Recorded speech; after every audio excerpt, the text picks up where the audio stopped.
Examiners are not just listening for correct answers, they are assessing your overall proficiency. They pay close attention to 4 key areas: fluency and coherence, which measures how smoothly you speak and connect ideas, lexical resource or vocabulary range, grammatical range and accuracy, demonstrating varied structures, and finally, pronunciation. To succeed, don't try to sound perfect, but aim for natural flow while expanding your vocabulary slightly beyond everyday conversation. When we talk about fluency, it means minimizing long pauses and hesitations like or instead of pausing when you forget a word. Use discourse markers words like however, moreover, or to clarify to buy yourself time gracefully. These fillers sound thoughtful rather than unprepared. Let's go through 5 words. For each word, I will say it clearly, then explain how to produce it correctly. The word is, to begin with, I would argue that. Say it again. To begin with, I would argue that. Use this phrase when you need to structure your response, especially in the long-term speaking parts.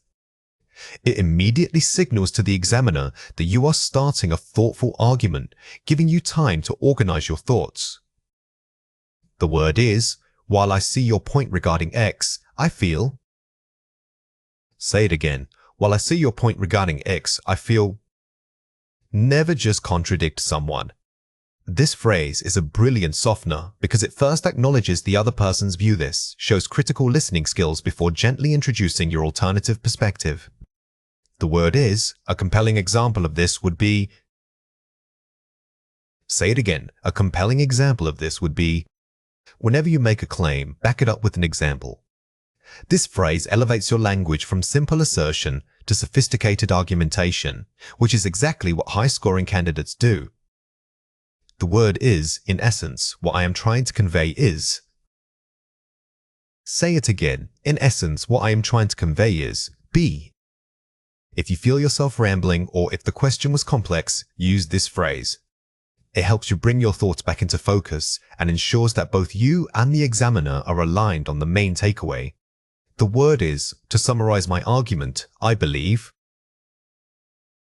Say it again. To summarize my argument, I believe. Always wrap up your answers with a strong concluding sentence. This gives your response structure and leaves the examiner with a clear, powerful final impression of your ability to articulate ideas. Let's compare 4 pairs. I'm really into this topic. I have a keen interest in this subject. Vocabulary elevation. Notice the shift from really into to keen interest. Academic English prefers precise nouns and strong adjectives. Aiming for a higher level of vocabulary shows your resourcefulness. It's kind of hard to tell. It is somewhat difficult to ascertain. Formality and structure. Contractions like it's are fine in conversation, but for the IELTS test, fully spelling out words adds a layer of formality. Using ascertain instead of tell also elevates your lexical range. Basically, I think. To summarize my perspective, I believe. Weak fillers versus structured intro.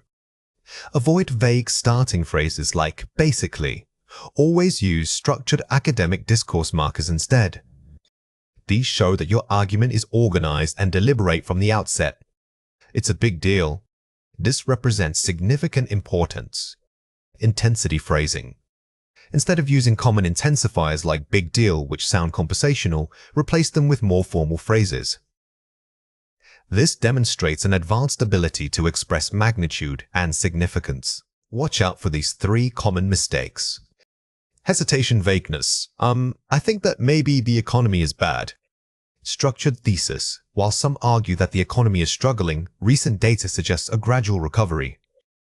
The fix here is replacing hesitant fillers with structured linking phrases. Instead of saying maybe, start with a clear concession or thesis statement to immediately establish authority and control. Simple grammar verb choice. I went to the park yesterday, so I saw dogs running. I register vocabulary. Yesterday, when I visited the park, I observed several dogs actively playing. Notice how saw and running were upgraded to observed and actively playing. Elevating your verbs is one of the quickest ways to boost your grammatical range score without changing complex sentence structures.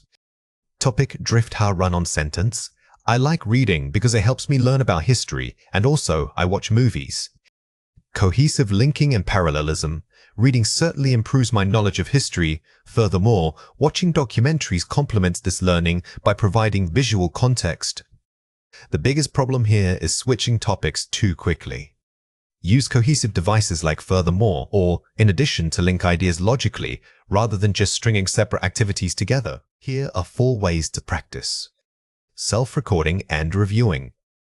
Record yourself answering practice questions and listen back critically to identify specific weaknesses.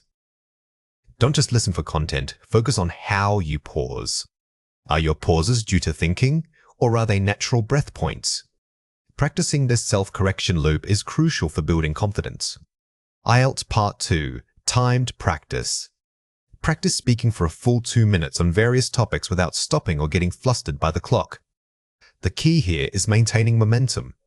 If you get stuck, it's better to use a strong discourse marker and continue talking about related ideas rather than simply repeating yourself. Shadowing technique. Listen to native speakers, podcasts, TED Talks, and immediately repeat what they say, mimicking their rhythm and intonation. Shadowing is fantastic for natural pronunciation. You are training your mouth muscles and ear simultaneously. Focus less on the meaning of the words initially and more on the music of the language. Themed vocabulary banking. Group high-level vocabulary related to common IELTS topics like environment or technology. Instead of learning random words, learn topic clusters. For instance, if the topic is environment, bank synonyms for pollution, e.g., contaminations, effluents, emissions. This makes retrieval faster under pressure. Now it is your turn to practice. Read or listen to the following passage carefully. Describe a skill you would like to learn in the future. You should say what this skill is, why you want to acquire it, how you plan on learning it. Speak for 1-2 minutes. Question 1. What is the most important thing to include in your answer? Pause the video now and write your answer before we reveal it. The correct answer is a clear structure using explicit signposting language. Don't just jump into describing the skill. Start by telling the examiner how you are going to speak. For example, I would like to discuss 3 key aspects of this skill. This shows organization and confidence. Question 2. What language feature should you demonstrate? Pause the video now and write your answer before we reveal it. The correct answer is conditional tenses, e.g., if I learn X, I will be able to Y. Use conditionals heavily when speaking about the future or speculation. Phrases like, if I were given the chance, immediately raise your grammatical score by demonstrating advanced control over tense relationships. When examiners evaluate your speaking, they aren't just listening for what you say, they are analyzing how smoothly you connect those ideas. This section focuses on 2 critical criteria, fluency and coherence. Fluency relates to the pace and rhythm of your speech, how easily you sustain conversation without excessive hesitation. Coherence is about the logical arrangement of your points, ensuring that every sentence builds clearly upon the last one. Effective speakers use sophisticated linking words and structured arguments to guide the listener through their thoughts. Remember that fluency isn't just speaking fast, it's speaking smoothly with appropriate pauses. Think of yourself as a presenter giving a lecture. You need natural transitions between major points, not just random words strung together. Mastering discourse markers is key because they signal to the listener, I am now moving from point A to point B. This makes your speech sound highly organized and intelligent. Let's go through 5 words. For each word, I will say it clearly, then explain how to produce it correctly. The word is, to begin with, I would argue that. Say it again. To begin with, I would argue that. This is an excellent opener because it immediately establishes a clear thesis statement for the listener. When you use this phrase, make sure to pause slightly afterward. This momentary pause gives both you and the listener time to process the weight of the argument you are about to present. The word is, on the one hand, but on the other hand. Say it again, on the one hand, but on the other hand. This structure is perfect for complex discussion topics, allowing you to show critical thinking. Always remember to follow through and conclude your comparison. Don't just leave the listener hanging between the two sides. The word is, furthermore, it is worth noting that. Say it again. Furthermore, it is worth noting that. Use furthermores when you have a completely separate but related piece of evidence. It elevates your vocabulary and shows the examiner that your ideas build cumulatively upon one another. The word is, to illustrate this point, consider. Say it again. To illustrate this point, consider. When you say consider, mentally picture an actual example immediately springing to mind. Linking a general statement with a concrete example is the single best way to boost your coherence score. The word is, having said that, I think we should also look at. Say it again. Having said that, I think we should also look at. This phrase allows you to acknowledge a counter-argument before pivoting to your nuanced conclusion. It demonstrates sophisticated conversational ability and makes your speech sound very thoughtful. Let's compare 4 pairs. It's like, a good analogy would be formal signposting. In casual chat, we use these quick fillers. However, in a formal setting, swapping its like for a good analogy would be gives your speech an immediate boost in academic register and maturity. I don't know what to say. I am struggling to articulate my thoughts on this. Polite hesitation.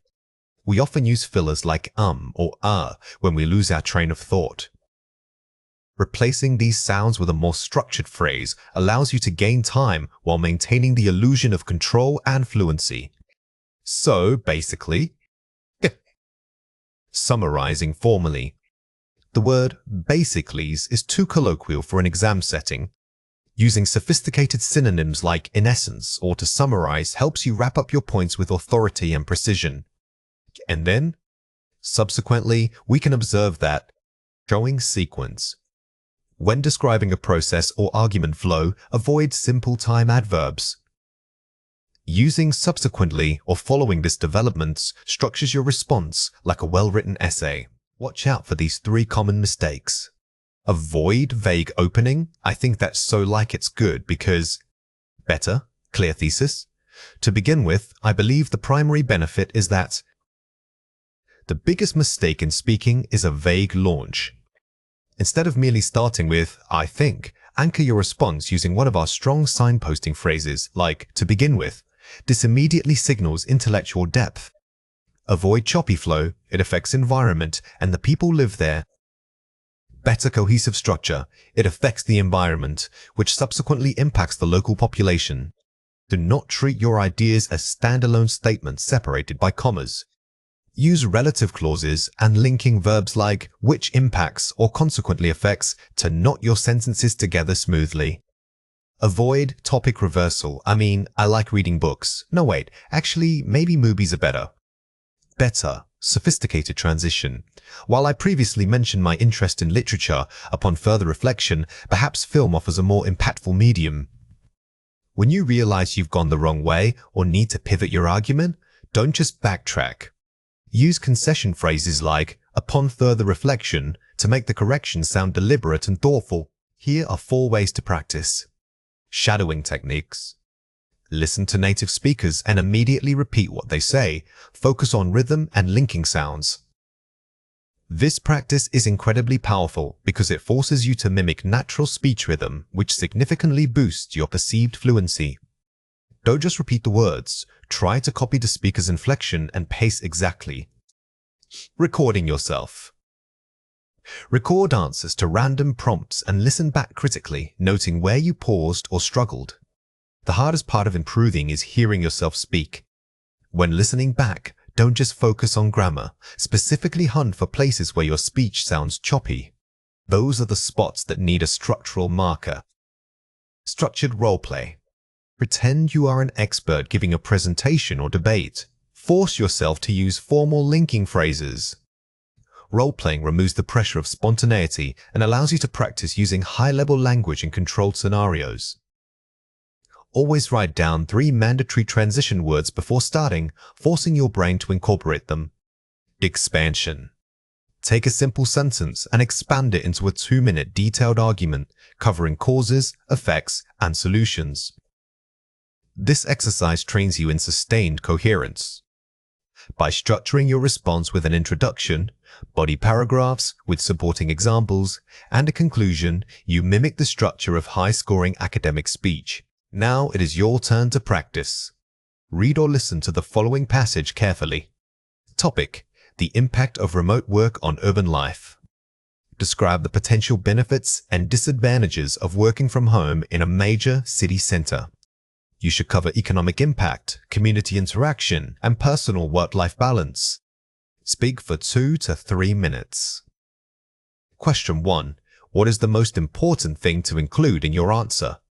Pause the video now and write your answer before we reveal it. The correct answer is a clear structure using signposting phrases, e.g., firstly, furthermore, and in conclusion. The examiner is listening for a structured argument, not just a list of pros and cons. Use that 3-part structure: introduction, body points, summary to guide them through your thinking logically. Question 2. What language feature should you demonstrate?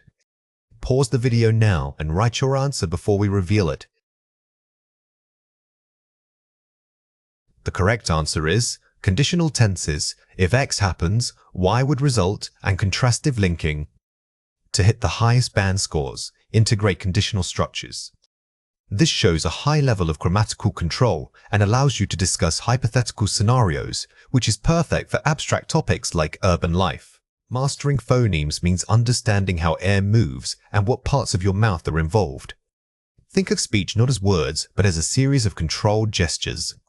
Every consonant requires you to place your tongue or lips in a specific position while restricting airflow. Vowels, however, are defined by the shape your jaw and throat create when the air flows freely. By consciously monitoring these physical movements, the tension, the placement, and the release, you gain incredible control over your clarity. Remember that pronunciation is highly physical. It's a motor skill, not just an intellectual one. When practicing, try to feel the articulators working. For instance, when making an L sound, notice how high and far back your tip of the tongue rests against the ridge behind your teeth. That specific feeling is what you need to reproduce consistently. Let's go through 6 words. For each word, I will say it clearly, then explain how to produce it correctly. The word is ship.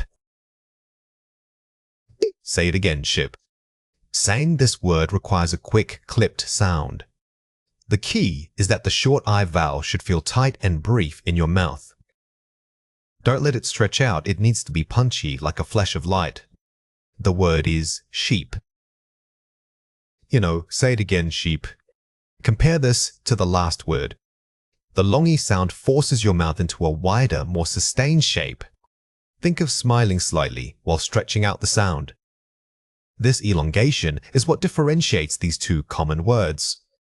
The word is fill. Say it again, fill. The distinction here isn't just the length of the vowel, but how quickly you transition through it. Practice a quick shift from the short vowel sound to the liquid LL. Keep your articulation swift and decisive. The word is feel. Say it again, feel. Notice how the feeling of sustaining that sound changes your entire facial muscle engagement. It requires more breath support to maintain a stable, long tone. This physical difference is what listeners pick up on. The word is pit. Say it again, pit. When pronouncing this word, focus on the initial puff of air you generate. It must be a sharp, immediate release from your lips. The shortness of the sound gives it an abrupt quality. The word is beat. Say it again, beat. Here we see a clear contrast between the short and long vowels again. The length of time you hold the E sound makes it feel much more open in your throat. Exaggerating this difference helps train your auditory memory. Let's compare 4 pairs. First, live. Compare it with leave. The long E sound is the difference. These 2 words are often confused because they share a similar spelling pattern. Remember that the vowel in leave is held much longer and requires a more stretched mouth shape than the shorter, more contained sound of live. Focus on sustaining the tone. First, work. Compare it with walk. Pay attention to the starting consonant. The difference here is purely in the initial consonant cluster. Try to exaggerate the woo sound at the beginning of words. It's not just a quick lip movement, it involves rounding your lips significantly before releasing the air. First, build. Compare it with build. The final consonant cluster is key. This pair highlights how adding a simple suffix changes the entire rhythm and sound. The addition of the at the end requires you to slightly adjust your tongue position for the trailing syllable. It adds weight to the word. First, thrive. Compare it with thriving. The difference between a single word and continuous speech. When we speak in natural conversation, sounds blend together. Focus on maintaining the crispness of that initial sound even when you tack on an ending like ing. Don't let your focus drift to the middle of the word. Watch out for these 3 common mistakes. Error, skipping sound, schedule. Correct articulation, schedule. Many native speakers struggle with the initial sequence. Don't let your mouth relax and swallow that initial consonant cluster. You must actively enunciate both the S and the K sounds distinctly before continuing. Error, silent. Letters, library. Correct syllabification, library. English is notorious for silent letters, but they don't always follow a predictable pattern. When you encounter one, your task is to find the actual audible stress points and articulate those syllables fully, even if the spelling suggests otherwise. Error, unstressed syllables, difficult. Correct, stressing pattern, difficult. A common mistake is to place the stress incorrectly, which changes the meaning or makes you incomprehensible. Always identify where the word's natural rhythm falls and focus your energy and volume on that primary stressed syllable. Here are 4 ways to practice. Minimal pairs drill. Systematically drill pairs of words that only differ by one sound. This is incredibly effective because it forces your brain to perform the micro-adjustment required for a single phoneme. Don't just repeat them, actively contrast the sounds in your mouth, exaggerating the difference so you can feel the change. Tongue twisters. Use rapid phonetic sequences to train muscle memory. Tongue twisters are fantastic for warming up and building speed. They challenge your articulators. Your tongue, lips, and jaw toe work together quickly and precisely. Start slowly, then gradually increase your pace until it feels effortless. Shadowing. Listen to a native speaker and speak the words immediately after them. This technique is crucial for capturing natural rhythm and intonation. You are not just repeating words, you are mimicking their flow, stress patterns, and emotional tone. Try recording yourself shadowing so you can compare your own timing directly against the original audio. Mirror work. Observe your mouth movements while speaking. Using a mirror adds a visual component to an otherwise auditory skill. By watching your lips, jaw, and tongue placement in real time, you can correct physical habits that might be causing mispronunciations without even realizing it. Fluency is not just speaking fast, it is managing your rhythm. Stress refers to emphasizing certain syllables within a word or sentence. It gives the word its dominant beat. Intonation describes how your pitch rises and falls across a phrase, which signals meaning. Pausing, however, is often the most powerful tool, giving listeners time to process information. Think of speech like music. Stress is the drum beat, intonation is the melody, and pausing is the dramatic breath taken between movements. Placing an unnatural pause can completely change what you mean, so always listen for natural breaks after complete thoughts or clauses. Practicing these elements will help your English sound much more sophisticated and natural. Let's go through 6 words. For each word, I will say it clearly, then explain how to produce it correctly. The word is presenter. Say it again, presenter. Notice how the stress shifts to the 3rd syllable. This emphasis doesn't just make the word sound different, it changes which meaning of the word you are conveying. Try saying this word several times while dramatically emphasizing that final beat. The word is grammar. Say it again, grammar. When we speak about grammar, the emphasis falls heavily on the main syllable. This strong beat helps signal that this word is central to our topic of conversation. Don't let the rhythm falter, make that initial sound feel powerful. The word is, remember. Say it again, remember. Here, we are focusing on where your voice naturally rises and falls. The strongest beat should land right after the short I sound. A clear, stressed beat makes complex concepts seem much easier to grasp. The word is conversation. Say it again, conversation. This word has a very natural flowing rhythm. The stress guides your intonation up and down across the syllables. When you speak about conversations, let your voice rise slightly at the beginning and fall gently at the end. The word is development. Say it again, development.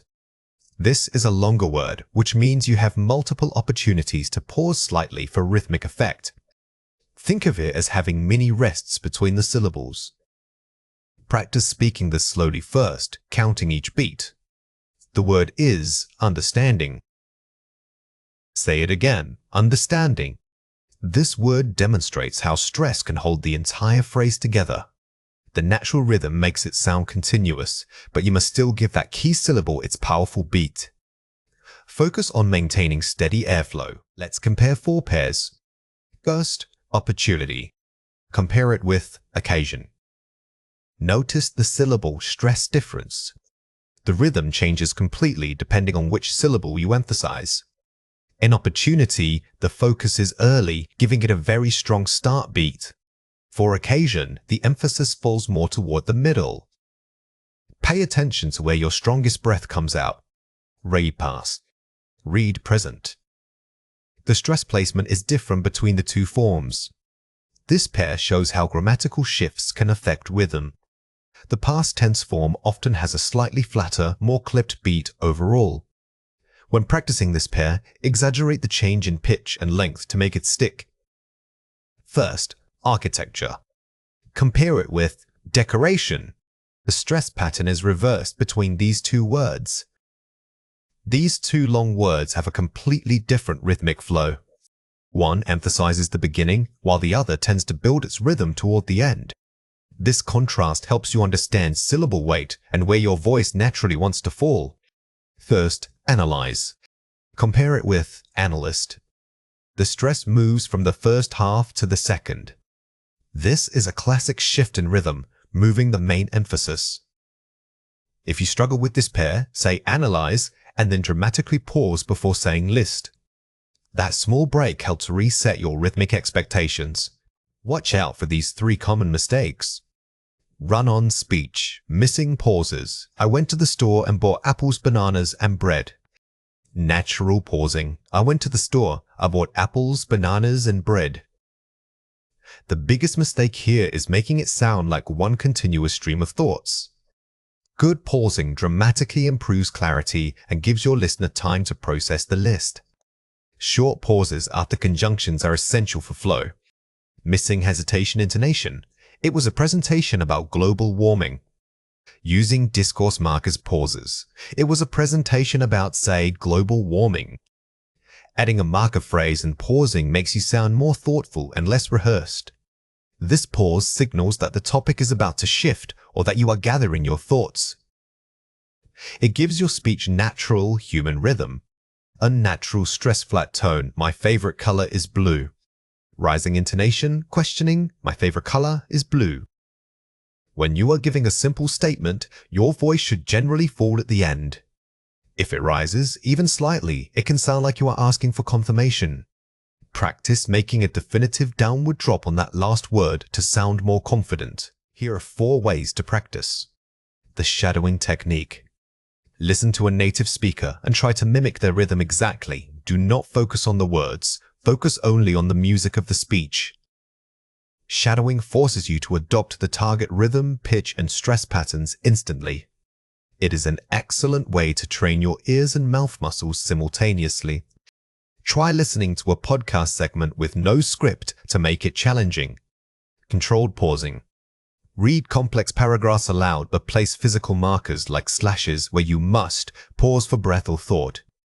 Treating pauses as mandatory stops helps prevent your speech from running together. These planned breaks are the rhythmic anchors of good speaking. You should feel a noticeable mental reset after each designated pause. Minimal pair contrast drills. Select pairs that differ only by stress or intonation and read them back to back rapidly. This high-intensity drill helps your brain categorize subtle differences in rhythm. By contrasting the sounds repeatedly, you train yourself to notice those small shifts in emphasis immediately. Consistency is key here. Self-recording and analyzing. Record yourself telling a short story or summarizing an article, then listen back specifically for where you stumbled rhythmically.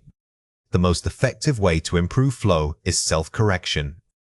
When listening back, don't judge the words, only evaluate the music. Where did your pitch spike unexpectedly? Which places sounded too rushed?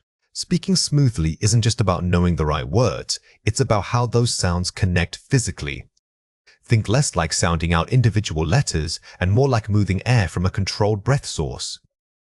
The key technique here is linking or liaison, which means letting the end of one word naturally carry into the beginning of the next without any noticeable stop. To achieve this, we need to relax our jaw and throat muscles so that transitions happen effortlessly. When you focus too much on individual sounds, you actually create micro pauses in your speech. Instead, try thinking about speaking in chunks phrases or even conceptual units rather than word by word. This mental shift helps maintain a steady, consistent airflow, which is the true hallmark of fluent English. Let's go through 6 words. For each word, I will say it clearly, then explain how to produce it correctly. The word is smooth. Say it again, smooth. Notice how this word requires a sustained mouth shape and a gentle friction of the breath. When practicing it quickly, keep the airflow steady and controlled, avoiding any sudden breaks in your tone or rhythm. The word is speech. Say it again, speech. The placement of the stress and the length of that vowel can drastically change the perceived rhythm. Make sure that deep breath you take right before saying this word is steady, supporting the pace through the entire syllable. The word is thought.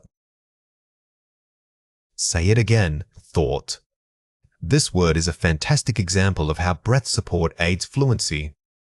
The controlled, gentle exhalation required for the thests helps you maintain rhythmic pressure right to the very end of the syllable. The word is sudden. Say it again, sudden. When speaking quickly, we often rush these short, unstressed vowels. Practice saying it with a clear but rapid pace, ensuring that the transition between sud and den is seamless, not choppy. The word is stream. Say it again, stream. This word requires a constant, liquid sound. Use this exercise to practice maintaining consistent airflow and minimizing the subtle pauses that can creep into linked sounds. The word is pause. Say it again, pause.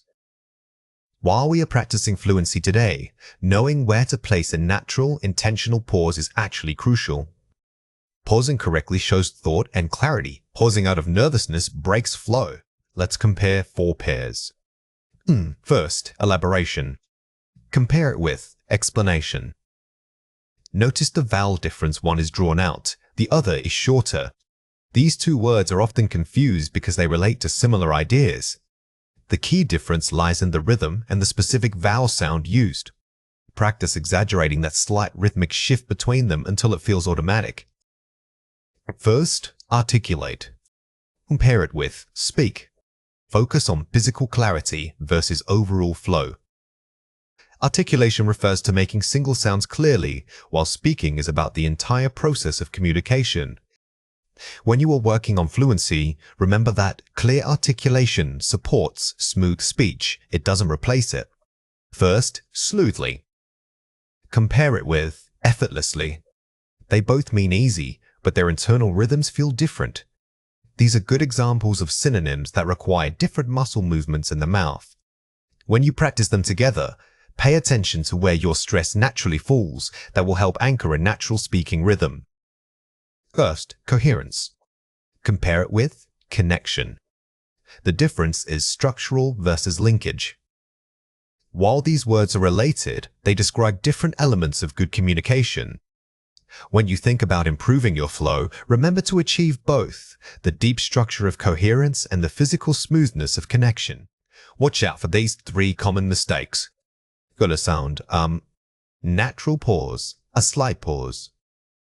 The biggest mistake is using filler sounds like or ah. These give the listener no information about your thought process. Instead, replace them with a brief moment of silence a beat that signals you are gathering your thoughts. Stuttering fix, repeating the last word. Recalibration, rephrasing the idea. When you get stuck and find yourself repeating a word or phrase, your instinct might be to repeat it louder. Resist that urge. Instead, take a breath and rephrase the idea using different vocabulary. This is much more effective. Rushing, speaking too fast. Pacing, slowing down deliberately. Trying to sound fluent by speaking quickly often backfires, leading to mumbling. Remember that controlled pacing is far more powerful than speed. Intentionally slowing down and then maintaining that pace is the secret weapon for confidence. Here are 4 ways to practice. Shadowing technique. Listen to a native speaker podcast or news clip and immediately repeat what they say, mimicking their rhythm exactly. Shadowing is arguably the best way to build natural flow. You are not focusing on understanding every word. You are purely modeling the music of the language, the rise, fall, and pace. Try matching their speed perfectly. Timed summaries. Read a dense article for 2 minutes, then immediately summarize it out loud without stopping. This exercise forces you to retrieve information rapidly while maintaining continuous speech. The goal isn't perfect grammar. The goal is uninterrupted flow from start to finish. The mirror drill. Practice reading complex passages, watching yourself in a mirror, and paying attention to your facial muscles. Our physical delivery affects our confidence. When you look in the mirror, observe if your jaw is tense or if your mouth movements are abrupt. Relaxing those visible signs of tension will translate directly into smoother speech. Recording and analysis. Record yourself answering random questions, then listen back specifically for unnatural gaps or filler sounds. Self-correction is key. When you listen back to your own recording, don't focus on grammar mistakes. Instead, highlight every place where you paused unnecessarily. Those are the spots where we need better breath control. Coherence and cohesion are often used interchangeably, but they mean slightly different things. Simply put, while coherence is about the overall sense or logic of your ideas, cohesion is how you linguistically link those separate ideas together. Think of it like a blueprint for flow. These connecting words and phrases act as grammatical glue. They ensure that one sentence smoothly leads to the next, making your speech feel seamless. Mastering transitions moves your communication from simply listing points to constructing a cohesive argument. It's important for students to remember that good writing isn't just about having great ideas, it's about guiding the reader through those ideas effortlessly. When you use transitional phrases correctly, you are doing the heavy lifting of making sure your listener never feels lost or confused. This subtle skill significantly boosts your overall fluency score. Here are 5 examples. The economy improved last quarter, therefore, consumer spending increased. Cause and effect. Notice how therefore immediately signals a logical consequence. It tells the reader that the second clause is a direct result of the first one being true. Always make sure your supporting evidence truly warrants this conclusion. Hiking requires physical stamina. Moreover, it offers incredible views. Addition, reinforcement. When you use moreover, you are adding an extra point that supports your main argument. This structure is excellent for academic writing when you have multiple pieces of evidence to present. The initial plan was expensive. Conversely, this alternative option saves significant money. Contrast, concession. Words like conversely or however are crucial for showing contrast. They signal a shift in perspective, which is essential when you need to present counterarguments or alternatives. Although the weather was poor, we continued our journey. Consequently, we arrived safely. Contrast and result.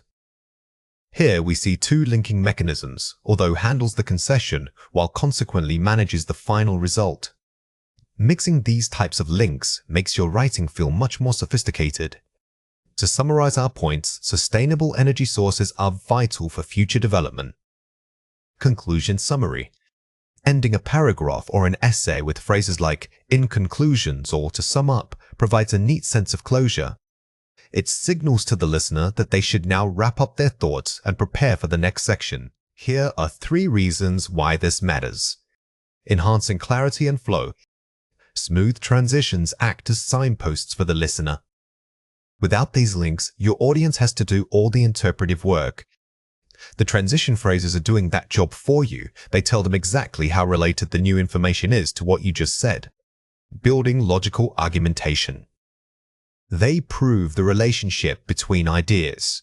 High-level speaker doesn't just speak facts, they argue a point. Using because or as a result of shows that you haven't just guessed your points. You have built a logical chain of reasoning. Impressing the examiner. Demonstrates advanced linguistic control. In an academic setting, the examiner isn't just grading content, they are grading your ability to use complex grammar and structure. Strong cohesion is a clear indicator of high proficiency. Let's explore the topic of cohesion blueprint, linking ideas logically using transitional phrases.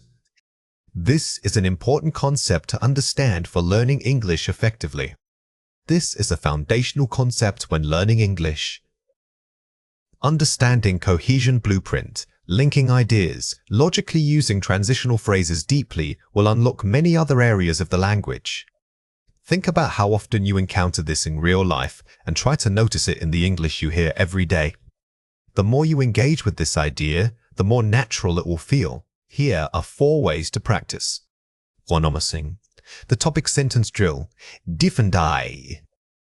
After writing a paragraph, underline the main idea in the first sentence and then write 3 different transition starters for it. This is an active way to build your toolkit. Don't just memorize lists of connectors, practice integrating them into existing ideas until they feel natural. The summary challenge. Take a complex article and try summarizing it aloud in under 2 minutes, focusing only on the connecting logic. When you are forced to distill large amounts of information into a short summary, you naturally start prioritizing those logical connections. This simulates the high-pressure environment of speaking exams. The connector swap. Read out a text and replace every comma followed by a conjunction with a different type of transition word. This exercise forces you to understand that "and" isn't the only way to connect ideas. You might move from simple addition to showing cause, which deepens your understanding of relationship types. Recording and reviewing. Record yourself speaking on a random topic for 5 minutes, then listen back specifically tracking every transition point. Self-correction is the most powerful tool. When you listen to your own speech, you become acutely aware of where the flow falters or where your arguments lack clear signposting. When an examiner listens to your speech, they aren't just checking if you know big words, they are listening for how naturally and accurately you deploy them. This means using topic-specific vocabulary within a coherent argument, not just listing random fancy words. Strong candidates can transition seamlessly between complex ideas while maintaining flow. Master the art of integrating precise terminology so it sounds effortless and natural, rather than forced or memorized. Remember that lexical resource is about precision and range combined. It's far better to use a slightly simpler word correctly in context than to misuse an incredibly advanced one just to impress them. Focus on building topic-specific chunks of language that feel genuinely useful for real conversations. Let's go through 5 words. For each word, I will say it clearly, then explain how to produce it correctly. The word is. To elaborate on that point, I would argue that. Say it again. To elaborate on that point, I would argue that. This phrase is excellent when you need to give your opinion but feel the initial thought was too brief. It signals to the listener that you are about to provide detailed support or examples, giving you a moment to structure your thoughts. The word is From a socio-economic perspective, we must consider. Say it again. From a socio-economic perspective, we must consider. This phrase is perfect for expanding an answer that touches on social or economic themes. It shows the examiner you can analyze a topic from multiple angles, which demonstrates high-level critical thinking. The word is, a prevalent issue in modern society is. Say it again. A prevalent issue in modern society is. Use this when the question prompts you to discuss a large, general problem. Instead of just listing problems, framing them as prevalent issues immediately elevates your vocabulary and analytical depth. The word is. It's crucial to ascertain whether. Say it again. It's crucial to ascertain whether. This structure helps you sound objective and thoughtful. Instead of giving a blunt answer, suggesting that the topic requires deeper investigation makes your response more nuanced and sophisticated. The word is, having said that, I believe the key factor is. Say it again. Having said that, I believe the key factor is. This advanced transition phrase allows you to acknowledge the opposing viewpoint while smoothly pivoting back to your main argument. It shows balanced thinking and smooth rhetorical control. Let's compare 4 pairs. It's kinda hard to say. It is challenging to ascertain. Formalizing uncertainty. The shift from kinda hard to challenging to ascertain immediately changes the register. Formal exams require you to use sophisticated synonyms for common verbs and adjectives. A lot of trash. Significant levels of atmospheric degradation. Using technical vocabulary. When discussing global issues like pollution, specific academic terminology is expected. Using atmospheric degradation instead of simply bad air shows you are comfortable with specialized registers. People just don't know better. Public awareness remains insufficient on this matter. Objectivity and formality. Avoid blaming or sounding overly emotional.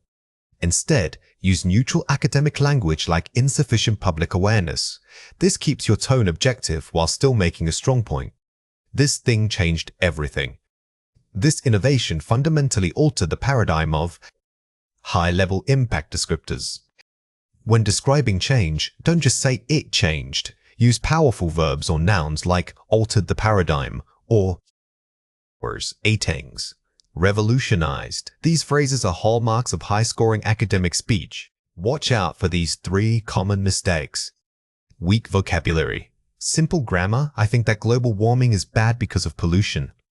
Precise terminology. Global warming is exacerbated by anthropogenic emissions and insufficient policy implementation. The biggest mistake here is using vague adjectives. By swapping bad for exacerbated, you instantly raise the academic level of your entire statement, making it sound more authoritative. Grammar slips. Filler words. I think that learning English helps people getting jobs. Smooth structure, natural flow. To improve one's employment prospects, acquiring proficiency in English is highly beneficial. Notice how the correction eliminates filler words like, and fixes the grammar. Using sophisticated linking phrases also helps you maintain a strong, confident rhythm throughout your speech. Topic drift vagueness. So technology is good because it can give us access to information, it makes things better. Specific vocabulary. Structured development. Technology has democratized access to knowledge, providing unprecedented connectivity and facilitating global collaboration. When you start drifting or generalizing, pause and use a sophisticated phrase like to elaborate. Then replace vague generalities, makes things better with specific nouns or verbs that describe the mechanism of improvement. Here are 4 ways to practice. Record and self-correct. Choose a topic and speak for 2 minutes. Listen back specifically to identify where you used simple language or hesitated. Recording yourself is the single most powerful tool because it removes your own comforting bias. You will be much more critical of your speech when listening back. Use that critique to guide your next practice session. IELTS Part 2 Simulation. Practice speaking for a full 2 minutes on random cue cards, forcing yourself to incorporate advanced vocabulary naturally. The pressure of the exam is real. These simulations train you to retrieve complex language under stress, which is exactly what happens in the actual test environment. Time management here is just as important as your vocabulary. Shadowing advanced speakers. Listen to native speakers like TED Talk presenters and immediately repeat their phrasing and intonation patterns. Shadowing helps you internalize the rhythm and natural flow of advanced English. It's not just about learning words, it's about mastering how fluent, educated people link those words together. Topic: expansion drills. Take a simple sentence like, "The internet is useful," and force yourself to expand it using 5 different advanced vocabulary items. This drill forces you out of comfort zones. You must actively search your memory for the perfect academic word that fits the topic, building rapid recall muscle for high-level vocabulary. Now it is your turn to practice. Read or listen to the following passage carefully. You are discussing how technology has changed local communities. Describe the benefits and the drawbacks of relying too heavily on digital platforms for daily life. Lorty, 60 seconds. Question 1. What is the most important thing to include in your answer? Pause the video now and write your answer before we reveal it. The correct answer is a balanced, structured argument that uses specific vocabulary related to technology and community.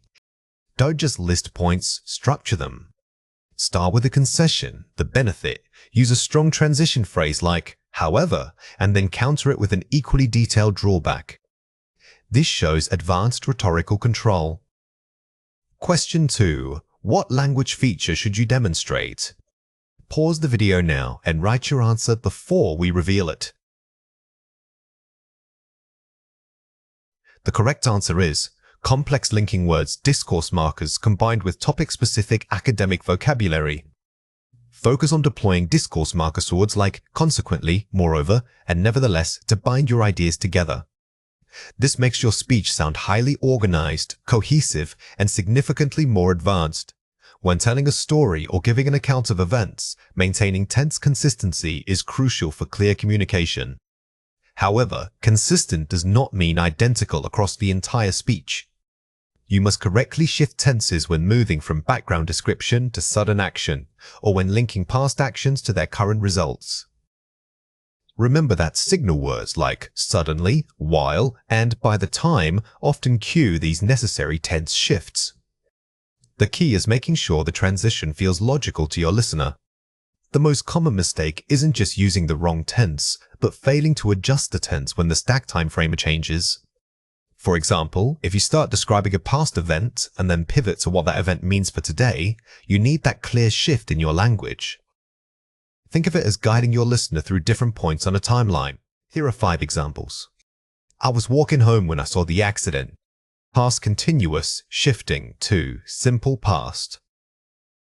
This is a classic narrative structure. We use the continuous tense was walking to, set the background scene, and then the simple past saw for the sudden, interrupting action. The longer lasting action happens in the background, while the shorter one pops out. She studied hard last year, so she got into that university. Past simple leading to present result. This demonstrates a cause and effect relationship across time. The studying happened entirely in the past last year, but the consequence, getting accepted, is still true and relevant right now. This requires a tense shift that emphasizes duration. If I leave early tomorrow, I will catch the train. Conditional, future plan. When discussing future possibilities, we must use conditional structures. The simple will is perfect for predictions or firm plans. Notice how the structure dictates that both clauses must align with future time markers like tomorrow. They have lived in this city since they were children. Present perfect continuous, duration.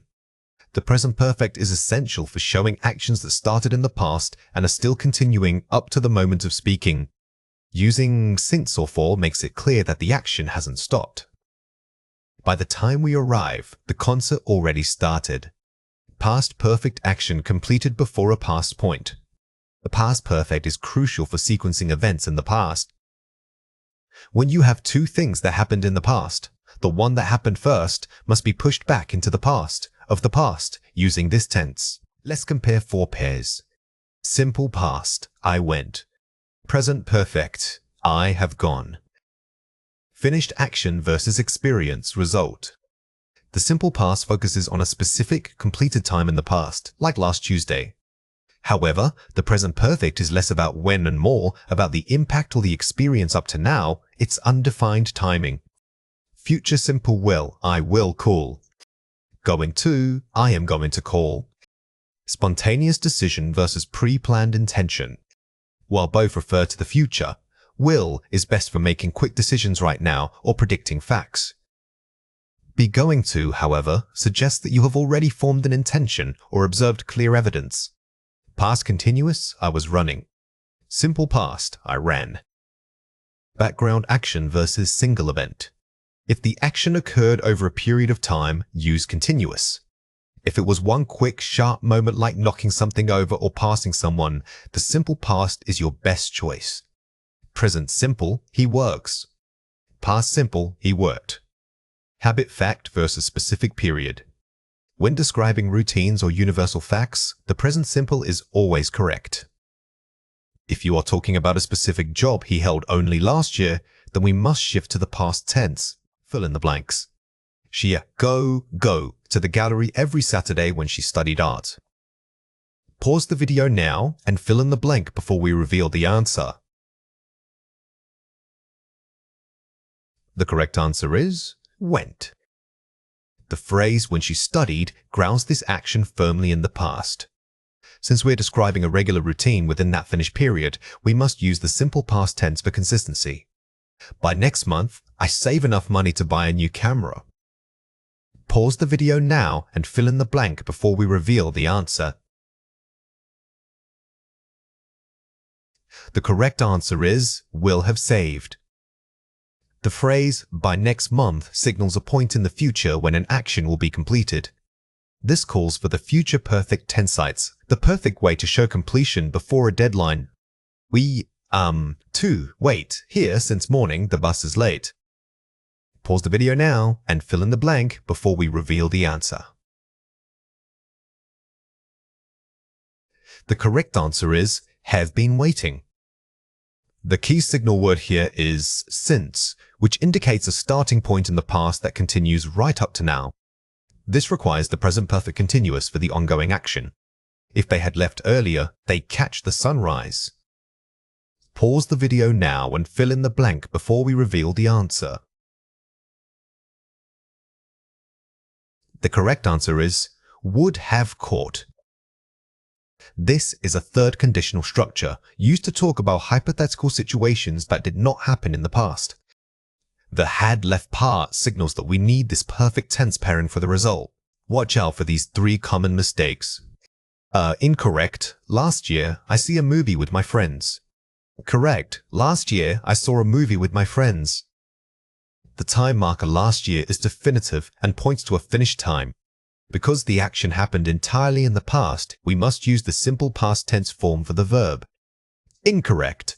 When he arrived, I am reading an email. Correct. When he arrived, I was reading an email. Remember that background action needs the continuous tense. The simple past arrived is the interruption. The ongoing activity reading needs to be in the past continuous. Incorrect. I will travel around Asia next month. Correct. I am traveling around Asia next month. When talking about definite, fixed arrangements in the near future like booked tickets or scheduled events, using the present continuous sounds much more natural and certain than simple will. Now it is your turn to practice. Read or listen to the following passage carefully. Imagine you are telling a friend about your day yesterday. You started by waking up late, past continuous. Then, while getting ready, you remembered an important meeting you had to attend today, present perfect connection, which changed all your plans for the afternoon, future, simple, going to. Use this passage framework to ensure your tenses flow logically. Question 1. Find and correct the grammar error in this sentence. Yesterday, I am meeting my professor at 10 o'clock. Pause the video now and write your answer before we reveal it. The correct answer is, yesterday, I met my professor at 10 o'clock. The presence of the time marker yesterday forces us back into a fully completed past. Therefore, we must change our verb from the continuous tense to the simple past to match that fixed time frame. Question 2. Write your own sentence describing a plan you made last year that is still relevant today. Pause the video now and write your answer before we reveal it. The correct answer is, I started learning French last year and I am still practicing every day. To show the link between a past beginning and a continuing reality, use since with the present perfect continuous. This structure beautifully links your history to your present habits. When you are asked a question and you want to sound proficient in speaking, remember that simply using big words isn't enough. The examiner is assessing your ability to organize complex thoughts under pressure. This means providing depth, giving specific examples, and building clear connections between your ideas. You must move beyond simple statements. Every point should be supported by evidence or a detailed explanation of why you hold that view. The key takeaway here is signposting. Don't just list points, guide the listener through your thinking process. Use transition phrases to signal when you are contrasting an idea, when you are moving into an example, or when you are concluding a section. This structured approach makes even complex ideas sound effortless and highly coherent. Let's go through 5 words. For each word, I will say it clearly, then explain how to produce it correctly. The word is. To provide some context on that point, I would say it again. To provide some context on that point, I would say this phrase is excellent for opening a complex answer because it signals to the listener, hold on. I'm about to give you background information. It's much stronger than just starting your point, as it shows sophisticated control over your narrative. Word is, for instance, if we consider my own experience with this. Say it again. For instance, if we consider my own experience with this. Personal anecdotes are powerful tools because they make abstract ideas concrete. By linking a general theory to your life, you not only answer the question but also demonstrate excellent fluency and ability to recall specific details. The word is, on a deeper level, I think we should consider. Say it again. On a deeper level, I think we should consider. Use this when you feel your answer is too surface level. It signals that you are taking the conversation to an academic or philosophical height. It shows critical thinking, which is what top scores require. The word is, what I mean to convey here is rather. Say it again. What I mean to convey here is rather. Don't be afraid to use this phrase.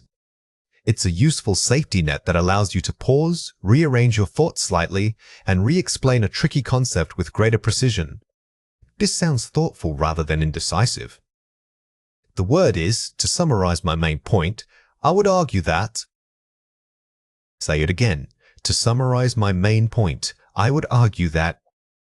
If you've spent a minute or two elaborating on a topic, wrap it up with this phrase.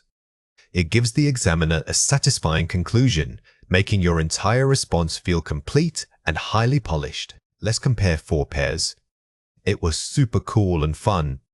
It provided a truly engaging experience. Precise vocabulary required for formal settings. Notice how we swapped simple adjectives like cools or fun for more sophisticated, descriptive nouns and verbs. In an academic setting, aiming for precision in your word choice adds weight to everything you say. I don't know if that's true. I am uncertain whether that generalization holds true. Avoiding casual fillers and hedging correctly. Replacing conversational filler words like dunnos or like with measured phrases immediately boosts your formality score. It shows that you are controlling your speech, not just letting it flow naturally. I think maybe we could do X. From my perspective, perhaps we should consider implementing X. Strengthening weak opening statements. Instead of starting with the vague, I think, which sounds tentative, use phrases that frame your opinion strongly. These sophisticated starters help you sound authoritative and prepared. So, basically, to summarize the key elements, we can conclude that improving transitional language for flow. Over-relying on like or so is a major fluency killer. Master replacement transitions phrases like therefore, consequently, or in conclusion to maintain momentum and structure your argument smoothly. Watch out for these 3 common mistakes. Avoid hesitation. Honestly, I don't know what to say about that. Better strategic pause. That is a complex topic. Allow me a moment to formulate my thoughts. Instead of using actual filler sounds or vague phrases, replace them with calculated silence and sophisticated meta-language.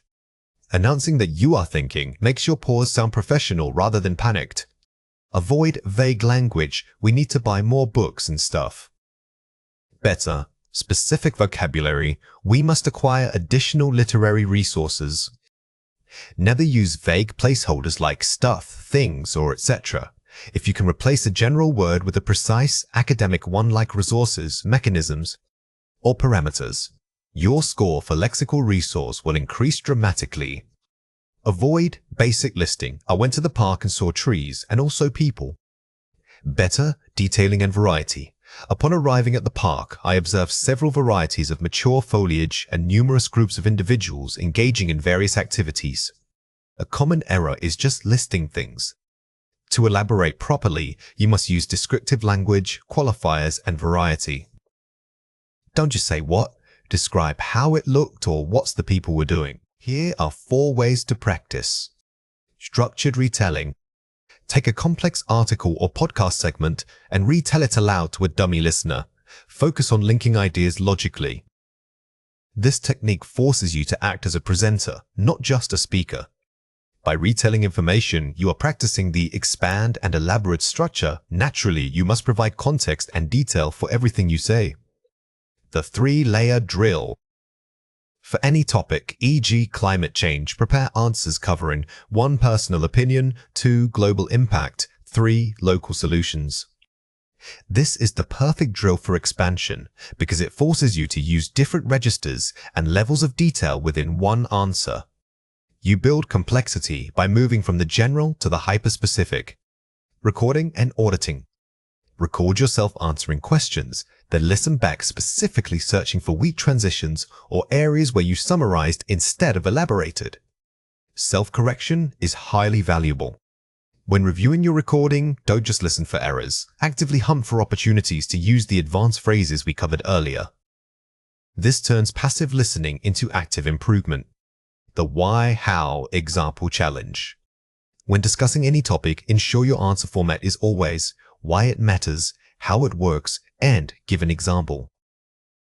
This framework, the WHE, is the single most effective method for extending answers because it provides a guaranteed 3-part structure. It ensures you never run out of material to discuss. Now it is your turn to practice. Read or listen to the following passage carefully. You are asked to talk about how technological advancements will change the nature of work over the next 20 years. Please provide details and examples. Question 1. What is the most important structure for your answer? Pause the video now and write your answer before we reveal it. The correct answer is structure it using a why-how examples format, ensuring you transition smoothly between these points to give depth. When practicing this prompt, do not just jump from point to point. Use signposting language like, firstly, let me explain why, and then, to illustrate that point, consider how. This makes your expansion sound deliberate and masterful. Question 2. What complex function should you demonstrate? Pause the video now and write your answer before we reveal it.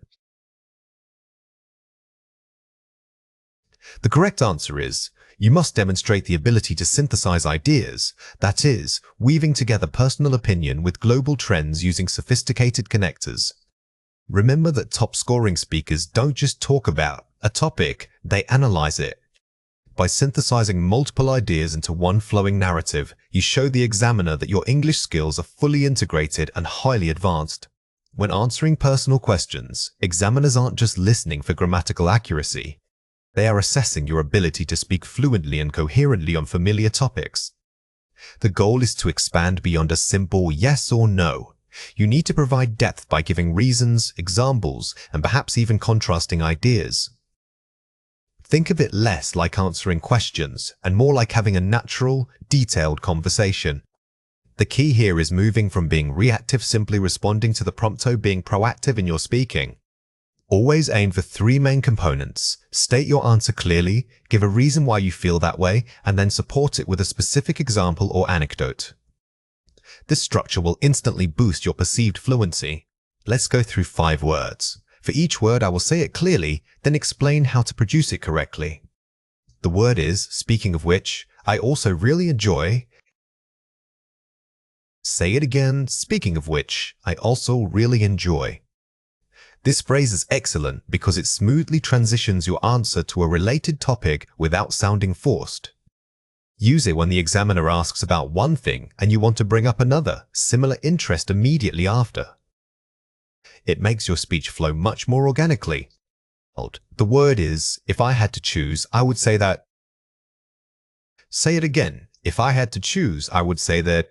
This structures answers that involve options or preferences. Instead of just listing things you like, this phrase gives your opinion weight and sounds highly considered. It shows the examiner that you have thought deeply about the question. The word is, to give you a practical example, think about. Say it again. To give you a practical example, think about. Grammar is important, but providing concrete details is what impresses examiners. Don't just say, I like reading. Say, I like reading. For instance, I recently finished a book about history that completely changed my perspective. Specificity adds richness. The word is, on a personal level, it means to me that. Say it again. On a personal level, it means to me that. When answering questions about feelings or values, this phrase helps you get deeper than a superficial answer. It signals that you are drawing from your own experience and emotional understanding of the topic. Use it when asked, why is X important to you? The word is, generally speaking, I find that. Say it again. Generally speaking, I find that. This is a perfect opening structure for any descriptive or opinion-based question. It immediately signals to the listener that you are about to give a broad, structured viewpoint rather than just a casual response. Use it at the beginning of your main answer. Let's compare 4 pairs. I just chill out. I tend to relax by spending time outdoors. Elevating vocabulary and structure. Notice how replacing chill out with a more formal verb like relax instantly improves your lexical range. Furthermore, adding the phrase I tend to makes the statement sound less spontaneous and more reflective. It's kinda hard though.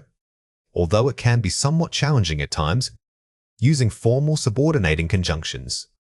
The goal here is to replace casual intensifiers like kinda or really with sophisticated linking terms. Using phrases like although, despite the fact that, or nevertheless, demonstrates advanced grammatical control. Yeah, I do it all the time. Yes, I incorporate it into my routine frequently. Improving formality and precision. This shift moves from simple affirmation to precise reporting.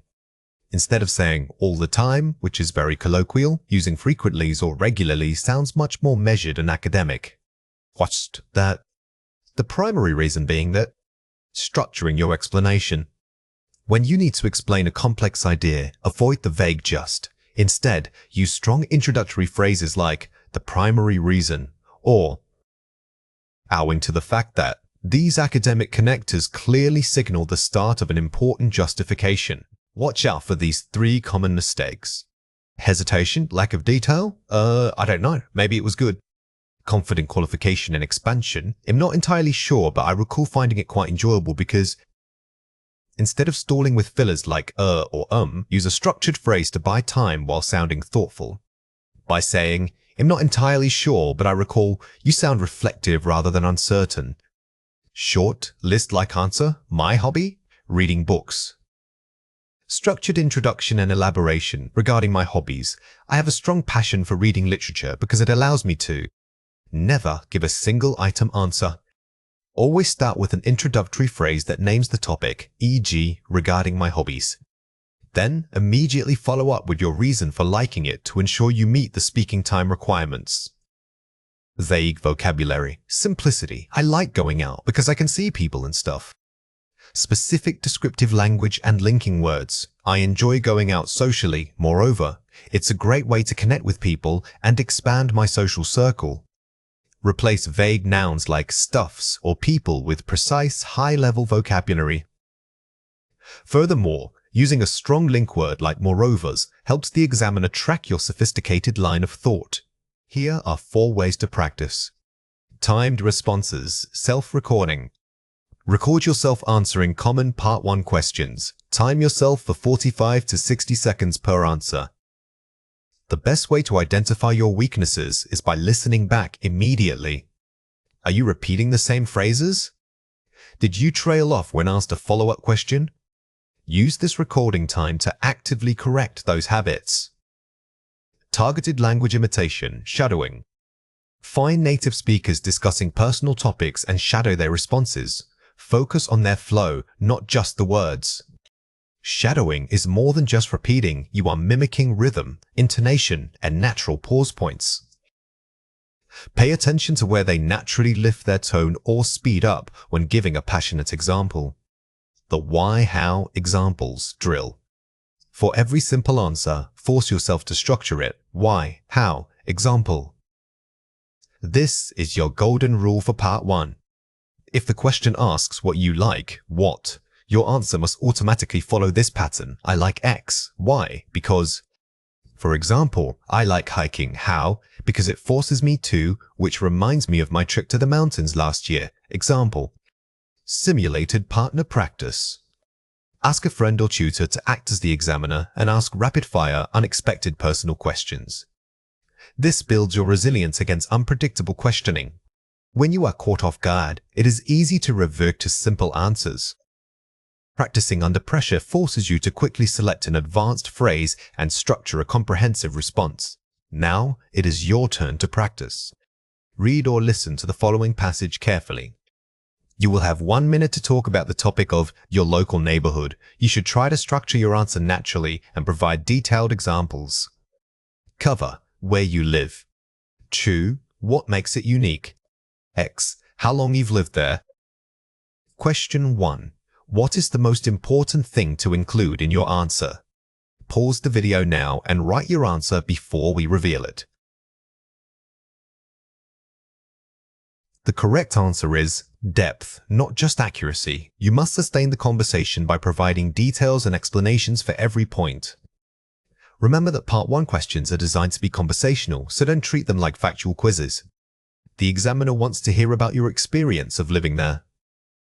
Use descriptive adjectives and emotional language to paint a picture. Question 2. What language feature should you demonstrate? Pause the video now and write your answer before we reveal it. The correct answer is linking phrases and complex structures, e.g., using not only but also or owing to the fact that. When answering, intentionally weave in a few of those advanced connectors we practiced today. This shows linguistic flexibility and helps boost your score significantly by making your speech sound highly polished. When writing about work or academic topics, simply having correct grammar isn't enough. You need to demonstrate a high level of lexical sophistication and structural variety. This means moving beyond basic words like good, bad, or big. Instead, we must use precise vocabulary that reflects professional nuance. Furthermore, structuring your arguments requires complex linking phrases and strong topic sentences to guide the reader logically through your ideas. Remember that IELTS examiners are listening for fluency in register. If you are supposed to sound like a manager or an academic researcher, your language must match that tone. Focus on using phrasal verbs and nominalization turning verbs into nouns as. These structures immediately boost the perceived complexity of your writing. Here are 4 examples. The implementation of robust digital infrastructure is crucial for maintaining competitive advantage in the modern global marketplace. Effectiveness comes from using advanced nominalization and formal collocations, robust digital infrastructure. Notice how implementing was changed to implementation, which immediately elevates the tone. Collocations are specific word pairings that sound natural to native speakers, making your writing much more authentic. Stakeholders must be comprehensively consulted throughout the project lifecycle to mitigate potential conflicts. Using formal verbs and academic phrasing, comprehensively consulted, mitigate. The verb mitigate is far stronger than saying reduce. When you use precise, high-level vocabulary like this, it shows that you have actively studied the topic rather than just generalizing. While initial investment costs are substantial, the long-term operational efficiencies provide a compelling return on investment. The use of concession, while, and specific financial terminology. This sentence structure is excellent for academic writing because it acknowledges both sides of an argument. Always try to include while or although to create complex, balanced statements. The integration of AI into routine administrative tasks promises to overhaul traditional workflow paradigms.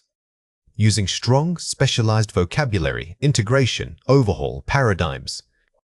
This example shows you moving beyond general claims.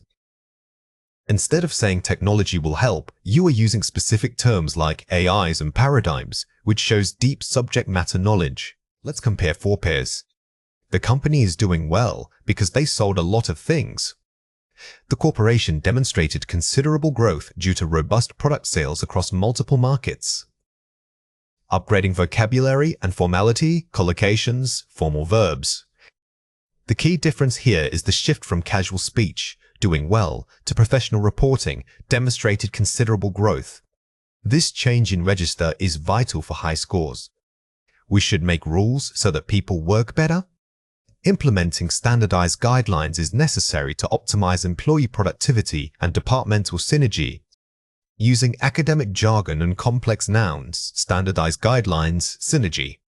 Notice how the vague concept of work better was replaced with measurable outcomes like optimized productivity. Strong writing always aims for specificity.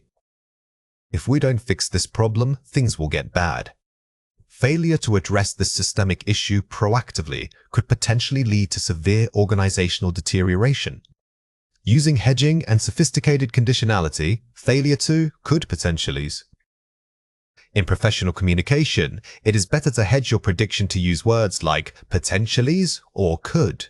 This makes you sound thoughtful and cautious. Rather than making an absolute guarantee, people disagree about this topic. There exists a spectrum of viewpoints regarding this issue, necessitating careful deliberation. Using abstract nouns and sophisticated phrasing, spectrum of viewpoints, necessitating. Instead of simply stating disagreement, you are describing the nature of the disagreement.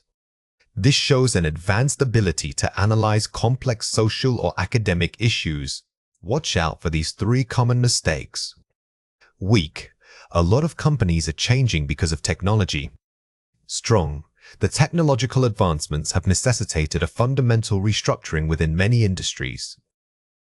We replaced the vague phrase a lot of with technological advancements, and instead of changing, we use the formal verb necessitated. Always seek out stronger, more precise verbs. Weak. Because it is expensive, they stopped using that system. Strong. Given its prohibitive cost, the organization opted to discontinue the utilization of that particular system. This correction improves both grammar and academic tone. Using structures like given its is a powerful way to start a sentence by providing background information. Weak. The government should do more about climate change for everyone. Strong. It is incumbent upon the governmental bodies to enact more stringent policies regarding climate change mitigation for public welfare. We upgraded should do to the formal phrase it is incumbent upon. This shows a mastery of formal academic phrasing, making your arguments sound authoritative and well-researched. Here are 4 ways to practice. The topic vocabulary bank. Select 5 high-level nouns and 10 related verbs within a single professional field like logistics or finance. Use them in context. Don't just memorize definitions, create mini scenarios using the words. For instance, if you study prohibitive, write 3 different sentences where it applies to different industries. The linking phrase, inventory. Gather 10 advanced linking structures, e.g., notwithstanding this fact, conversely, furthermore, practice starting paragraphs with these. Linking phrases are the glue of coherent writing. By preloading yourself with varied transitions, you can structure your argument quickly and sound much more academic. The why drill depth building. When given a simple statement, force yourself to answer the why 3 times in deeper detail. This builds complex cause and effect sentences. This drill is perfect for developing sophisticated causality. Instead of saying A leads to B, you are now aiming for because of X, which consequently causes Y, leading ultimately to Z. This structure adds weight. Imitation and adaptation. Find articles from reputable sources, like The Economist or Harvard Business Review. Deconstruct their paragraphs into your own writing style. The best way to learn sophisticated structures is to analyze them in experts' work. When you imitate the rhythm and complexity of high-level writing, it becomes natural for you to adopt that tone. When discussing education experiences, don't just list events, tell a story. Start with an opening statement that sets the scene and introduces your general feeling about the topic. Next, structure your answer chronologically, moving from background to current feelings. Finally, always conclude by reflecting on how those experiences influenced who you are today. This 3-part framework helps create a cohesive and engaging narrative for your listener. Remember that effective storytelling in English is about flow, not just content. By establishing a clear beginning, middle, and end, you give yourself natural pausing points and transitions. Think of the opening statement as hooking the listener immediately, making them want to hear the rest of your journey. Here are 5 examples. My most memorable course was one that challenged my preconceived notions. Challenging assumptions, high-level verb. Instead of saying, "It was hard," using phrases like "challenged my preconceived notions" shows a sophisticated grasp of vocabulary. It immediately elevates your speaking ability by demonstrating nuanced understanding. I found the practical applications of theory incredibly valuable. Connecting theory to practice, idiomatic phrase. This phrase is excellent because it shows you understand the academic process, that knowledge isn't just abstract. It signals that you are thinking critically about how your education applies to real life. The curriculum was quite rigorous, demanding a lot of dedication. Describing difficulty, formal adjective. Using rigorous is much stronger than simply saying difficult. It suggests that the challenge was structured and academic, which is perfect for discussing higher education. I had to hone my research skills dramatically over those 2 years. Improving a skill, professional verb. The verb hone means to refine or perfect something over time. It is a highly descriptive and professional word choice that makes you sound like someone who reflects deeply on their personal development. It provided me with a robust foundation in the field. Establishing a base, strong noun phrase. Saying you built a robust foundation is much more impactful than saying you learned a lot. It implies comprehensive support and strength, which is exactly what an education should provide. Here are 3 reasons why this matters. Using transition words. Words like furthermore or consequently link ideas smoothly. Transition words are the glue of fluent speech. They don't just make you sound smarter, they allow your listener to follow the logic path of your thoughts easily. Mastering these phrases prevents your speech from sounding like a choppy list. Elaborating on how or why. Don't just state facts, explain the mechanism behind them. When you are asked about an experience, resist the urge to give a one-sentence answer. Instead, immediately follow up with explaining how that event affected you or why it was important. This depth is what defines fluency. Shifting focus, pivot phrases. Phrases like, on the other hand, allow for balance. Life and academics are rarely perfect, so don't be afraid to discuss challenges or mixed feelings. Using pivot phrases shows critical thinking and a mature perspective on your experiences. To move beyond simple summaries of school life, you need to use the STAR method for storytelling. First, identify a specific situation, a project, or class moment. Second, detail the task, what needed to be achieved. Third, explain your action, what you personally did. And finally, describe the result and what you learned from it. This framework ensures your story is actionable, memorable, and focused on personal growth. The STAR method is incredibly powerful because it forces you into active language rather than passive descriptions. Instead of saying we studied hard, you are forced to say, I took the initiative to lead study sessions that focused on this shift makes your contribution clear. Here are 4 ways to practice. The 1-minute reflection. Pick a random topic like library lives or online learning and speak about it for 60 seconds without stopping, recording yourself. Recording yourself is the single best way to improve fluency because you become your own harshest critic. When you listen back, you will automatically catch grammar errors and repeated vocabulary that you missed while speaking. The what-if game. Predict hypotheticals related to education. What if I hadn't chosen this major? What if the system changed? This technique trains your brain to use conditional tenses, specifically second and third conditionals. This allows you to discuss possibilities and regrets in a highly advanced manner. Focus on emotional adjectives. Instead of good or bad, use words like challenging, rewarding, or disappointing. General adjectives are weak. Specific emotional vocabulary paints a picture for your listener and shows that you don't just list facts, you analyze feelings associated with those facts. Prepare 3 key stories. Select 3 diverse stories, 1 success, 1 failure, and 1 surprising moment. Practice telling them using the STAR method. By pre-preparing a small repertoire of deeply detailed anecdotes, you build confidence. When faced with any prompt about your education, you can simply pivot back to one of these 3 well-polished stories. When discussing free time, we need more than just a list of hobbies. We must describe the quality of that time and how it makes us feel. Today, we are focusing on vocabulary that helps you explain your leisure pursuits in depth. Instead of simply saying, I read, we want to convey if you read for relaxation or for deep study. Our goal is to move beyond basic nouns and use strong adverbs and adjectives to paint a vivid picture for the listener. Understanding these words will allow you to sound much more fluent and sophisticated when discussing your passions. The key here isn't just knowing synonyms, it's mastering nuance. When you talk about leisure, listeners want to know if the activity is restorative, challenging, or mindless. By using precise vocabulary, you show that you can articulate complex feelings related to downtime. Let's go through 6 words. For each word, I will say it clearly, then explain how to produce it correctly.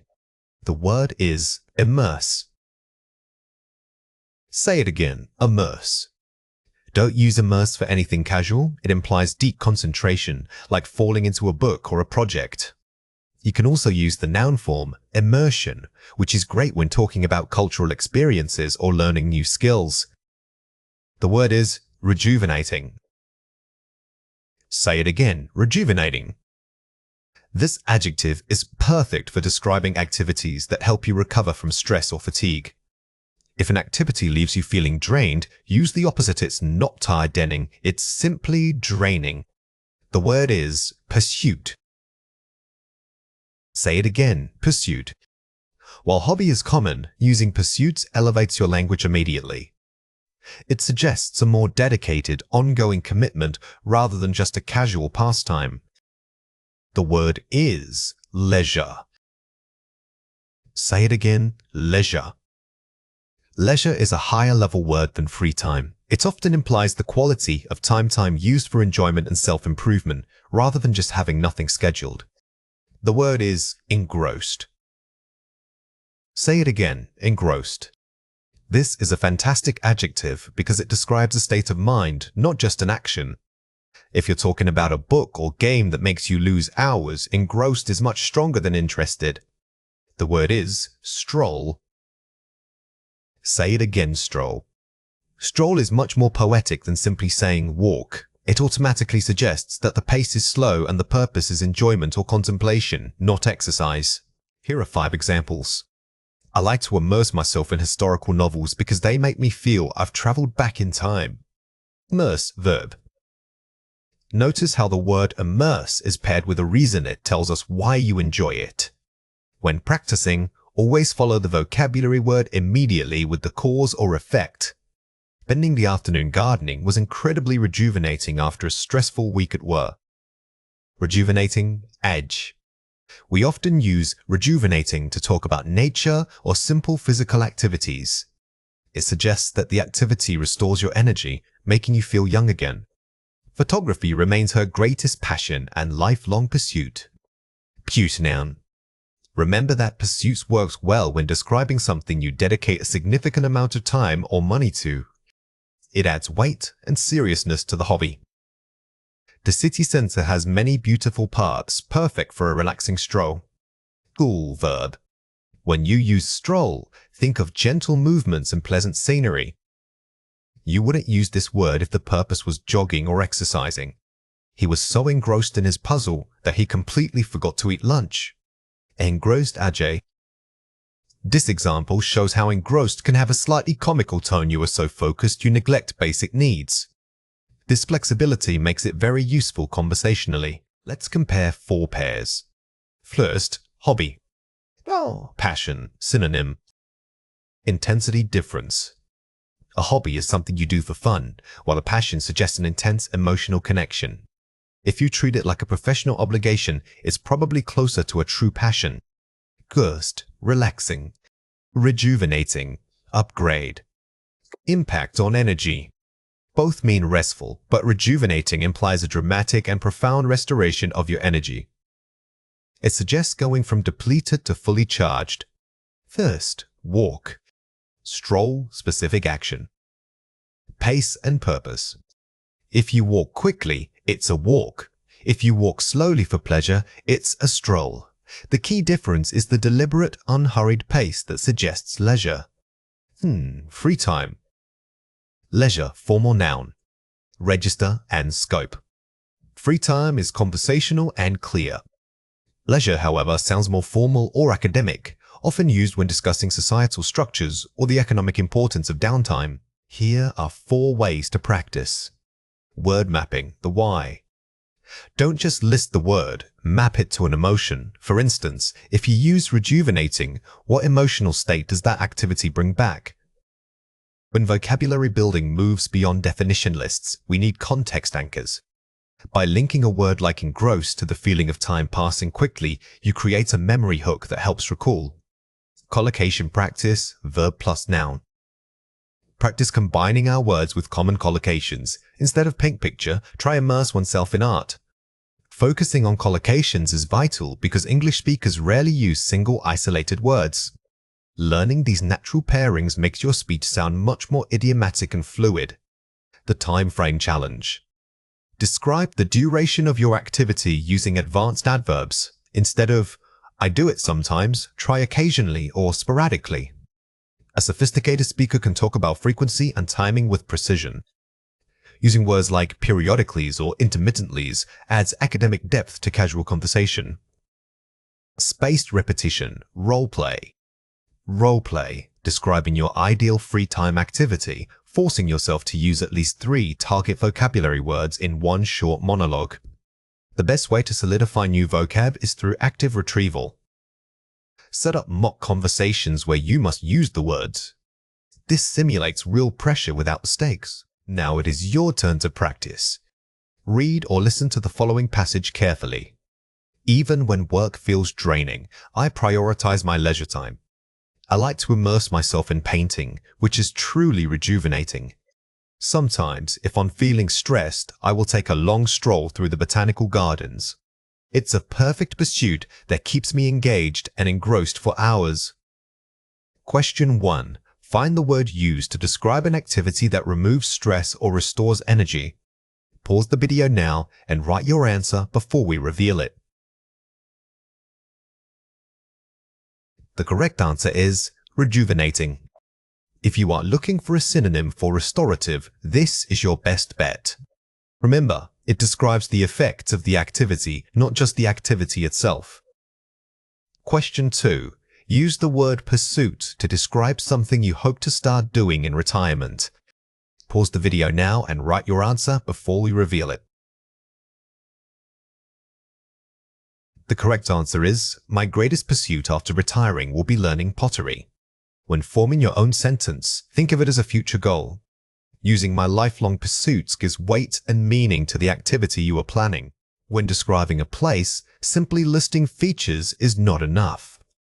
To score highly in IELTS writing and speaking, you must appeal to all 5 senses: sight, sound, smell, touch, and taste. Instead of saying, "The park is green," try evoking the feeling of dew on the grass or the scent of blooming jasmine.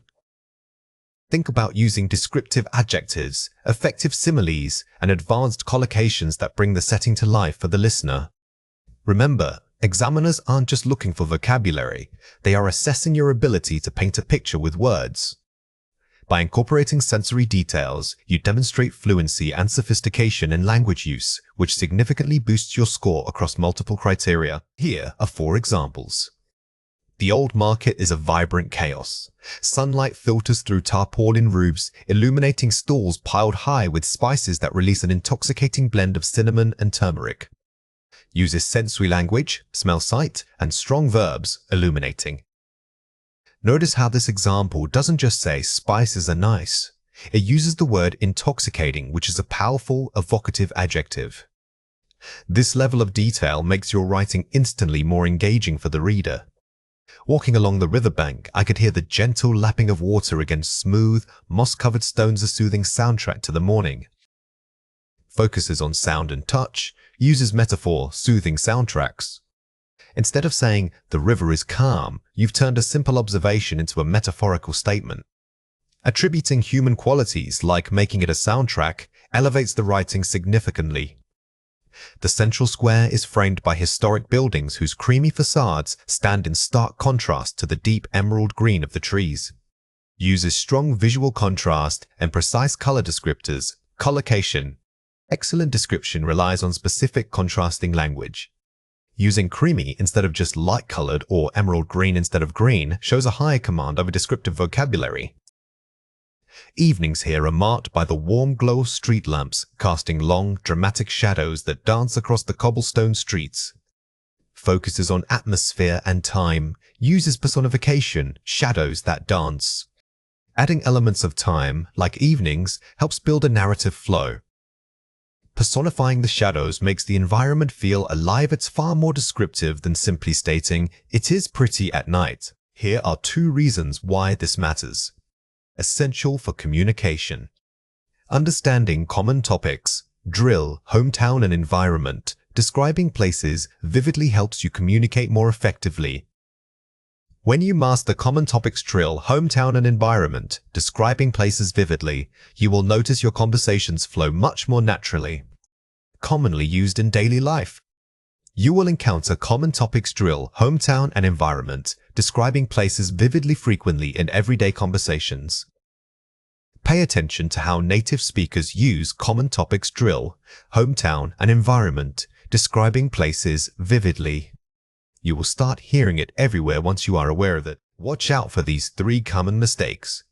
Weak. The place is beautiful and has many old things to see. Strong. It boasts breathtaking scenery coupled with a labyrinth of historic architecture. Avoid vague adjectives like beautiful or nice. Instead, use specific nouns and verbs like breathtaking scenery to be much more precise about what makes the place remarkable. Weak. I walked in the park. The trees were big. Strong. I strolled through the park, where ancient oaks stood sentinel against the blue sky. This correction focuses on upgrading verbs and using figurative language. Replacing walked with strolled adds a layer of implied emotion, suggesting leisure or contemplation. Weak. The air smells fresh because there are many flowers. Strong. The atmosphere is imbued with the sweet fragrance emanating from countless blooming flora. Notice the shift in structure and vocabulary. Using imbued with or emanating from drastically improves your grammatical range, moving beyond simple cause and effect statements. Here are 4 ways to practice. The 5 senses brainstorm. Before writing, list 1 detail for sight, sound, smell, touch, and taste. This ensures comprehensive coverage. This brainstorming technique is crucial because it forces you to move beyond visual descriptions alone. By actively thinking about non-visual sensory input, your vocabulary pool expands instantly. Opening hook strategy. Start with a broad statement or an impactful metaphor rather than just stating the main topic. Do not begin with, "I live in." Start with something evocative, like, "Few places capture the soul quite like this coastal town." This instantly hooks the examiner and sets a sophisticated tone.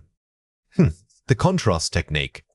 Compare two elements, e.g., past versus present, natural versus urban, to add depth and dimension. Contrast is a powerful writing tool. Highlighting the difference between what was asked and what isn't, or where nature meets industry, adds intellectual sophistication to your description. Focus on feeling impact. Describe how a place makes you feel: peaceful, energetic, nostalgic. This gives the writing emotion. Ultimately, descriptive writing is about emotional resonance.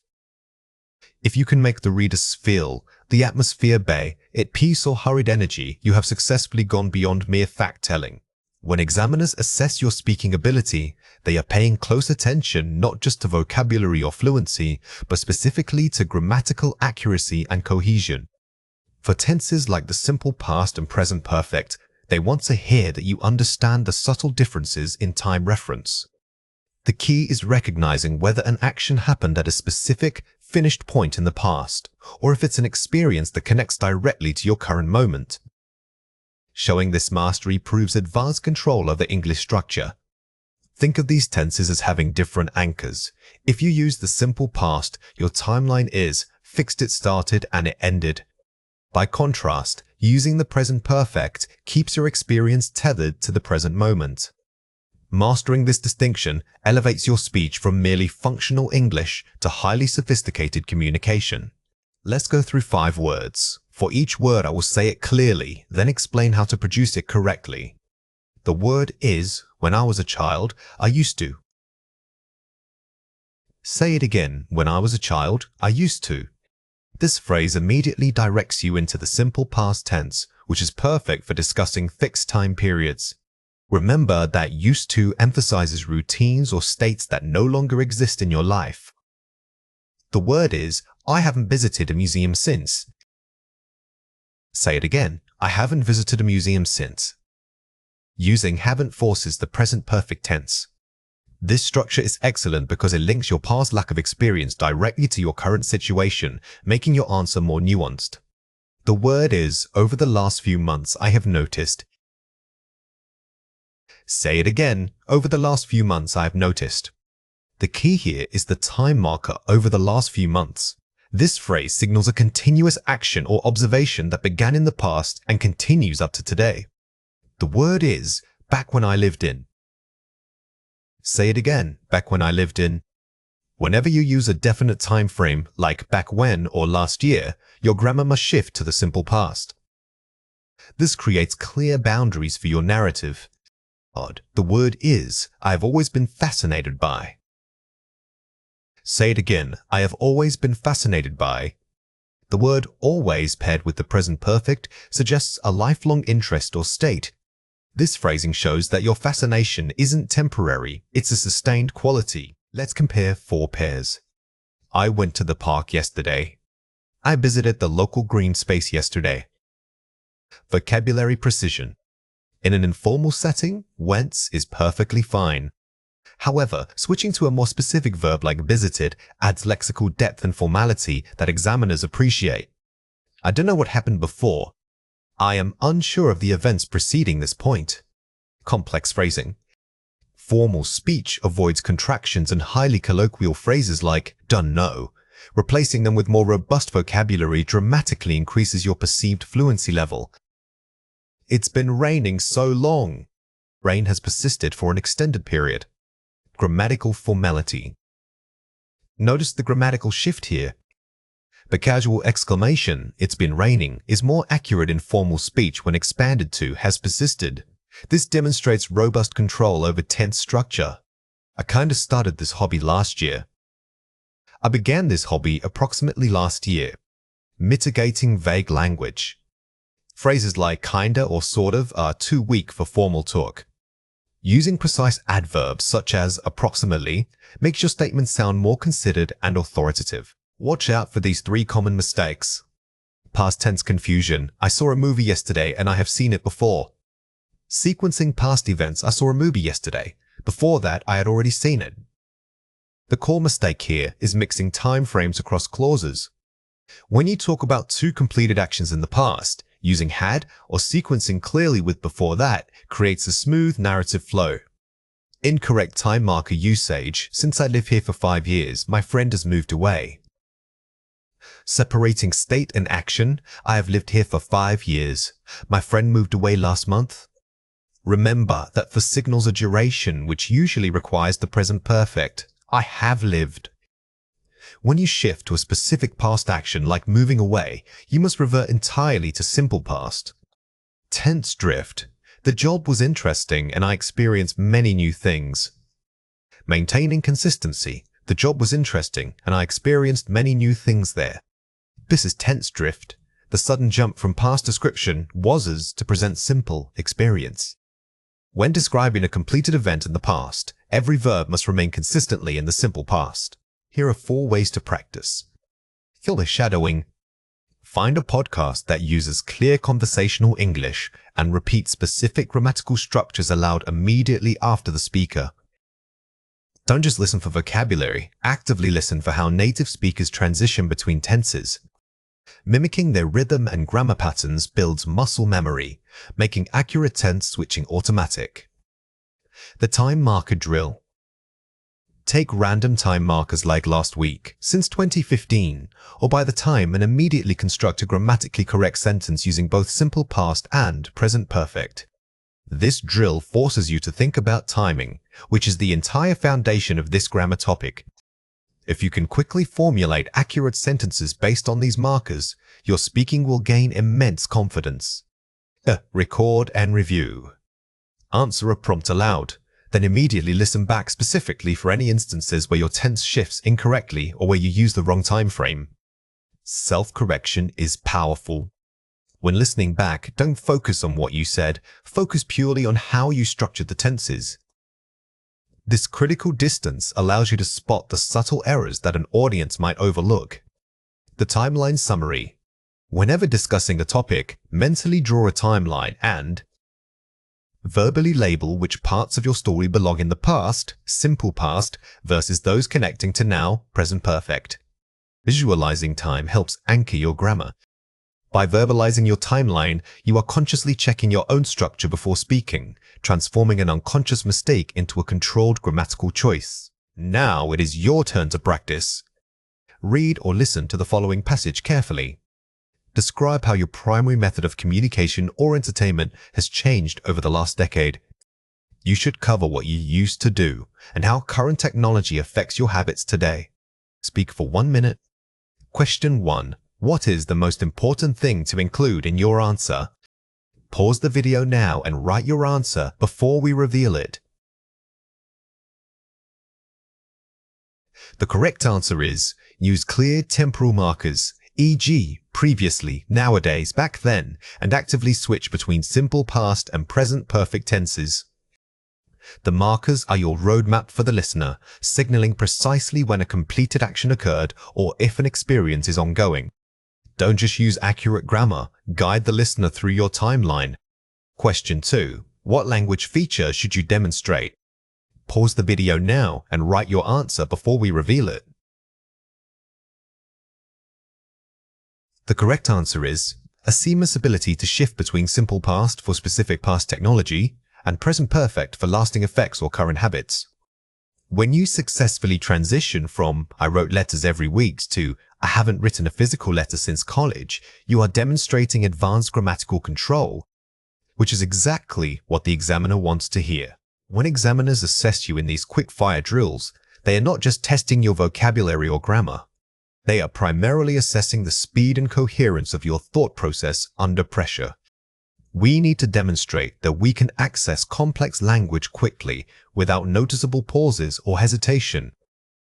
Focus on maintaining a steady rhythm and expanding your answers slightly beyond the minimum requirement.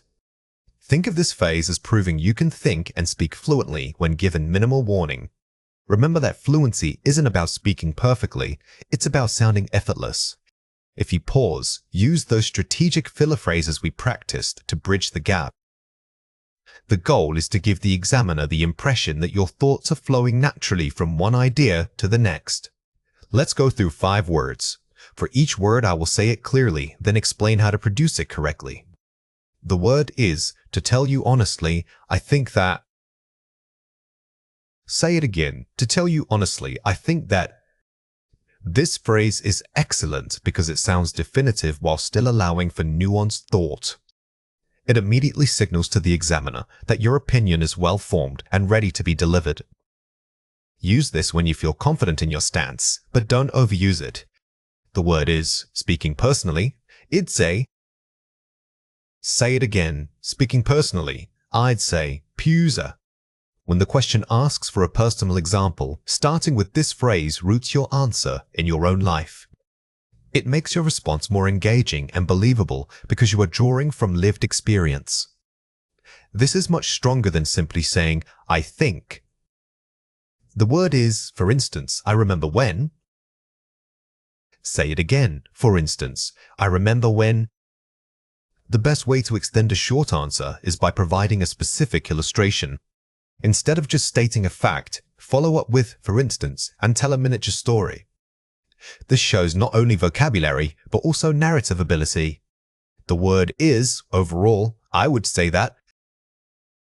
Say it again. Overall, I would say that. This is a fantastic tool for answering questions that require comparison or summarizing a topic. It acts as a natural bridge to wrap up your thoughts smoothly and give the impression of comprehensive thinking. Use it when you have covered multiple points. The word is, in my view, there are several reasons. Bus. Say it again. In my view, there are several reasons. Instead of dumping all your ideas out at once, grouping them with, there are several reasons, gives your speech a logical structure. It helps the listener follow your argument and boost your score for coherence. Think of it as outlining your answer before you speak. Let's compare 4 pairs. First, gunner. I would like to discuss this topic. Formality in setting the stage. In a test environment, dropping contractions and using full verbs helps you sound more considered and academic. This shift shows that you are consciously adapting your language register for the formal setting. It adds polish even if the topic is casual. It's kind of difficult to say. It is relatively challenging to pinpoint an answer. Edging and understatement. Replacing slang or vague modifiers with more sophisticated vocabulary elevates your performance. Relatively or challenging sound much more precise than kinda difficult. This precision boosts both vocabulary and grammar scores. I don't know what to say. I haven't given it much thought, but handling difficulty gracefully. Never use informal fillers like dunno in an exam. Instead, use a sophisticated phrase that buys you time while sounding thoughtful, such as admitting you need to consider the topic further. This is far more impressive. Like, it's always fun. It tends to be quite enjoyable. Generalizing descriptions. Vague adverbs like are conversational crutches and should be eliminated. Using stronger verbs or more formal intensifiers, such as tends to be, makes your description more vivid and academic. Watch out for these 3 common mistakes. Avoid hesitation markers, using too many fillers like, Better, structured pauses, pausing briefly and restarting with a structured phrase.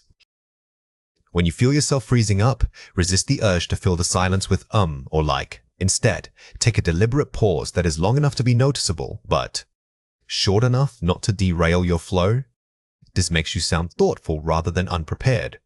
Avoid tense shifts, mixing tenses randomly, e.g., I went and then I go. Better, consistent time markers, establishing a clear timeline for the narrative. When telling a story, you must lock yourself into one primary tense, usually simple past. If you mention something that is still true now, switch to the present perfect. Consistency in your timeline shows grammatical control. Avoid under-answering, answering only with, yes, I like it. Better, elaborate reason plus. Example, expanding with a reason and an example. The single biggest mistake is being too brief. The examiner needs evidence that you can talk for 45 seconds on a simple topic.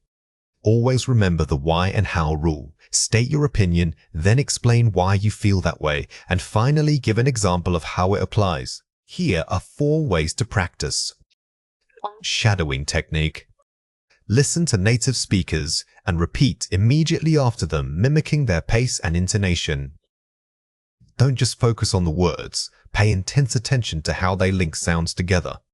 This helps reduce your own tendency toward unnatural, choppy speech patterns. It trains your mouth muscles for rapid, natural English flow. Timed Part 1 Simulation.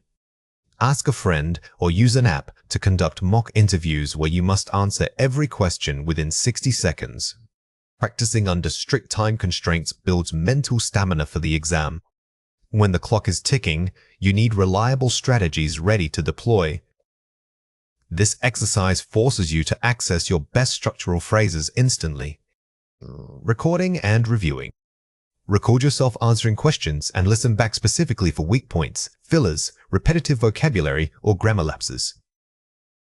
Listening is far harder than speaking. When you hear your own mistakes, like repeating the same adjective repeatedly, you will be much more aware of them in a live test setting. Be critical but constructive when reviewing your tapes. Topic expansion drills. Take one simple topic, e.g., coffee, and force yourself to discuss it from 3 different angles: history, culture, and personal preference. This drill is brilliant for expanding your mental vocabulary pool quickly. It teaches you not just what to say, but how to pivot between related subtopics smoothly. This demonstrates intellectual breadth. Now it is your turn to practice. Read or listen to the following passage carefully. Describe your ideal weekend activity or routine. You should mention where you like to go and who you usually spend time with. Aim for a response of 4-5-60 seconds. Question 1. What must the most important element of your answer be? Pause the video now and write your answer before we reveal it. The correct answer is specifics, not generalities. Do not just say, "I like relaxing." Instead, paint a picture. "I love spending Saturday afternoon walking through the local botanical garden because the air is so fresh." Specific nouns and sensory adjectives are what make your speech vivid for the examiner. Question 2. What language feature should you demonstrate? Pause the video now and write your answer before we reveal it. The correct answer is advanced linking words and varied tenses. To impress, use a mix of temporal adverbs like initially or subsequently. Also, remember to weave in both the simple past for memories and present perfect for current habits seamlessly. When you receive a cue card, remember that the examiner is not just listening for grammar. They are evaluating your ability to structure and sustain a complex narrative. They are looking for coherence, the way smoothly one idea transitions into the next. Successful candidates manage their time by systematically addressing every bullet point on the card. This requires advanced discourse markers, vivid vocabulary, and clear sequencing. Remember that coherence means more than just linking words. It means telling a story with a beginning, middle, and end. Think of your response as an essay, even though you are speaking it aloud. Structure gives the impression of fluency, even if you stumble on certain words. Let's go through 5 words. For each word, I will say it clearly, then explain how to produce it correctly. The word is, to begin with, I'd like to discuss. Say it again. To begin with, I'd like to discuss. Use this phrase immediately after you take your preparation notes. It signals to the examiner that you are starting a structured talk and sets a professional tone right away. The word is, moving on to the next aspect, I believe. Say it again. Moving on to the next aspect, I believe. This phrase is excellent for maintaining momentum. Instead of pausing awkwardly when transitioning from one prompt point to the next, use this to bridge the gap smoothly. The word is, a particularly interesting detail about that was. Say it again. A particularly interesting detail about that was. When you are detailing an experience or giving an example, don't just state a fact. Using this phrase allows you to pause and elaborate on the specifics, boosting your vocabulary score. The word is, overall, what stands out most is. Say it again. Overall, what stands out most is. Never just stop speaking when the time limit is about to end. Use this phrase to wrap up your central point and give a strong conclusion, making your entire response feel complete. The word is, if I had to summarize my experience. Say it again, if I had to summarize my experience. This is perfect for the very end of your talk. It takes you from simply listing points to offering a reflective conclusion, which shows deeper critical thinking skills. Let's compare 4 pairs. It was like super fun. The experience proved to be incredibly enjoyable and memorable. Elevating vocabulary. In formal speech, we replace casual intensifiers like supers or really with more academic adjectives such as incredibly, exceptionally, or remarkably. This shows a broader command of the English language. I guess it was because one possible reason for this is that using formal discourse markers. When you are giving a cause or an explanation, avoid hedging with, I guess. Instead, use measured phrases like, it suggests that or. One might argue, which sounds more authoritative and thoughtful. So, I did everything. Consequently, I undertook various activities. Improving verb usage. Instead of using simple verbs repeatedly, try to use strong action verbs that describe the process. For instance, undertooks is much more descriptive than simply saying did. It was a big deal. This had significant implications for me. Shifting focus from size to impact. When describing the importance of an event, don't just say it was big. Focus instead on its impact or its significance. This elevates your response from a childish account to a mature reflection. Watch out for these 3 common mistakes. Vague descriptions, filler, I went to the park, it was really big. Precise language. When I visited the park, its sheer size was quite impressive. A common slip is relying on weak filler words like or like. These break your rhythm. To correct this, immediately replace the vague statement with a powerful adjective or stronger noun. Over-reliance on time markers. It was exciting and it happened last year, so I remember. Advanced vocabulary. Linking. The event took place last year and I recall it vividly because simply stating when something happened is often insufficient. Use more advanced phrasal verbs or sophisticated adverbs of time like vividly or consequently to make your memory recall sound richer. Repetitive, underdeveloped idea. I went there and I liked the food, so it was good. Specificity and depth. The culinary options were exceptional. Specifically, the local cuisine exceeded my expectations. If you use a general adjective like good or nice, you lose points. Always follow up with specific details, naming the food, describing the taste, or explaining why it was good. Here are 4 ways to practice. The brain dump technique.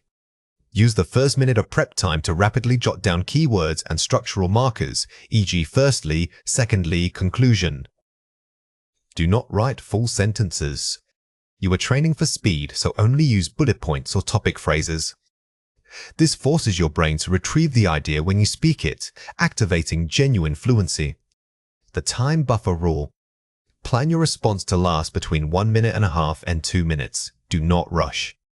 If you finish too quickly, the examiner may think you lacked ideas.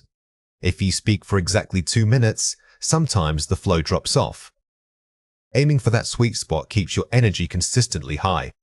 Joke. Wise question.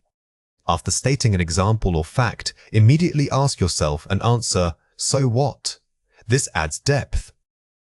Every statement you make should have a follow-up layer of explanation. Instead of just saying, I visited Paris, say, I visited Paris, and this was significant because it changed my view on art. Always give the why. Practice story transfer. Take a simple story, e.g., your last vacation, and practice telling it using 5 different cue cards. This exercise is vital because it teaches you to be flexible with the prompt. You are practicing structuring an answer, not just remembering facts about a trip. Now it is your turn to practice. Read or listen to the following passage carefully. Describe a skill you would like to learn in the future. You should say, "Sk, what this skill is, when you plan to learn it, why learning it is important for your life." Talk for about 2 minutes. Question 1. What is the most important thing to include in your answer? Pause the video now and write your answer before we reveal it. The correct answer is a clear, well-structured narrative that connects all 3 bullet points logically. Focus on why it matters to you personally and professionally. When planning this response, don't just list facts, weave them into a story of personal ambition. Start with the idea itself and build outward to explain its massive impact on your future self. Question 2. What language feature should you demonstrate? Pause the video now and write your answer before we reveal it. The correct answer is advanced conditionals and modals, e.g., if I were able to, I would certainly. Since this topic is about the Siv using conditional structures naturally reinforces your grammar while maintaining a high level of sophisticated language required for top band scores. When we talk about structuring a narrative arc for a short speech, think of it less like simply listing facts and more like telling a mini-story. A coherent arc means every point naturally leads to the next, guiding your listener through your argument smoothly. It involves 3 key parts: an engaging opening hook, a clear body with supporting evidence, and a powerful conclusion that summarizes your main takeaway. Mastering this structure is crucial because it demonstrates not just fluency, but superior organizational skills, which examiners highly value in IELTS speaking. Understanding the narrative arc means you are controlling the listener's attention from start to finish. Instead of just listing things, you are building momentum. Always plan your transition sentences, these signpost phrases like furthermore or on the other hand, because they are what make a speech sound professional and polished.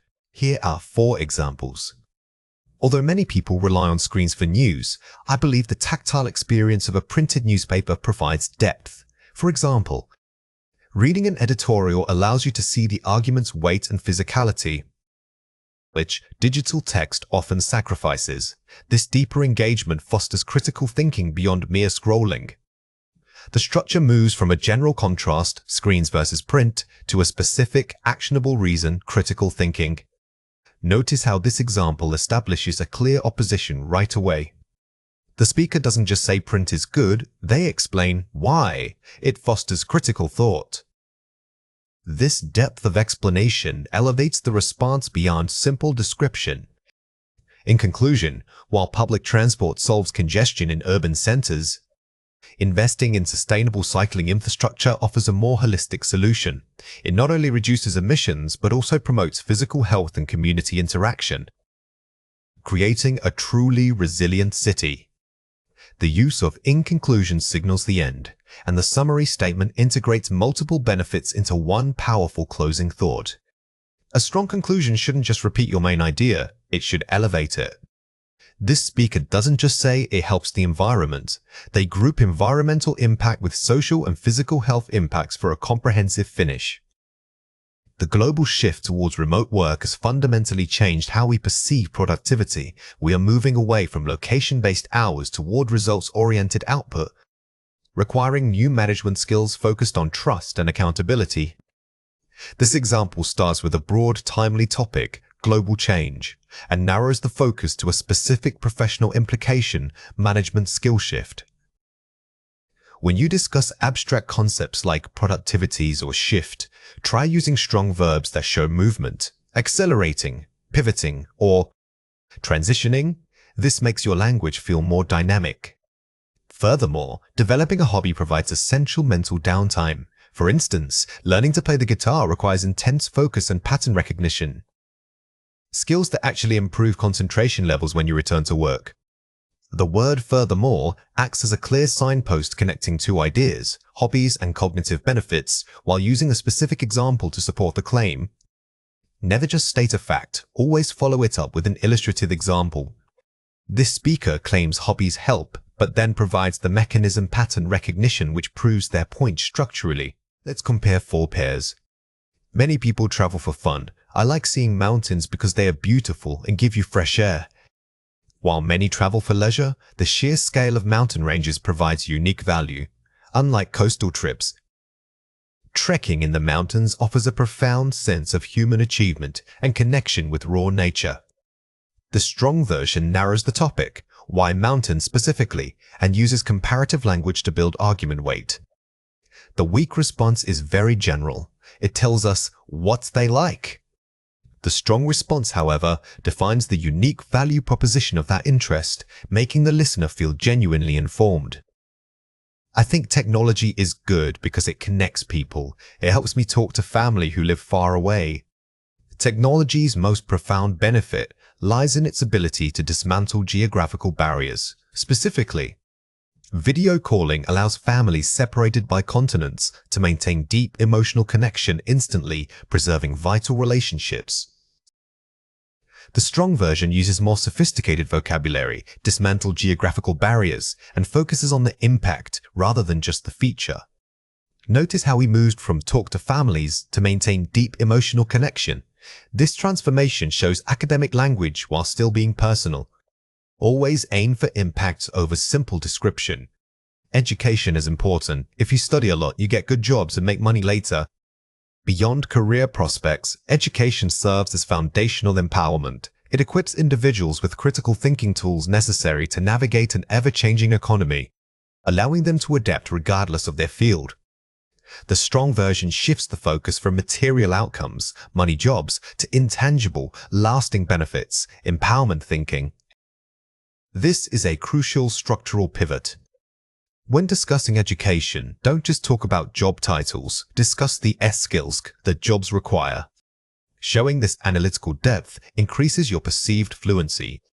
We should use more public parks because they are nice places to walk and people relax there. Expanding urban green spaces is vital not just for recreation, but for psychological well-being. These natural oases mitigate the stress of densely populated city life, offering immediate benefits to mental health and community bonding.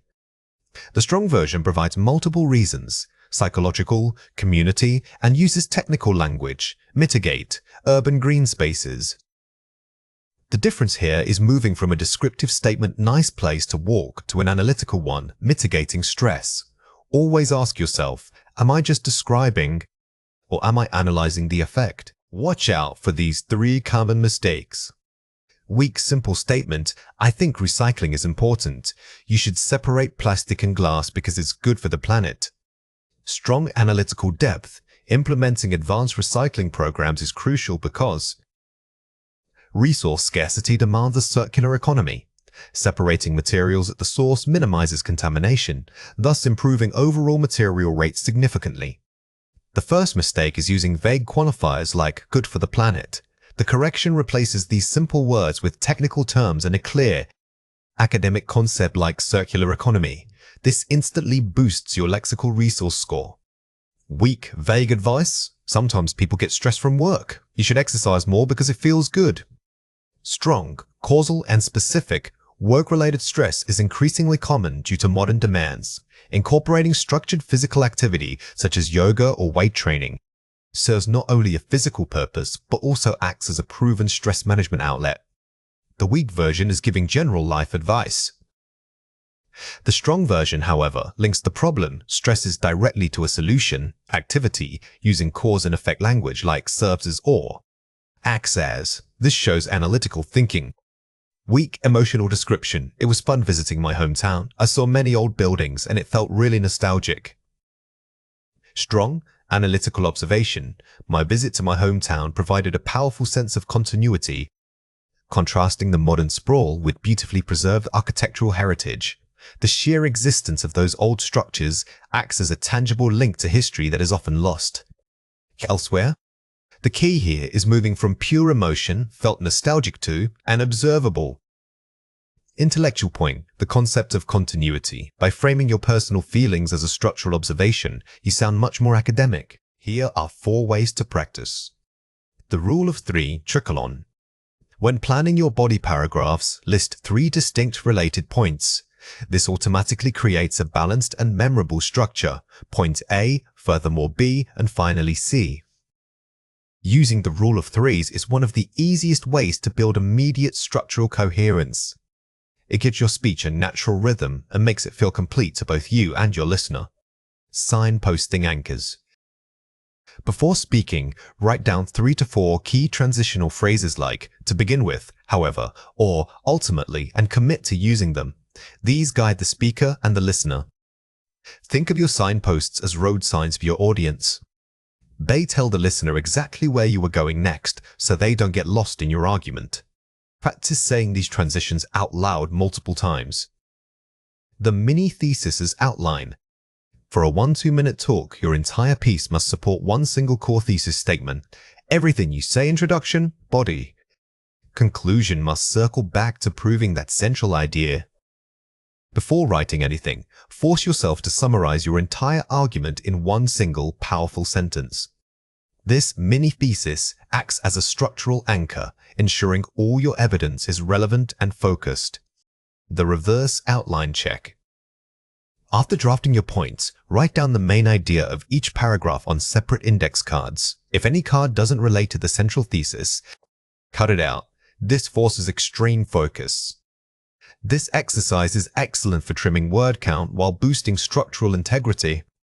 It helps you distinguish between interesting anecdotes and essential supporting evidence. Now, it is your turn to practice. Read or listen to the following passage carefully. Many modern cities are seeing a rise in single-use plastic waste. You should discuss the causes of this issue and suggest 2 actionable steps that local communities can take to mitigate its impact. Question 1. What is the key requirement of this task? Pause the video now and write your answer before we reveal it. The correct answer is, the response must maintain a clear, logical structure, cause, impact. Solution 1, Solution 2. The arc must be problem-focused and solution-oriented.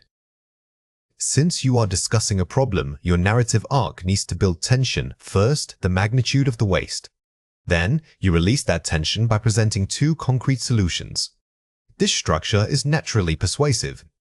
Question 2. What would a Band 7 response focus on first? Pause the video now and write your answer before we reveal it. The correct answer is, it must start with a strong hook that generalizes the problem, e.g. the sheer volume of plastic. It should immediately establish the scope and urgency before listing causes. Don't waste your opening sentences giving minor details. Start big, state the central crisis, and then guide the listener down to specific points. This confident pacing is what defines a high-scoring narrative. When you open your Part 2 talk, remember that your introduction is prime real estate. Examiners are listening not just for content, but for how smoothly and powerfully you begin your response. A strong hook immediately establishes a sophisticated tone and shows control over the language. Instead of simply listing points, try structuring your opening remarks to capture attention or set an intriguing context. This initial burst of confidence signals that you are ready to deliver a high-level performance. The key here is moving beyond listing information. We want narrative flair right from the start. Think about starting with a general statement, a rhetorical question, or even a brief anecdote related to the topic. This shows fluency and makes your response feel less like an essay answer and more like a compelling story. Let's go through 5 words. For each word, I will say it clearly, then explain how to produce it correctly. The word is, to be perfectly honest with you. Say it again, to be perfectly honest with you. This phrase is fantastic because it sounds conversational but authoritative. It signals that you are about to offer an unfiltered, well-thought-out perspective on the topic at hand. Use it when the prompt asks for your personal feelings or experiences. The word is, the concept of topic has always fascinated me because... Say it again. The concept of topic has always fascinated me because... This is perfect for opening large, abstract topics like technology or culture. It immediately elevates the discussion from simple description to academic analysis. By using concept, you show that you are thinking critically about the idea itself. The word is, when I consider topic, my mind instantly goes back to... Say it again. When I consider topic, my mind instantly goes back to... The best way to hook an examiner is with a mini-story. This phrase allows you to transition seamlessly into a vivid example or memory without losing momentum. Always make sure the memory directly relates to the cue card's theme. The word is, it's difficult to pinpoint one specific moment, but I recall... Say it again. It's difficult to pinpoint one specific moment, but I recall. If the prompt is vague or asks you to describe a broad concept, this phrase buys you time and shows nuance. It suggests that the topic is complex, allowing you to speak at length without feeling cornered by a single detail. The word is, from my perspective, one of the most profound impacts is. Say it again. From my perspective, one of the most profound impacts is. Use this when you need to immediately state your main argument before detailing it. It functions like a mini thesis statement for your talk, giving structure and direction right from the first sentence. Let's compare 4 pairs. It was kind of fun to go there. The experience proved to be quite enjoyable. Formal vocabulary choice. Notice how replacing simple words like kinda and fun with more formal synonyms instantly boosts your lexical resource score. This isn't just about sounding smart, it's about precision in language. So I guess that means, consequently, this suggests that using discourse markers. Informal fillers like so's or I guess undermine your confidence and clarity. Replacing them with cohesive devices such as consequently or therefore creates sophisticated flow between your ideas. It was a big deal, you know. This represented a significant turning point. Intensity and impact. Instead of vague intensifiers like big deal, use powerful descriptive adjectives or nouns. This level of detail is what truly impresses the examiner and paints a vivid picture for them. I mean, it was pretty good. To put it mildly, it was exceptional. Waterifying enthusiasm. We are replacing weak adverbs like pretties or kind of with stronger, more nuanced intensifiers. This allows you to express high praise using varied and academic language. Watch out for these 3 common mistakes. Hesitation, vagueness. So I guess when I was little, I went. Strong opening hook. When I was much younger, I vividly recall a time when. Never start with hesitation fillers or filler words. Instead, jump straight into a strong opening phrase that sets the scene immediately. A confident start builds trust with the examiner. Overly casually weak thesis. Right, so I'm going to talk about my favorite place. Formal thesis statement. If I had to choose one location, it would certainly be. Avoid phrases that sound like you are reading a report. Adopt a confident, declarative tone right away. State your main point assertively rather than hesitantly. Vague emotional language, it was really interesting but also kind of boring. Complex vocabulary and structure. The experience presented a fascinating dichotomy. It was both engaging and challenging. Don't use simple emotional adjectives. Use sophisticated vocabulary to describe the complexity of your feelings or the situation itself. This shows advanced command over English synonyms. Here are 4 ways to practice. The hook thesis drill. Before the clock starts, practice opening 3 different topics with a powerful hook statement. Record these openings only. This isolates the most crucial part of your performance, the first 30 seconds. By practicing only the introduction, you build muscle memory for sounding confident right out of the gate. Impression-based shadowing. Listen to professional speakers, TED Talks or documentaries and shadow their opening paragraphs, focusing on pacing and rhythm. Don't just repeat words, mimic the speaker's intonation and dramatic pauses. Mastering this technique will make your speech sound more naturally engaging and less rehearsed. The 1-minute outline. For any random prompt, force yourself to create a 3-point structure in under 60 seconds. Practice speaking the outline out loud. This rapid planning drill ensures that your introduction is not only strong, but also immediately followed by a clear, logical structure for the rest of your talk. Timed self-correction. Record yourself and listen back specifically for filler words. Count every or restart you make. Self-correction is key to fluency improvement. By quantifying these errors, you create a measurable goal. Aiming to reduce those specific fillers will instantly improve your perceived speaking confidence. Now it is your turn to practice. Read or listen to the following passage carefully. Describe a piece of technology that significantly changed your daily life. You should say, quo, what the technology is, quo, when you started using it, X how it impacted your routine, and explain why this change was so significant. Question 1. What is the most important thing to include in your answer? Pause the video now and write your answer before we reveal it. The correct answer is, your opening response must set a sophisticated, engaging tone immediately. Don't waste time summarizing the prompt. Dive into a broader statement about technology's impact. Remember that your introduction should act as a transition from the test instructions to your narrative. By starting with an overarching philosophical point like how technology changes human behavior, you instantly deepen the complexity of your answer. Question 2. What language feature should you demonstrate? Pause the video now and write your answer before we reveal it. The correct answer is, use advanced linking phrases and conditional structures, e.g., if it hadn't been for X, Y would not have happened. Demonstrating complex grammar is highly valuable, but only if it feels natural.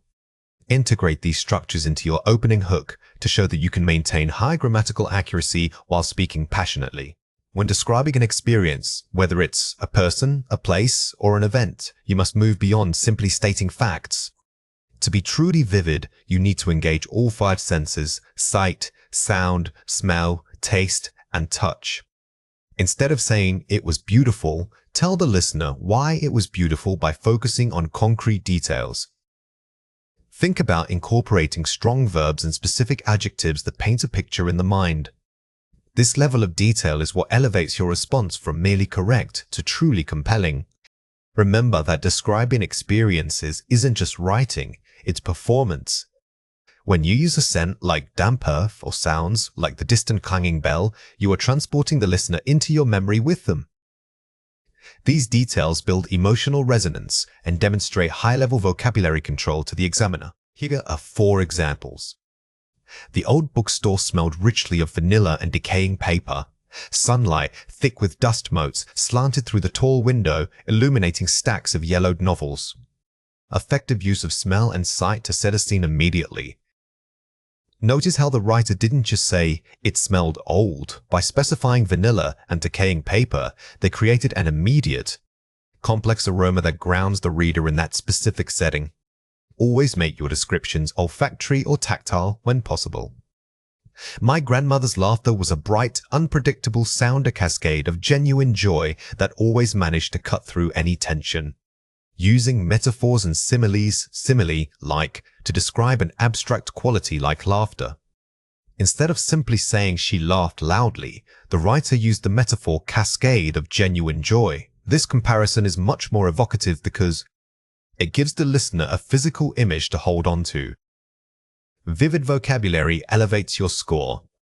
The market was a cacophony of sound, vendors shouting prices, the rhythmic chopping of wood, and the insistent bleating of goats. Combining multiple specific sounds, cacophony, rather than using general terms like loud. When describing an event or place, grouping diverse sensory input makes your description feel authentic. Using a word like cacophony shows advanced vocabulary, while the list of specific sounds provides perfect evidence for that word. The fabric felt surprisingly cool and smooth against my skin, contrasting sharply with the rough, sun-baked stone wall beside it. Direct focus on the tactile sense, touch, to create contrast in imagery. Good descriptive writing often uses juxtaposition, placing 2 opposing details side by side. Highlighting the cool smoothness against the rough heat of the stone gives the reader a complete physical understanding of what you experienced. Here are 2 reasons why this matters. Essential for communication. Understanding, describing experiences, crafting vivid details for people, places, and events helps you communicate more effectively. When you master describing experiences, crafting vivid details for people, places, and events, you will notice your conversations flow much more naturally, commonly used in daily life. You will encounter describing experiences, crafting vivid details for people, places, and events frequently in everyday conversations. Pay attention to how native speakers use describing experiences, crafting vivid details for people, places, and events. You will start hearing it everywhere once you are aware of it. Watch out for these 3 common mistakes. Weak. The concert was loud and fun. I liked all the music. Strong. The arena pulsed with energy. The bass vibrated through my chest cavity, making my teeth rattle to time with the pounding beat. A common error is summarizing the experience instead of detailing it. The improved version uses verbs like pulsed and vibrated, which give physical weight to the sound, making the listener feel the music in their bones. Weak. I remember going to a big city when I was young. Strong. The sprawling metropolis felt overwhelming. Skyscrapers scraped the bruised evening sky, and the endless river of yellow taxis seemed to never slow down. Avoid generic modifiers like bigs or great.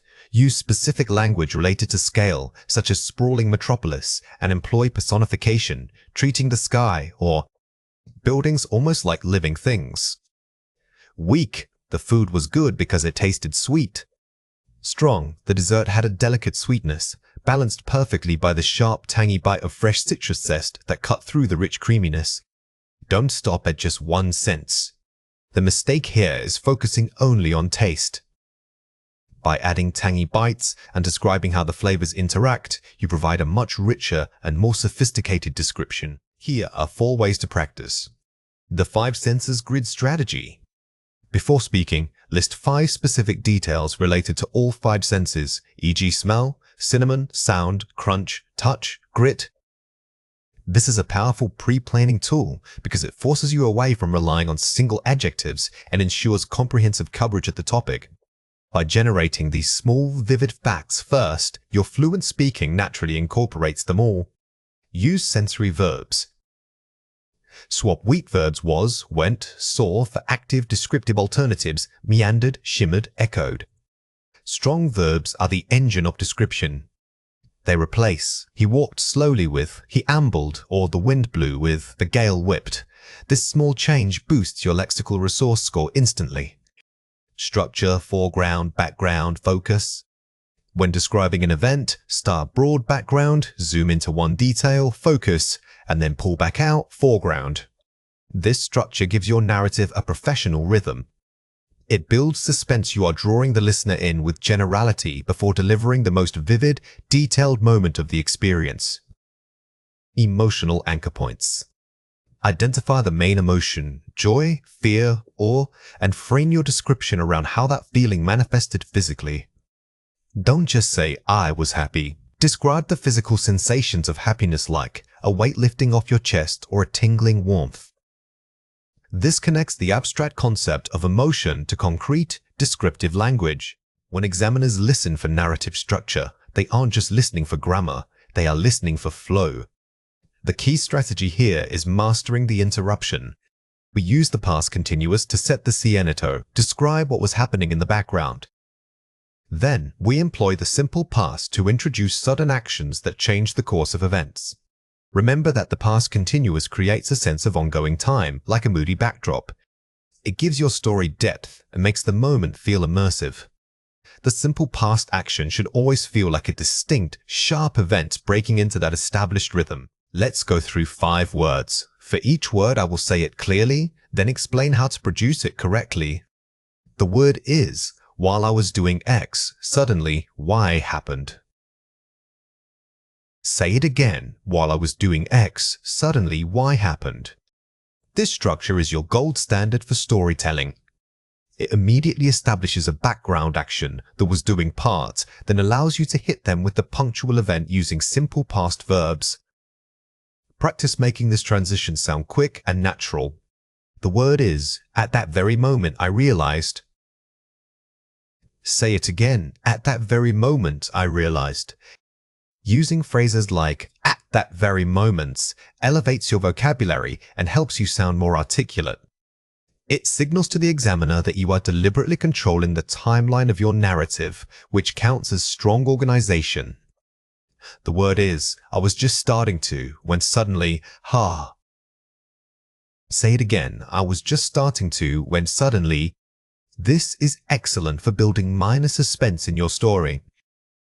It suggests that the event was unexpected because you were already invested in whatever activity you were doing at the time. The word is, my focus was completely on, until. Say it again. My focus was completely on until. This helps you describe internal states, not just physical actions. You can use it to explain why an interruption was so jarring or surprising to your character. Or it turned out that. Say it again. It turned out that. When you are wrapping up the story, this phrase works perfectly. It changes the tone from description to explanation, giving your narrative a satisfying conclusion. Let's compare 4 pairs. I was walking, and then my friend yelled out. As I was strolling through the park, a sudden call from my friend drew my attention. Adding descriptive verbs and adverbs. The key difference here is moving from simple actions to evocative descriptions. Try swapping basic verbs like walked or yelled for more interesting synonyms that paint a clearer mental picture. It was raining and I got completely soaked. The downpour continued relentlessly until I was thoroughly drenched to the bone. Using complex prepositional phrases. Formal speech favors longer, more elaborate phrasing over short, blunt statements. Using adverbs of manner or degree like relentlessly or thoroughly adds sophistication. What was I doing? Oh, I was reading a book. I had been immersed in my reading material when the event occurred. Using more abstract linking words. Instead of simply stating what you were doing, use phrases that suggest depth or involvement. This helps your story feel less like a bulleted list of events and more like a continuous experience. Then, everything changed. The entire atmosphere shifted dramatically when varying introductory clauses. Avoid relying on simple transitional words like then or after. Start your sentences by setting the stage with a strong clause to show grammatical range and fluency. Watch out for these 3 common mistakes. Tense overuse, simple action. I was walking to the cinema and I saw a huge dog. Vivid description. As I was strolling toward the cinema, I spotted an enormous dog. The mistake here is keeping everything too simple. Even when describing a background action, try to use more descriptive language and stronger verbs instead of just stating the basic process. Weak transition, simple conjunctions. I was watching TV, then suddenly my phone rang. Stronger connectors. While I was engrossed in the television program, my phone abruptly rang. Simple conjunctions like then or and are fine for speaking, but they limit your score. Replacing them with sophisticated temporal markers significantly boosts your coherence mark. Vague vocabulary, passive tone. I was doing my homework when the police arrived. Precise nouns and verbs. While I was completing my assignment, the police officers unexpectedly appeared at the door. Specific. Instead of police arrived, try officers appeared.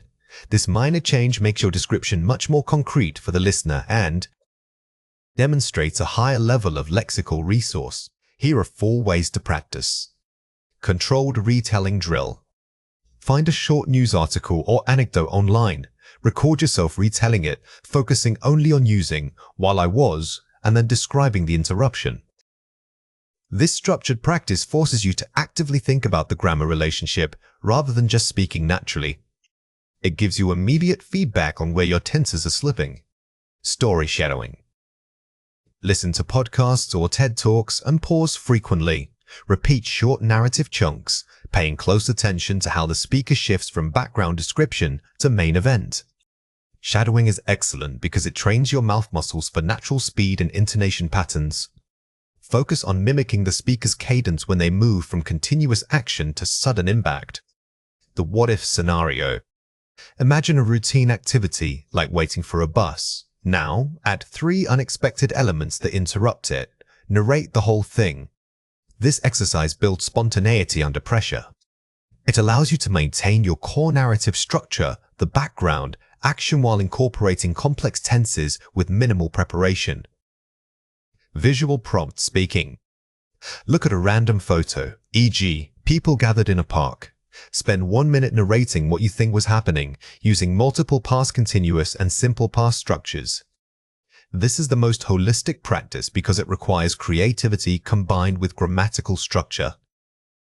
It simulates the unpredictable nature of the actual speaking test environment. Now it is your turn to practice. Read or listen to the following passage carefully. Describe a time when you were doing something completely normal and routine, but suddenly something unexpected happened. You should say T. What the activity was. Ages. Who else was present, if any. H. How long this incident lasted. And explain how it changed your perspective on that situation. Question 1. What is the most important thing to include in your answer? Pause the video now and write your answer before we reveal it. The correct answer is a clear contrast between the background action and the sudden interruption. Use while I was for the former and sharp simple past verbs for the latter. Don't just tell the story, analyze it. When you reach the conclusion, make sure to use a reflective tense like the past perfect, or even talk about how this memory still affects you today. Question 2. What language feature should you demonstrate? Pause the video now and write your answer before we reveal it. The correct answer is effective use of temporal shift, the seamless transition from sustained background action, past continuous, to discrete impactful events, simple past. The examiner is listening for your ability to manage time in English. By mastering this shift, you prove not only that you know the grammar, but that you can use it musically and naturally when under pressure. Signposting language refers to the words and phrases we use to guide our listener through a structured argument. Think of it as verbal road signs. They tell your audience exactly where you are, where you've been, and where you are going next. Key rules include signaling beginnings, like firstly, transitions between ideas, moving on, or in addition, and conclusions, to summarize. In IELTS speaking and writing, using these markers is crucial because it demonstrates high cohesion and a clear organizational ability. When the examiner hears strong signposting, they don't just hear good vocabulary, they hear evidence of sophisticated planning. It proves that your thoughts are not random, but follow a logical architecture. Mastering this skill immediately elevates your score for coherence and fluency. Here are 4 examples. Firstly, the use of public transport has drastically reduced urban pollution. Furthermore, this shift encourages denser city living and less reliance on private cars. Beginning with firstly and linking subsequent points with furthermore, creating a clear sequence. Notice how these conjunctions don't just connect words, they manage the reader's expectation. They promise a progression of ideas, making your argument feel inevitable and highly organized. On one hand, online learning offers flexibility for working adults. On the other hand, it requires intense self-discipline to remain motivated without physical oversight. Using contrasting signposts like on one hand and on the other hand structures a balanced discussion. When you are comparing 2 sides of an issue, using these paired phrases signals that your argument is nuanced. It shows you can handle complexity without losing track. To conclude, while individual effort is important, government policy must play a larger role in achieving global sustainability goals. Using to conclude provides an explicit signal that the discussion is ending and moving toward your final take. Never just stop speaking, always guide the listener to the finish line. A strong concluding signpost gives weight to your final summary statement. A key factor is economic disparity. Moreover, this imbalance often leads to social unrest and political instability in developing regions. Using moreover signals that the second point builds upon or strengthens the first one presented. This specific connector suggests addition and intensification. It makes your writing feel cumulative, that each piece of evidence adds necessary weight to the whole argument. Let's compare 4 pairs. The city is bad. Cars make pollution and it costs money. Firstly, the primary issue with urban centers is air quality due to vehicular emissions. Moreover, these environmental problems translate into significant economic costs for residents. Using structured signposts, firstly and moreover, instead of simple run-on phrases. The difference here is the shift from a listing of facts to an academic argument. The strong version uses language to manage the flow, making it sound polished and intentional. Education is important because it gives you jobs. People need money. To begin with, education equips individuals with valuable job skills. Consequently, access to quality schooling remains fundamental for economic stability in modern society, replacing vague connections with specific transition phrases. Consequently, Instead of simply stating a fact and then listing a related consequence, the strong version creates a clear cause and effect chain. This is much more persuasive writing. Climate change affects weather patterns. It makes it hard for farmers. Furthermore, climate change significantly alters global weather patterns. As a direct result, many agricultural sectors are facing unprecedented challenges with crop yields and using furthermore to add weight, and as a direct result to show causation. We are moving past simple conjunctions like and. These advanced signposts help you deepen the relationship between your evidence points. You are showing how one thing affects another. I think recycling is good for the planet. We should do it. In conclusion, promoting robust recycling initiatives is essential for planetary health. Therefore, global cooperation and policy changes must be prioritized by all nations. Using in conclusion to transition from evidence to a forceful, summarizing recommendation. A good ending doesn't just repeat the topic, it synthesizes the points discussed into a final, memorable call to action. The signposting directs the listener to your main takeaway. Watch out for these 3 common mistakes. Weak, overly casual connectors. First, I think this is important. Also, it helps the economy.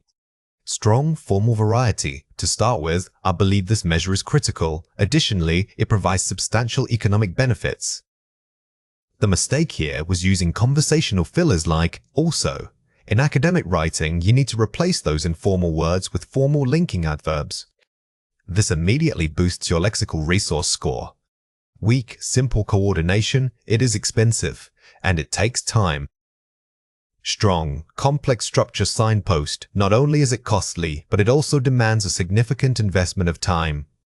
Instead of just listing 2 drawbacks with and, using the correlative conjunction not only, but also makes your sentence grammatically sophisticated. It shows control over complex structures. Weak, vague summary. Overall, we must change things quickly. Strong, specific, and forceful conclusion. To summarize these points, immediate policy adjustments are necessary to mitigate the escalating risks. The best conclusions don't just say overall. They refer back to the specific evidence they discussed, providing a focused takeaway. This makes your argument feel complete. Here are 4 ways to practice. The outline method, pre-writing. Before speaking or writing, jot down 3 bullet points and write a signpost phrase next to each one, e.g. first, secondly, finally. This is the most effective way to train your brain for structure. By physically pre-writing these markers, you make them automatic during the actual test, so they come naturally when speaking. The topic sentence. Check drafting. For every paragraph or body section, write a clear topic sentence that uses a signpost phrase to announce its content. Think of the first sentence as a mini thesis for that single paragraph. It tells the reader exactly what they are about to learn, keeping them engaged and focused on your argument. The transition bank vocabulary. Keep a list of sophisticated transition words categorized by function, addition, contrast, cause-effect. Don't just memorize, however. Instead, focus on functional groups like on the contrary or consequently. This broadens your options and makes transitions feel less rote. The review checklist, editing. When reviewing your practice piece, circle all your signposting language. Check if they are varied and appropriately placed. Proofreading for coherence is different from proofreading grammar. When you check this box, you are actively auditing your structure, ensuring that your flow is as strong as your vocabulary. Academic adjectives are precise descriptors that elevate your writing from casual conversation to academic discourse. They allow you to explain abstract concepts rather than just listing simple facts. Mastering these words is crucial for achieving a high score in the lexical resource criteria of IELTS Writing Task 2. These aren't just fancy words, they demonstrate nuanced understanding and sophisticated language control across various subjects. When I say nuanced understanding, I mean you are moving beyond simply stating that something is good or bad. Instead, you might say it is detrimental, beneficial, or paradigm shifting. This subtle shift in vocabulary instantly signals a higher level of proficiency to the examiner. Here are 4 examples. The pervasive influence of technology has fundamentally altered social interaction patterns. Pervasive means widespread and noticeable everywhere. It suggests a deep integration into society. Notice how pervasive is much stronger than simply saying everywhere. It implies that this influence isn't just present, but it permeates every aspect of life. It has become unavoidable. Governments must implement sustainable policies to mitigate the climate crisis. Sustainable suggests practices that can be maintained over a long period without depleting resources. Using mitigates alongside sustainables shows collocation strength. You aren't just talking about saving energy, you are discussing structured, long-term solutions to reduce overall harm. Economic growth must be balanced with the ecological preservation of natural habitats. Ecological relates specifically to the relations between living organisms and their physical environment. This example shows how specific adjectives can differentiate fields. We aren't just protecting nature, we are speaking about its complex biological systems through the lens of ecology. Addressing global poverty requires a multifaceted approach involving education and infrastructure. Multifaceted means having many sides or aspects, not solvable by one single remedy. The term multifaceted is perfect for discussing complex social problems. It immediately communicates that the issue cannot be solved with a simple, singular effort. Let's compare 4 pairs. Technology makes people rely on phones too much. The ubiquitous nature of smartphones fosters dependency and potentially diminishes real-world connection. Replaces rely on with the stronger academic phrasing, fosters dependency. See how replacing a basic verb phrase like makes people rely on with fosters dependencies is more sophisticated. It shifts your tone from casual complaint to analytical observation. The city has too much pollution that hurts the air. Urban sprawl contributes to severely polluted atmospheres, negatively impacting public health. Uses severely polluted and atmospheres for greater specificity and formal register. We moved from the vague phrase, too much pollution, to specifying severely polluted atmospheres. This level of detail is what examiners look for when assessing depth. People should learn new things in school. Educational institutions play a pivotal role in fostering essential cognitive development and intellectual curiosity. Upgrades learn new things to the formal academic goal of fostering cognitive development. The key here is moving from stating an obvious truth that we should learn to discussing the roles or function of education. This demonstrates higher-level analytical thinking. It is important to protect old buildings. Preserving historical architecture is vital for maintaining cultural identity and community heritage. Replaces old buildings with the more evocative historical architecture, linking it to a core concept, cultural identity. Don't just describe an object, describe its importance. By tying architectural preservation to cultural identity, you give your argument emotional and historical weight. Watch out for these 3 common mistakes. Weak, the government must take steps to stop people from littering. Strong, government should enforce stricter regulations to curb instances of public indiscipline and waste. A key mistake is using simple verbs or nouns. Instead of stop people from littering, using curb instances of public indisciplines elevates your vocabulary while maintaining crystal clear meaning. Weak, the problem is that the economy went down sharply. Strong, the primary concern remains the protracted economic downturn, which threatens market stability. When discussing complex topics like economics, avoid simple emotional language. Using terms like protracted or market stability shows you are immersed in the academic jargon of that field. Weak. Many people think that exercise is really good for your body. Strong physical activity is widely regarded as integral to maintaining robust cardiovascular health and overall well-being. This revision replaces vague modifiers like really good with precise, scientific language such as integral to maintaining robust cardiovascular health. Be specific about this type of benefit. Here are 4 ways to practice. Concept mapping and collocation banks. Don't just learn adjectives, map them to the nouns they modify. For example, sustainables pairs well with developments or energy. This is about pairing words naturally. Instead of memorizing a list of 50 adjectives, group them by concept like environmental issues, socioeconomic factors, or technological impacts. This makes recall much easier under pressure. The why test. After brainstorming an idea, ask yourself, why is this happening? The answer will often require a sophisticated adjective, e.g., structural, inherent. When you are speaking or writing, always push past the surface-level explanation. If your first thought is simple, it's bad because force yourself to find the deeper cause using richer language. The thesaurus filter. Never use a synonym unless you fully understand its register and connotation. Check if it fits the formal tone of an academic essay. This is perhaps the most important tip. Never guess a word just because it sounds smart. If a word has a negative or overly informal connotation, even if it's technically a synonym, don't use it in IELTS writing. Pre-writing topic vocabulary selection. Before sitting down to write, spend 5 minutes identifying 3 high-level adjectives you plan to integrate into the essay. This pre-planning technique gives you confidence. You are not hoping to recall a word, you are actively integrating planned vocabulary into your structure, making it sound natural and intentional.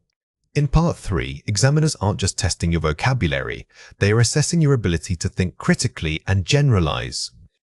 They want you to move beyond simply talking about yourself or your immediate community. A strong answer shows that you can analyze broader social trends, discuss historical context, or address global issues. The key strategy here is shifting the focus from "I feel" to society often considers, or from a macro perspective, it appears that. This demonstrates higher-level analytical skills and greatly improves your fluency score. Remember that generalization doesn't mean being vague. It means using precise academic language to frame a large concept. Instead of giving a simple opinion, try discussing the reasons why people hold different opinions. This complexity is what examiners are truly listening for. Let's go through 5 words. For each word, I will say it clearly, then explain how to produce it correctly. The word is, generally speaking, it seems that. Say it again, generally speaking, it seems that. This phrase is excellent because it allows you to step back and view the topic from a detached, objective standpoint. It signals to the examiner that your thoughts are comprehensive and not just based on personal experience. The word is, from a broader perspective, we must consider W. Say it again, from a broader perspective, we must consider. Use this when the question feels too narrow or specific. Broader perspective signals that you are thinking about the big picture, the whole world, humanity, or society as a whole. It instantly elevates your response level. The word is, this suggests a growing trend towards. Say it again, this suggests a growing trend towards. Whenever the question asks about future impacts or changes, this phrase is invaluable. It shows predictive ability and analytical depth, which are key components of strong academic discourse. The word is, in the context of modern life, one might argue that. Say it again. In the context of modern life, one might argue that. This phrase is perfect for anchoring your argument to current events or societal changes. It helps you weave in concrete examples while maintaining that abstract, analytical tone required for Part 3. The word is, while this may be true personally, academically speaking. Say it again. While this may be true personally, academically speaking, this is perhaps the most useful phrase in this lesson. It acts as a verbal bridge, allowing you to acknowledge your own view but immediately pivot to a more academic or objective discussion point. Let's compare 4 pairs.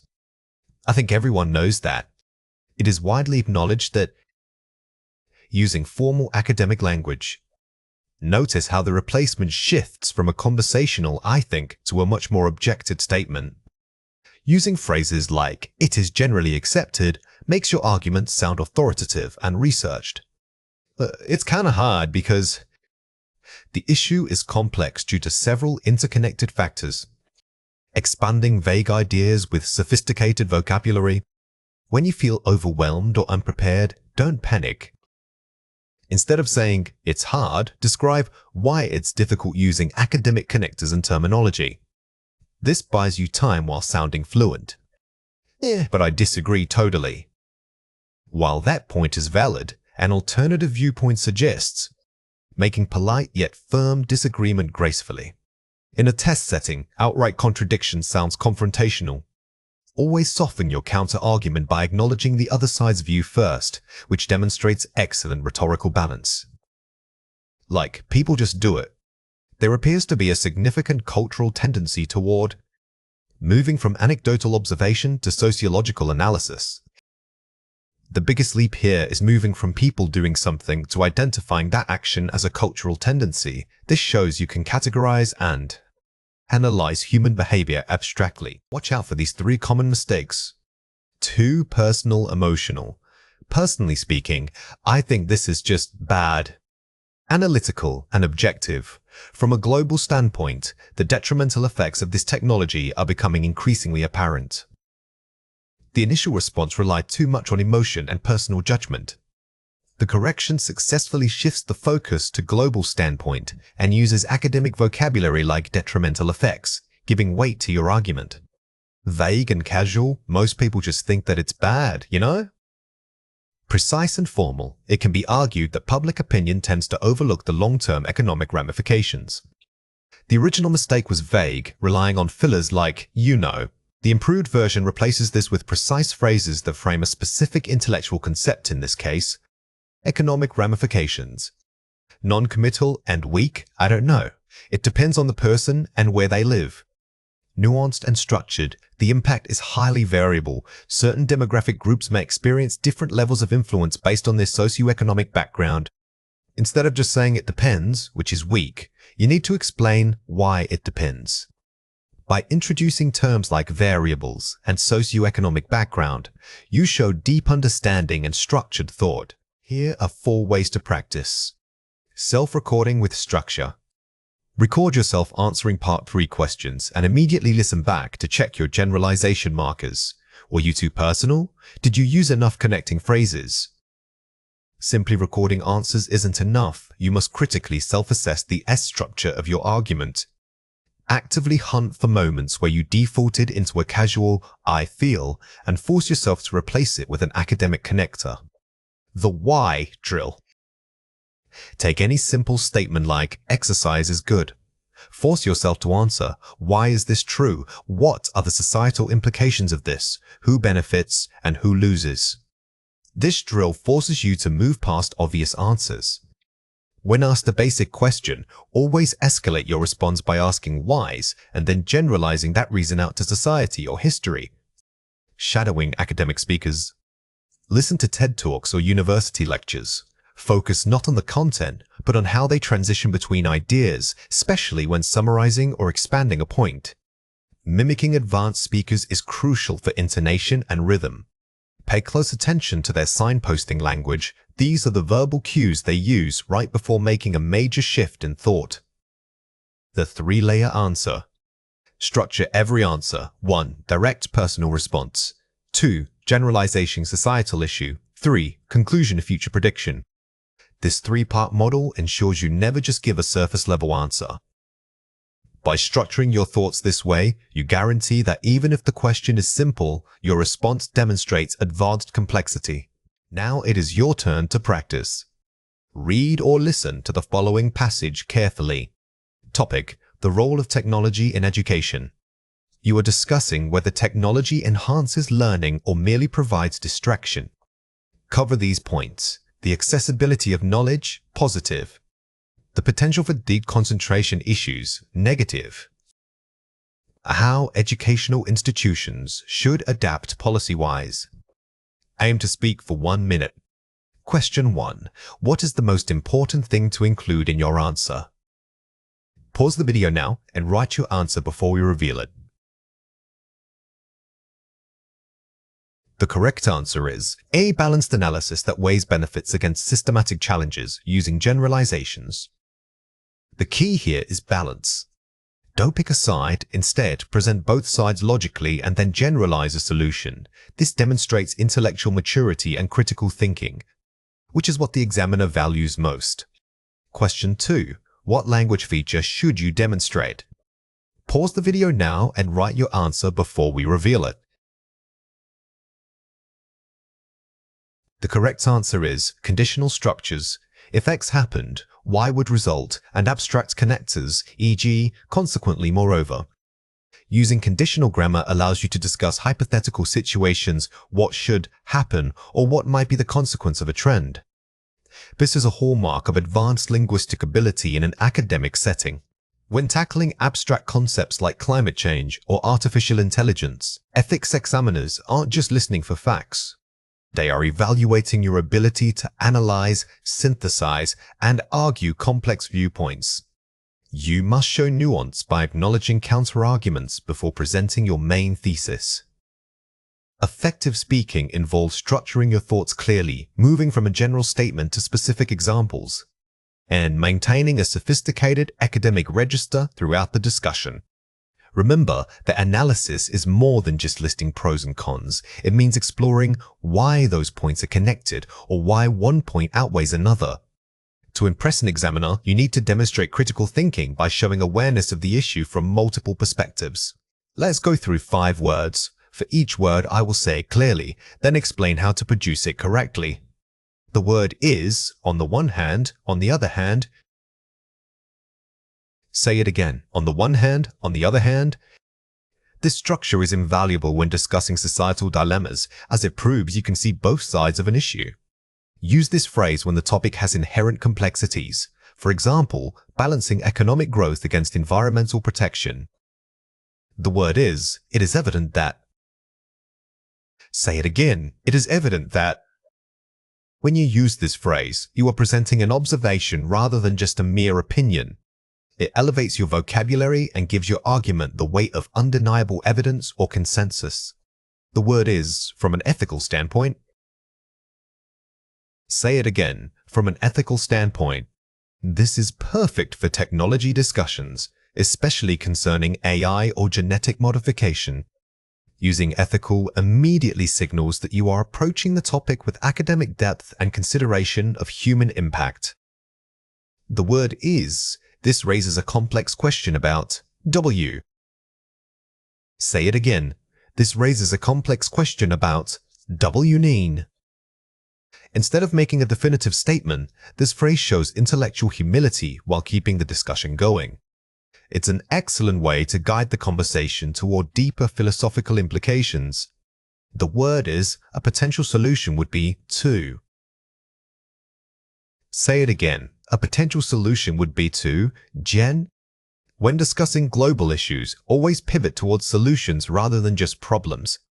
Framing your answer this way makes you sound proactive and knowledgeable about actionable policy recommendations. Let's compare 4 pairs. It's bad for the planet. It has detrimental effects on planetary health. Elevated vocabulary. The shift here is moving from simple, everyday adjectives like bad to sophisticated academic vocabulary such as detrimental. This immediately raises your register and makes your speech sound more scholarly. People just gotta change. Individual behavioral shifts are necessary for progress. Formality and objectivity. Notice how the informal contraction gotta is replaced by formal nouns like shifts. This level of formality signals to the examiner that you are discussing a serious, intellectual topic.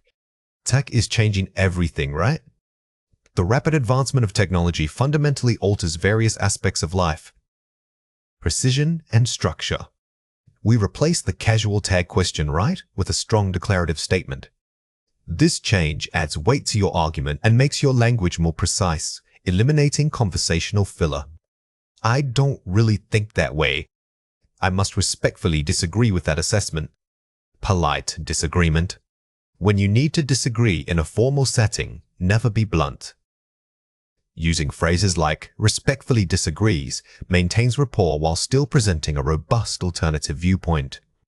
Watch out for these 3 common mistakes. Vague language. The issue is big and complicated. Specific terminology. This represents a complex socio-economic challenge that demands multifaceted solutions. Instead of using vague intensifiers like bigs or complicated, you should use specific, high-level nouns and adjectives. This level of detail shows that you have genuinely studied the topic. Simple linking. Also, we need to recycle more. Advanced connectors. Furthermore, enhanced recycling infrastructure is crucial for mitigating waste accumulation. Don't rely solely on simple words like also.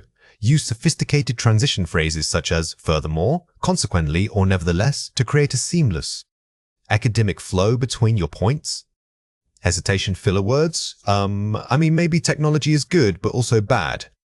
Signposting and clarity. To elaborate, while the benefits of technology are undeniable, we must concurrently consider its inherent risks. The goal is to replace filler sounds with structured signposts. Phrases like to elaborate or, on the other hand, sound much more controlled than simply pausing and saying, Here are 4 ways to practice. Paraphrase academic texts. Take a complex article abstract and try to explain its core ideas in your own words aloud. This technique forces you to move beyond rote memorization. When you can successfully paraphrase, it demonstrates that you truly understand the concept, not just the vocabulary. Shadowing expert speakers. Listen to TED Talks or academic podcasts and immediately repeat what they say, mimicking their rhythm and tone. Shadowing is fantastic for improving fluency. You are practicing natural intonation patterns and linking sounds, which gives your speech a much more polished, effortless quality. The 3 parts answer rule. Structure every response. 1. Thesis statement, direct answer. 2. Expansion, example reasoning. 3. Conclusion, summary prediction. Never speak in a wall of text. Structure your thoughts. Always give a clear conclusion, even if it's just summarizing the main point you made. This makes your entire response sound cohesive and authoritative. Timed argument mapping. Set a timer for 2 minutes and try to argue one side of an abstract issue without stopping or repeating yourself. This is excellent timed pressure practice. The goal isn't perfection, but maintaining sustained speaking flow, which is what examiners are ultimately assessing. Now it is your turn to practice. Read or listen to the following passage carefully. You have been asked to discuss the following prompt for 3 minutes. Remember to structure your response clearly. Prompt: how should global governments balance rapid technological development, such as AI and automation, with the urgent need to preserve natural environments? Discuss economic benefits versus environmental costs. Suggest policy changes, e.g., carbon taxes on tech. Outline a sustainable future model. Question 1. What is the most important thing to include in your answer? Pause the video now and write your answer before we reveal it. The correct answer is a clear structure that addresses both technological advancement and environmental responsibility equally. The key here is balance. Do not spend 90% of your time on technology or environment. You must constantly link them, showing how one impacts the other to keep the discussion cohesive. Question 2. What language feature should you demonstrate? Pause the video now and write your answer before we reveal it. The correct answer is hypothetical conditional structures, if, then, and complex linking phrases. To discuss future policy or potential outcomes, use conditionals like if nations fail to implement or should technology advance without regulation. This adds an academic layer of prediction and possibility. Academic vocabulary is the specialized language used in university-level writing and formal discourse. It moves beyond everyday speech to achieve maximum precision. When you incorporate these words, your writing gains authority and scholarly depth. This type of lexicon allows us to discuss complex systems and abstract concepts with nuance. Our goal today is not just memorization, but true linguistic integration. The key thing to remember about academic vocabulary is that it is a tool for precision. Instead of saying it got better, you might use a more appropriate verb like mitigate. Don't try to force these words into sentences. Instead, focus on understanding the specific context in which they naturally belong. Let's go through 6 words. For each word, I will say it clearly, then explain how to produce it correctly. The word is mitigate. Say it again, mitigate. Think of mitigates as actively reducing a negative impact. It implies taking concrete steps toward lessening harm rather than just observing it. A common error is confusing it with alleviate. While similar, mitigation often refers to structural or systemic changes. The word is pervasive. Say it again, pervasive. If something is pervasive, it isn't just present, it feels inescapable, like background noise you can tune out. It suggests the concept has seeped into every corner of an environment or culture. The word is delineate. Say it again, delineate. This word is excellent for structuring arguments, especially when you are writing a formal comparison. When you delineate concepts, you aren't just listing them, you are drawing clear mental or literal boundaries between them. The word is inherent. Say it again, inherent.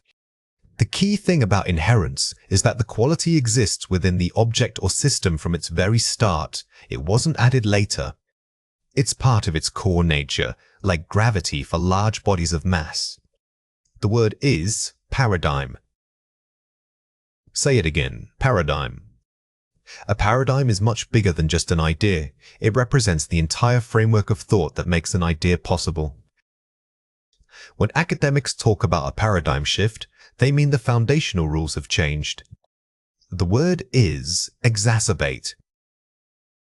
Say it again, exacerbate.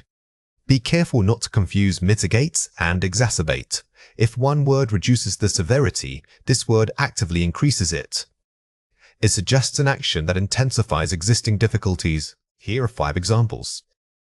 The committee worked to mitigate the financial risks associated with international trade expansion. Mitigate, verb. Notice how mitigates is paired here with financial risks. It's not just a general improvement, it requires specific planning and action to lower the potential negative impact. Concerns about data privacy are becoming increasingly pervasive in the digital age. Pervasive, adjective. The word increasingly helps us understand the scope of the problem. It's not just that privacy concerns exist, but they are spreading and intensifying across all facets of life. The author carefully delineated the differences between classical philosophy and modern materialism. Delineate, verb.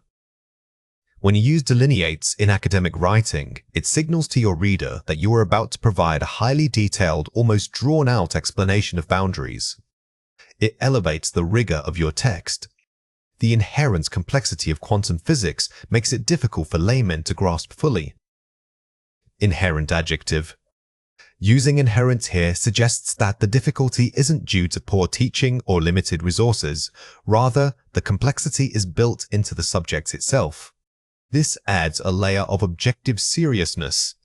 The invention of the internet created a paradigm shift in how information was accessed and distributed. Paradigm, noun. This example shows paradigm used as a noun representing an entire systemic change. It's not just a new technology, but a complete alteration of the established model for human interaction. Let's compare 4 pairs. First, mitigate. Alleviate, synonym. Systemic action versus emotional relief. While both mean to ease something, mitigate often suggests a structural or policy change like changing regulations. Alleviate, however, is more commonly used for temporary personal comforts, such as relieving pain. First, pervasive. Ubiquitous, synonym. Spread feeling versus physical presence. Both mean everywhere, but ubiquitous often refers to something physical like Wi-Fi signals or advertising. Pervasive, on the other hand, can describe an abstract concept like a pervasive sense of anxiety. First, exacerbate. Aggravate, synonym. Intensity and severity. These two are near synonyms, but exacerbate tends to carry a stronger academic weight when discussing large-scale problems or conditions. They both mean to make worse, so context is everything. First, paradigm. Model, synonym. Conceptual framework versus physical example. A model can be a physical blueprint or a simple example. A paradigm, though, is the overarching, invisible structure of beliefs that allows certain models to even be conceived. Here are 4 ways to practice. Cue collocation mapping. Grouping words that naturally appear together. Example, inherent risk, pivotal role. Instead of learning the word in isolation, learn the chunks around it. Knowing you can use pervasive concern or inherent challenge immediately makes the vocabulary sound more natural and sophisticated. Sentence transformation. Rewriting simple sentences using advanced lexicon.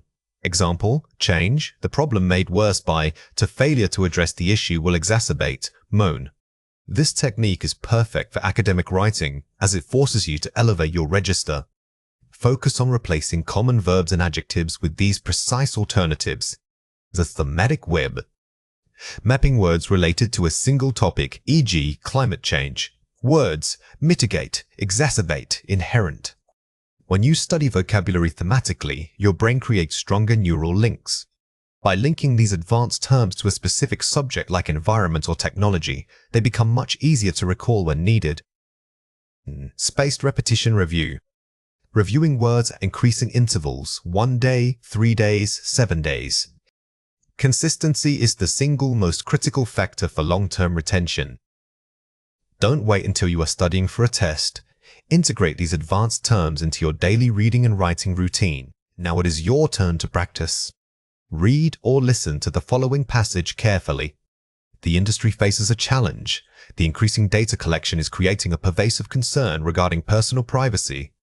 While some argue that new technologies will inevitably exacerbate these risks, many scholars believe there are structural changes we can implement. We must delineate clear legal boundaries and adopt mechanisms to mitigate user vulnerability. This inherent tension represents a paradigm shift in governance. Question 1.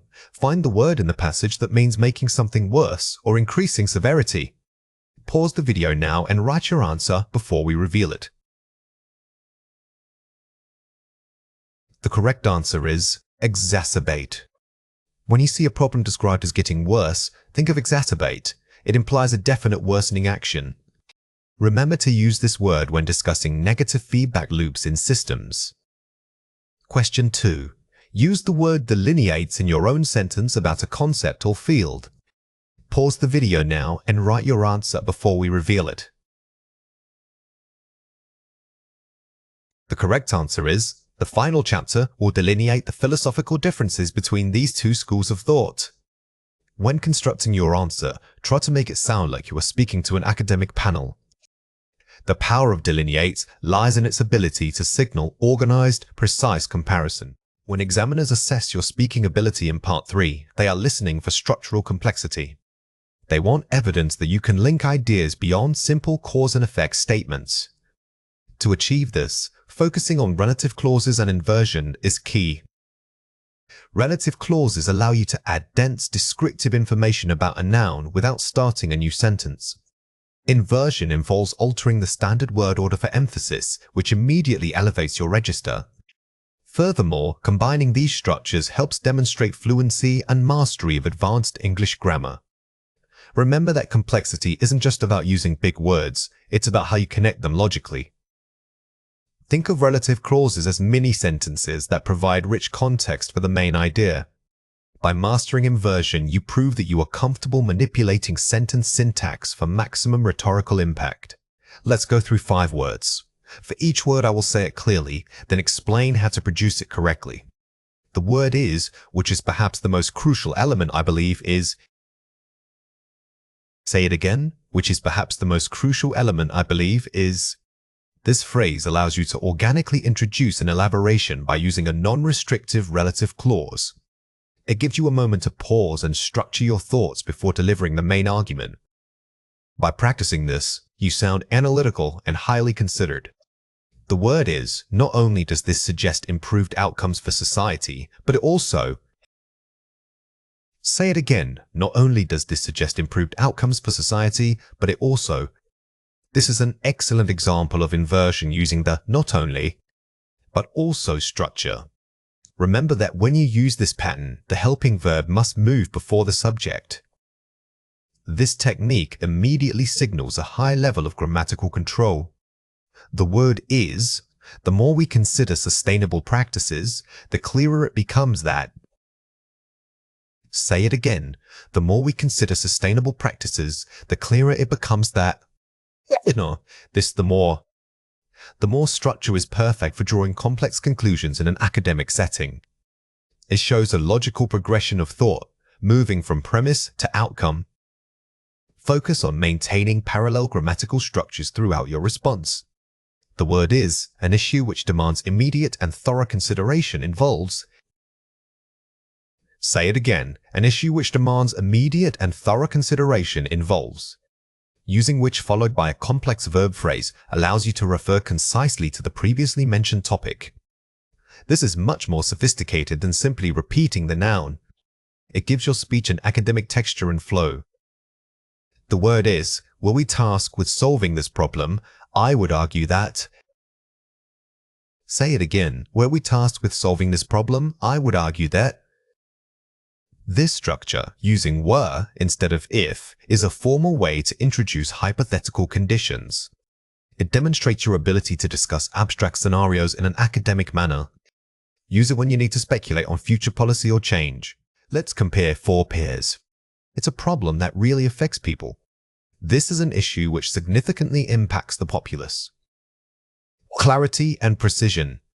Notice how affects people becomes impacts the populace. Switching out common verbs for more precise academic vocabulary instantly raises your score. Furthermore, replacing simple pronouns with nominalizations adds scholarly weight to your discussion. If we did this, it would help. Were we to implement this, the outcomes would be significantly improved. Formal conditionals. The simple if is fine for conversation, but in IELTS using were we to sounds much more commanding. This formal inversion structure demonstrates advanced grammatical knowledge under pressure. It gives your argument a sense of inevitability and professionalism. It's something that always needs fixing. This is an area which consistently requires structural reform. Relative clauses for specificity. Instead of using the vague phrase, it's something, you specify the thing with a relative clause. This creates a more sophisticated link between your topic and your opinion. The goal here is always to make every word count toward clarity. We should think about it. There are several aspects that merit deeper consideration. Shifting focus. This transition shows how you can pivot the conversation without sounding lost. Instead of a simple suggestion, framing it as aspects that merit leads your listener through your thought process smoothly. This rhetorical skill is invaluable for high scores. Watch out for these three common mistakes. Comma error, non-restrictive, the technology which helps people. Use commas, the technology which helps people. Remember the difference between which and that. If the clause is extra information meaning you could remove it without changing the core, meaning you must use commas. This specific punctuation detail shows mastery of complex grammar rules. Inversion placement. Only after we examined this, the truth became visible. Auxiliary verb movement. Only after we examined this did the truth become visible. When you begin a sentence with only, you must invert your word order, placing the auxiliary verb like did or does before the subject. This is a very high-level grammatical feature that scores points when used correctly. Vague filler phrases. This topic, and it's complex, so we need to think about it. Concise restatement. Given its inherent complexity, this issue demands thorough scrutiny. Avoid filler phrases like, and it's complex. Instead, incorporate the idea into a single, dense clause. By restructuring your thoughts this way, you eliminate unnecessary speaking time and make your argument feel more authoritative. Here are 4 ways to practice. Targeted grammar drills. Don't just practice speaking. Drill converting simple sentences into complex ones. Take a list of basic statements and force yourself to integrate relative clauses. This active drilling method is far more effective than simply reading from prompts. By physically restructuring the grammar, you move the skill from your working memory into automatic, fluid speech patterns. Focus on variety in the connectors you use. Shadowing academic speech. Listen to high-level TED Talks or academic interviews and attempt to repeat complex segments immediately after the speaker. Pay attention to their structural bridges. Shadowing helps you internalize the rhythm of advanced discourse, making sophisticated structures feel natural when it's your turn to speak. Don't just focus on pronunciation, actively try to mimic the grammatical patterns they use. Self-correction recording. Record yourself answering a Part 3 question and then immediately listen back, specifically marking where you could have used an inversion or relative clause. The ability to self-critique is what separates high scorers from average ones. When reviewing your recording, don't judge the content, only focus on the structures. Mark specific spots where a complex clause would have improved flow. Bridging phrases practice. Prepare 5-6 powerful transitional phrases like moreover or to extrapolate from this and memorize how to use them naturally in conversation. These bridging phrases act as linguistic safety nets, giving you time to formulate a complex sentence while sounding fluent. They signal that your thoughts are deep and interconnected. Master these, and you will significantly improve your conversational flow. Now it is your turn to practice. Read or listen to the following passage carefully. Describe the role of technology in modern education. You should discuss the accessibility it provides, potential negative impacts on student focus, whether physical interaction can be replaced by virtual learning. Speak for 1 to 2 minutes. Question 1. What is the most important thing to include in your answer? Pause the video now and write your answer before we reveal it. The correct answer is, ensure a balanced discussion using complex grammar when presenting both the benefits and the drawbacks of technology. Conclude with a strong, nuanced opinion that requires structural support. When answering this prompt, actively look for opportunities to use which clauses to add detail about technology, for example, describing devices that enhance learning. Furthermore, try starting at least one argument using an inverted structure like, never before have we witnessed. Question 2. What language feature should you demonstrate? Pause the video now and write your answer before we reveal it. The correct answer is, the ability to contrast ideas using complex subordination and advanced clause structures such as relative clauses and conditional inversion. By weaving together these grammatical features, you prove that your fluency is built on a solid foundation of academic English grammar. Don't just list the points. Build an argument where every sentence feels grammatically rich and purposefully structured. Simply stating your belief is only the first step. To truly convince an audience, you must build a solid argument around that initial opinion. This process requires supporting statements, facts, and concrete examples. When we move from merely expressing a feeling to justifying a view, we are engaging in critical discourse. Remember, strong communication always links what I think to why I believe it. Remember that the difference between stating an opinion and justifying it is the level of commitment you show to your argument. You aren't just sharing a personal preference, you are building a scaffolded case for why that preference should be considered valid. Think of yourself as a lawyer presenting evidence in court. Here are 5 examples. For instance, statistics show that introducing data. Using phrases like, for instance, immediately signals to the listener that you are about to back up a claim with objective information. These transition markers elevate your language from casual conversation to formal academic writing. This can be evidenced by reports indicating referencing external sources. When you use phrases that point toward external evidence like reports or studies, you are lending authority to your argument without needing to cite the source every time. It shows that your view is supported by broader research. A prime example of this is using concrete examples. After presenting a generalized point, follow up with a prime example. This technique helps the audience visualize your abstract idea. Concrete details make your argument much more memorable and persuasive. The data suggests that, which implies, interpreting evidence. It is not enough simply to present a fact. You must tell the audience what that fact means. By using phrases like which implies, You guide them through your complex thought process and demonstrate analytical depth. Consequently, it is clear that, stating the conclusion, these concluding phrases are essential for wrapping up a supporting paragraph. They don't just summarize, they force the audience to accept the final point you have constructed from your evidence. Here are 3 reasons why this matters. Establishes credibility. It moves you from subjective feeling to objective argument. In any formal setting, credibility is currency. By providing evidence, you signal that your opinion is not based on emotion but on careful consideration. This immediately positions you as a knowledgeable and trustworthy source. Prevents dismissal. Unsupported opinions are easily dismissed or ignored. If you make a bold claim without backup, the audience's natural reaction will be skepticism. But when you follow that claim with verifiable details, you force them to engage with the quality of your evidence instead of dismissing the opinion outright. Demonstrates critical thinking. It shows the ability to synthesize multiple sources. Proficiency in justifying views is a hallmark of advanced academic discourse.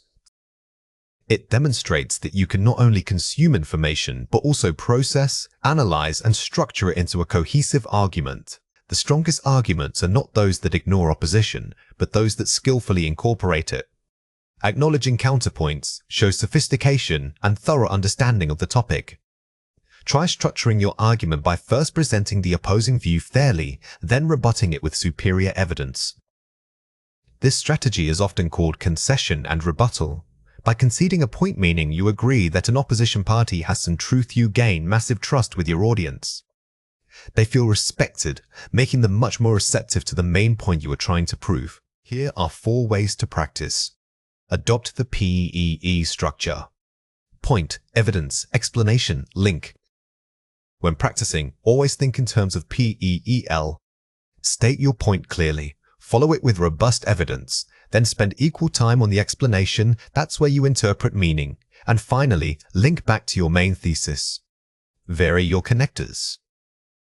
Don't overuse also or furthermore. Try alternatives like moreover, similarly, or conversely. The connectors are the glue of your argument. Using a diverse range of conjunctions and transition phrases makes your speech sound measured, sophisticated, and highly articulate. Prepare specific anecdotes. Instead of general statements, prepare one vivid personal story or real-world anecdote for each major point. Anecdotes are powerful because they tap into emotional connection. While statistics appeal to the mind, a well-placed short story makes your argument stick with people on an intuitive level. Practice timed summarizing. Take complex articles and practice summarizing their main points and give supporting evidence in under 90 seconds. This exercise forces you to be both concise and comprehensive. You must identify the core claim, its most vital piece of support, and the ultimate implicational using minimal words. When examiners listen for nuance, they aren't just checking if you agree or disagree, they are testing the sophistication of your discourse. They want to hear how smoothly you transition between ideas and how well you qualify your statements. These strategies involve using hedging language words like perhaps or might to soften absolute claims. You should also master transitional phrases that allow you to pivot gracefully, showing complexity in your thought process. Remember that sounding thoughtful is more important than being absolutely right. By employing these techniques, you signal to the examiner that your ideas are multi-layered and well-considered, which significantly boosts your score for coherence and fluency. Let's go through 5 words. For each word, I will say it clearly, then explain how to produce it correctly. The word is, I see the merit in that argument, but... Say it again. I see the merit in that argument, but... This phrase is perfect because it validates the person speaking before introducing your caveat. Instead of just contradicting them, you show active listening by acknowledging their point first. It makes your disagreement feel like a collaborative refinement rather than a sharp rejection. The word is, while I concede that point, we must also consider. Say it again. While I concede that point, we must also consider. This is useful when you are strongly in disagreement but want to sound fair and balanced. Use and concede elevates your vocabulary while simultaneously structuring your response into two clear parts, the acceptance and the counterpoint. The word is, if I could just elaborate on that aspect, why day our cot? Say it again, if I could just elaborate on that aspect. Do not use this phrase simply because you want to talk more. Use it when your previous point was too general and needs a focused example or deep dive. It acts as an intellectual bridge, guiding the listener's attention precisely where you need it. The word is, it might be worth considering that. Say it again, it might be worth considering that. This is one of your most powerful hedging statements. It frames your idea as a suggestion for future thought rather than an established fact or definitive opinion. This helps maintain academic distance and sounds very measured. The word is, on balance, I believe the primary impact will be. Say it again, on balance, I believe the primary impact will be. This phrase is excellent for summing up a complex discussion. It signals that you have weighed multiple viewpoints, perhaps agreeing with 2 points but identifying one as most critical overall. Use it when the speaker asks for your final take. Let's compare 4 pairs. I totally get it, but while I understand that view, however, polite disagreement? In a casual setting, totally get it is fine. But in an academic exam, you want language that maintains professional distance. The formal phrasing elevates your register and makes your objections sound more intellectually rigorous. I don't think so. I am somewhat skeptical about that premise. Expressing doubt caution. Directly saying no is jarring in a formal conversation. By using words like skeptical, you express your caution with sophisticated vocabulary, which demonstrates command over the English language. Like or maybe. Perhaps it could be argued that introducing an idea tentatively. The casual filler like should never make it into a formal speech. Replacing it with strong academic signposts like perhaps or it could be argued makes your speaker profile sound much more authoritative. That's kinda true, I guess. To a certain extent, that holds merit. Partial agreement. This comparison shows the shift from vagueness to precision. Instead of giving a vague feeling with, I guess, you use precise, high-level language, which is exactly what the examiner wants to hear. Watch out for these 3 common mistakes. Weak spoken response. I don't know, maybe it's bad. Better version. To elaborate on that point, my primary concern is the long-term financial impact. The biggest mistake here is filler language and vagueness. When you pause, do not use ooze or like. Instead, pause briefly and signal your thought process using a phrase like, if I could just elaborate on that point, to buy time smoothly. Grammar slip subject, verb agreement. The technology will help people live longer life. Better, this technology will enable people to live longer lives. Don't let minor grammatical slips derail your fluency. Focus on polishing complex structures, particularly subject-verb agreement and article usage. These small fixes show meticulous attention to detail. Topic drift. So, about environmental things, I think we should recycle more. Better, moving away from the initial topic of economics, let's return to the environment. Specifically, increased recycling rates are crucial. It is tempting to jump off topic when you feel confident. However, even if you want to discuss a related idea, you must use signposting language to guide the examiner back to the core question. Here are 4 ways to practice. Recorded self-correction. Record yourself debating a controversial topic and specifically marking where you could have used hedging language. The act of recording forces you to listen critically to your own performance. Don't just focus on the content, focus on the delivery. Where did you sound too definitive, or where were your transitions weak?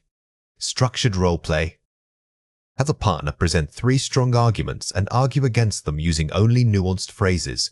Role-playing provides necessary resistance. It forces you to react spontaneously, which is the true measure of speaking fluency. Make sure your partner acts as an examiner who challenges your assumptions. Shadowing complex speeches. Listen to TED Talks or academic podcasts and repeat phrases mimicking the speaker's natural intonation for nuanced disagreement. Shadowing is fantastic because it trains your mouth muscles for specific, sophisticated patterns of speech. Pay close attention to how native speakers pause before delivering a complex counterpoint. The pivot drill. Practice starting an answer with one strong viewpoint and then pivoting halfway through using 3 different nuanced transition phrases. This drill builds structural agility. It helps you move from point A to a qualified view like B while acknowledging C, all within one continuous speech segment without sounding disconnected. Now it is your turn to practice. Read or listen to the following passage carefully. Describe a significant change in the way people communicate today, for example, social media or remote work. In your response, you must 1. Acknowledge one major benefit. Express caution about its negative side effects, e.g., privacy. Offer a qualified counter-argument to current trends. Aim for 40 to 60 seconds. Question 1. What is the most important thing to include in your answer? Pause the video now and write your answer before we reveal it. The correct answer is a clear structure that moves from agreement to caution and finally to a balanced conclusion. Do not jump straight into criticism. Structure is key. Start positively, introduce complexity with caution, and end by synthesizing all parts. This shows comprehensive thinking and mastery over the topic. Question 2. What language feature should you demonstrate? Pause the video now and write your answer before we reveal it. The correct answer is advanced hedging, e.g., it might be argued that and multiple discourse markers. Focus on using high-level linking words, not just but or so. Incorporate phrases like on the one hand, conversely, and while it is true that to demonstrate masterful control over complex English grammar, when we discuss future trends or possibilities, certainty is rare. We often need ways to talk about things that are not guaranteed. That's where modal verbs like might, may, and could come into play. These 3 words all signal a low degree of probability. They suggest something is possible, but not certain. They allow us to speculate intelligently rather than stating predictions as absolute facts. Using them adds crucial nuance to your advanced discourse. Remember that these modals are about possibility, not certainty. Unlike will, which implies high confidence or a strong plan, using might, may, or could immediately signals to the listener that you are presenting an educated guess. This is key for academic debate and nuanced discussions. Here are 5 examples. Artificial intelligence might change the job market dramatically over the next decade. Possibility uncertainty. Notice how might softens the statement. It suggests this is a major potential shift, but it isn't inevitable. This structure is much more sophisticated than simply saying AI will change jobs. Economists suggest that carbon taxes may become mandatory in key markets. Suggestion potential likelihood. Here, the use of may suggests a strong possibility often backed by expert opinion. It indicates that while it hasn't happened yet, there is significant institutional momentum toward this change. Renewable energy sources could offset fossil fuel dependency faster than anticipated. Capability potential outcome. Using could here focuses on the inherent capability or capacity of renewable sources. It suggests that the technology has the powers to achieve this, making it a very strong option for analysis. The developing world might adopt entirely decentralized financial systems soon. Hypothetical scenario. This example uses the modals to paint a picture of a hypothetical future state. It encourages listeners to think critically about alternative outcomes. Global supply chains may face disruptions due to unpredictable political instability. Warning cautionary prediction. When used in a cautionary context like this, the modals serve as a warning flag. You are alerting your audience that they should consider this risk factor. Here are 3 reasons why this matters. Light, general possibility. This is often the most neutral and common option for expressing a general low chance. When you use might, you are simply presenting one of several possible scenarios. It's your go-to choice when you lack specific information but want to sound thoughtful. May, formal possibility permission. While it means possibility, it often carries a slightly more formal or suggested tone. In academic speaking, mays can sometimes sound marginally stronger than might, but use caution. If you are debating policy, using may suggests that the possibility is tied to official discussion or suggestion. Could, potential capacity alternative. This modal emphasizes ability, potential outcome, or an alternative path. Think of could as having a wider scope. It doesn't just suggest possibility, it suggests that the means to achieve something exist. This is excellent for discussing technological breakthroughs. Watch out for these 3 common mistakes. Don't say, the economy might recover next year. Say, the economy might recover next year. Never stack 2 modal verbs together, such as will might. Modals are already auxiliary verbs and they cannot be combined this way. You must choose one single modal to convey the degree of uncertainty. Don't say, if we invest early, we could save a lot of money. Say, if we invest early, we could save a lot of money. This error involves combining will and could, which is grammatically redundant. When the conditional clause uses if, you usually want to keep the main result using only one modal, like could. Don't say, the data suggests that pollution might be a problem. Say, the data suggests that pollution is a growing problem. Be careful not to overuse modals when you are presenting established facts. If the evidence is strongly presented, it may be better to simply state it as a fact rather than hedging with might. Here are 4 ways to practice. Link to evidence, use phrases like, given that X, it might. Always ground your speculation in preceding facts or data points. The strongest predictions are those that connect directly back to evidence. Instead of floating a guess, frame it by citing the source material first. This makes your language sound authoritative and well-researched. Use "it is likely that" for stronger suggestions. When you need to elevate the certainty level slightly above mere speculation, use this phrasing instead of just a modal.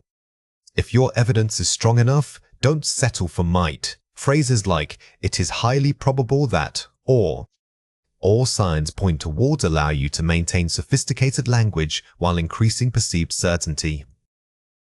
Employ conjunctions. Introduce speculation with although. Using concessive conjunctions adds complexity and shows your ability to consider counter-arguments.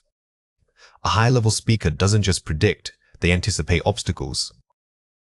Starting a sentence with, although X is true, Y might still happen, demonstrates comprehensive critical thinking. Vary your modals, don't rely on one word. Mix might, may, and could throughout your discussion to keep the tone natural and varied. Variety is key to sounding like a native speaker.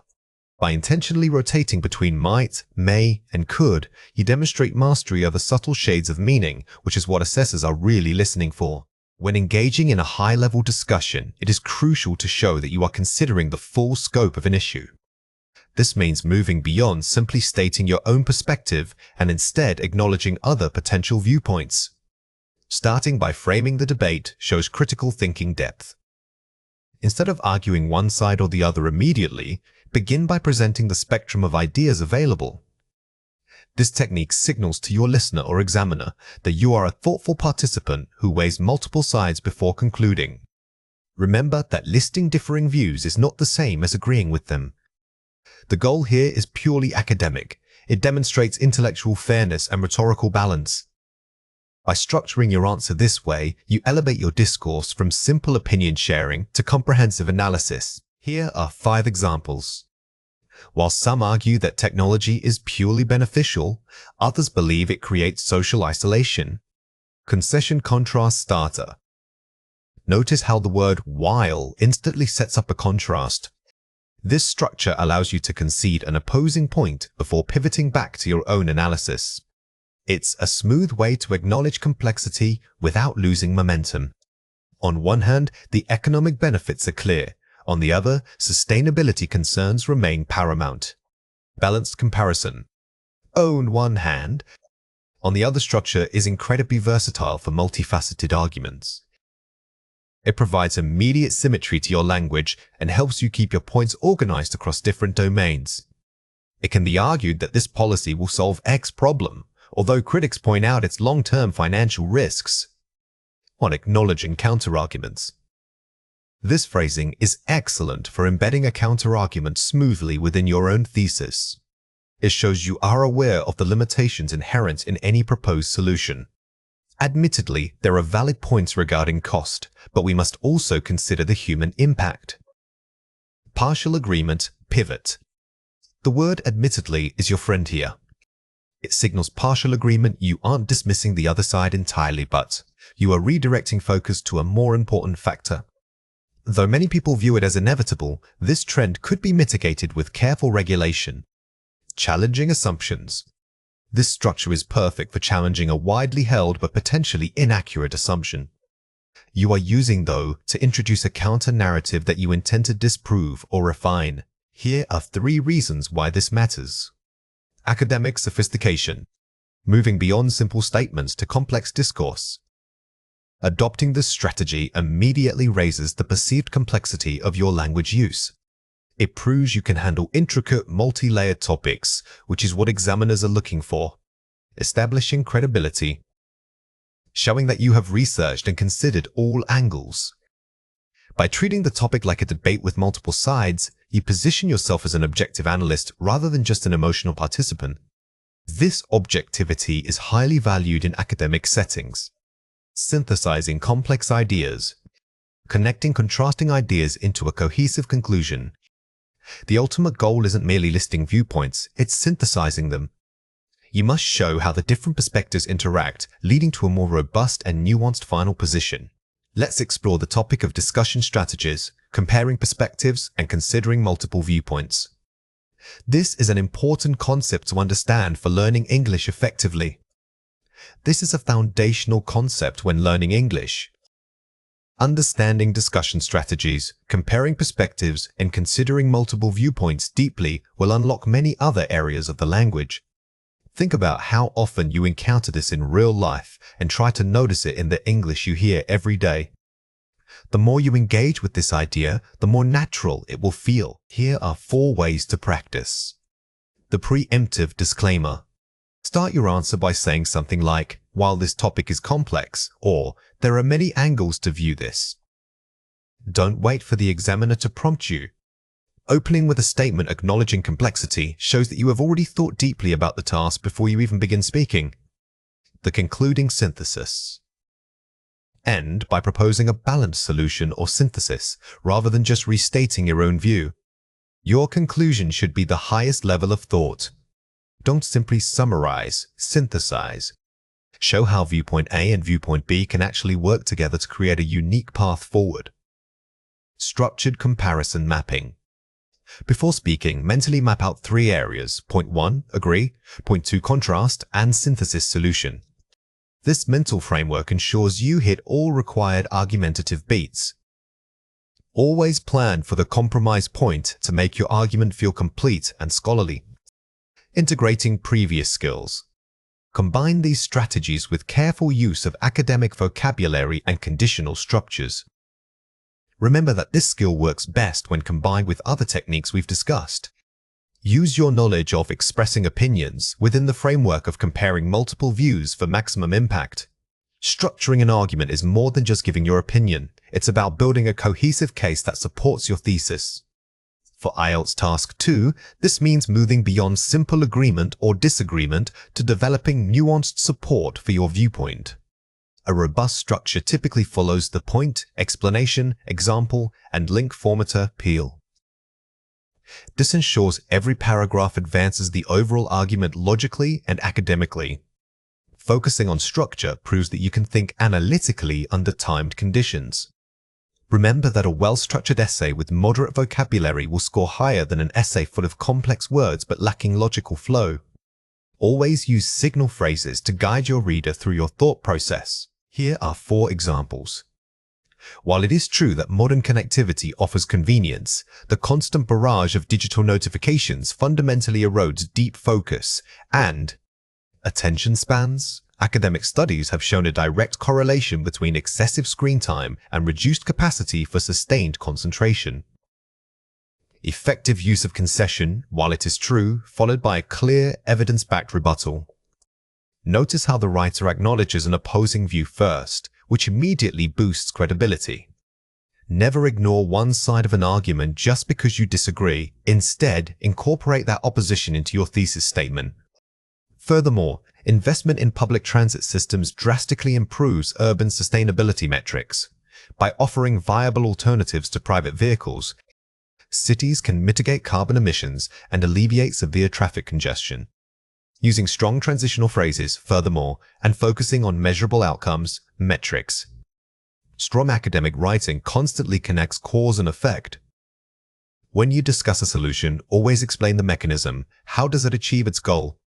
This depth elevates your analysis. The primary responsibility for mitigating climate change must therefore fall upon industrialized nations. Given their historical contributions to atmospheric carbon levels, developed economies have the financial capacity and technological infrastructure necessary to lead this transition. Clear identification of primary responsibility followed by justification based on history or capacity. When determining who is responsible for a large-scale issue, always narrow down the blame or solution space. Using terms like historical contributions shows advanced critical thinking. Consequently, policymakers should prioritize educational curricula that foster critical digital literacy alongside traditional subjects. Equipping students to evaluate online sources is paramount in today's information-saturated environment. Strong concluding thought for a body paragraph, linking the general problem back to a specific policy solution. This final sentence acts as a link back to the essay's main premise. It doesn't just end the paragraph, it directs the reader to what should happen next or what is most important. Let's compare 4 pairs. Technology requires regulation because people misuse it and sometimes it is bad for them. To prevent societal detriment, the rapid integration of technology necessitates robust regulatory oversight to manage data privacy and ethical usage. Shifting from vague claims, bad for them, to precise academic terminology, data privacy. The key difference here is specificity. Vague generalizations like bad are unconvincing. Instead, name the specific risk, be it data privacy or algorithmic bias. Learning outdoors is good because kids get fresh air and they play more. Incorporating outdoor learning environments provides invaluable benefits. Enhancing physical health while simultaneously fostering creative problem-solving skills that cannot be replicated indoors. Combining multiple separate ideas, playing into one cohesive academic benefit, physical cognitive development. Strong arguments rarely focus on just one point. They synthesize several related benefits to create a powerful, multifaceted claim. Governments must spend money on green energy because the planet is getting hot and we need clean power. To combat accelerating climate change, governmental investment in renewable energy sources like solar and wind power represents an essential economic and ecological imperative. Upgrading simple verbs, getting hot into sophisticated academic concepts, accelerating climate change, ecological imperative. Notice how the tone shifts from a plea to a declarative, authoritative statement. Academic writing treats its topic as a major issue requiring professional analysis. People should use public transport because it is better than driving. Prioritizing investment in robust public transportation networks offers multiple advantages over private vehicle reliance, notably reducing carbon emissions and optimizing urban traffic flow for all citizens. Moving beyond the simple comparison, better to list specific, measurable benefits, emissions, flow. A Band 7 response doesn't just say it is better, it explains how it is better by listing quantifiable or theoretically demonstrable advantages. Watch out for these 3 common mistakes. Weak, vague transition. Also, many people think that money is the main solution to poverty because rich countries are successful. Strong, advanced concession transition. Furthermore, while economic development is often cited as a primary solution to global poverty, this viewpoint overlooks critical systemic issues related to equitable resource distribution. The mistake here was using also, which is too simplistic for an academic essay. Stronger transitions signal complex relationships like concession or causality, immediately setting a high tone. Weak, casual, tone-it grammar. It's really important that schools teaches skills like coding because jobs are changing fast. Strong, formal register precision given the rapid pace of technological evolution in the global job market. It is imperative that educational institutions integrate specialized skills such as coding into their core curricula. Academic writing demands a formal register. We eliminate contractions, replace informal phrases like fast, and use precise verbs to maintain an objective distance from the topic. Weak, understated conclusion. This shows that global warming is bad for farming because of rain patterns. Strong, impactful high-level vocabulary. The observed shifts in regional precipitation patterns provide compelling evidence that climate change severely compromises agricultural sustainability, thereby threatening food security worldwide. Don't just state a problem, analyze its profound impact. By connecting rain patterns to compromises agricultural sustainability, you demonstrate mastery of cause and effect reasoning. Here are 4 ways to practice. The hypothesis statement, thesis. Before writing a single sentence, draft 3 potential arguments that counter or support the prompt. This ensures depth and resilience in your structuring. Thinking of multiple hypotheses is crucial for developing nuance. It allows you to write an essay that isn't just one-sided, but effectively navigates complexity. Topic sentence mapping. For each body paragraph, draft only the topic sentence and 2 supporting keywords. Do not write the whole paragraph. This maintains momentum and focus during timed writing. This strategy keeps your arguments tight and prevents you from drifting off topic because of boredom or time pressure. The goal is structural completeness, not exhaustive detail. The counter-argument sandwich. When addressing an opposing view, structure the paragraph as concession, acknowledge, or knowledge refutation challenge, reiteration, state your dominant point. This is an advanced technique that immediately elevates your score because it proves you can see both sides of a complex issue. It signals maturity in thought. The structural outline test. After completing the draft, read only your topic sentences and transition words. If they flow logically, your essay structure is sound. This final review step helps you bypass word count anxiety. By confirming the structural integrity first, you can then focus on polishing vocabulary and grammar with confidence. Listening for key concepts isn't about catching every single word. It requires you to listen with a specific purpose in mind, to understand the core message. Think of yourself as an information filter, letting the minor details pass while immediately flagging the main points. Successful listeners identify the speaker's central thesis and supporting arguments. This skill moves beyond mere comprehension. It is about synthesis. When you hear a passage, don't get bogged down in vocabulary gaps or specific grammar structures. Instead, try to answer this question for yourself. What was the single most important takeaway from what they just said? Focusing on that core idea will dramatically improve your ability to grasp the main concept. You are about to hear a listening passage. Get ready to listen and take notes. Good morning.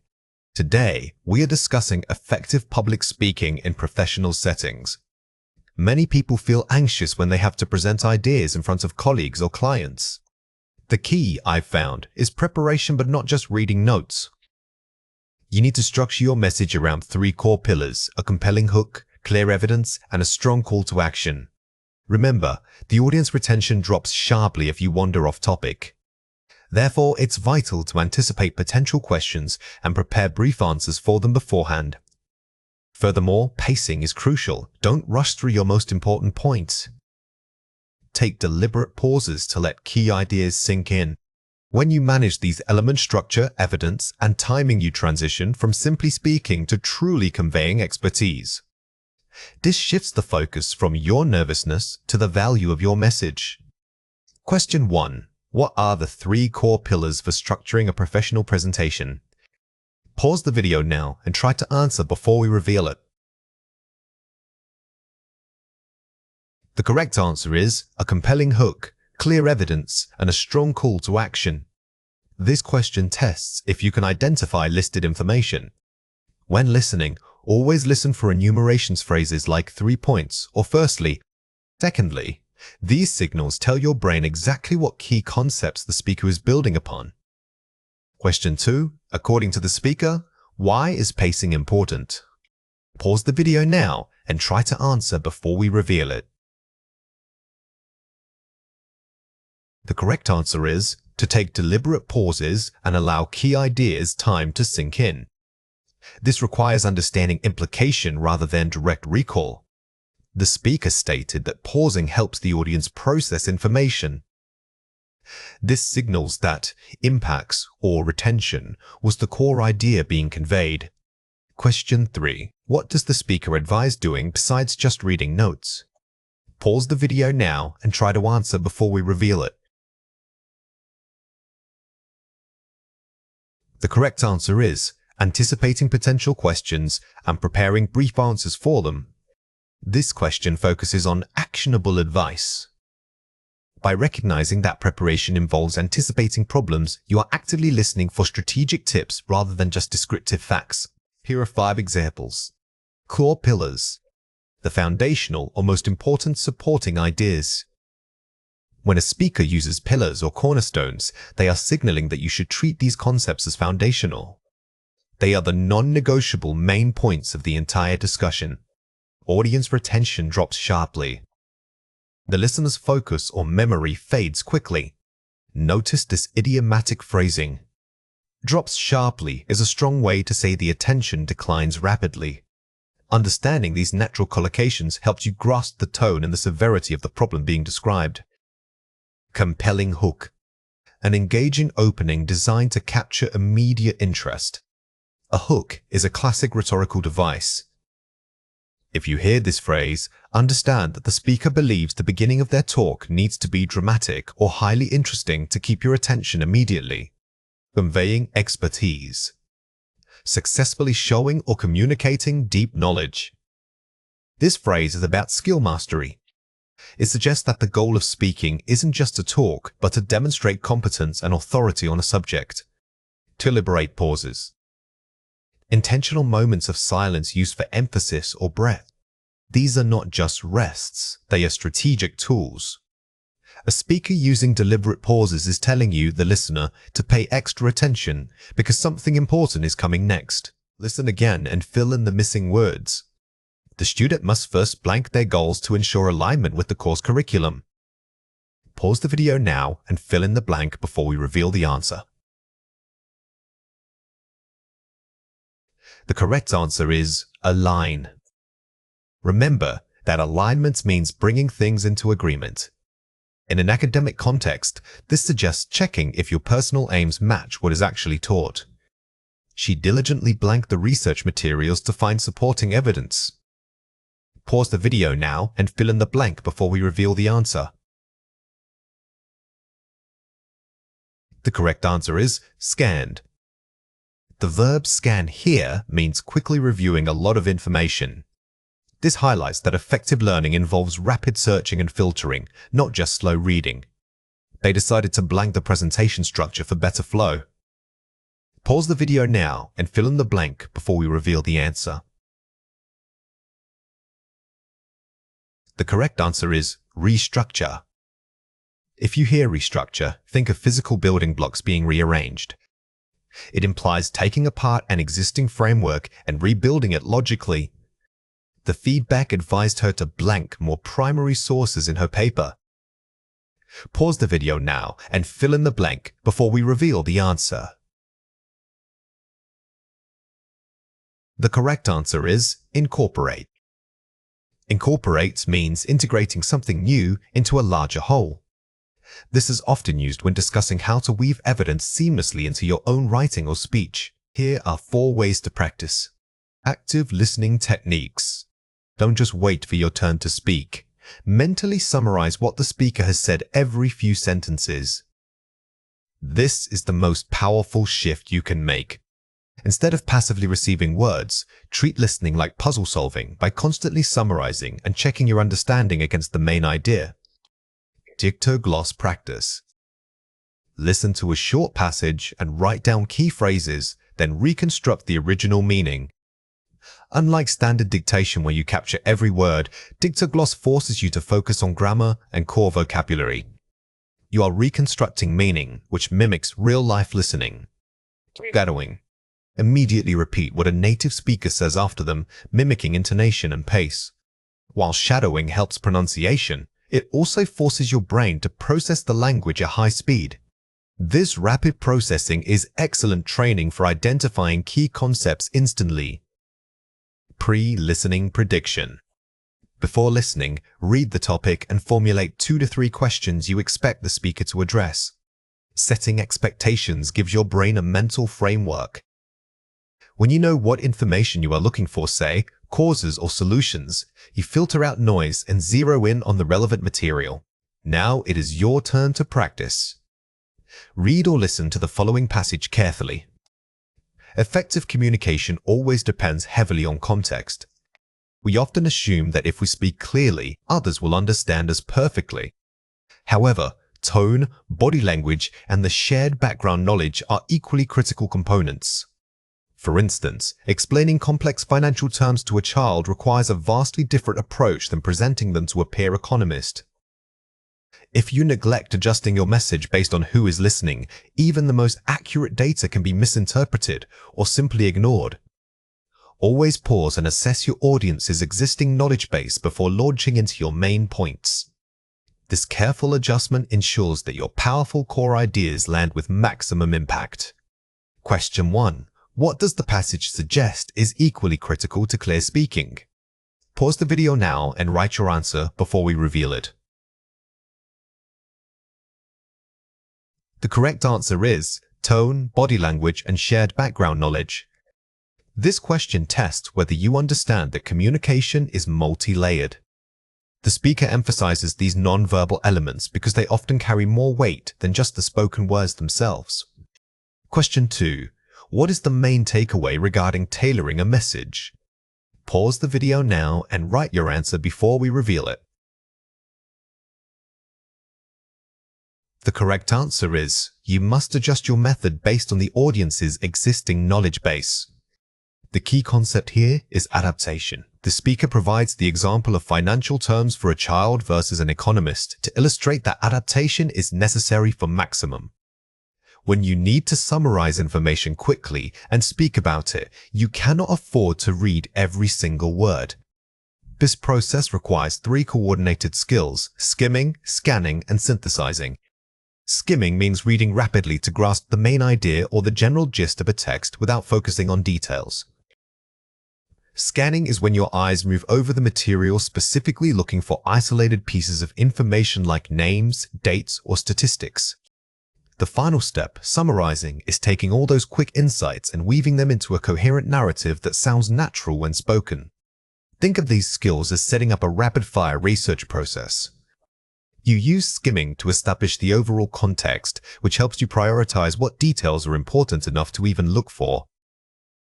Scanning is your tactical tool for finding proof points, and summarizing is your creative ability to package those findings into fluent spoken English. Here are 4 examples.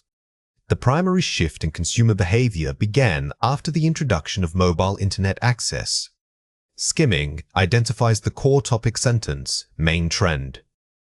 By reading this first sentence quickly, you immediately grasp the central argument. You don't need to read the surrounding paragraphs. That single line tells you what the entire section is about. A 2008 study published in Nature reported a 12% increase globally. Scanning locates specific numerical data and dates. Here, your eyes are trained to hunt for markers like numbers, years, or percentages. This allows you to pull out crucial evidence points without being distracted by the surrounding descriptive language. Experts suggest that infrastructure development must prioritize sustainable materials. Skimming synthesizing captures the author's overall recommendation or conclusion. The concluding sentences often contain the most important takeaway. When skimming toward the end, look for modal verbs like must, should, or suggest. These signal the main actionable advice. These trends suggest a necessary shift towards decentralized energy grids. Synthesizing, combining multiple points into one summary concept. This final sentence doesn't give new facts. It combines the ideas from the previous 3: the behavioral change, the data increase, and the need for sustainability into a single. Powerful conclusion for your speech. Let's compare 4 pairs. Reading a newspaper article, informal. Reviewing an academic journal, abstract formal. Focus goal difference. Newspapers are designed for rapid consumption, so you skim for immediate impact and headlines. Abstracts, however, are highly condensed summaries themselves. You must scan very precisely to extract the methodology or the core hypothesis. Skimming, just reading. Detailed reading, close reading. Depth of understanding. If your goal is just a general overview for speaking, skimming is fast and sufficient. But if you need to challenge the author's premises or understand complex nuance, only close reading will give you that deep level of understanding. Identifying key concepts, skimming. Finding specific data points, scanning. The information type. Key concepts are broad ideas like global warming or economic volatility. Data points are concrete facts like 2050, 3 million or 78% efficiency. Always check if the question requires a general idea versus a specific number. Summarizing for speech, fluency. Writing an essay summary, structure. Output medium. When speaking, your summary must flow smoothly. Use transition words like furthermores and consequently. When writing, you need strong topic sentences and clear paragraph breaks to meet structural requirements. Complete this summary of renewable energy trends using words from the passage. While fossil fuels have historically dominated power generation, there is a growing global shift towards forces. Answer, sustainable. Pause the video now and fill in the blank before we reveal the answer. The correct answer is sustainable. Notice how we changed renewable to sustainable. This forces you to paraphrase and capture the concept rather than just copying single words, which significantly improves your spoken fluency. The primary barrier remains the initial high cost of installation for technologies like emitted geothermal. Answer, geothermal. Pause the video now and fill in the blank before we reveal the answer. The correct answer is geothermal. This blank required targeted scanning. You were looking for a specific example that the original text listed, testing your ability to pinpoint detail under pressure. However, advancements in battery storage are rapidly improving efficiency and reducing overall BR. Pause the video now and fill in the blank before we reveal the answer. The correct answer is barriers. The word reducing suggests a problem that was previously large. By understanding the function of the word, you correctly identified the abstract concept, the barrier itself, rather than just looking for a synonym. Ultimately, experts predict that solar and wind will become the most can-endure sources by the end of the century. Answer, viable. Pause the video now and fill in the blank before we reveal the answer. The correct answer is viable. Lastly, focus on tone. The word viable suggests not just that they will work, but that they will be practical and economically sound, a critical layer of meaning to include in a strong summary. Here are 4 ways to practice. Rereading skim. Look at subheadings and bolded text first. Before you even start reading, spend 30 seconds surveying the material. This builds a mental framework, allowing your brain to process incoming information against an already established topic map. Chunking information. Group related ideas into mini points. Instead of trying to memorize paragraphs, mentally group the facts.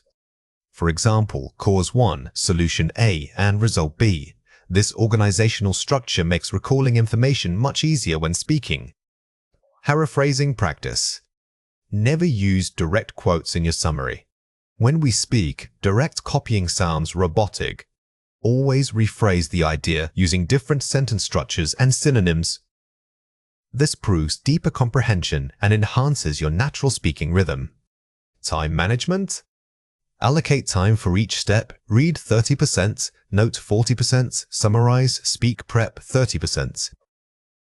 Treat this like a timed exam. Don't spend too much time on any one section. A good summary relies more on efficient note-taking and structuring the talk than on perfect recall. In the speaking exam, examiners aren't just looking for correct grammar or unique vocabulary. They are specifically evaluating your ability to sustain a coherent and developed discussion even when prompted by simple questions. When answering a Part 1 question about something straightforward like your favorite type of weather, you must demonstrate that you can pivot from a personal anecdote into a wider social or systemic discussion. This skill is all about integration, taking a small topic and using it as a springboard to discuss related, more abstract themes. This shows fluency and intellectual depth beyond simple conversational reply structures. Think of your initial Part 1 answers not as endpoints, but as stepping stones. If you're asked about reading books, don't just talk about the book itself. Expand into discussing literacy rates, cultural habits, or the impact of technology on publishing. This immediate pivot is what impresses the examiner. Let's go through 5 words. For each word, I will say it clearly, then explain how to produce it correctly. The word is to draw a parallel with that. Say it again, to draw a parallel with that. Use this phrase when you want your personal experience to represent something larger. Instead of just saying, my hometown is small, try to draw a parallel with that. Many rural communities globally face similar challenges regarding infrastructure. It immediately elevates the discussion. The word is. This ties into the wider concept of. Say it again. This ties into the wider concept of. When you feel your answer is getting too anecdotal, use this phrase. It signals that you are moving from personal feeling to general academic observation. You can link personal habits like exercising to broader public health policy or governmental spending. The word is, on a macro level, we must consider.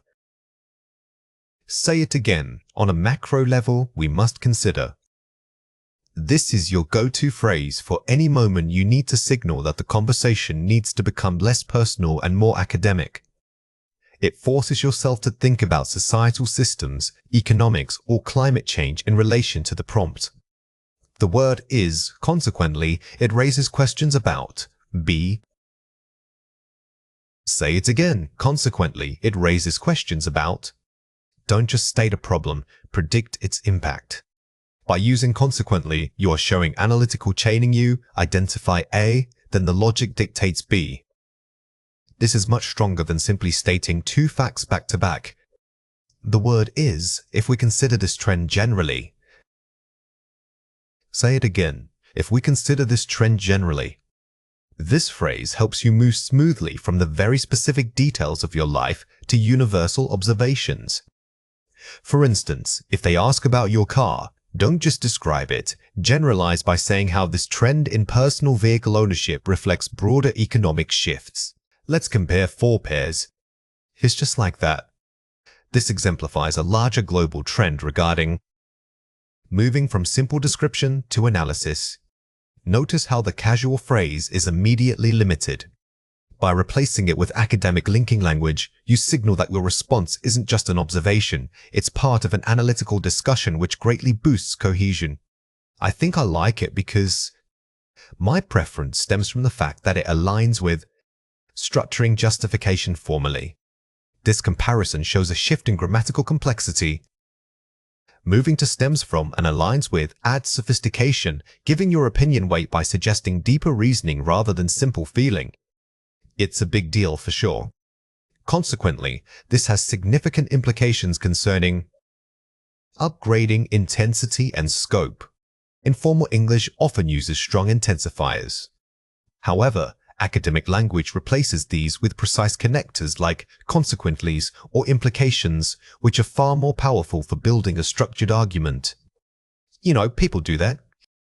It appears that certain demographics tend to engage in this pattern, suggesting generalizing from observed behavior. When you generalize, don't just say people. Use demographic phrasing to sound objective.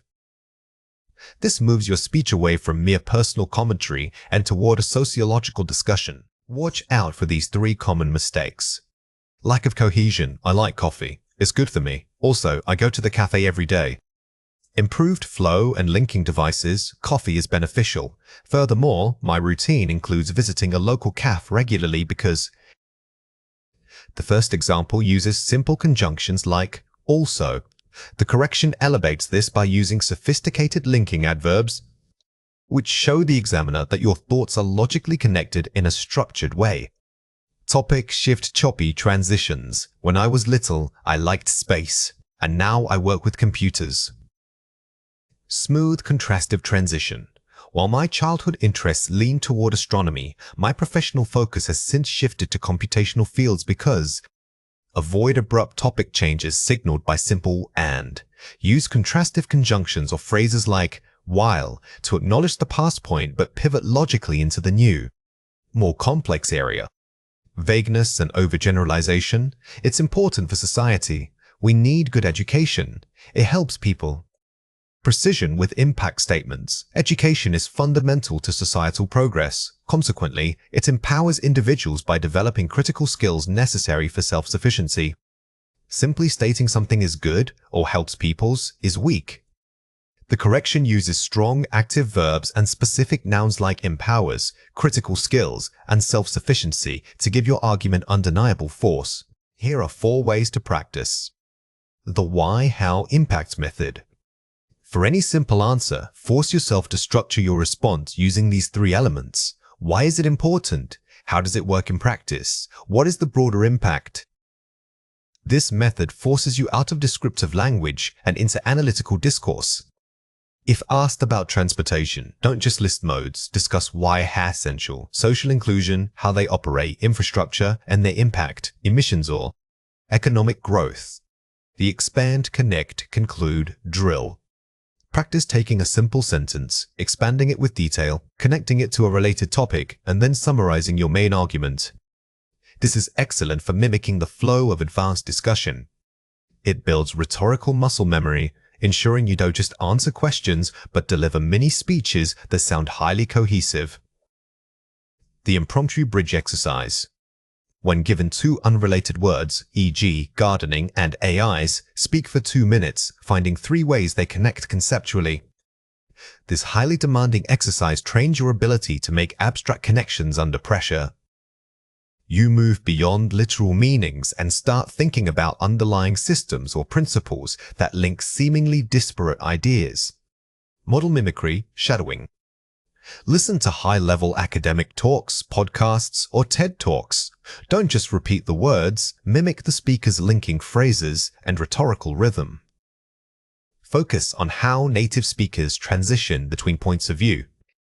Pay special attention to their use of hedging language and transitional signposts. These are the key ingredients for sounding highly articulate. Now it is your turn to practice. Read or listen to the following passage carefully. Cue card topic. Discuss the importance of hobbies. 40-60 words. You should speak for 2 minutes. Why are personal activities important in a modern, busy life? How do these hobbies connect to our mental or physical well-being? S. Suggest 1 way society could better support people's leisure time. Question 1. What is the most important thing to include in your answer? Pause the video now and write your answer before we reveal it. The correct answer is, do not simply list hobbies. You must use each bullet point as a scaffold to build an argument about human necessity, thereby connecting personal interest to public policy and societal health.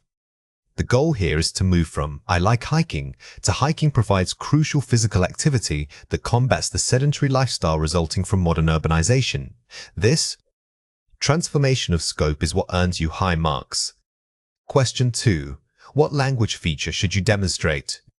Pause the video now and write your answer before we reveal it.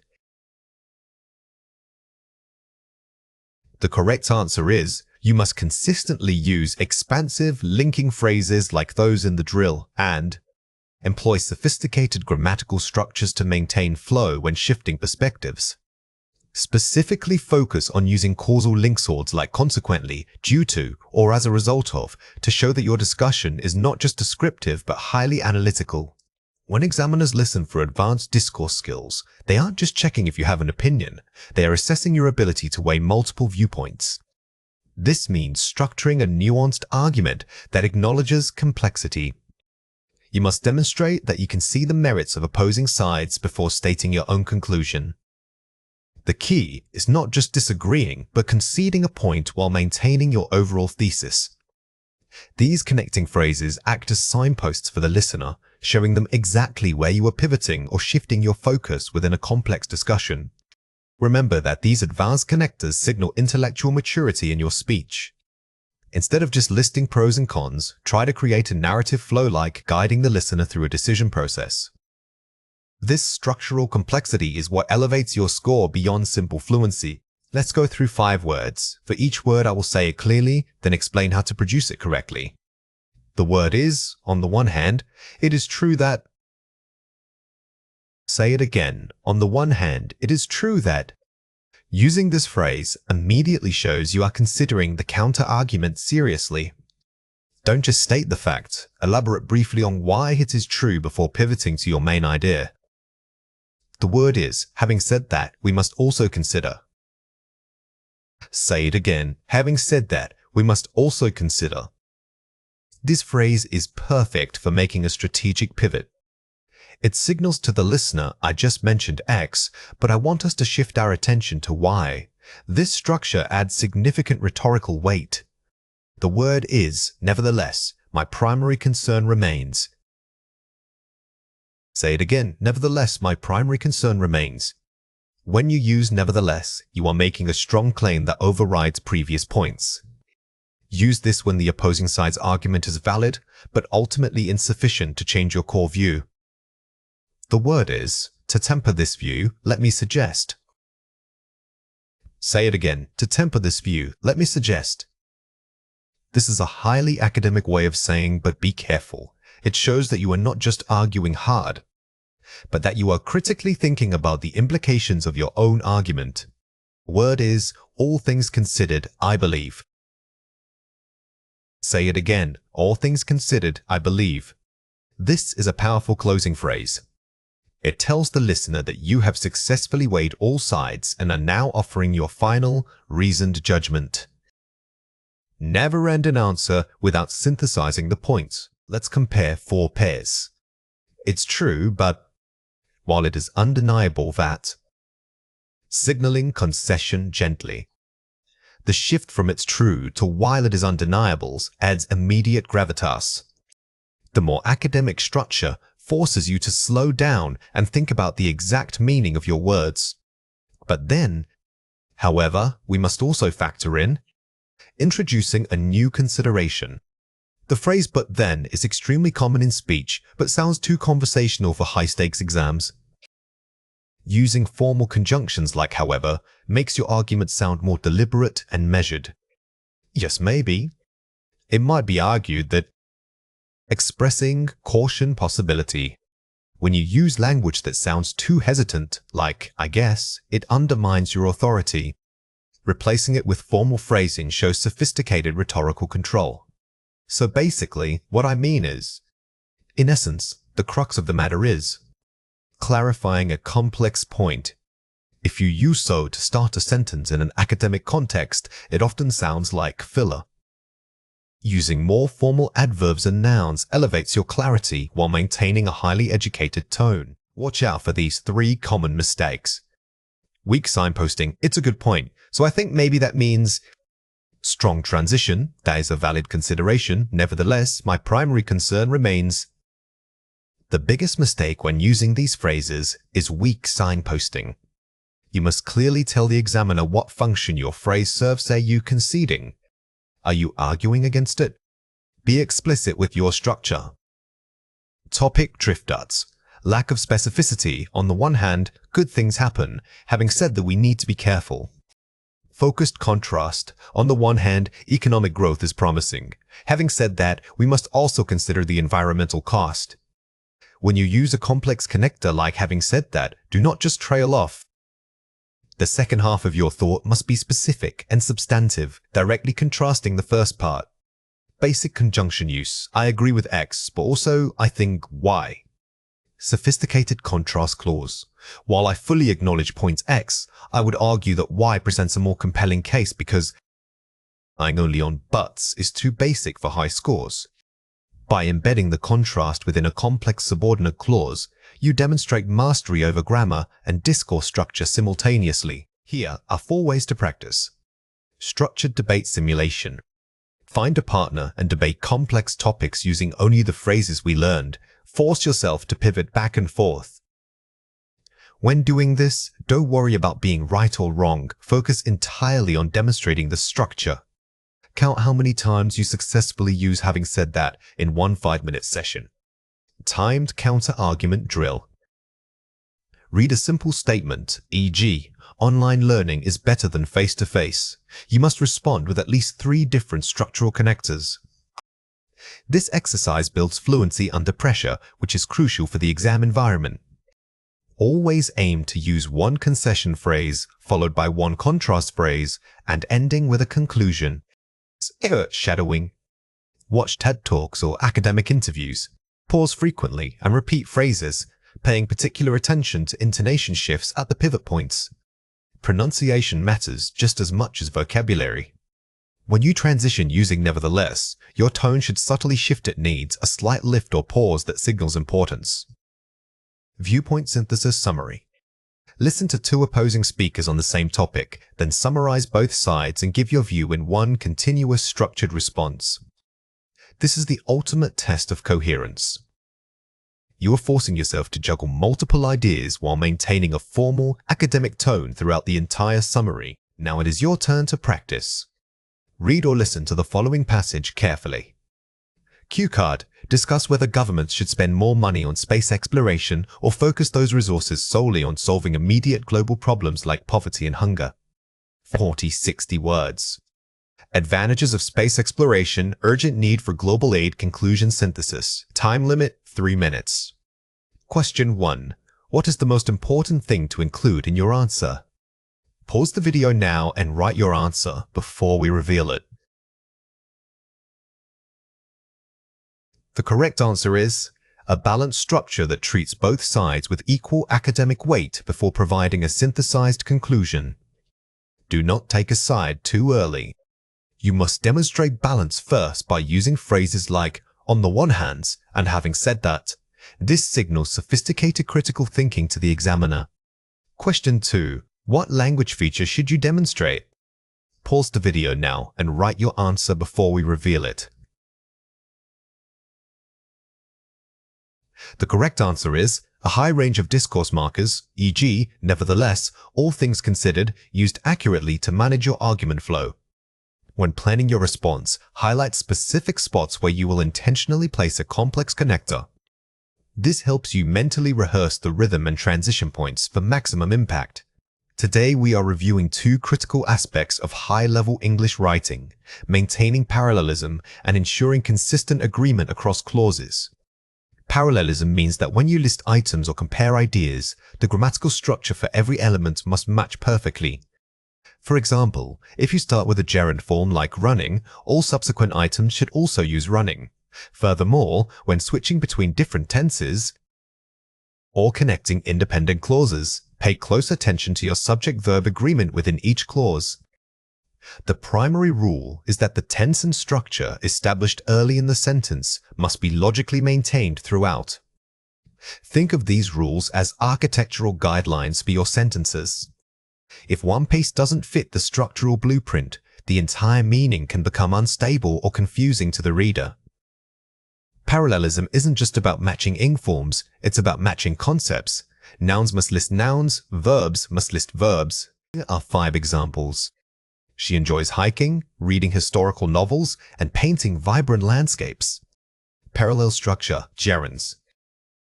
The key takeaway here is the matching form. Since we began with the gerund hiking, we must continue using reading and painting. Mixing a verb like to read or a noun would break the flow and weaken the sentence. The team was praised for its dedication, creativity, and collaborative spirit. Parallel structure, nouns. Notice that all 3 items dedication, creativity, and spirit are abstract nouns. This structural consistency makes the list feel balanced and authoritative. If we had changed creativities to be creative, the sentence would sound awkward. If I were rich enough, I would travel, purchase a large library, and learn 3 new languages. Consistent conditional tense, would plus base verb. We have established the structure of the second conditional here. Because the initial condition sets up a hypothetical situation using would, all resulting actions must maintain that consistent pattern with base verbs. This maintains the logical flow across the clause. Before she moved to London, she worked as an intern, taught basic English, and managed social media accounts. Parallel structure, past tense verbs.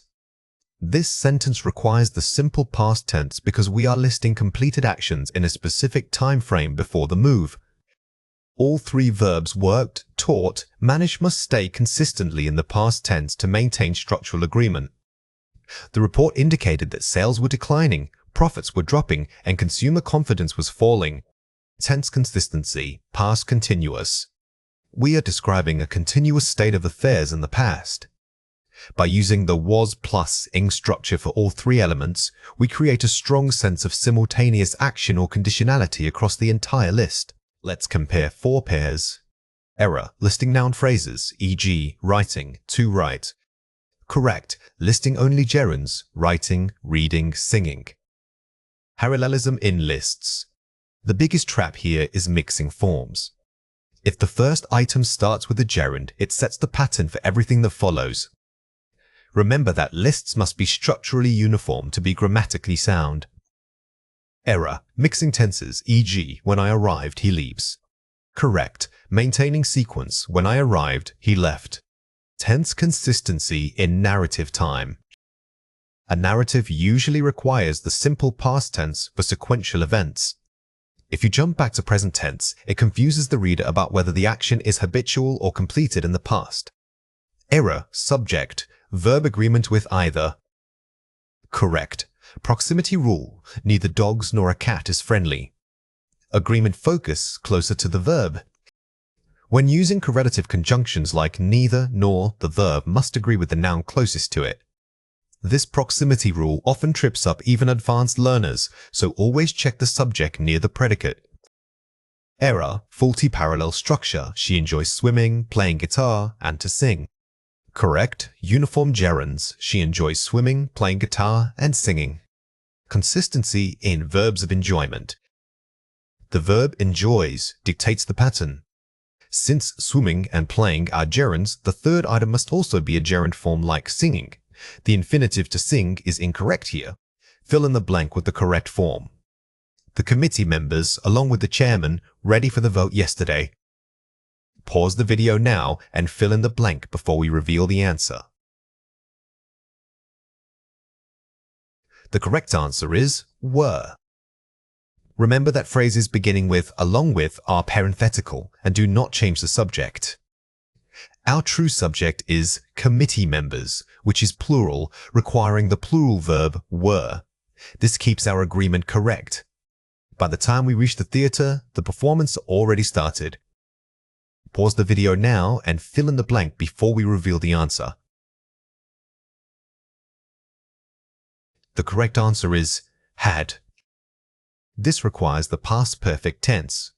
We are describing an action that was completed before another past action reaching the theater.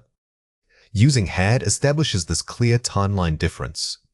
Our plan involves networking, analyzing data, and new markets.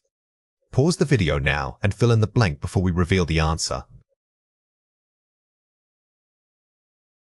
The correct answer is entering. This is a parallelism check within a list following the verb involves. Since networking and analyzing are gerunds, we must finish the list with another matching gerund form to maintain structural balance.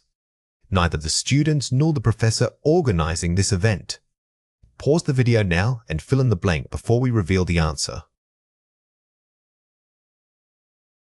The correct answer is. We are back to the proximity rule. Since professor is singular and is closest to the blank, the verb must agree with that singular noun, making is the correct choice over Watch out for these 3 common mistakes. Incorrect, mixed structure. The speaker was loud, articulate, and he had great ideas. Correct, parallel adjectives, phrases. The speaker was loud, articulate, and gifted with great ideas. The error here is mixing adjectives with a full clause. To fix this, we need to keep the elements modifying speaker structurally consistent to all descriptive phrases or all adjective forms. Incorrect, faulty parallelism. After hiking for hours and eats dinner, they finally rested. Correct, consistent gerund form. After hiking for hours and eating dinner, they finally rested. When listing actions that occurred in the past, all verbs must use the same form. Since hiking is a gerund, we need to change eats to the matching gerund form, eating, for perfect parallelism. Incorrect, lack of parallelism, tense shift. The survey suggests that global warming affects crops, lowering yields and impacts local economies. Correct, consistent simple present verbs. The survey suggests that global warming affects crops, lowers yields and impacts local economies. This sentence lists 3 effects. All verbs must share the same tense, the simple present, agreeing with warming as the subject. The structure requires lowers and impacts, not an incorrect noun phrase. Now it is your turn to practice. Read or listen to the following passage carefully. Students must read the following paragraph and identify any structural or tense errors. Then, rewrite it correctly. Question 1. Find and correct the grammar error in this sentence. His job requires managing teams, writing reports, and to present ideas confidently. Pause the video now and write your answer before we reveal it. The correct answer is, his job requires managing teams, writing reports, and presenting ideas confidently. This is a perfect test of parallelism. The verb requires demands that all listed activities maintain the same grammatical form. Since we started with 2 gerunds, the final item must also be a gerund to achieve balance. Question 2. Write your own sentence using parallel structure and consistent past tense. Pause the video now and write your answer before we reveal it. The correct answer is, during our trip, we visited historical sites, ate local cuisine, and learned about ancient traditions. When constructing a practice sentence, always articulate the rule out loud for yourself. Identifying the initial structural element in this case, visited, simple past, helps you ensure all subsequent verbs match that tense. Speaking for an extended period requires more than just knowing your material. It demands mental stamina. The difficulty in a fluency drill is not the topic itself, but maintaining that consistent level of effort and coherence over time. Good listening skills are crucial here because they allow you to internalize complex structures and varied vocabulary naturally. By actively listening to expert speakers, you train your ear to recognize these patterns under pressure. This preparation helps build confidence so that when you stand up to speak, the flow feels effortless. Remember that maintaining efforts is about pacing as much as content. When we listen intently, we aren't just absorbing words, we are noticing the speaker's natural pauses, their transitions between ideas, and how they vary their intonation to keep the listener engaged. This observation is key for your own delivery. You are about to hear a listening passage. Get ready to listen and take notes. When preparing an extended monologue on a familiar topic, structure is everything. Don't just list facts, weave them into a compelling narrative arc. Begin by stating your central thesis clearly, drawing the audience in immediately. Next, dedicate distinct sections to exploring supporting evidence. For instance, you might discuss historical precedents before moving to modern applications. A powerful technique is using transitional phrases words like furthermore or conversely speaking to guide your listener seamlessly from one point to the next. Finally, always conclude by summarizing your main points and offering a strong concluding thought that leaves a lasting impression. This clear structure prevents rambling and keeps your audience engaged through the entire speech. Question 1. According to the speaker, what should be the first step in structuring the monologue? Pause the video now and try to answer before we reveal it.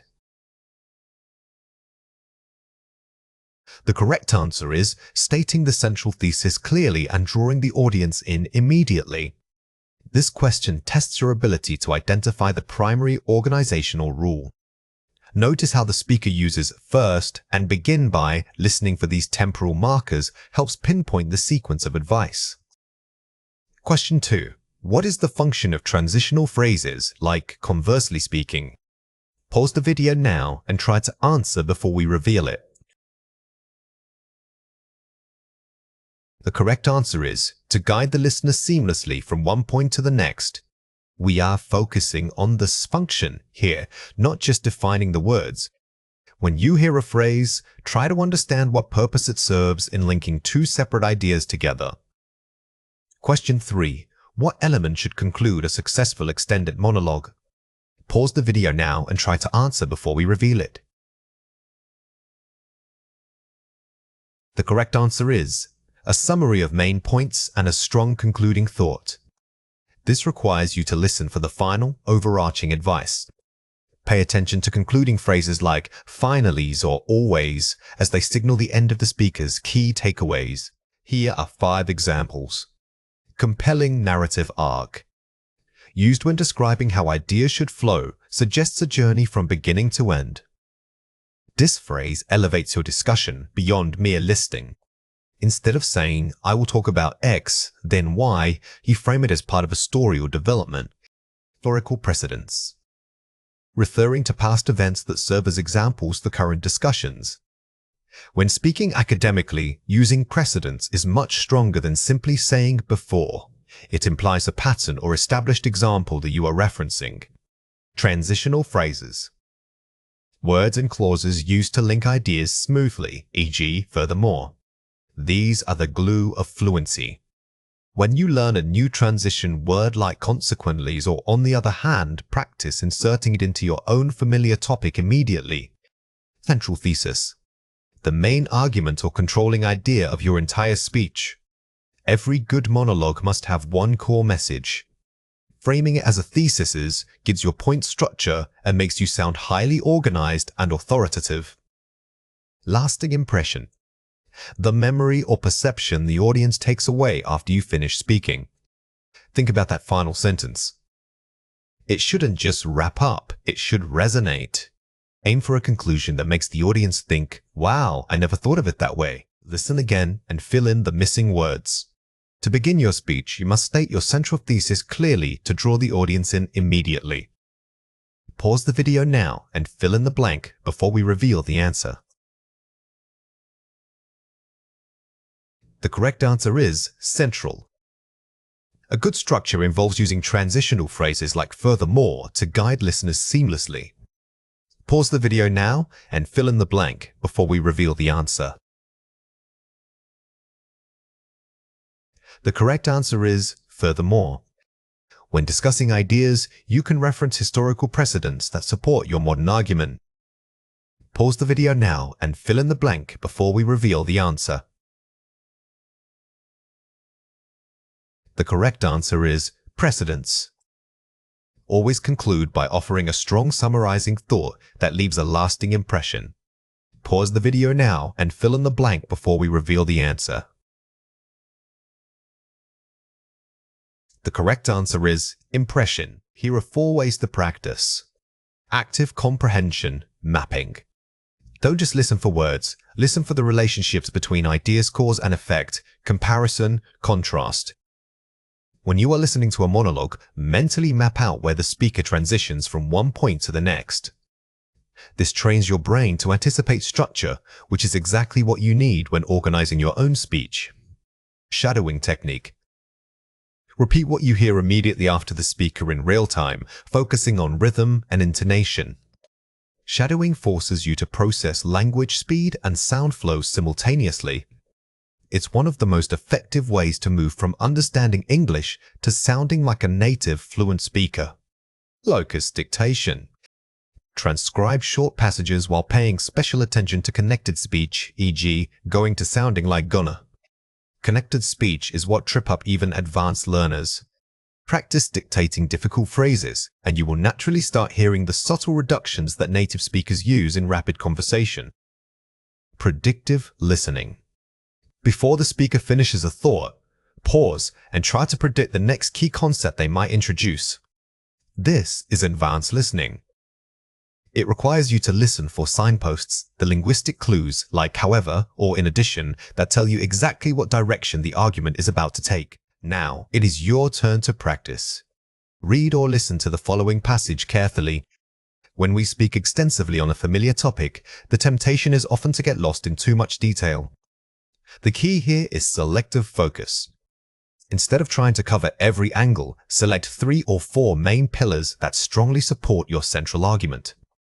For example, if you were discussing fitness, don't talk about every single exercise. Instead, group them into categories like cardio, strength, and flexibility.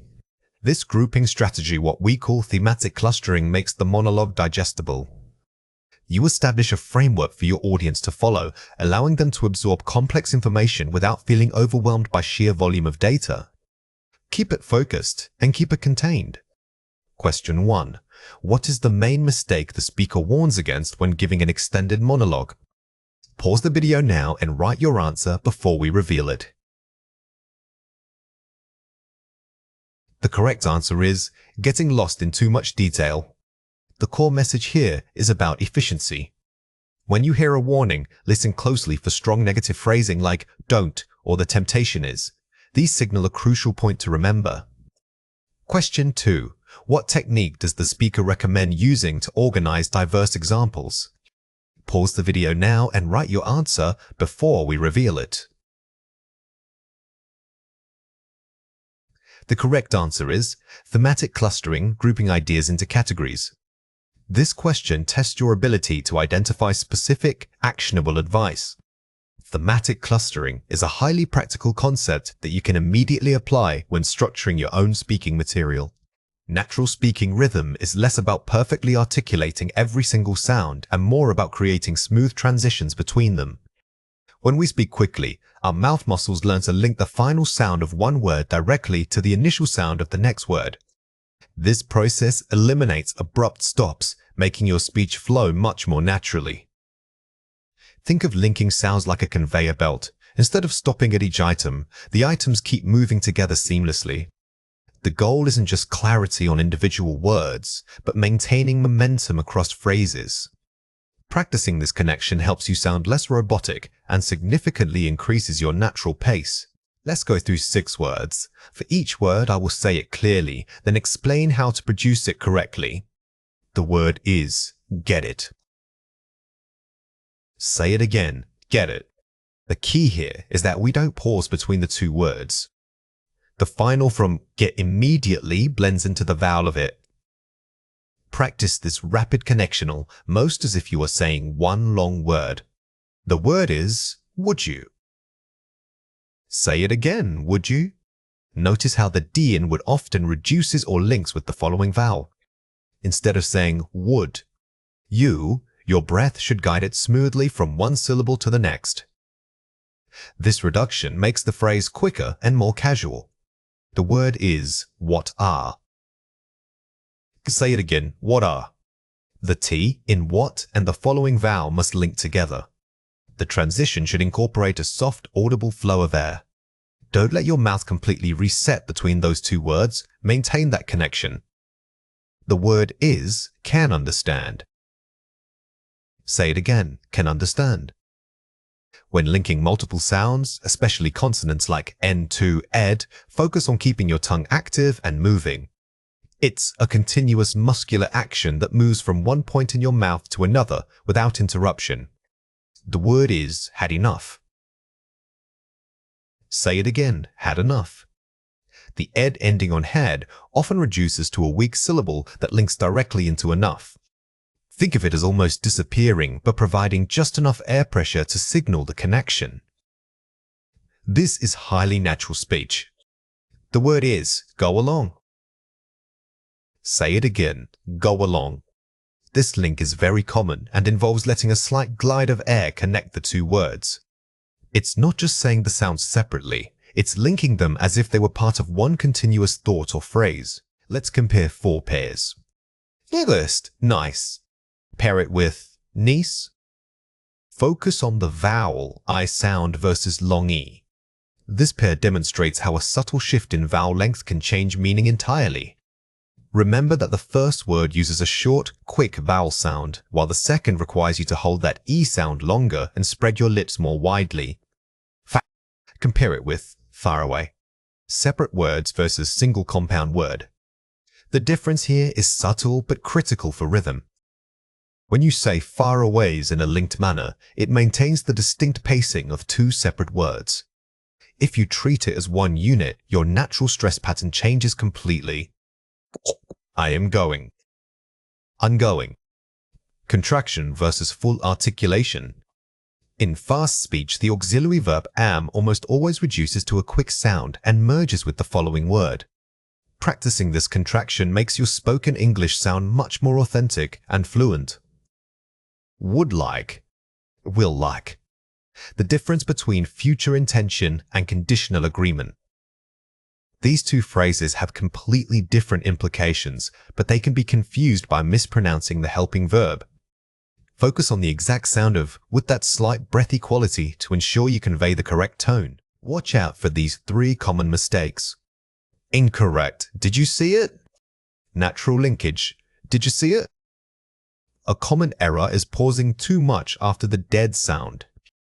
In rapid conversation, the did you almost always links together into a single breathy unit. Try to pull those 2 words into one continuous motion. Separated words, could not believe. Contraction, link, couldn't believe. We often over-articulate auxiliary verbs like could or should. The correct natural rhythm requires these words to contract and link immediately. This smooth reduction is a key marker of advanced fluency. Separate words, outcome quickly. Single word flow, outcome. When out and come combine to mean a result, they stop functioning as 2 separate items. You must pronounce them as one concept, maintaining the flow of air throughout the merged word. Think about it like spelling. Here are 4 ways to practice. And twisters. Focus on rapid, alternating sounds that force linking. These drills are excellent because they force your mouth muscles to work at maximum speed. Don't worry about accuracy initially. Focus purely on the speed and the smooth transition between sounds, treating them like one long chant. Minimal pair reading. Read pairs of words that only differ by a linking element. When reading these pairs aloud, exaggerate the difference in rhythm. For instance, take a noticeable breath pause when you say the 2 separate words versus gliding smoothly when they link naturally. Shadowing technique. Listen to native speakers and repeat immediately after them. This is probably the most effective tool for rhythm. You are essentially mimicking the speaker's natural speed, breath placement, and linking tendencies without thinking too much about the rules. Just absorb the flow. Self-recording. Record yourself reading a paragraph and listen back critically. The most shocking realization often comes when you hear your own speech recorded. You will quickly spot those awkward pauses or moments where the words sound too disconnected, guiding you exactly on what needs improvement. Cohesion refers to the physical links in a text, the pronouns, transition words, and repeated keywords that glue sentences together. However, true coherence is about the underlying logic. It's how well those ideas make sense as a unified whole. Think of a passage not just as a sequence of sentences, but as a single argument, building momentum across multiple stages. To achieve this seamless flow, we must proactively identify the logical relationship between each paragraph and the one before it. We are looking for the thread that guides the reader from point A to point B without any sudden jumps in logic. Remember that identifying coherence is a structural task, not just a vocabulary one. When you read actively, don't stop after understanding a sentence. Instead, pause and ask yourself, how does this specific idea advance the overall argument? This trains your brain to map the writer's journey, which is essential for advanced comprehension. Here are 4 examples. The initial findings suggest a strong correlation between screen time and sleep cycles. Establishes the primary premise, cause, screen time. This first sentence sets the stage by introducing the core subject. By noting this as the primary premise, we anchor our understanding, knowing that every subsequent idea must either support or challenge this initial finding. Consequently, many educators are recommending structured digital detox periods. uses a result marker, consequently, to show the direct effect of the premise. The word consequently is your biggest clue here. It signals that everything in this sentence is a direct result or solution stemming from the problem identified in the first point, strengthening the cause and effect chain. Furthermore, research on adolescent cognitive development suggests limitations during these periods. Introduces a second supporting area of evidence, furthermores. Notice the shift using furthermore. This tells you that the writer is not contradicting the previous idea. Rather, they are adding another layer of evidence to build an even stronger case. Therefore, policy recommendations must address both usage limits and educational support structures. Uses a concluding marker, therefore, to synthesize all preceding points into a solution. This final statement acts as the ultimate synthesis. It doesn't introduce new information. It bundles together the cause, the effect, and the supporting evidence from the previous three parts into one logical conclusion. Let's compare 4 pairs. Argumentative essay, thesis-driven. Explanatory report, process-driven. Focus on establishing a debatable point versus demonstrating how things work. In an argumentative essay, the coherence must always funnel back to proving your thesis statement. Conversely, in a report, coherence is maintained by following a logical sequence of steps or categories, keeping the process clear for the reader. Topic sentence, paragraph opener. Thesis statement, essay opening. Controls the paragraph's focus versus controls the entire essay's direction. While both statements are controlling, the thesis makes a grand claim the whole paper must support. The topic sentence is much more localized. Its job is simply to make sure all sentences within that single paragraph stay focused on one small idea. Causal connectors, because, since. Additive connectors, moreover, in addition. Explaining why something happens versus adding more supporting facts. Knowing the difference between these connectors is vital for your comprehension. If you see a causal connector, stop and ask yourself what the writer believes was the root problem or reason. This changes your reading focus entirely. Chronological order, time sequence. Conceptual hierarchy, importance order. Following events as they happened versus building ideas from simple to complex. Some texts follow time, like historical narratives. Others build concepts by importance, moving from the easiest to understand point to the most critical conclusion. Recognizing which structure is at play helps you anticipate where the writer is taking your attention. Complete the summary using words from the passage. The first phase of sustainable development requires a thorough assessment of local resources, noting potential environmental impacts on the entire community. Pause the video now and fill in the blank before we reveal the answer. The correct answer is initial. Here, initial doesn't just mean first in time. It sets up a procedural sequence for the reader. It signals that subsequent actions must build upon this foundational assessment. Following this audit, stakeholders must collaborate to develop actionable plans, creating buy-in from all affected parties. Pause the video now and fill in the blank before we reveal the answer. The correct answer is subsequently.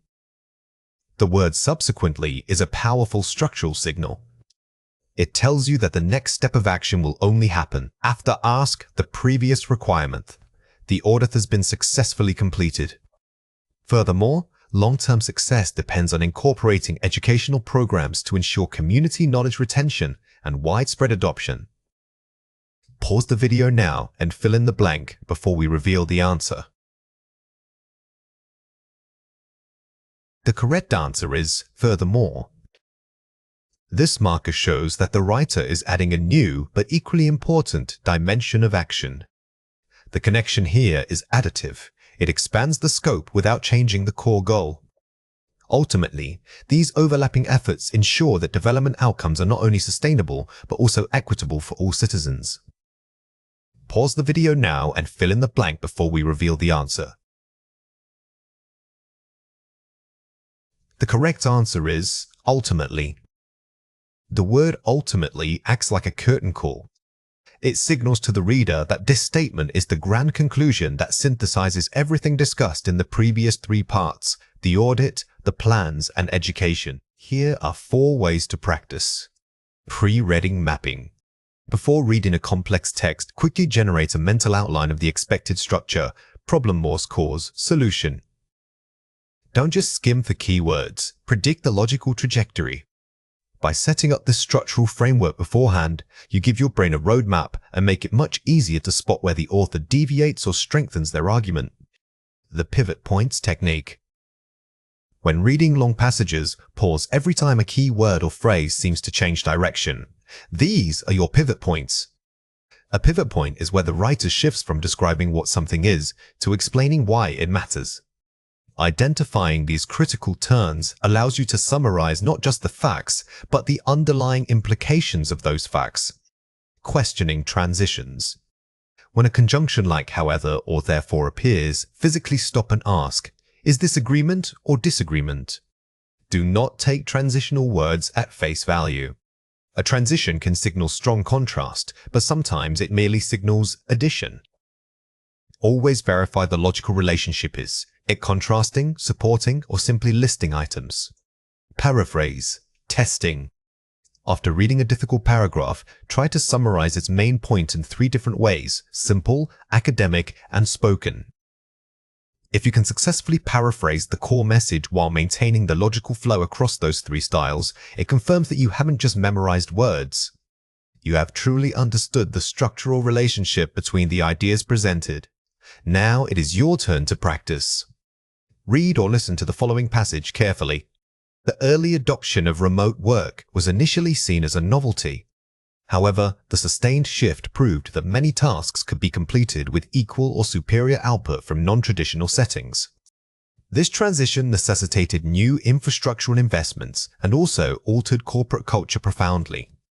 Therefore, businesses must now design hybrid models focusing on trust rather than mere physical presence to retain talent effectively. Question 1. What is the main idea of this passage? Pause the video now and write your answer before we reveal it.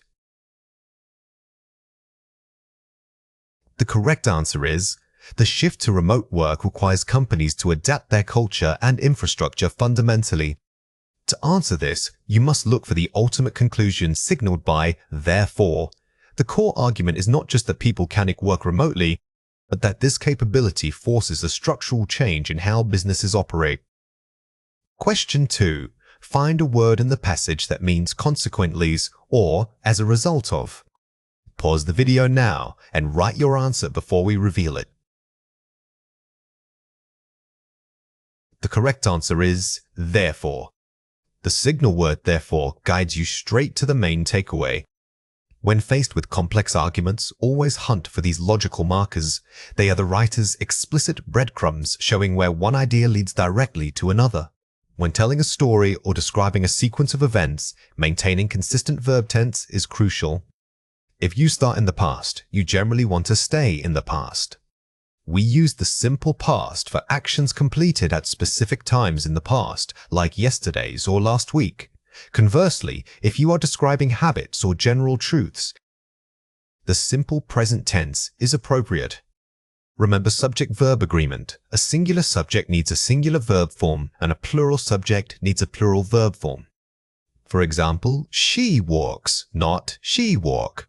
These 2 rules, tense consistency and agreement, prevent your narrative from sounding choppy or incorrect. Think of tense as the camera setting for your story. Once you set it to past, you need to keep the scene bathed in that light unless a time jump is necessary.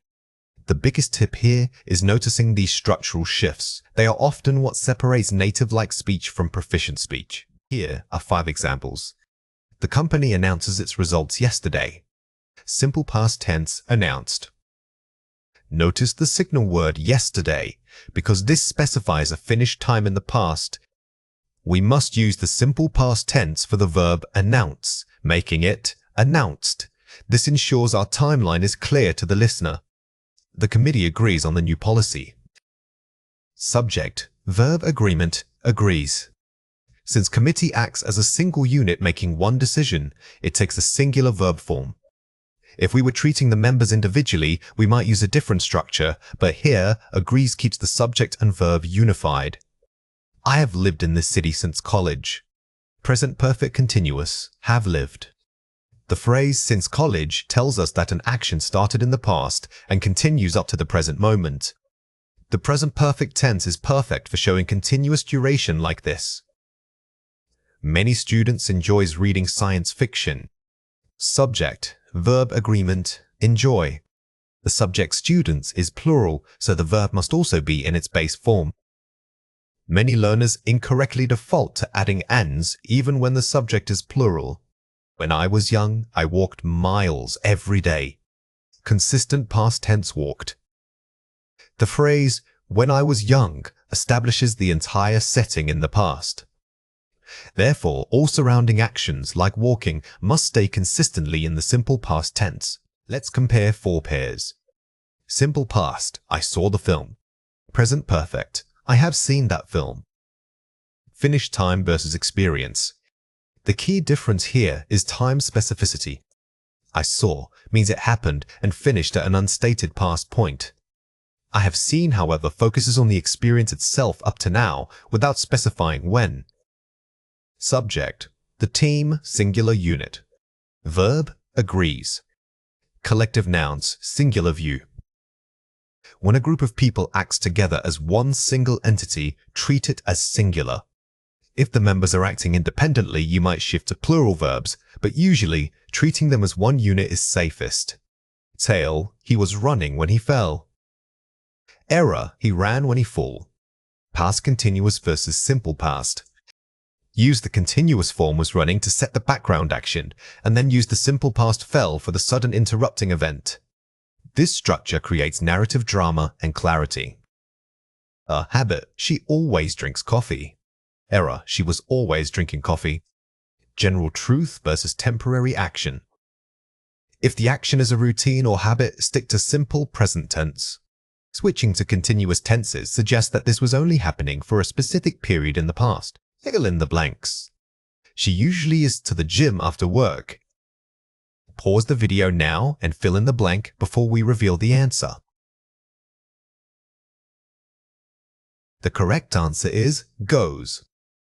Since usually signals a routine or habit, we must use the simple present tense. Remember that for third-person singular subjects like she, we add an s to the verb. They eat their luggage at the train station last month. Pause the video now and fill in the blank before we reveal the answer. The correct answer is left. The phrase last month's is a clear indicator of a specific, completed time in the past. Therefore, we need to use the simple past form of the verb leave. He if he had more free time. Pause the video now and fill in the blank before we reveal the answer. The correct answer is would study. This is a conditional sentence structure using the second conditional. When discussing hypothetical situations in the present, we use simple past in the if clause and would plus base verb in the main clause.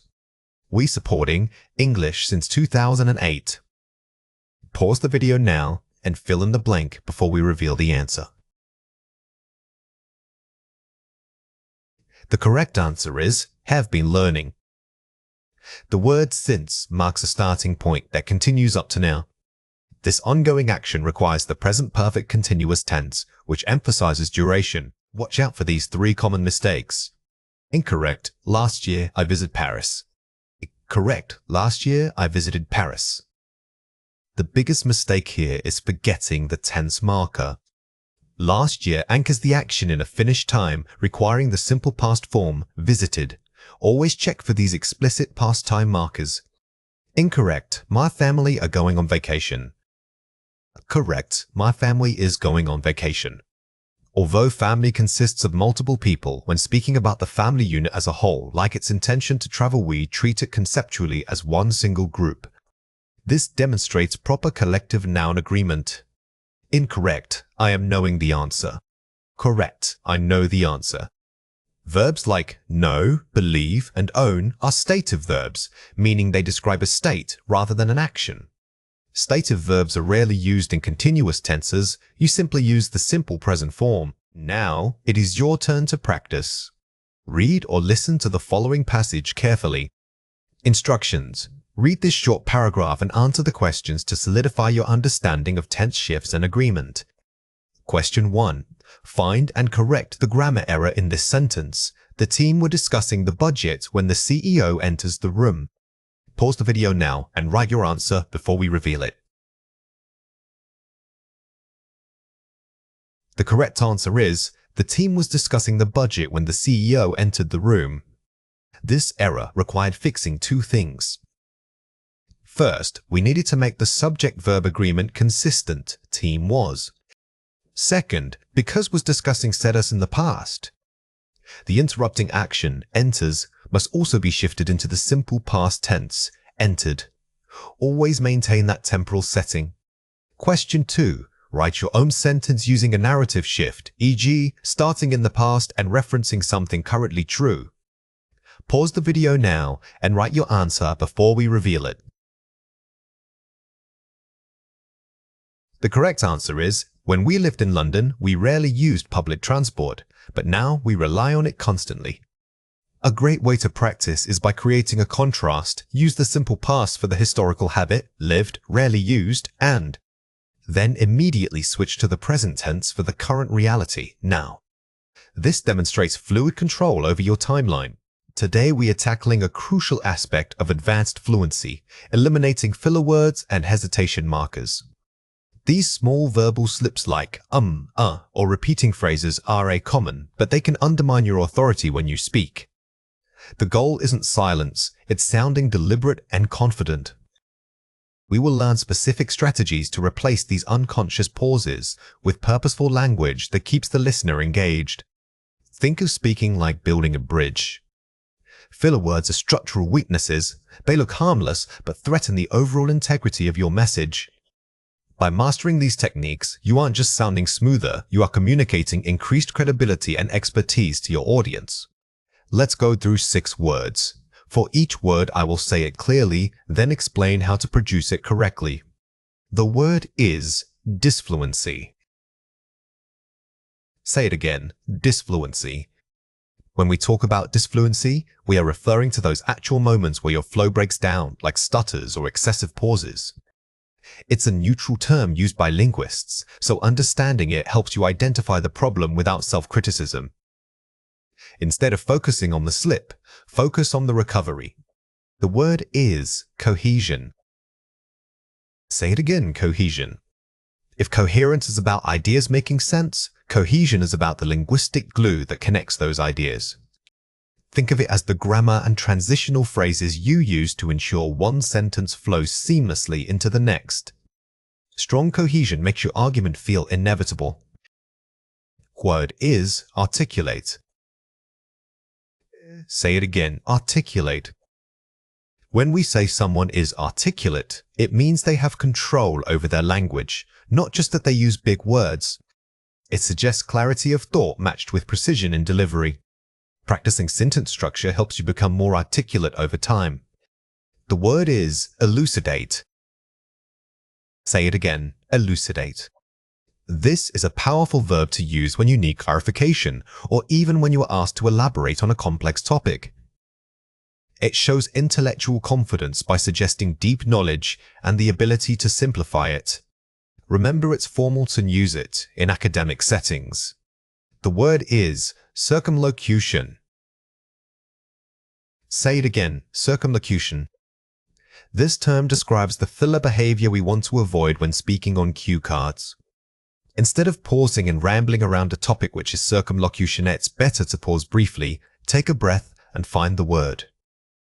The word is fluent. Say it again, fluent. While fluent is a common word, understanding it in this context means achieving natural rhythm and consistency, not just knowing many words. True fluency minimizes the audible pauses that interrupt the listener's flow. Here are 5 examples. To improve her presentation, she needed to eliminate unnecessary filler words and reduce signs of disfluency. Disfluency, N. Notice how the speaker frames disfluencies as something that can be reduced, making it actionable. It shifts the focus from a personal failing to a measurable speaking skill. The report lacks structural cohesion, jumping wildly between economic data and social trends. Cohesion, NN. If you are giving an oral presentation, think about using signposting language phrases like moving on to or furthermore to build explicit cohesion between your main points. The speaker was highly articulate, even when discussing complex philosophical concepts. Articulate, AJ. This example shows that articulation is linked not just to vocabulary size, but to clarity. It means the speaker structures their thoughts so that they are inherently easy for the audience to follow. The professor asked us to elucidate the core tenets of behavioral economics in simple terms. Elucidate, VVE. When you use elucidate, you are accepting the task of simplification. This demonstrates mastery and confidence because you know enough about a topic to break it down for others. He struggled with circumlocution when asked directly about his career gap in the assume. Circumlocution, in. This is the perfect example of word avoidance speaking. Instead of giving a direct answer, using circumlocution makes the speaker seem evasive and less trustworthy. Let's compare 4 pairs. First, articulate. Compare it with fluent. Clarity versus rhythm. Fluency refers to the natural, uninterrupted rhythm of your speech. Articulation refers more specifically to the precision and clarity with which you form complex ideas. You can be fluent but lack articulation if you rush through precise details. First, cohesion. Compare it with coherence. The how versus the what. Coherence is about whether the ideas make sense logically, the message itself. Cohesion is about the language, connecting those ideas, like using transition words to guide the listener through the argument. First, disfluency. Compare it with hesitation. The symptom versus the action. A hesitation is the act of pausing because you are thinking. Disfluencies is the technical term for the audible markers, like repeated sounds or fillers, that reveal your momentary lack of flow. First, circumlocution. Compare it with evasion. Word avoidance versus topic avoidance. While often used interchangeably, evasion is a deliberate act of avoiding an entire topic or question.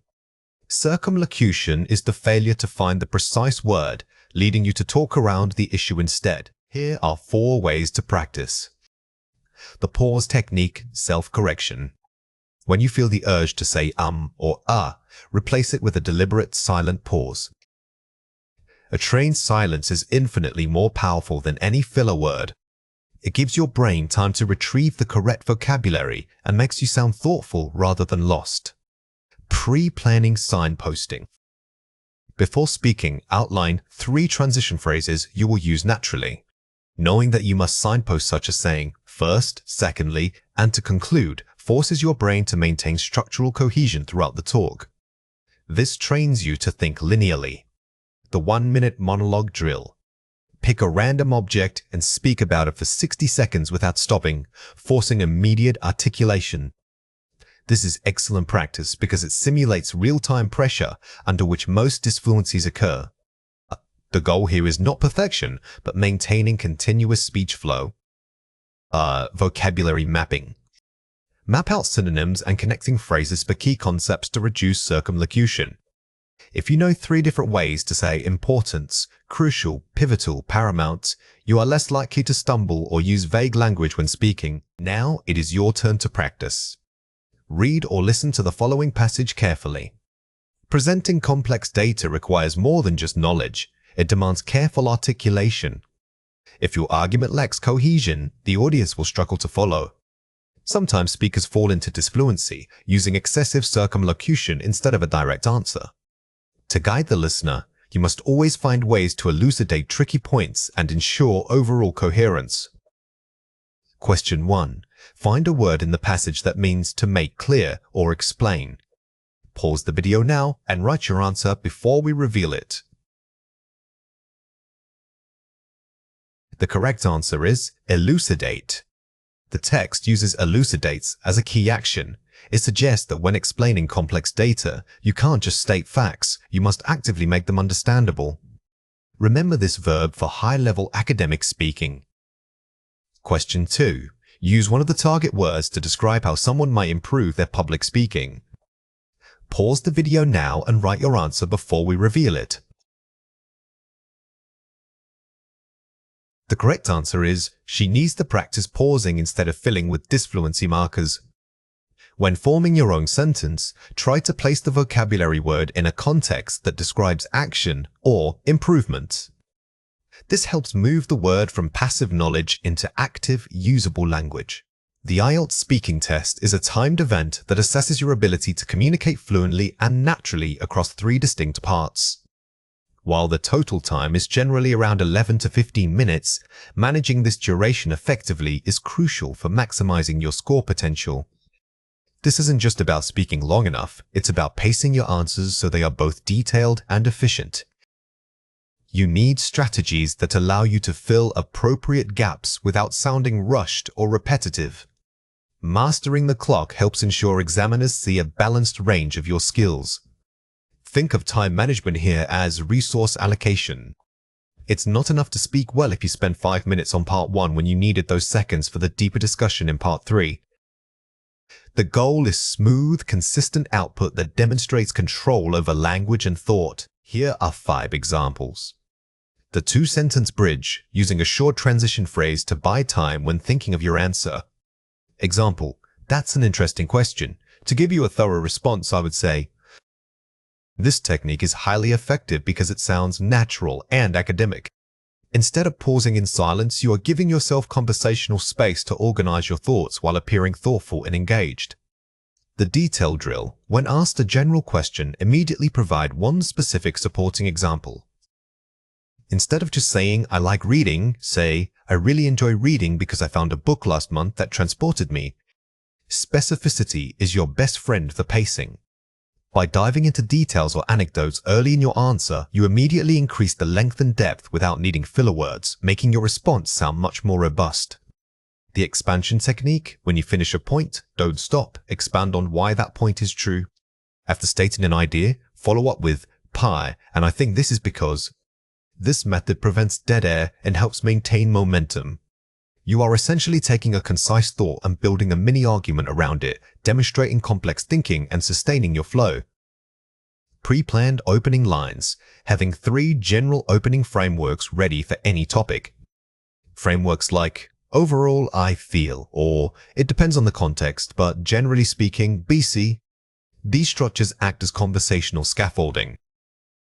They provide immediate linguistic material to start with and signal to the examiner that you are about to give a fully structured answer, saving critical seconds. The concluding summary, ending your response with a brief summary sentence. After giving all your points, wrap up by saying something like, so, to summarize my view, Ma. This technique makes you sound organized and complete.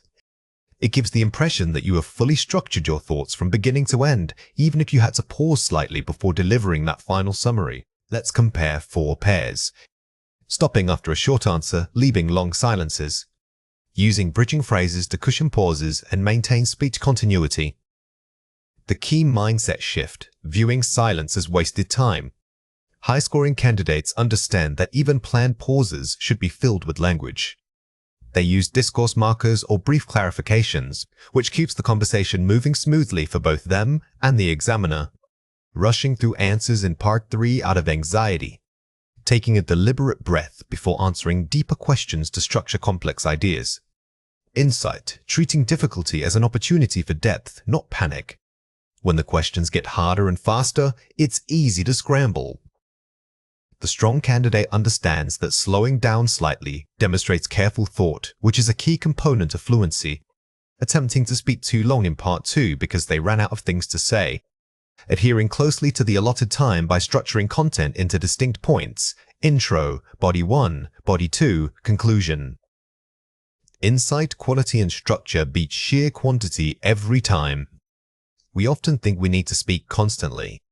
Instead, focus on making every sentence count by ensuring there is a clear point or example connected to your main topic.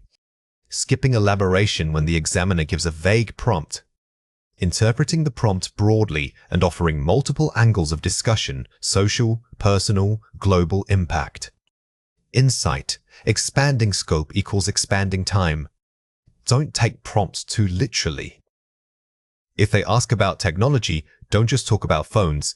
Discuss its societal impact, economic changes, and environmental costs to fill your necessary speaking time. Here are 3 reasons why this matters. It boosts the fluency score. Consistent pacing shows you can speak without noticeable hesitation or gaps of silence. Fluency is not just about speed, it's about rhythmic consistency. By mastering your timing, you eliminate awkward pauses that break the rhythm and make your speech sound more natural. It supports coherence through structure. Knowing how much time you have forces you to organize ideas logically from start to finish.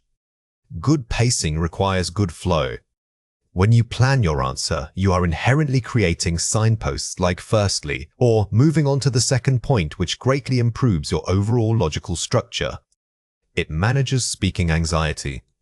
Having a time strategy gives you a predictable framework to rely on when under pressure. Often, the biggest barrier in IELTS is performance anxiety. By having these physical strategies ready, you replace unpredictable worry with a reliable routine, which boosts your confidence significantly. Here are 4 ways to practice. Time shadowing, listening to native speakers and repeating their pacing exactly. Focus on mimicking the rhythm, not just the words. Pay attention to where they naturally pause or speed up. Shadowing is excellent for internalization. When you reproduce speech after listening, your brain automatically adjusts its natural speaking pace to match the model's flow, improving your own conversational timing. The 5-minute monologue drill, picking a random topic and forcing yourself to speak non-stop for 5 minutes. This simulates sustained pressure and helps you fill unavoidable gaps with descriptive language or examples. The goal here is endurance. You are training your mind to pull vocabulary and ideas from diverse areas quickly, ensuring that when the examiner asks a question, you have enough material ready. Mock test time boxing, using actual stopwatches during practice sessions. Assign specific time limits for each part, e.g. 1 minute max for part 1, 5 minutes total for the mock test. You must simulate exam conditions entirely. By enforcing strict time boxes, you train yourself to be ruthless with your language, cutting out unnecessary words and getting straight to the point. Recording and reviewing, recording all practice sessions and listening back immediately. Critically listen for dead air or long, uncomfortable silences. Identify where you slowed down too much. Self-correction is key to improvement. When you hear a gap in your own voice on the recording, that becomes your target area. You can then practice filling that specific weakness with one of our learned bridging techniques. In a full mock test simulation, examiners are listening for much more than just correct grammar. They are evaluating your ability to sustain sophisticated discourse and adapt your register seamlessly across parts 1, 2, and 3. Pay special attention to using complex sentence structures and varied vocabulary naturally throughout the conversation. The goal is to demonstrate fluency that sounds effortless, making your speech flow like native academic discussion. Remember that sounding fluent isn't just about speaking fast, it's about sounding smooth. A natural pause for thought is better than scrambling through filler words. Focus on connecting your ideas logically, using discourse markers to guide the listener from one point to the next. Let's go through 5 words. For each word, I will say it clearly, then explain how to produce it correctly. The word is to illustrate this point, I believe. Say it again, to illustrate this point, I believe. Don't just say you agree. Use phrases like this to anchor your opinion with a specific scenario. This shows the examiner that you can think critically and apply abstract ideas to real-world contexts, which is highly valuable. The word is. While that holds true, we must also consider. Say it again. While that holds true, we must also consider. This is a sophisticated way of disagreement. Instead of simply saying, "No, you're wrong," this phrase acknowledges the other person's point first. It demonstrates balance and critical thinking, which elevates your speaking ability significantly. The word is, to elaborate on that idea, I would suggest, Say it again. To elaborate on that idea, I would suggest, when you've made an initial point and the examiner prompts you for more detail, this phrase keeps your response focused. It tells the listener you are about to deepen the analysis rather than just giving a casual follow-up. The word is, in the grand scheme of things, I think. Say it again. In the grand scheme of things, I think. Ha! Use this phrase towards the end of a Part 3 discussion. It signals that you are moving towards a conclusion or overall synthesis of the conversation. This shows excellent command over maintaining thematic focus. The word is, I am inclined to think that. Say again, I am inclined to think that. This is a perfect formal alternative to saying I think. It implies thoughtfulness and careful consideration, making your response sound more academic and less impulsive. It is excellent for maintaining a thoughtful register. Let's compare 4 pairs. It's really good. It is impressively beneficial. Elevating adjectives and adverbs. Notice how we move from simple, common words to more academic synonyms. The goal isn't just to use big words, but to choose precise vocabulary that fits the formal tone of an interview. I don't know what to say. That is a challenging question, and I need a moment to consider it. Mastering polite hesitation. Even when you are unsure of an answer, practice using formal filler phrases. This buys you valuable thinking time while maintaining the image of confidence and composure. We got to change this. It would be prudent to modify this aspect. Shifting modal verbs. Informal speech often uses contractions like gotta or simple directives. In formal settings, using full phrases and sophisticated modals like it would be prudent raises your entire register. That's enough. I believe that point has been sufficiently covered. Concluding gracefully. Knowing how to politely wrap up a thought or transition is key. Instead of abrupt endings, use phrases that signal completion while maintaining flow and politeness. Watch out for these 3 common mistakes. Vague, simple grammar. I was thinking about the environment because it is bad. Precise and academic. I have been concerned about environmental sustainability due to its current trajectory. The correction improves the structure by using a more complex grammatical pattern and substituting vague language. We replaced bad with specific academic vocabulary like unsustainabilities or trajectory. Filler reliance. Also, I think maybe that's hard to say. Smooth transitioning. Furthermore, while it is difficult to quantify, my perspective suggests the biggest mistake here is relying on fillers like you knows or maybe. We replace those with strong discourse markers like furthermore, which instantly boosts your perceived fluency and control. Unnatural basic phrasing. In my country, people don't use cars much. Idiomatic and formal. In my home country, public transportation is highly utilized.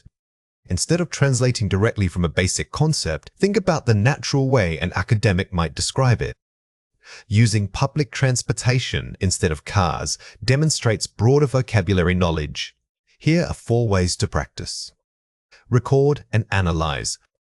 Record yourself answering a prompt, then listen specifically for the moments where you pause or stumble. Identifying these weak spots is crucial for targeted practice. Don't just record your answers, actively grade them as if you were the examiner.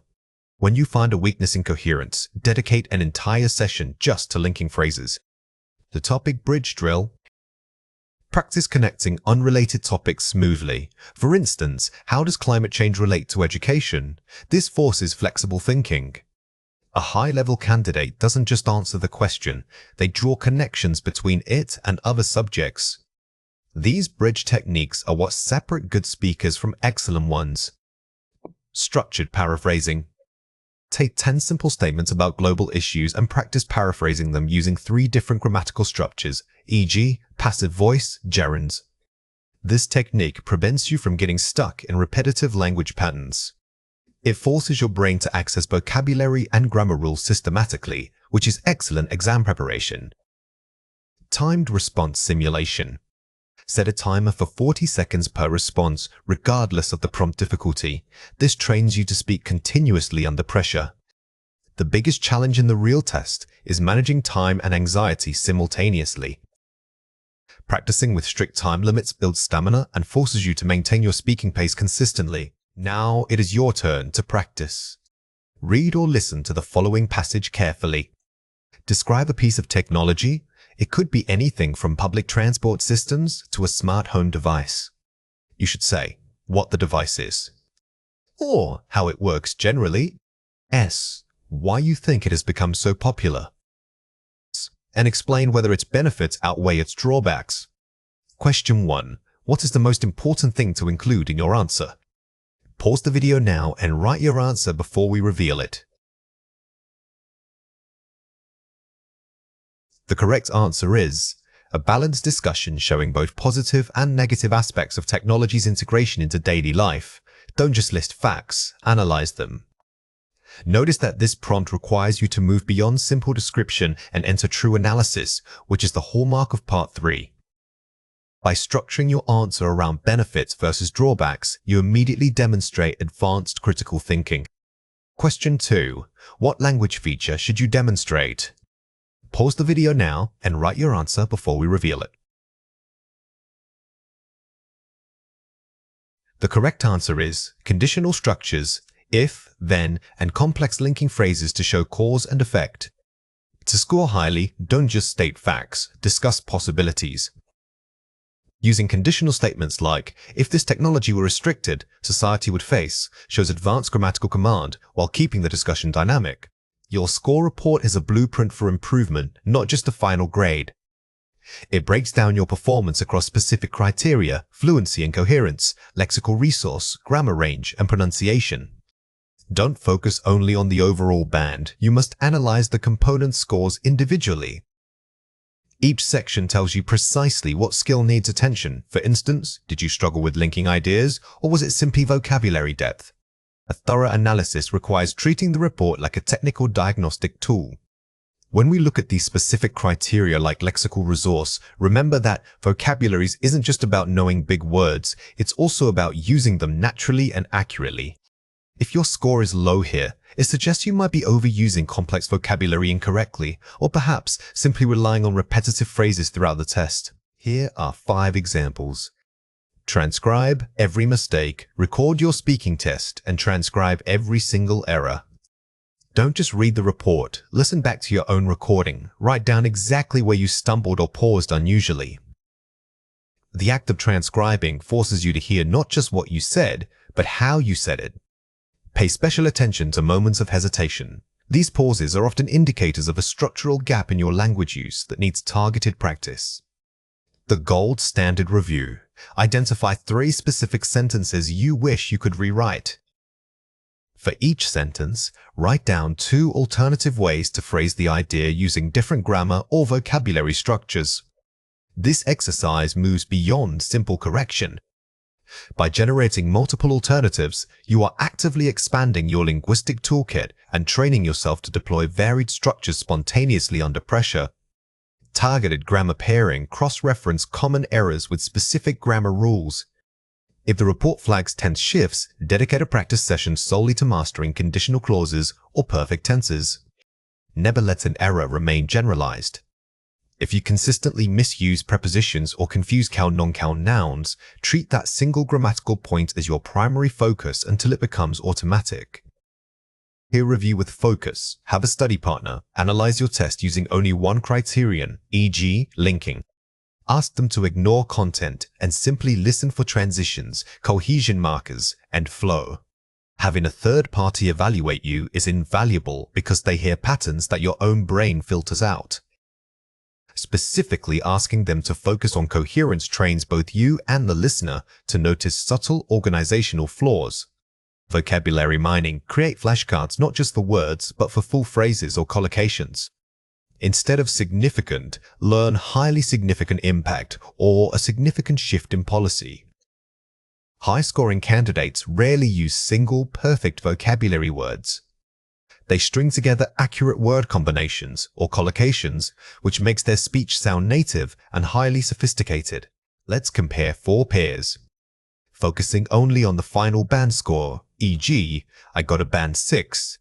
analyzing component scores and finding specific weakness areas, e.g., my lexical resource was weak in Part 3s. Shifting from outcome to process. A low overall score is discouraging, but pinpointing the exact area like coherence or grammar range gives you a clear, actionable study plan. This shift moves you from feeling frustrated to being strategic.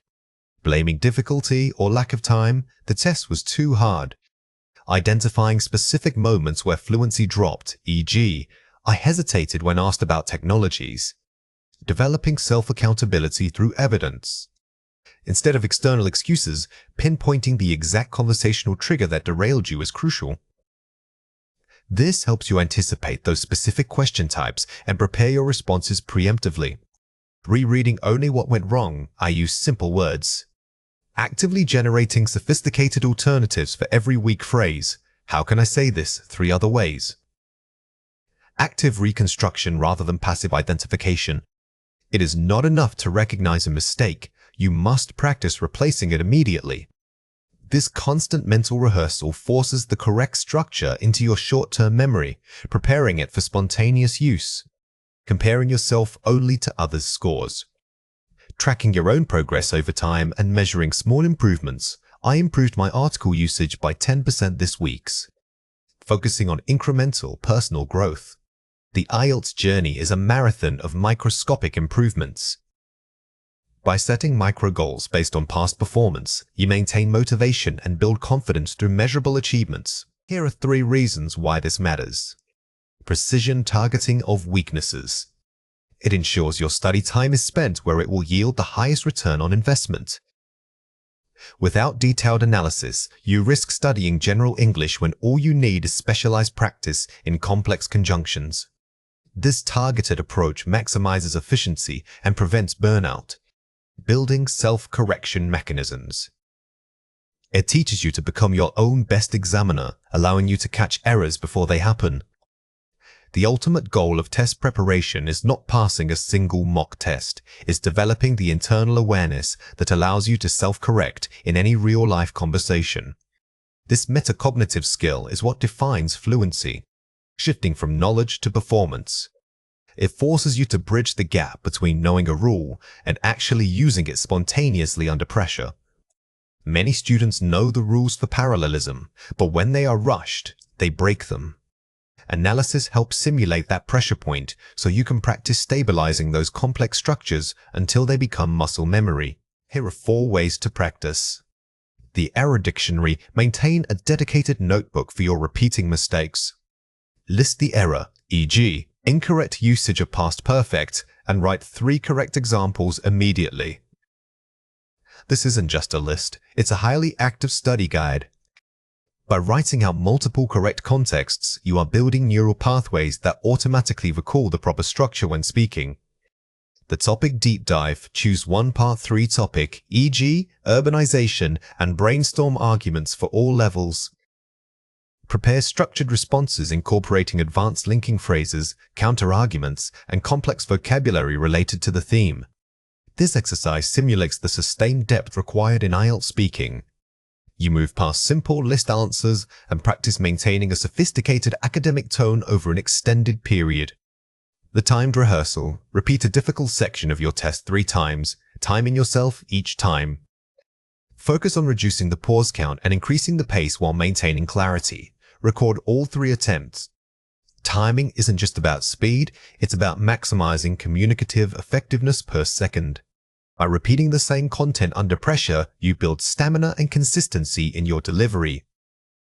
The explanation script. Choose a complex process, e.g., how solar energy works, and explain it to an imaginary child. This forces you to use varying registers of language from simple foundational vocabulary to precise technical terms.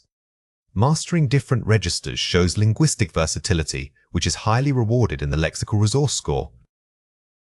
You prove that you can simplify complex ideas without sacrificing accuracy. Test anxiety is a very common experience. It's not necessarily a sign that you aren't prepared. It's often your body reacting to perceived pressure. When we feel immense stress, our brains can enter a state of fight or flight, which ironically makes complex tasks much harder. our focus shifts from retrieval and communication to pure survival mode. The key to managing this is learning to consciously interrupt that physical panic cycle. Remember, anxiety is an alarm system, not a predictor of failure. It's simply telling you that something important is happening. By understanding the physiological reaction, the racing heart, the shallow breath, you can start to separate the feeling from the actual performance. This separation is where all effective technique begins. Here are 5 examples. Box breathing. Inhale for 4 counts, hold for 4, exhale for 4, pause for 4. Physical anchor. This technique is extremely powerful because it directly engages the parasympathetic nervous system. By slowing your breath, you signal to your brain that you are safe and do not need to panic. It gives your mind a momentary distraction while physically regulating your heart rate. Positive self-talk, replacing "I must perform perfectly" with "I am doing my best right now." Cognitive reframing. The language we use internally has a massive impact on our emotional state. Instead of setting impossible standards for yourself, focus on effort and process. This shifts the goal from achieving perfection to simply showing up and completing the task. Visualization, mentally walking through successful moments before the test. Pre-test rehearsal. Don't just visualize getting a good score, visualize yourself performing calmly. See yourself reading a tricky question and taking a deliberate pause before answering. This builds neural pathways for calm performance, making the actual test feel more familiar. Grounding techniques, naming 5 things you can see, 4 you can touch, 3 you can hear. Immediate focus shift. When anxiety hits during the test itself, this technique pulls your scattered focus back into your immediate physical environment. It's a quick reset button that forces your brain out of abstract worry and back into acute reality. The next question only's rule, focusing solely on the current item. Micro-focus strategy. A common trap is worrying about the remaining questions. When you feel that overwhelming pressure, consciously tell yourself to ignore everything after your cursor. Treat every single question as a brand new, isolated task. Here are 3 reasons why this matters. Interrupting the panic cycle. Physical techniques immediately activate your calming response. When we feel panic, our body releases cortisol and adrenaline. Breathing exercises are counter-agents to this chemical rush. They physically slow down the heart rate and interrupt the negative thought loop, giving you the mental space to think clearly. Shifting focus from outcome to process. Success is defined by effort, not just grades. When we focus on the outcome, the grade, the score, we put all our emotional weight onto an external result. By focusing purely on the process, reading carefully, structuring an answer, speaking clearly, you take back control into something you actually manage. Cognitive load management. Reducing worry frees up your working memory capacity. Anxiety consumes valuable working memory's resources. Instead of using that mental energy to repeat, "Did I miss anything?" What if they ask about X? You free it up to recall facts and structure complex arguments effectively. Watch out for these 3 common mistakes. Catastrophizing. If I struggle with this one question, the whole test is ruined. Reality check. This difficulty only affects this one item. I will move on and return later. Catastrophizing is when we blow a small setback into an absolute disaster. It's the all-or-nothing thinking pattern that paralyzes us. Learning to reframe a small mistake as merely an isolated data point is essential for maintaining momentum. External locus of control. I have to be perfect, or I will disappoint everyone. Internal validation. My value isn't tied to this single performance. I am doing my best with the tools I have today. This trap makes your self-worth dependent on external judgment. We need to remind ourselves that our worth is intrinsic, not attached to a score or praise from others. Focus on the effort you invested, which was entirely within your control. Amnesic panic. I've forgotten everything I studied. Trusting retrieval. My knowledge is accessible. I just need to take a deep breath and focus on retrieval now. This feeling of brain fogs can feel overwhelming, but it is rarely true forgetting. It is more often the result of acute stress interfering with quick retrieval. A conscious deep breath reminds your brain that the information is still stored. You just need to find the entry point. Here are 4 ways to practice. Pre-game rituals. Establish a consistent routine the day before and morning of. Include light exercise, reviewing positive notes, and ensuring good sleep hygiene. Consistency is your best friend when managing stress. By creating predictable rituals like listening to specific music or doing gentle stretching, you signal calmness to your body. These routines act as anchors that ground you before the high-stakes moment. During test breaks, utilize micro breaks for physical movement. Stand up, stretch your neck and shoulders, or walk around briefly if permitted. Our bodies hold tension in specific places when we are anxious. These simple movements help physically release that built-up adrenaline. Don't just sit there waiting, actively reset your posture and circulation. Post-test self-compassion, forgiving yourself regardless of the result. Acknowledge the effort you gave, not the grade you received. The most important skill to practice is self-compassion. After the test, resist the urge to immediately judge yourself harshly. Acknowledging that you did your best under pressure is a sign of maturity and resilience. Long-term practice, integrating mindfulness into daily life. Practice awareness during routine activities like eating or walking. True stress management isn't just for test day, it's a skill you build throughout your entire life. By practicing mindful attention on mundane tasks, you increase your general capacity to stay present and regulated when pressure inevitably rises. Preparation isn't just about studying grammar or vocabulary, it's fundamentally about psychological readiness. Building a pre-test routine helps transition your mind from panic mode to performance mode. This structured approach reduces the inherent anxiety that many test takers experience. A good routine establishes predictability, which is incredibly comforting when faced with an unpredictable exam environment. Focus on these mental anchors before you even walk into the testing center. Think of your pre-test routine like a warm-up stretch for your brain. By doing the same calming actions like deep breaths or journaling, you signal to your nervous system that everything is under control. This sense of routine helps minimize that initial burst of performance anxiety, allowing you to access your knowledge more freely. Here are 5 examples. Deep breathing exercise. Before the test starts, take 5 slow, deep breaths. Inhale slowly through the nose, hold briefly, and exhale completely through pursed lips. Focus on rhythmic control. This technique is an immediate biological reset switch. Slowing your breath directly lowers your heart rate, which physically counteracts the fight or flight stress response.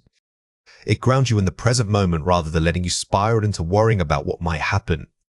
Positive visualization. Spend 3 minutes imagining yourself succeeding in answering questions confidently and speaking fluently. Mental rehearsal. Visualization isn't just wishful thinking, it actually helps solidify neural pathways. By mentally walking through success, you are priming your brain for those actions, making the real thing feel less daunting. Quick vocabulary review. Skim through a list of high-level academic words or linking phrases, e.g., consequently, furthermore. Activate memory recall. This keeps your linguistic muscles active without the stress of having to write full sentences. It's just enough stimulation to remind you that those complex structures are still fresh in your mind. Time management walkthrough. Practice allocating specific time blocks for each section before the test begins. Strategic pacing. Knowing how much time you can afford to spend on a difficult question is incredibly valuable. This pre-planning prevents you from getting bogged down by one challenging item, allowing you to move on strategically. Mini mindfulness break. When waiting for the test to begin, observe 5 things you can see, 4 things you can hear, and 3 things you can feel. This is grounding. Sensory awareness. This exercise pulls your focus entirely off the stressful outcome of the test and anchors it firmly in your physical surroundings. It forces a return to objective reality, which is exactly what anxiety tries to pull you away from. Let's compare 4 pairs. What a weak candidate does, panics when they see an unfamiliar question type and rushes the answers. What a strong candidate does, pauses, identifies the core skill required by the task, and adjusts their strategy accordingly. The key mindset shift. A weak candidate sees the unexpected as a failure. A strong candidate sees it as new data or a clue that requires adaptation. The difference is moving from emotional reaction to analytical problem solving. Weak approach 2 gets stuck on one difficult question, spending too much time and losing momentum. Strong approach 2 skips the challenging item immediately, marks it for review, and maximizes score potential elsewhere. High scorers understand that test taking is about maximizing points efficiently. They recognize the sunk cost fallacy. Spending all your time on one question rarely pays off. Weak approach 3 reads instructions vaguely and assumes what they should be doing. Strong approach 3 rereads all instructions twice, underlining key verbs, e.g., discuss, evaluate, to clarify the exact task. Never assume. Being precise about what the prompt is asking for, whether it wants an example or a detailed discussion, is critical for hitting the band score criteria. Weak approach 4 blames lack of knowledge on the test difficulty or bad luck. Strong approach 4 focuses only on the next question, treating every item as a fresh, isolated task. They maintain self-talk of competence. The most powerful tool you have is your ability to reset internally. By refusing to let one bad answer dictate the outcome of the whole test, you regain control and focus. Here are 3 reasons why this matters. Reduces cognitive load. A solid routine automates basic tasks, freeing up mental energy for complex thinking. When you don't have to spend mental effort figuring out what to do next, your available cognitive resources are free. You can dedicate all that power to generating sophisticated language and deep ideas. Improves retrieval speed. Practice helps solidify vocabulary and grammatical structures so they come quickly under pressure. Fluency isn't just about knowing the words, it's about accessing them instantly. Consistent practice makes those complex grammar points and high-level phrases automatic, like breathing. Self-efficacy. Success in preparation builds genuine belief that you can perform well when stakes are high. Self-efficacy is the belief in your own capability. By proving to yourself repeatedly that you can handle the pressure, you build a robust inner confidence that shines through in your performance. Here are 4 ways to practice. Full simulation tests. Schedule full practice tests under strict, timed conditions. This is the only way to build stamina and get used to the specific pressure of the exam environment. Don't just do a test, mimic the real day. Dress in your usual clothes, find a quiet space, and treat it like the actual event. This helps remove any unfamiliar variables. Mindfulness journaling. Dedicate 10 minutes daily to writing about stressful or uncertain topics without editing yourself. This practice allows you to process emotions and thoughts outside of a formal academic structure. Writing about stress helps externalize it. By articulating your fears on paper, they become less abstract and therefore feel much more manageable. Speaking partner drills. Practice speaking with a friend or tutor who gives immediate, constructive feedback on your flow. Focus not only on accuracy, but also on maintaining momentum and natural conversational rhythm. The goal here is sustained fluency. Don't just talk about grammar.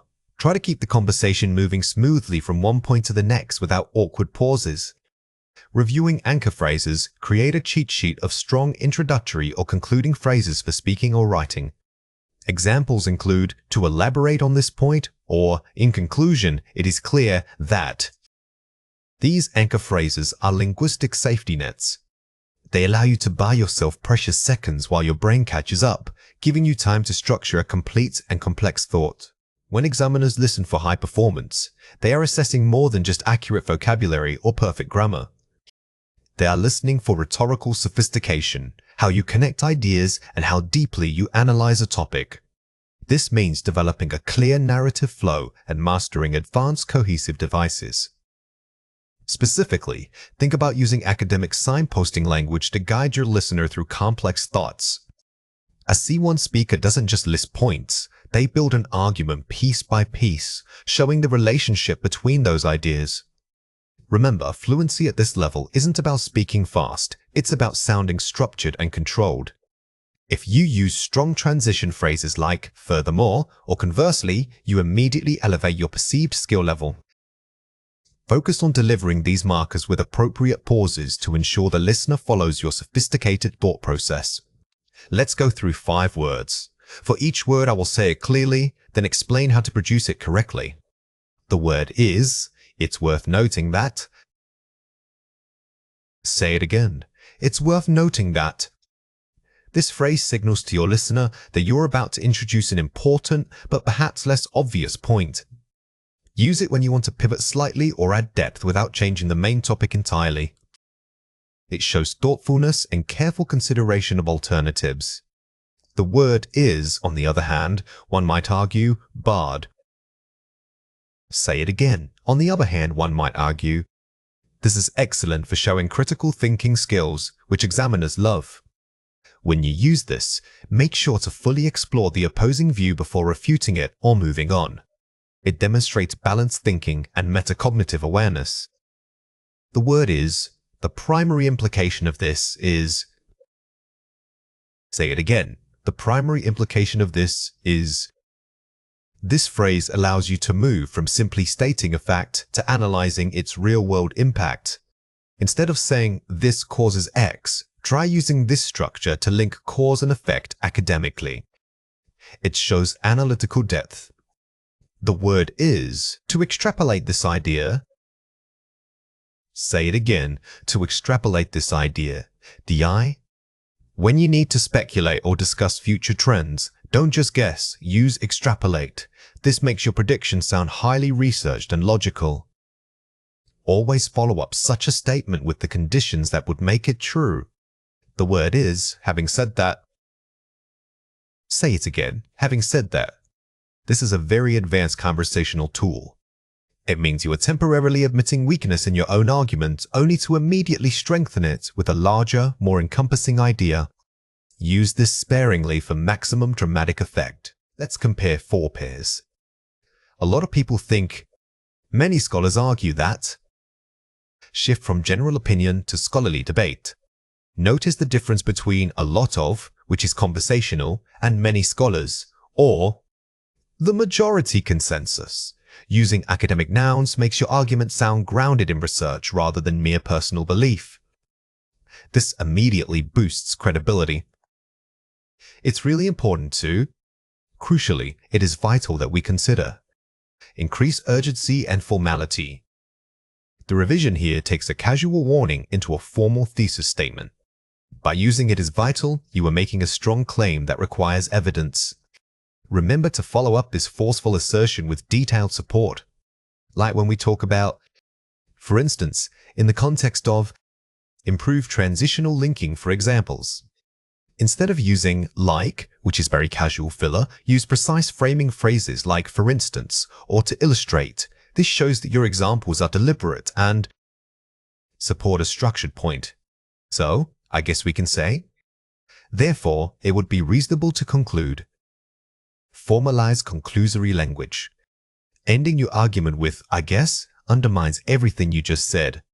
Always use formal conclusion markers like therefore or it is reasonable to conclude. This gives the impression of a definitive, well-researched final thought.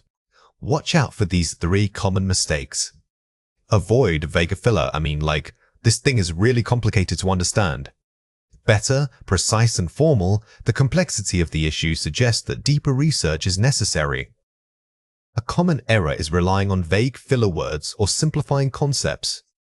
The correction replaces unstructured speech with precise academic vocabulary and nouns. Always aim to name the concept instead of describing its feeling. Avoid weak diminished. I think maybe we should try to change this rule a little bit. Better, confident and formal. Perhaps an amendment to the current policy would prove beneficial. Do not use tentative language like maybe or a little bit when making a serious suggestion. Use strong, formal verbs and nouns instead to convey confidence in your proposal. This sounds authoritative. Avoid apologetic. I'm sorry, I don't know what you mean by that. Better, engaged and clear. Could you perhaps elaborate on the second point? I want to ensure I fully grasp it. Never apologize for not understanding. Instead, ask a sophisticated clarifying question. By framing your request as wanting to fully grasp the point, you sound engaged and highly intellectual rather than simply confused. Here are 4 ways to practice. Thematic expansion recording. Take a simple sentence and expand it into a 3-paragraph mini-essay, introduction, body, conclusion. This exercise forces you to maintain coherence over time. Don't just add words, structure your thoughts using all the advanced connectors we practiced today.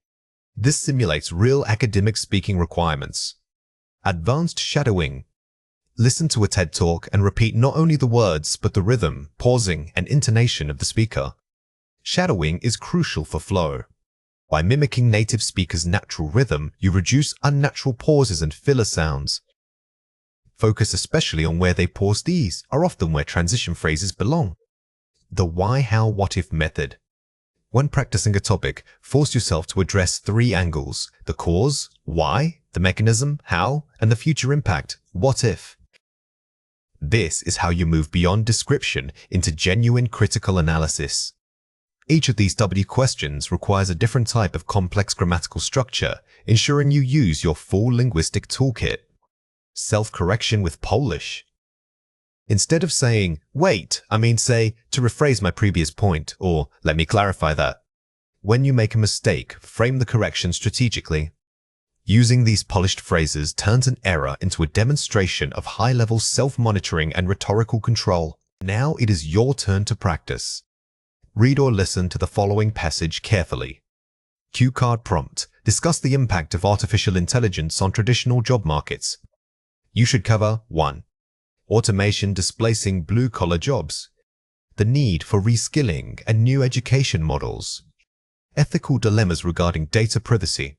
Speak for 3 minutes. Question 1. What is the most important structural element to include? Pause the video now and write your answer before we reveal it.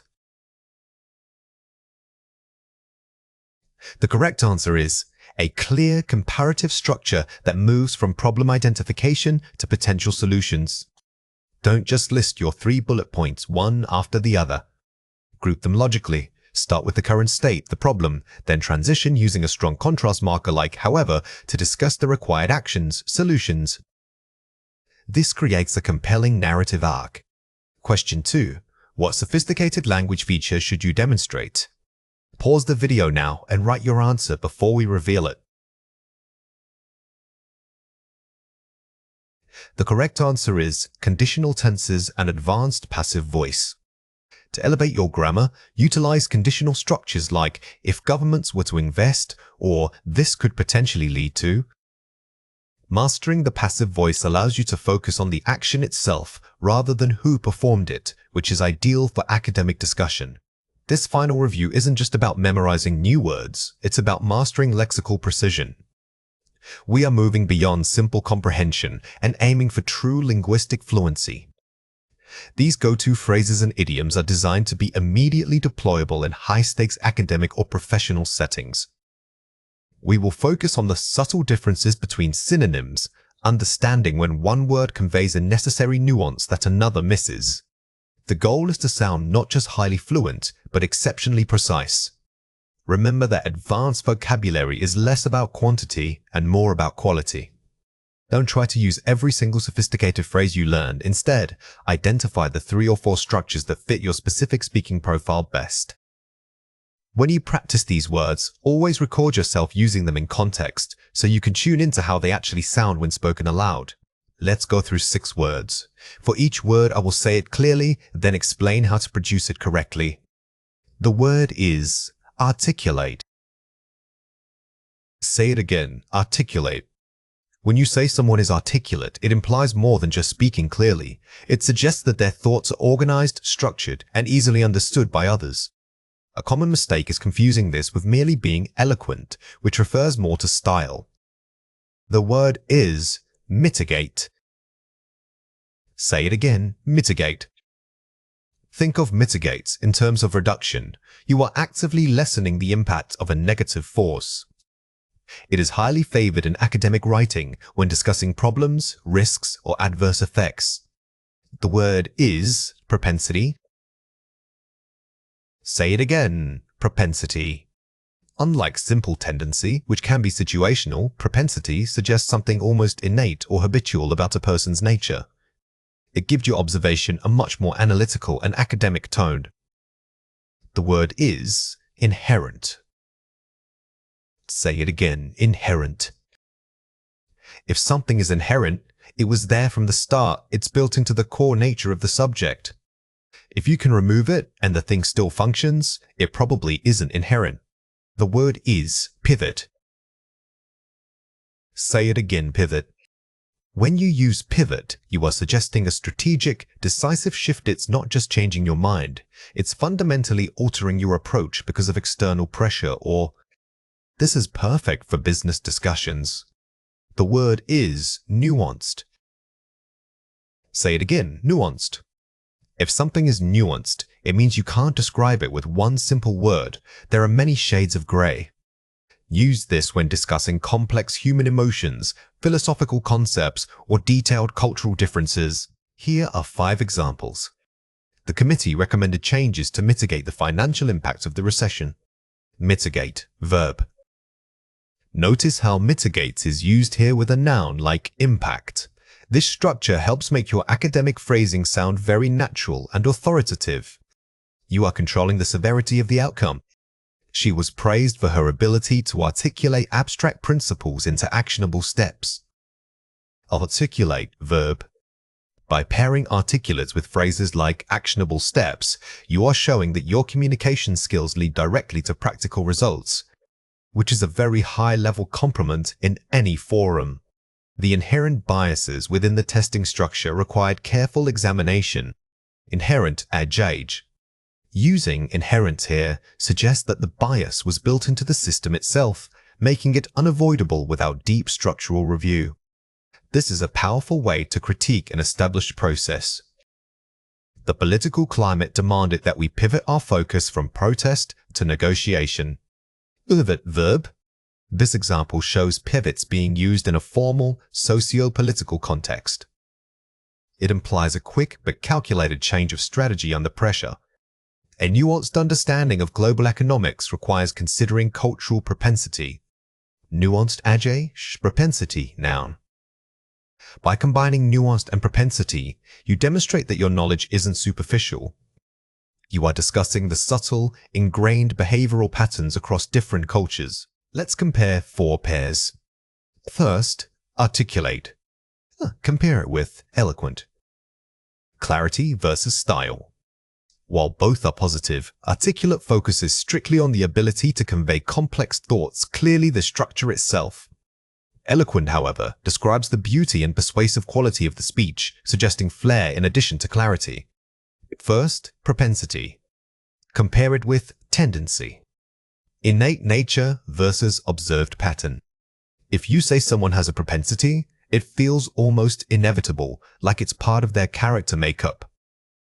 If you use tendency, it can feel more observational, a behavior that shows up frequently but isn't necessarily permanent. First, mitigate. Compare it with alleviate. Reducing severity versus easing discomfort. This is a common confusion point. Mitigate usually refers to lessening the severity of a large problem, like mitigating risk. Alleviate, on the other hand, often relates to making physical or emotional pain easier to bear. First, nuanced. Compare it with subtle. Complexity in meaning versus faintness of sensory detail. Subtle often describes something barely perceptible, like a subtle scent or a subtle color change. Nuanced, however, always refers to depth and complexity within an idea, concept, or argument. Here are 4 ways to practice. The collocation map. Group words that naturally appear together. Example, inherent risk, mitigate damage. Do not learn these vocabulary items in isolation. Instead, build small mental maps of common pairings or collocations. Knowing that propensity frequently pairs with nouns like bias or risk makes the word stick much faster and sound more natural. The delayed recall method. Schedule reviews for 1 day, 3 days, and 7 days later. This forces deep memory encoding. This is the core of spaced repetition. When you encounter a word again after an interval, your brain treats it like a high-value piece of information, dramatically improving retention. Physical flashcards or digital apps are perfect for this. Sentence transformation. Take simple sentences and rewrite them using the new vocabulary, e.g., the problem with smalls becomes we must mitigate the minor issue. This exercise forces you to manipulate the grammar while upgrading the lexicon. It trains your brain not just on what the word means, but exactly where it can fit into a sentence structure. The discussion prompt method. Prepare arguments for common topics, e.g., climate change, AI ethics, using 3-4 target words. The best way to solidify these high-level phrases is through speaking practice that simulates real pressure. By preparing structured arguments, you force the natural integration of sophisticated vocabulary into your flow. Now it is your turn to practice. Read or listen to the following passage carefully. The study revealed that humanity has an inherent propensity for risk-taking. To combat this, researchers sought to mitigate the negative impacts by developing nuanced economic models. However, the global market continues to pivot quickly, demanding a deeper understanding of cultural factors and their subtle influence. Question 1. Find a word in the passage that means an essential or natural quality. Pause the video now and write your answer before we reveal it. The correct answer is inherent. The context here, inherent propensity for risk-taking, tells you that this tendency isn't learned, it exists within us from nature. Remember, inherent refers to the source of the characteristic itself. Question 2. Use one of the target words in your own sentence. Pause the video now and write your answer before we reveal it. The correct answer is, the board must articulate its concerns about the new policy before announcing a pivot. When crafting your answer, try to use collocations you found earlier. Notice how articulate is paired with concerns, making the statement sound more professional and authoritative. In advanced English exams like IELTS, vocabulary isn't just about knowing definitions, it's about understanding register and collocation. We are revisiting these top words to move beyond simple recognition and achieve genuine fluency. Think of these terms as tools that allow you to express complex ideas with precision. Mastering them means knowing when and why they sound natural in an academic essay or speaking response. Remember that the goal here is not just sounding fancy, but sounding precise. When you use a high-level word correctly, it shows the examiner that you have deep control over English, which is far more valuable than knowing hundreds of words superficially. We are focusing on context and appropriate usage. Let's go through 6 words. For each word, I will say it clearly, then explain how to produce it correctly. The word is mitigate. Say it again, mitigate. When you use mitigate, always think about lessening an effect it's never used for solving the problem entirely. It implies reduction. Good collocations include mitigate risk or mitigate effects. Saying reduce the danger is often less precise than saying mitigate the severity. The word is ubiquitous. Say it again, ubiquitous. This word is perfect for describing trends or technologies that have become completely normal, making them seem impossible to avoid. If something is common and you see it in every part of the world, ubiquitous is your best choice. It sounds much more academic than simply saying everywhere. The word is detrimental. Say it again, detrimental. If you want to say something is bad for you, detrimental sounds much stronger than just saying bad. Remember that it must be followed by a unit describes the effect. Be careful not to confuse it with merely difficult. Detrimental implies actual harm. The word is pervade. Say it again, pervade.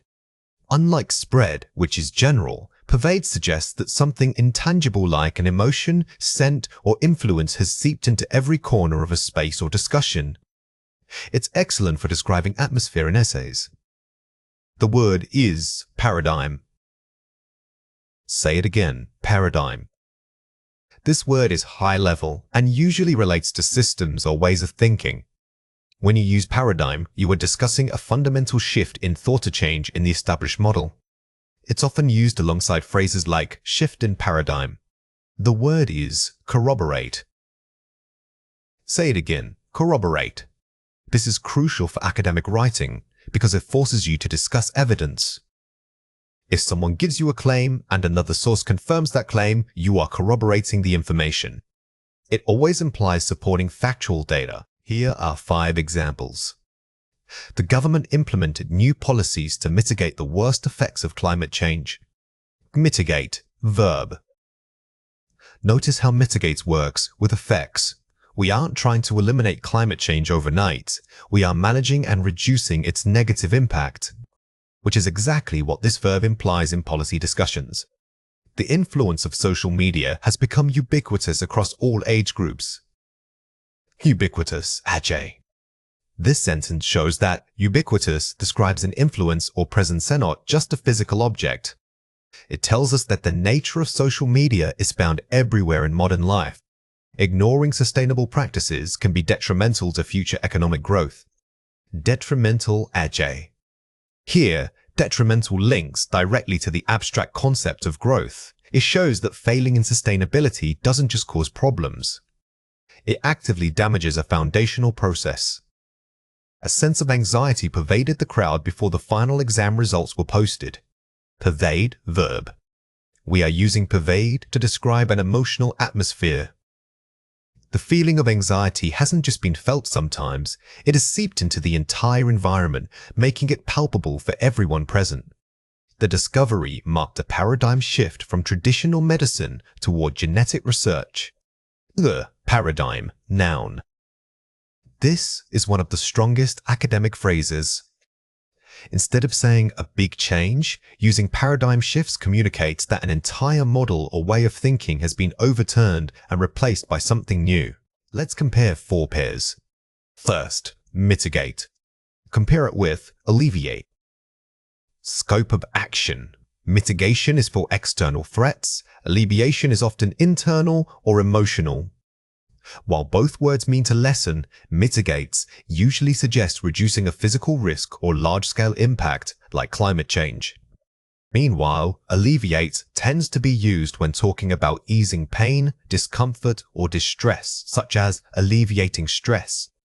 First, detrimental. Compare it with adverse. General tone.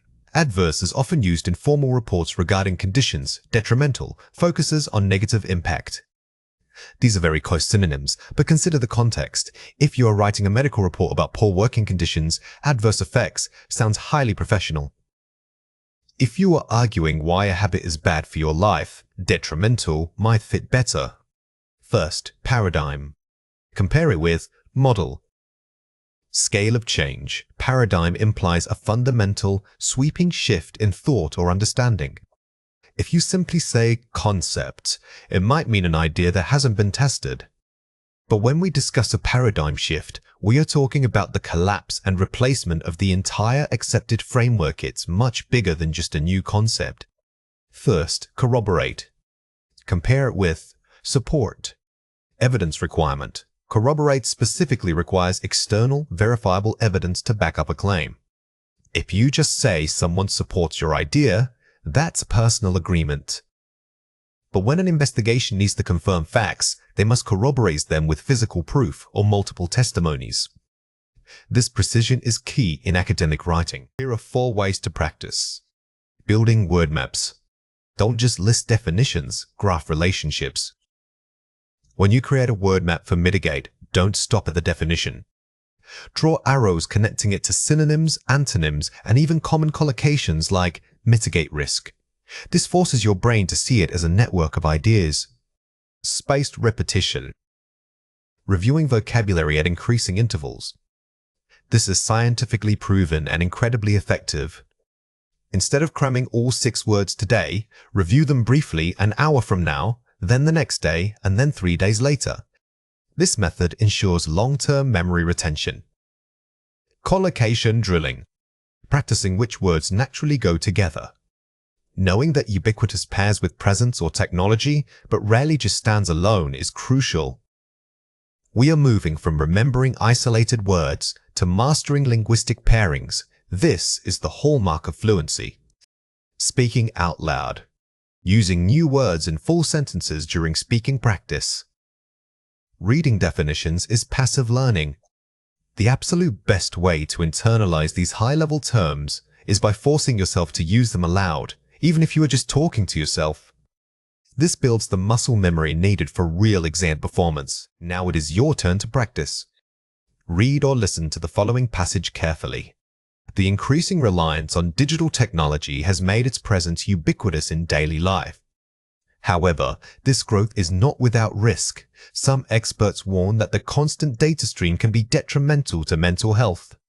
To mitigate these effects, new regulatory paradigms are being proposed globally.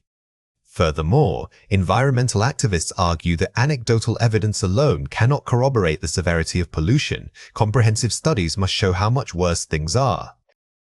Question 1. Find a word in the passage that means spread throughout. Pause the video now and write your answer before we reveal it.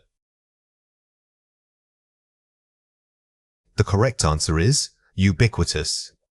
The passage talks about technology being everywhere, which led you to use ubiquitous, the adjective form. If it were an action and something was spreading, we would have used a verb like pervade, but here the focus is on its constant presence. Question 2. Use one of the target words, e.g., paradigm, in your own sentence. Pause the video now and write your answer before we reveal it. The correct answer is, the discovery of vaccines marked a massive paradigm shift in public healthcare. Remember to think about context when building your answer. When you use paradigm, try to make sure the change is significant, needs to be an entire model that has been overthrown or replaced by something completely new. Complex sentences are crucial for academic writing because they allow you to show relationships between ideas. Instead of listing facts one after another, you can link causes, effects, and conditions within a single structure. This moves your writing from simple description to sophisticated analysis. For IELTS, demonstrating this structural variety helps prove fluency and grammatical range. Remember that complexity isn't just about using big words, it's about mastering the mechanics of linking clauses correctly. We are aiming for natural flow, not academic overkill. Think of these structures as literary bridges connecting distinct ideas into one cohesive thought. Here are 4 examples.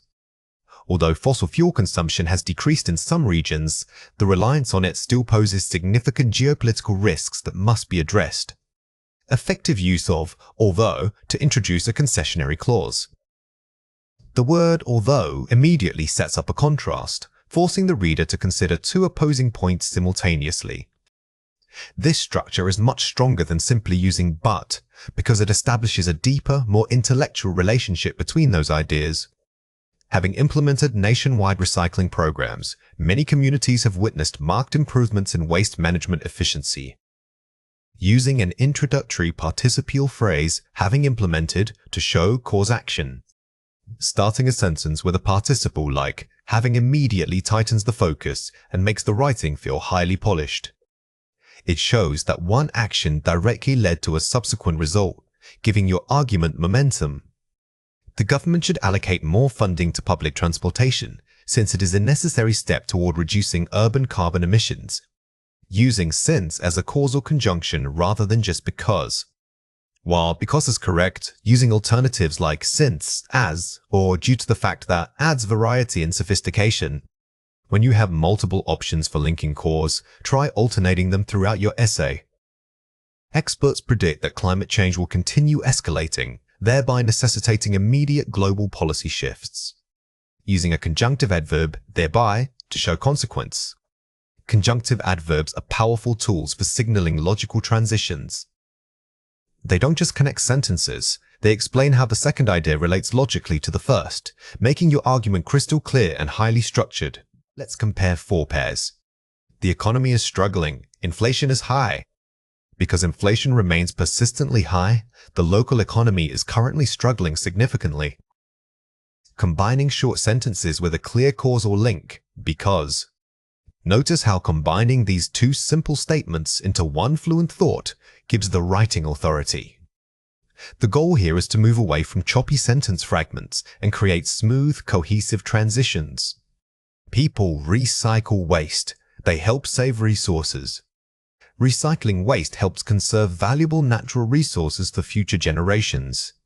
Using nominalization, turning action into a noun to improve formality. Turning the verb recycles into the concept recycling and structuring it around a central subject makes your writing sound much more academic.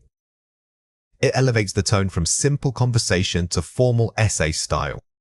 The policy was bad. Critics complained about it. Critics strongly criticized the new policy, citing its potential negative impact on small businesses. Using an embedded clause, e.g., citing, to include supporting evidence smoothly.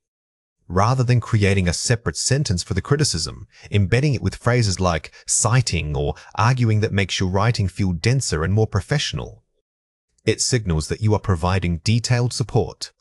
It is bad for health, but people still smoke. Despite the overwhelming evidence detailing its health risks, many individuals continue to smoke. Using strong prepositional phrases, despite, for contrast. The phrase despite immediately establishes a tension between two facts. This structure is excellent because it shows that you acknowledge one fact while simultaneously arguing against it, which demonstrates nuanced thinking. Watch out for these three common mistakes. Comma splice, two independent clauses joined only by a comma. The pollution is bad. The city needs action. Subordination conjunction. Because pollution levels are so high, the city urgently requires immediate governmental action. A comma splice is one of the most common writing errors. You must either use a stronger punctuation mark, like a semicolon, or, ideally, rewrite the sentence using a subordinating conjunction to show the relationship. Dangling modifier. Modifier placed in a way that makes it seem like it describes the wrong subject. Running quickly through the park, the bus was missed by John. Clear subject action link, John, running quickly through the park, missed the bus. The modifier running quickly must describe the noun immediately following the comma. In the original, it incorrectly suggests the bus was running. We corrected this by placing the action directly next to the correct actor, John. Run-on sentence. Two complete thoughts jammed together. Students were advised to read about global warming. They should learn more. Parallelism. Coordination. Students were advised to read about global warming and to learn more regarding its causes. When you list actions or advice, always maintain grammatical parallelism. Notice how we started the second action with and to keep the structure balanced and perfectly clear. Here are 4 ways to practice. Outline with clause mapping. Before writing, map out your central argument and identify at least 3 key relationships: cause effect, contrast, and example. This forces you to plan complex structures. Do not start drafting until you have this structural map in place. By pre-planning the links to the causes and the all those, you ensure your argument flows logically from the outset. Focus on transition vocabulary. Keep a dedicated list of sophisticated transition words, consequently, furthermore, conversely, and similarly. Practice using them in context. These advanced linking phrases are the glue that holds complex writing together. Simply memorizing them is not enough. You must practice integrating them naturally so they don't sound forced or repetitive. The why-how revision check. After drafting, review every paragraph and ask, how does this sentence connect to the previous one? If the link isn't clear, you need a stronger transition. This is your final self-correction mechanism. Don't just check for grammar, check for logical flow. If you can point to exactly how idea B logically follows from idea A, your structure is solid. Vary sentence beginnings. Avoid starting too many sentences with the subject, the government, or students. Start some with adverbs, dependent clauses, or prepositional phrases. This is key to sounding like a native speaker. A monotonous rhythm bores the reader and makes your writing sound simplistic. By varying your beginning structures, you create a much more engaging and fluid reading experience. Now it is your turn to practice. Read or listen to the following passage carefully. Some people believe that universities should focus primarily on vocational training to meet job market demands. Others argue that the liberal arts remain essential for developing critical thinking skills. Discuss both views and give your own opinion. Question 1. What is the key requirement of this task? Pause the video now and write your answer before we reveal it. The correct answer is, you must balance discussing two opposing viewpoints before presenting a clear, supported thesis statement. The core difficulty here isn't just writing about jobs or arts, it's managing the tension between those two ideas within your structure. You need to show you understand both sides before arguing which side is superior. Question 2. What would a Band 7 response focus on first? Pause the video now and write your answer before we reveal it.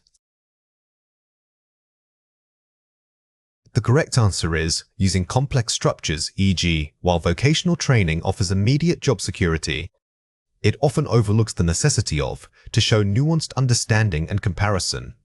A higher band score requires you to avoid taking an extreme stance immediately. Instead, use concessive clauses like although or while to build a sophisticated argument that acknowledges complexity. Examiners aren't just listening for correct answers, they are assessing your ability to maintain a consistent rhythm. Fluency is less about the speed of speech and more about the smoothness of thought transitions. They listen for coherence, meaning how logically one idea flows into the next. These strategies involve using signposting language and managing those natural pauses effectively. Remember that fluency doesn't mean speaking without a single pause. It means that your pauses are deliberate, they signal thought processing, not panic. Using transitional phrases helps bridge these gaps so the listener never feels lost. Let's go through 5 words. For each word, I will say it clearly, then explain how to produce it correctly. The word is, to give you an example of that. Say it again, to give you an example of that. This phrase immediately signals to the listener that you are about to provide concrete support for your initial claim. It buys you a crucial few seconds, allowing your brain to organize your thoughts while sounding exceptionally prepared. The word is, if I had to choose only one. Say it again, if I had to choose only one. When asked for an opinion among several options, this structure helps you narrow your focus quickly. It gives the impression of careful deliberation and decisiveness, even if you are just speaking off the cuff. The word is, that's a complex question, but. Say it again, that's a complex question, but. This is a fantastic thinking filler. Instead of pausing with an you acknowledge the difficulty of the prompt. This buys you necessary time while sounding thoughtful and reflective rather than stuck. The word is, what strikes me immediately is. Say it again, what strikes me immediately is. This phrase is perfect for jumping into an unfamiliar topic. It gives your answer an immediate, strong hook and suggests that the concept is highly relevant or impactful to you. The word is, let me think about that for just a moment. Say it again, let me think about that for just a moment. Sometimes you just need a simple, neutral pause. Using this phrase is perfectly acceptable because it manages the listener's expectation. After saying this, take a visible breath and organize your first sentence. Let's compare 4 pairs. It's kinda hard to say. It is somewhat difficult to determine the definitive answer. Avoiding contractions and slang. In formal settings, expanding contractions like it's into it is immediately elevates your register. Similarly, replacing slang terms keeps your tone measured and academic. Like, I guess maybe, I would argue that, giving reasoned opinions. Instead of using vague fillers like, or I guess, use strong academic phrases. These structures give your opinion weight and make it sound much more authoritative. The thing is, the main issue here pertains to introducing a core point. When you need to pivot or introduce the central topic of your answer, avoid vague connectors. Direct academic language helps guide both you and the listener through your argument. I mean, it's pretty important. It is crucially important that we consider emphasizing importance. Using intensifiers like quite, very, or pretty weakens your statement. Replace these with strong adjectives and adverbs to make your points sound more convincing. Watch out for these 3 common mistakes. Excessive hesitation markers. I think that the economy is going up. Strategic pausing. I believe that the economy has been trending upward lately. The biggest mistake is substituting actual content with filler sounds. Instead of using pause and take a visible breath. This silence allows you to gather your thoughts without losing credibility. Simplistic vocabulary and run-on sentences. Speaking about the environment, we need less plastic because it's bad for fish. Academic precision and varied structure. Considering environmental impact, reducing plastic consumption is vital due to its detrimental effect on marine life. Don't just list facts.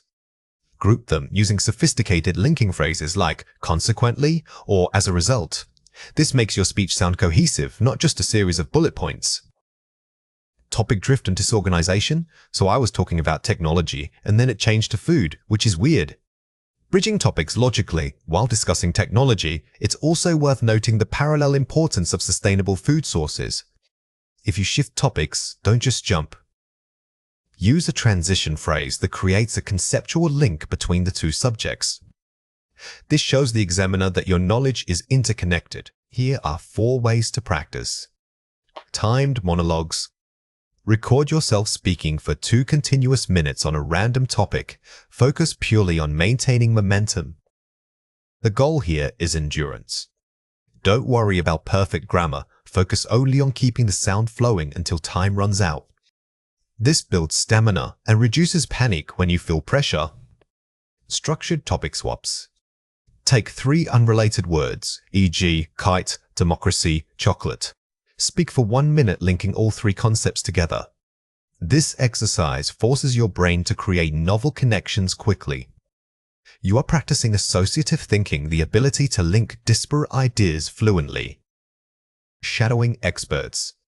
Listen to advanced speakers like TED Talk presenters and repeat their speech immediately after they finish, mimicking pace and intonation. Shadowing is phenomenal for rhythm.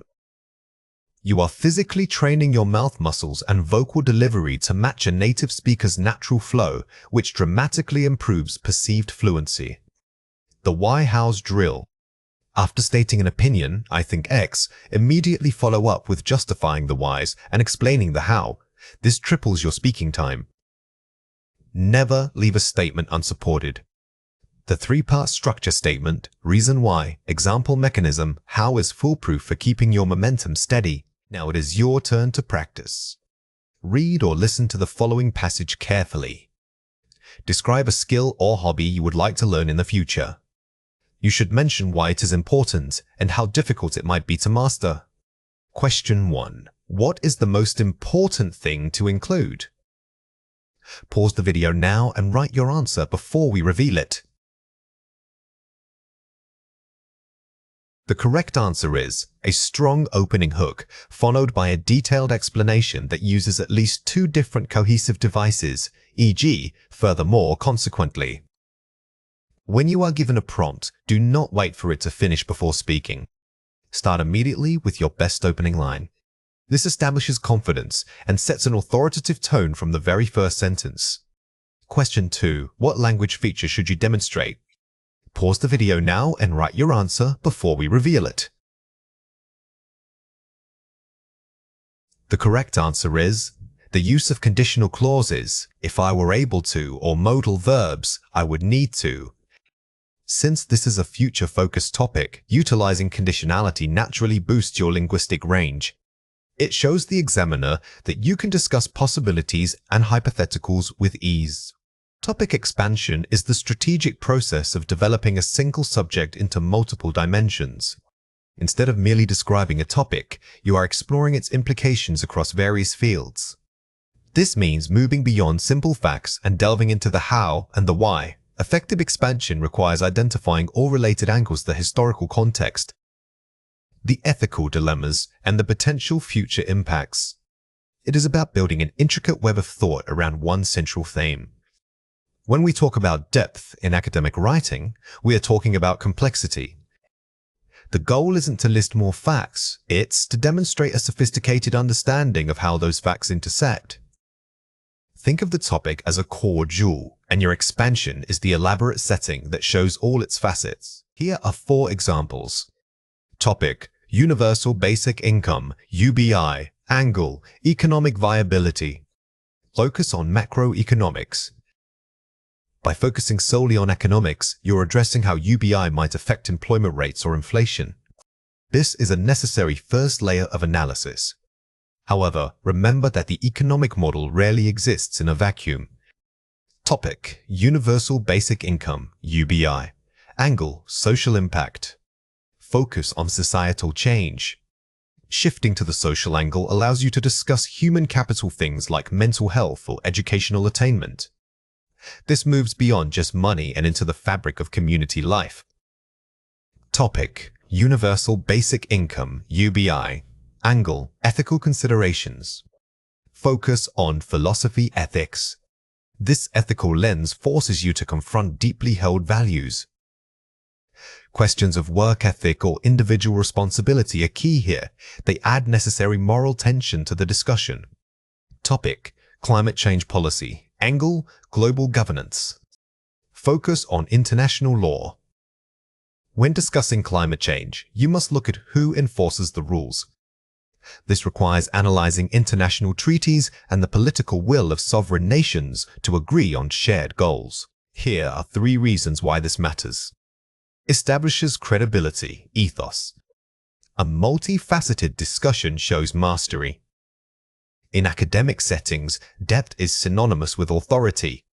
When you address the topic from economics, ethics, and history, you signal to your reader that you have conducted thorough research in multiple disciplines. Anticipates counterarguments. Addressing opposition proactively strengthens your thesis. The best academic arguments don't ignore opposing viewpoints, they incorporate them. By acknowledging the counterpoint and then dismantling it, you make your own central argument far more robust. Generates nuance. Complexity prevents oversimplification. Avoid making sweeping generalizations. Instead of stating X is good, explain under what conditions X might be beneficial and in which situations it fails. This level of detail defines true academic thought. Watch out for these 3 common mistakes. Merely stating facts about the topic. Analyzing the relationship between those facts. The biggest mistake is summarizing information. You need to move past what happened and instead focus on why did it happen? And what does that mean now? The analysis requires connecting discrete points into a cohesive narrative. Absolute claim, using absolute language like always or never. Conditional language, employing conditional phrasing, may, might, or under certain conditions. Academic discourse thrives on careful qualifiers. By using language like tends to or suggests that, you show intellectual humility while still making a powerful point. This makes your arguments sound more measured and thoughtful. Single lens, maintaining a single, narrow perspective. Multiple lenses, structuring arguments around conflicting paradigms. If your topic is political, don't just discuss the policy itself. Discuss how different groups, labor unions, corporate interests, marginalized communities will interpret and react to that policy. Here are 4 ways to practice. Ask, so what, repeatedly. After every major claim or piece of data, ask yourself what the immediate implication is. Follow this process until you hit a barrier. This simple questioning technique forces you out of description and into critical thinking. Don't settle for the first answer. Push deeper to find the true consequence of your initial observation. Stakeholder mapping. Identify every group affected by your topic, from global policymakers to local families, and outline their unique interests and biases. Mapping stakeholders ensures that you view the problem through multiple, often conflicting, lenses. This is crucial for controversial topics because no single stakeholder has a complete picture of what is at stake. The adjacent topics bridge. Identify another academic field, e.g., literature, biology, that shares a conceptual similarity with your topic and use it as an analogy. Creating these bridges elevates your writing by demonstrating interdisciplinary thinking. Drawing parallels between 2 seemingly unrelated fields shows the reader that you think broadly about systemic patterns. Develop a thesis of tension. Instead of arguing for one solution, argue that the topic inherently contains 2 competing forces, g, freedom versus security. A thesis built on tension is naturally deeper because you are not trying to solve a problem, you are exploring its intrinsic conflicts. This makes your essay more engaging and academically rigorous. Today, we are focusing on precision. We will look closely at the th sounds, the voiced sound as in this, and the unvoiced sound as in thank. To create the unvoiced thank, gently place your tongue between your teeth and blow air over it like a careful whisper. For the voiced eighth, you keep the exact same tongue position, but this time engage your vocal cords, making it vibrate so that you feel a buzzing sensation. Mastering these sounds is key to sounding measured and authoritative.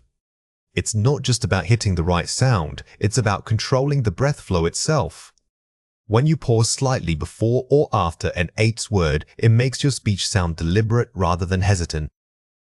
Think of your articulation as building bridges between ideas.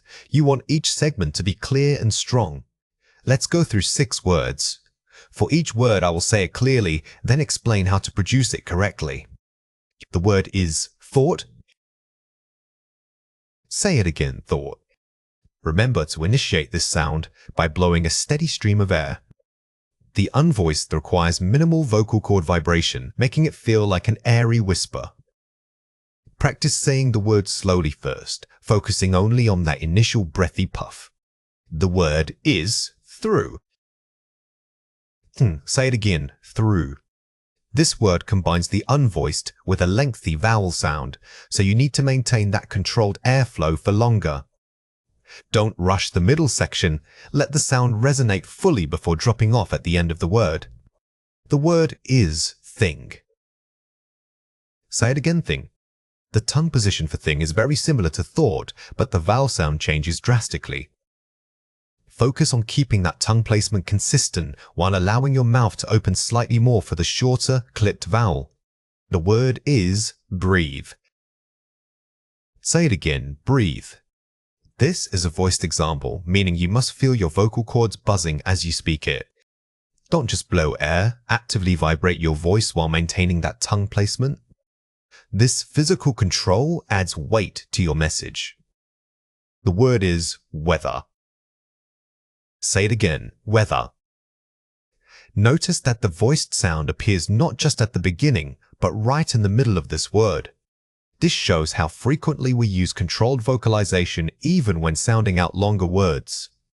Practice isolating that central buzzing sound. The word is depth. Say it again, depth. The unvoiced ending in depths is excellent for practicing clear release of breath. Many people soften this final puff of air, which makes their speech sound weak. Try to make that final air burst sharp and distinct. Let's compare 4 pairs. Right. Compare it with right. Focus on the vowel sound. The difference is minimal but crucial for clarity. These words look similar, but they carry different meanings and require slightly different mouth shapes to articulate perfectly. Developing this kind of precise sound control makes your vocabulary seem more natural and polished. First, feel. Compare it with fill. The difference is in the vowel length. Is it a short, tight I or a long, drawn-out E? This pair demonstrates how quickly we can undermine our credibility if we misplace just one small sound. When speaking under pressure, slowing down to check your vowels will save you from sounding rushed. Good, could. Compare it with would. The primary difference is the starting consonant sound. Focus on that initial K versus WUM. In professional speaking, distinguishing between these similar sounds helps listeners accurately interpret your intent. Don't let speed compromise your phonetic accuracy. Clarity always wins over rapid-fire delivery. First, here. Compare it with here. The difference is the initial consonant sound. Is it a pure vowel or does it start with an HAG? This contrast highlights how crucial the subtle presence or absence of an initial breathy consonant can be. Think of that as a deliberate starting point for your thought. Watch out for these 3 common mistakes. Long, basically. Right, fundamentally. We often default to vague filler words like basicallys when we feel nervous. Replace these with strong transition phrases such as to summarize or the core issue is. This immediately elevates your perceived intelligence. Wrong. Right. Pause and collect thought. Using vocal fillers like or signals that your brain is searching for the answer. Instead, practice productive silencer, total stop in speech. This makes listeners assume you are carefully considering a complex point. Wrong, it seems to me. I propose. Hedging language, like it seems or maybe, makes your point sound tentative. When you have a well-formed idea, own it by using assertive phrasing. This demonstrates confidence in your analysis. Here are 4 ways to practice. Tongue twisters. Practice difficult sounds like sounds in rapid succession. Use tongue twisters not just for fun, but as a physical warm-up.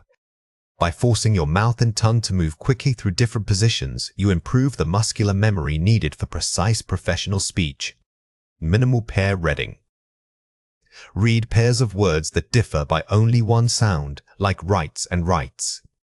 This exercise forces your ear to listen critically, while simultaneously demanding perfect physical articulation. It trains you to hear the subtle differences in pronunciation that make a major impact on meaning. Shadowing technique. Listen to an expert speaker and immediately repeat exactly what they say. Shadowing helps you internalize not just the words, but the rhythm and pacing of high-level speakers. Pay attention to where they pause for effect, as these measured breaks are key to sounding thoughtful. Mirror work. Watch your mouth while speaking specific phrases in front of the mirror.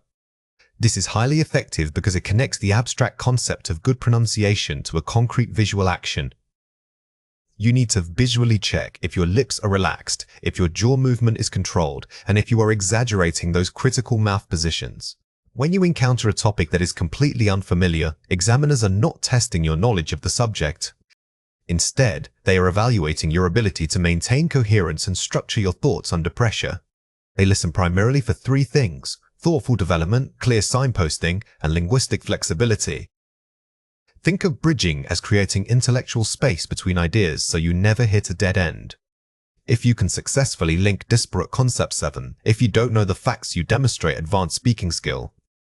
The core idea here is metacognition, thinking about how you speak, not just what you say. Instead of freezing when faced with a blank topic, your goal is to sound like an articulate thinker who can organize complex information. Always remember that structure and delivery are often more important than the raw content itself. Let's go through 5 words. For each word, I will say it clearly, then explain how to produce it correctly. The word is to give you a broader perspective.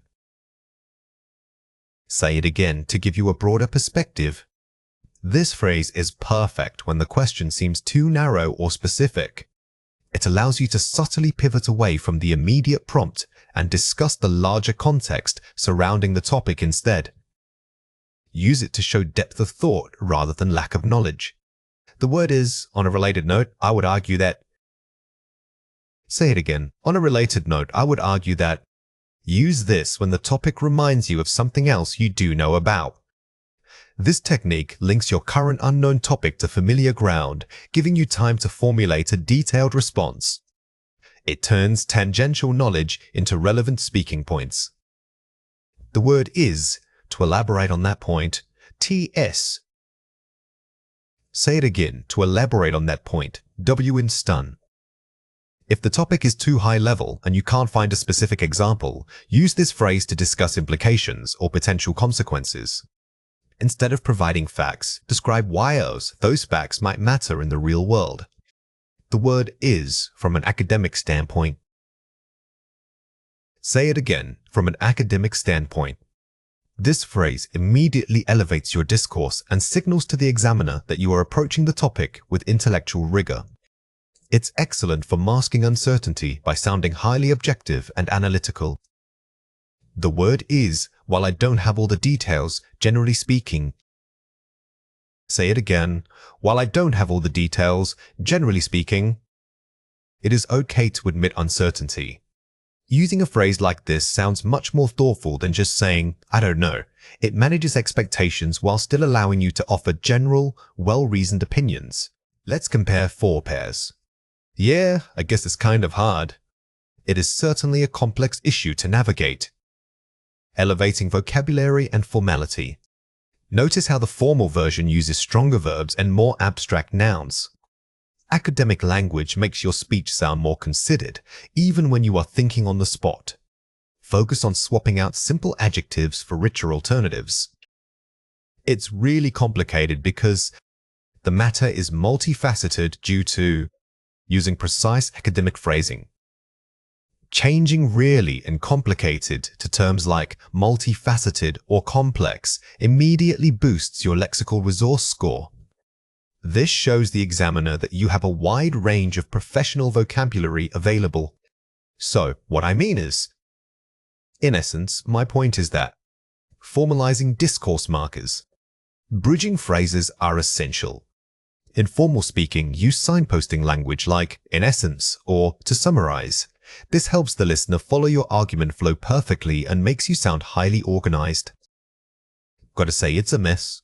The situation requires significant systemic overhaul, moving from colloquial to policy language.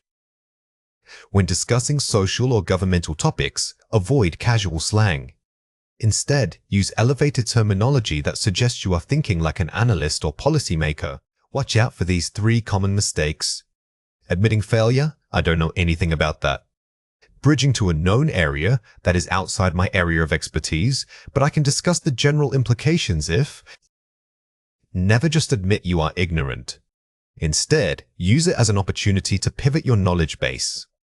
By acknowledging the gap and then linking it to something tangential, you demonstrate resilience. Excessive hesitation filler words. So like, maybe we should think about. Structured pausing. To consider this issue further, one must first evaluate whether. The goal is to replace filler sounds like and like with structured pauses. A strategic silence gives you time to breathe and allows the listener and yourself to frame your next thought more deliberately. Simple listing, lack of flow, and then also give money to poor people. Using cohesive links and causality. Furthermore, allocating financial resources toward poverty alleviation is crucial because avoid simple and then also structures. Use advanced linking adverbs like furthermore, consequently, or similarly. This instantly improves the cohesion score by showing how your ideas build upon one another. Here are 4 ways to practice. The think aloud method. Select a complex topic and force yourself to speak about it continuously for 2 minutes without stopping. The goal is fluency, not perfection. This exercise builds stamina in your speaking muscles, preventing that sudden freeze when you feel pressure. When you are focused on the act of continuous speech, minor grammatical errors become less noticeable. The concept mapping drill. Write down a random word, e.g., ocean. Now, speak for 3 minutes connecting that word to 5 different unrelated concepts, history, economics, art, etc. This is the ultimate unknown topic simulation. It forces you to build bridges between completely disconnected ideas using language and logic, which is exactly what examiners want to hear. IELTS Part 3. Argument Builder. Practice responding to "Why do you think?" questions by immediately generating 3 supporting arguments in sequence. Part 3 demands depth, not just breadth. Always structure your answer using a clear point evidence explanation framework. This structured approach allows you to sound deeply knowledgeable even if the topic is unfamiliar. Shadowing specific speakers. Listen to TED Talks or academic podcasts, specifically focusing on how expert speakers use transitional phrases and pauses. Pay close attention not just to what they say, but how they transition. Model the confident pause before a key point and mimic their sophisticated linking language structure. Now it is your turn to practice. Read or listen to the following passage carefully. You are asked to discuss the concept of digital citizenships in a developing country. You must cover 1. The primary challenges, e.g., infrastructure. 2. Educational initiatives needed. 3. The role of government regulation. Speak for approximately 3 minutes. Question 1. What is the most important thing to include in your answer? Pause the video now and write your answer before we reveal it. The correct answer is, use a minimum of 3 different bridging phrases and at least one phrase that acknowledges complexity or uncertainty. When you are simulating an unknown topic, remember the structure as your safety net. By consciously including these linking phrases, to elaborate on this, on a related note, you prove to the listener that you have mastered the technique of intellectual bridging. Question 2. What language feature should you demonstrate? Pause the video now and write your answer before we reveal it. The correct answer is advanced modal verbs, should, might, could, and cohesive linking adverbs, furthermore, consequently. Mastering modals helps you speak in terms of possibility and probability rather than absolute certainty. This makes your speech sound far more nuanced and academically thoughtful when discussing complex social issues. Advanced paraphrasing is crucial for demonstrating lexical resource, the range and sophistication of your vocabulary. It involves taking a source idea and expressing it in completely different words while retaining the original meaning. In IELTS, effective paraphrasing shows that you are not just memorizing phrases, you truly understand the underlying concepts. Remember, the goal isn't to change any single word, but to restructure the entire sentence or concept. This technique allows you to write academically and avoid repetitive language, which is key for high scores. Think of paraphrasing as sophisticated translation, not just synonym substitution. You must actively identify the core message, the why behind the statement, before you attempt to rephrase it. If your paraphrase loses that central meaning, then it has failed regardless of how fancy the vocabulary is. Here are 5 examples. Changing parts of speech, noun to verb. Instead of saying, the increase in pollution, try, pollution is increasing rapidly. Identify the noun and its associated process, then use a strong verb form. This technique is incredibly useful because it adds dynamism to your writing. Turning static nouns into active verbs makes your arguments feel more immediate and forceful. Always check that the tense shift matches the context of your essay. Using connectors and discourse markers, instead of "it is important," use "crucially" or "a major factor to consider is." Don't just rephrase content, rephrase the way you introduce ideas. Connectors are vital because they signal a relationship between idea scores, contrast, emphasis. Using varied academic discourse markers elevates your writing instantly and keeps the reader engaged in your logic. Combining simple sentences. Instead of "people recycle," recycling helps the environment. Try, recycling is a critical activity that benefits the environment. Link related simple ideas into one compound or complex sentence. Strong academic writing rarely relies on choppy, short sentences. By merging them using conjunctions like as well as or subordinating clauses, you demonstrate advanced grammatical control. Shifting focus active to passive voice. Instead of "researchers found the data," try "the data were found by researchers." When the actor is less important than the action itself, switch voices.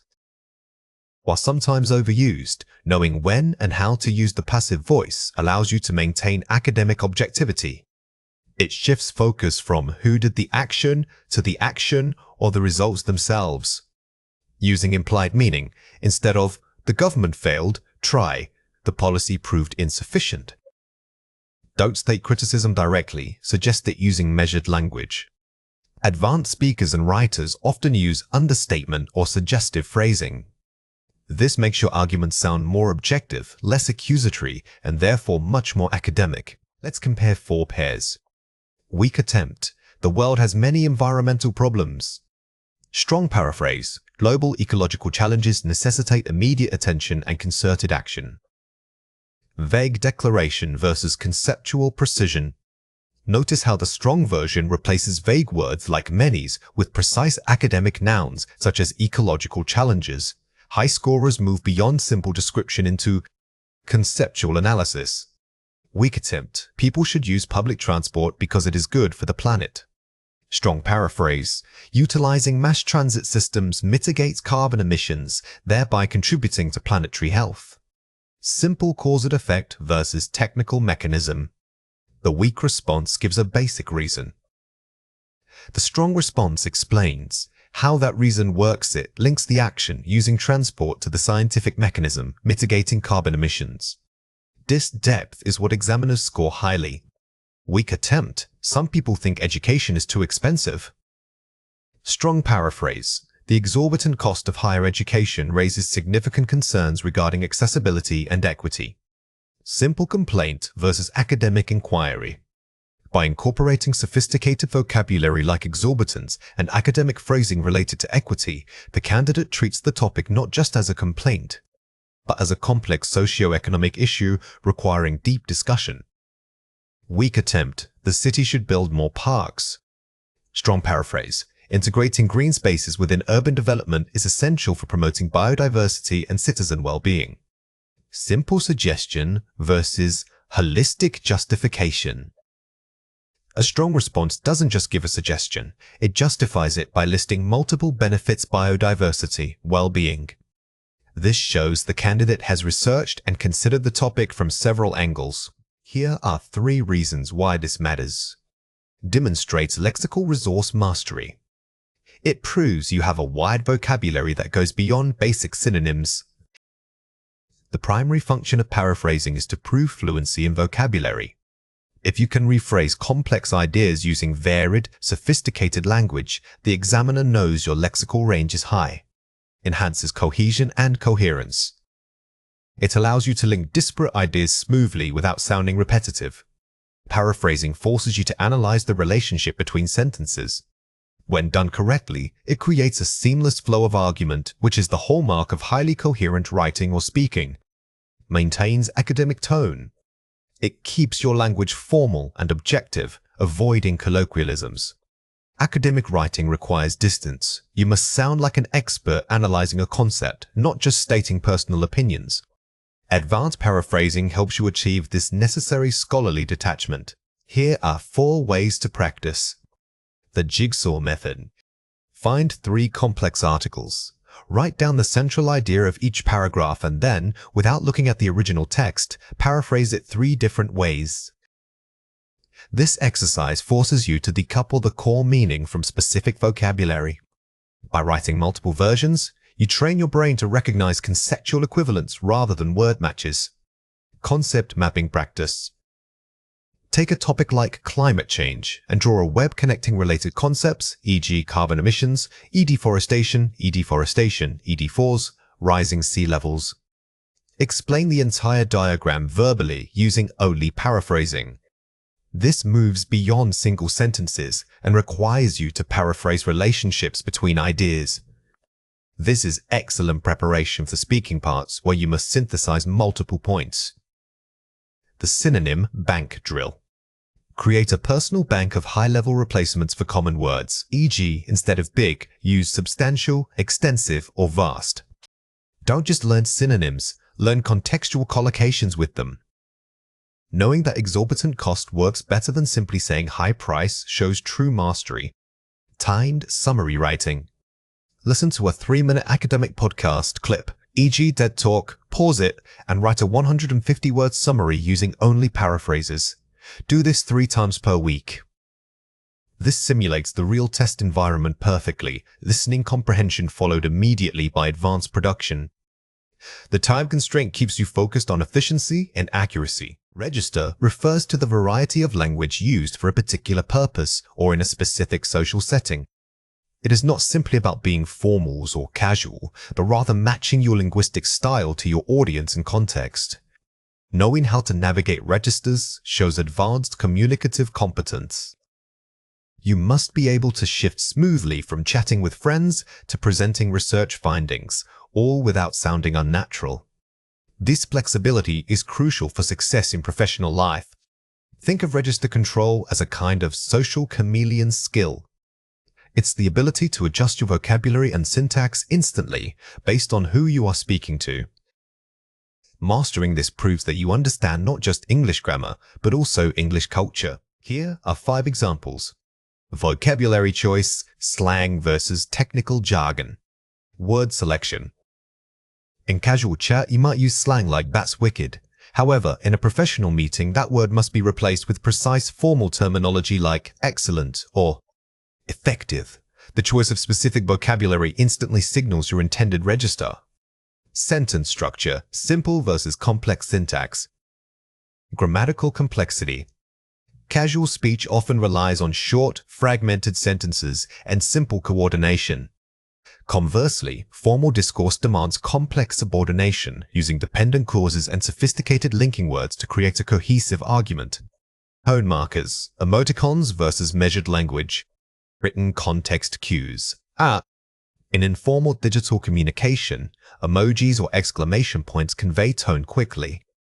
When writing formally, you must rely entirely on carefully chosen adverbs and precise phrasing to ensure your intended tone is understood without visual aids. Use of contractions, gonna versus, intend to. Speaking habits. Contractions are natural in casual conversation because they mimic fast, natural speech patterns. However, when speaking to an academic panel or making a formal presentation, fully spelling out words helps maintain the required level of professionalism. Directness, interjections versus measured openers. Opening phrases. A casual chat might begin with a simple interjection like, "Hey," or "Oh man." To start a formal conversation, you need measured openings such as, "Thank you for the opportunity to discuss." This sets an immediate expectation of serious discourse. Shifting registers is a deliberate cognitive process that requires self-monitoring. Before you speak or write, mentally identify three things: the setting, the audience's expectations, and your purpose. If you are moving from an informal chat to a formal report, the primary shift involves tightening your diction and elevating your syntax. You must move away from vague generalizations towards specific evidence and formal rhetoric. This process is less about memorizing rules and more about developing acute situational awareness. The key to successful shifting is preparation. You need to anticipate the change. Before entering a challenging conversation, mentally rehearse how you will transition your language. Focus on using transitional phrases like "to elaborate further" or "on a related note," as these bridge the gap between different levels of formality smoothly. Let's compare 4 pairs. Written email, work. Text message, friends. Purpose and length. A work email requires full sentences, professional salutations, and a clear call to action.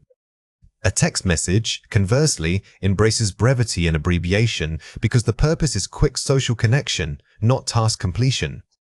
Informal presentation, seminar. Formal academic talk, conference. Evidence versus anecdote. In an informal setting, personal stories and anecdotes are acceptable ways to illustrate a point. However, when presenting at a formal academic conference, you must stick strictly to peer-reviewed evidence and established theory. Written article, blog. Academic journal submission. Tone of authority. A blog post can adopt an opinionated, persuasive, or conversational tone. An academic journal requires maintaining absolute neutrality, avoiding subjective language like "I feel" or "I think," and instead using phrases like "it is evident that." Job interview, professional. Catching up with a mentor. Focus shift, self to shared knowledge. The job interview demands high formality because you are selling your professional self and adhering to institutional standards. The mental catch-up is less rigid, allowing for shared memories and more personal conversational language. Here are 4 ways to practice. The role-play journal. Write down examples of how you would speak or write in 5 different roles. Spend time journaling by adopting extreme personas. Imagine writing a letter to the Prime Minister, then sending an angry text message. This forces your brain to actively switch between tones and vocabularies. Audience analysis drill. Before starting any piece of communication, pause and list who you are talking to. Always ask yourself, what do they already know and how educated are they? This initial analysis guides your choice between simpler, generalized language and highly technical terminology. Transcript comparison. Listen to podcasts or watch talks that shift registers drastically. Find content where the host moves from a casual introduction into a deep, complex scientific discussion. Pay close attention to how they change their pacing and word choice during that transition. The elevator pitch exercise. Explain a complicated topic in 3 different registers: slang, professional, academic. This single exercise is incredibly effective because it forces you to take one core idea and filter it through 3 completely different linguistic lenses. It builds muscular memory for flexibility. Discourse markers are highly sophisticated verbal signals that go far beyond simple linking words like and or but. They are structural glue for your speech, helping the listener follow the logical architecture of your thoughts. Instead of just joining 2 ideas, these advanced markers signal a shift in tone, an addition of new evidence, or even a concession to opposing views. Mastering them is key to moving from merely speaking English to sounding genuinely articulate and persuasive. Think of discourse markers not as fancy vocabulary items, but as signposts for your listener. They tell the audience, I am about to change direction, or wait, I want to add a deeper point here. Using them correctly immediately elevates your perceived fluency and academic command. Let's go through 6 words. For each word, I will say it clearly, then explain how to produce it correctly. The word is, moreover. Say it again, moreover. This word is perfect for academic writing and formal presentations where you are building a case. When using moreover, remember that the new piece of evidence must directly support the idea just presented. It increases weight. The word is, incidentally. Say it again, incidentally. Incidentally acts like a gentle pivot point. It signals an aside or a tangential thought without derailing your primary argument. Use it when you want to add interesting color detail that isn't mission critical. The word is, on the other hand. Say it again, on the other hand. This phrase is crucial for balanced arguments because it shows you can see both sides of a complex issue. It is inherently used when contrasting 2 distinct points of view. Always ensure that your contrast is substantial. The word is, to wit. Say it again, to wit. This is an exceptionally formal marker. Think of it almost like saying namely's or specifically. It tells your audience that the next words are not just general examples, but precise illustrations of what you mean. Use this sparingly. The word is, be that as it may. Say it again, be that as it may. This is a highly formal way of saying, despite what I just said. It acknowledges the previous statement's validity while simultaneously asserting your own counterpoint. It adds tremendous rhetorical weight. The word is, having said that. Say it again, having said that. This marker acts as a polite way of pulling back slightly from your previous statement. It suggests that while the last point was true, there is an important caveat you must consider next. This shows nuanced thinking. Here are 5 examples. The initial economic reports were promising. Moreover, the investment climate seems stable enough for new businesses. Moreover, adverb. Notice how moreovers doesn't just add information, it makes that information feel like a critical piece of cumulative evidence. The second point strengthens the conclusion drawn from the first. I was researching local architecture and incidentally discovered this incredible craftsman who specializes in reclaimed wood. Incidentally, adverb. The speaker is clearly deviating from the main topic of local architecture, using incidentally signals to the listener that this new detail is interesting, but not the core focus of the discussion. Online learning offers flexibility. On the other hand, it requires a massive degree of self-discipline from the student. On the other hand, phrase. This structure ensures that your listener understands that you are not arguing for one side exclusively. You are presenting a balanced cost-benefit analysis. Many historians debate the causes of the revolution to wit, class struggle versus foreign intervention.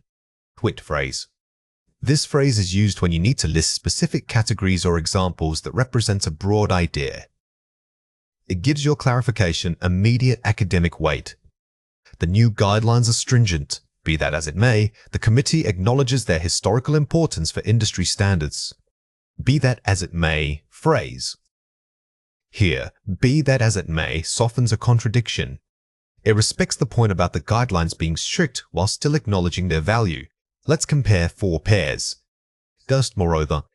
Furthermore, synonym. Equality weight. Both are excellent additions, but moreover often feels slightly more natural in conversational academic speech.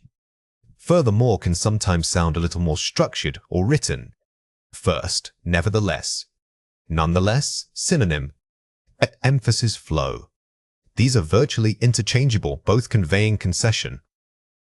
However, nevertheless often emphasizes the dramatic contrast more strongly than nonetheless, which can feel smoother. Be that as it may.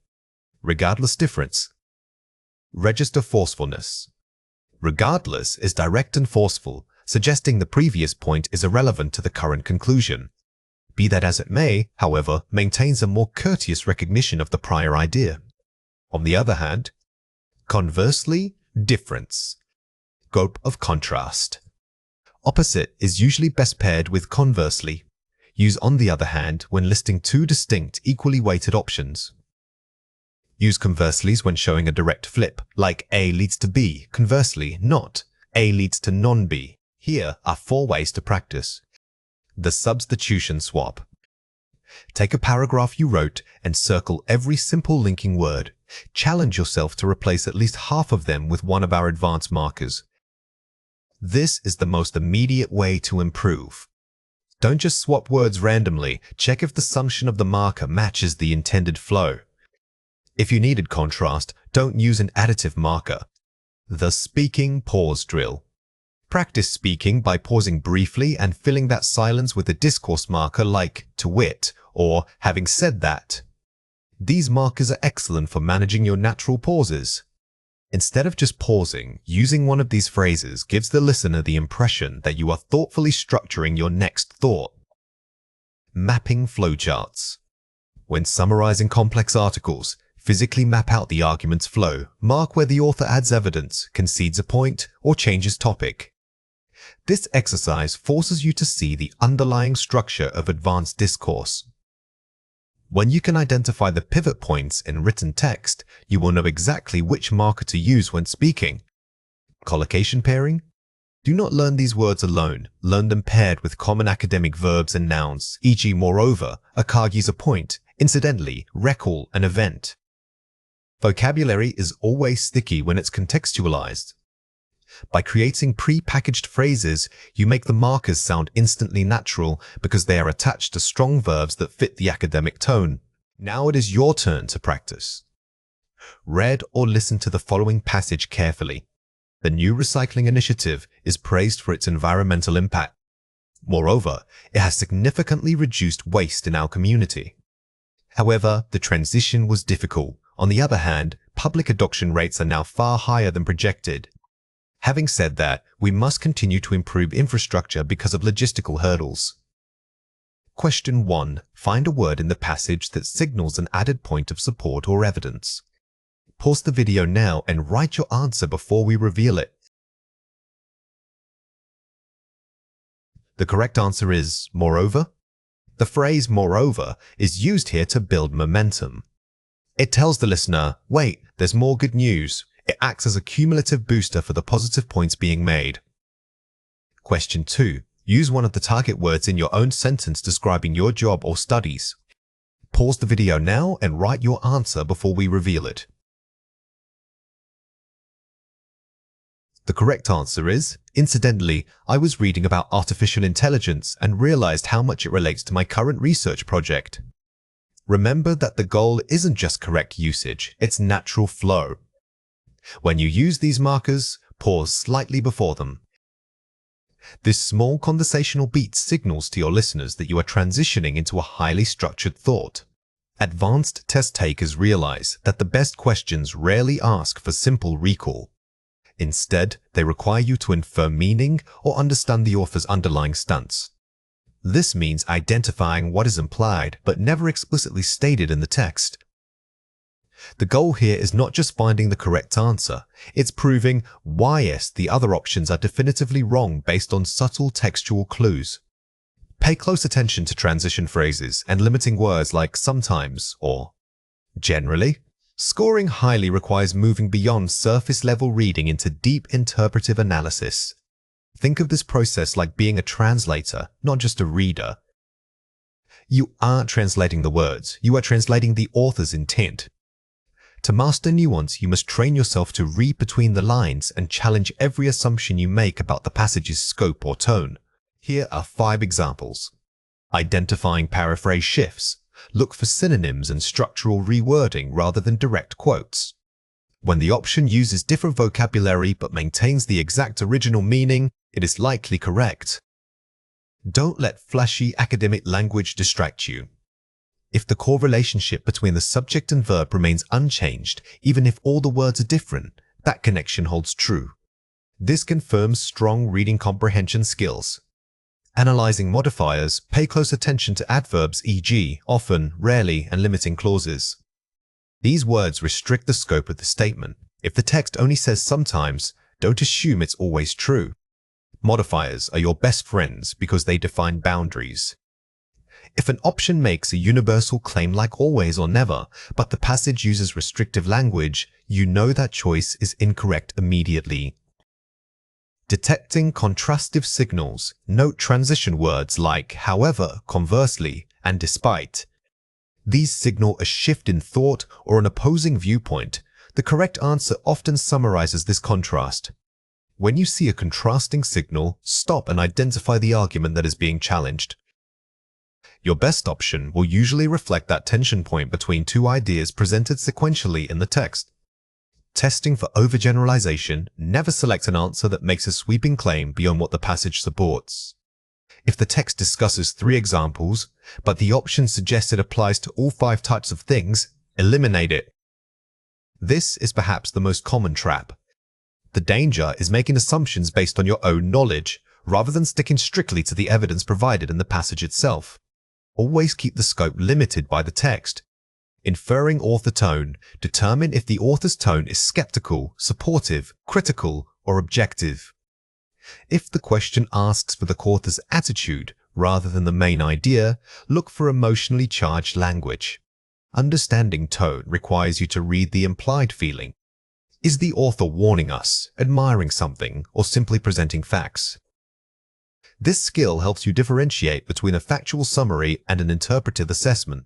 Let's compare 4 pairs. Focusing only on keywords and direct matches. Analyzing the relationship between concepts presented in the text. The key mindset shift. A weak candidate treats the reading like a dictionary lookup, searching for exact phrases. A strong candidate acts like a structural analyst, figuring out how idea A influences idea B across multiple sentences. Dismissing options because they are too long or complex. Evaluating options based on their fidelity to the source material's complexity and detail. Don't penalize an option just because it sounds academically dense. If the option correctly captures the passage's nuanced depth, its length is actually proof of its accuracy. Assuming that all provided options must be correct in some way. Systematically eliminating choices by cross-referencing their claims against specific lines or paragraphs. Never assume. Treat every option as a claim that needs proof. By rigorously checking the source text for explicit support, you build unshakable confidence in your final choice. Getting stuck on vocabulary difficulties and moving on. Using context clues to hypothesize the meaning of unfamiliar words before eliminating options. If you encounter a difficult word, don't panic. Look at the sentences surrounding it. They will provide enough context for you to determine its function and meaning, allowing you to continue your analysis. Here are 3 reasons why this matters. Demonstrating high-level synthesis skills. Moving beyond simple comprehension to synthesize multiple ideas into one cohesive understanding. High band scores require more than just knowing the facts. They demand proving that you can connect disparate pieces of information. This skill shows examiners that you grasped the overall argument, not just isolated sentences. Mitigating ambiguity and distractor errors. Understanding nuance allows you to reject plausible but incorrect distractors confidently. Many students lose points because they are tricked by highly plausible close calls.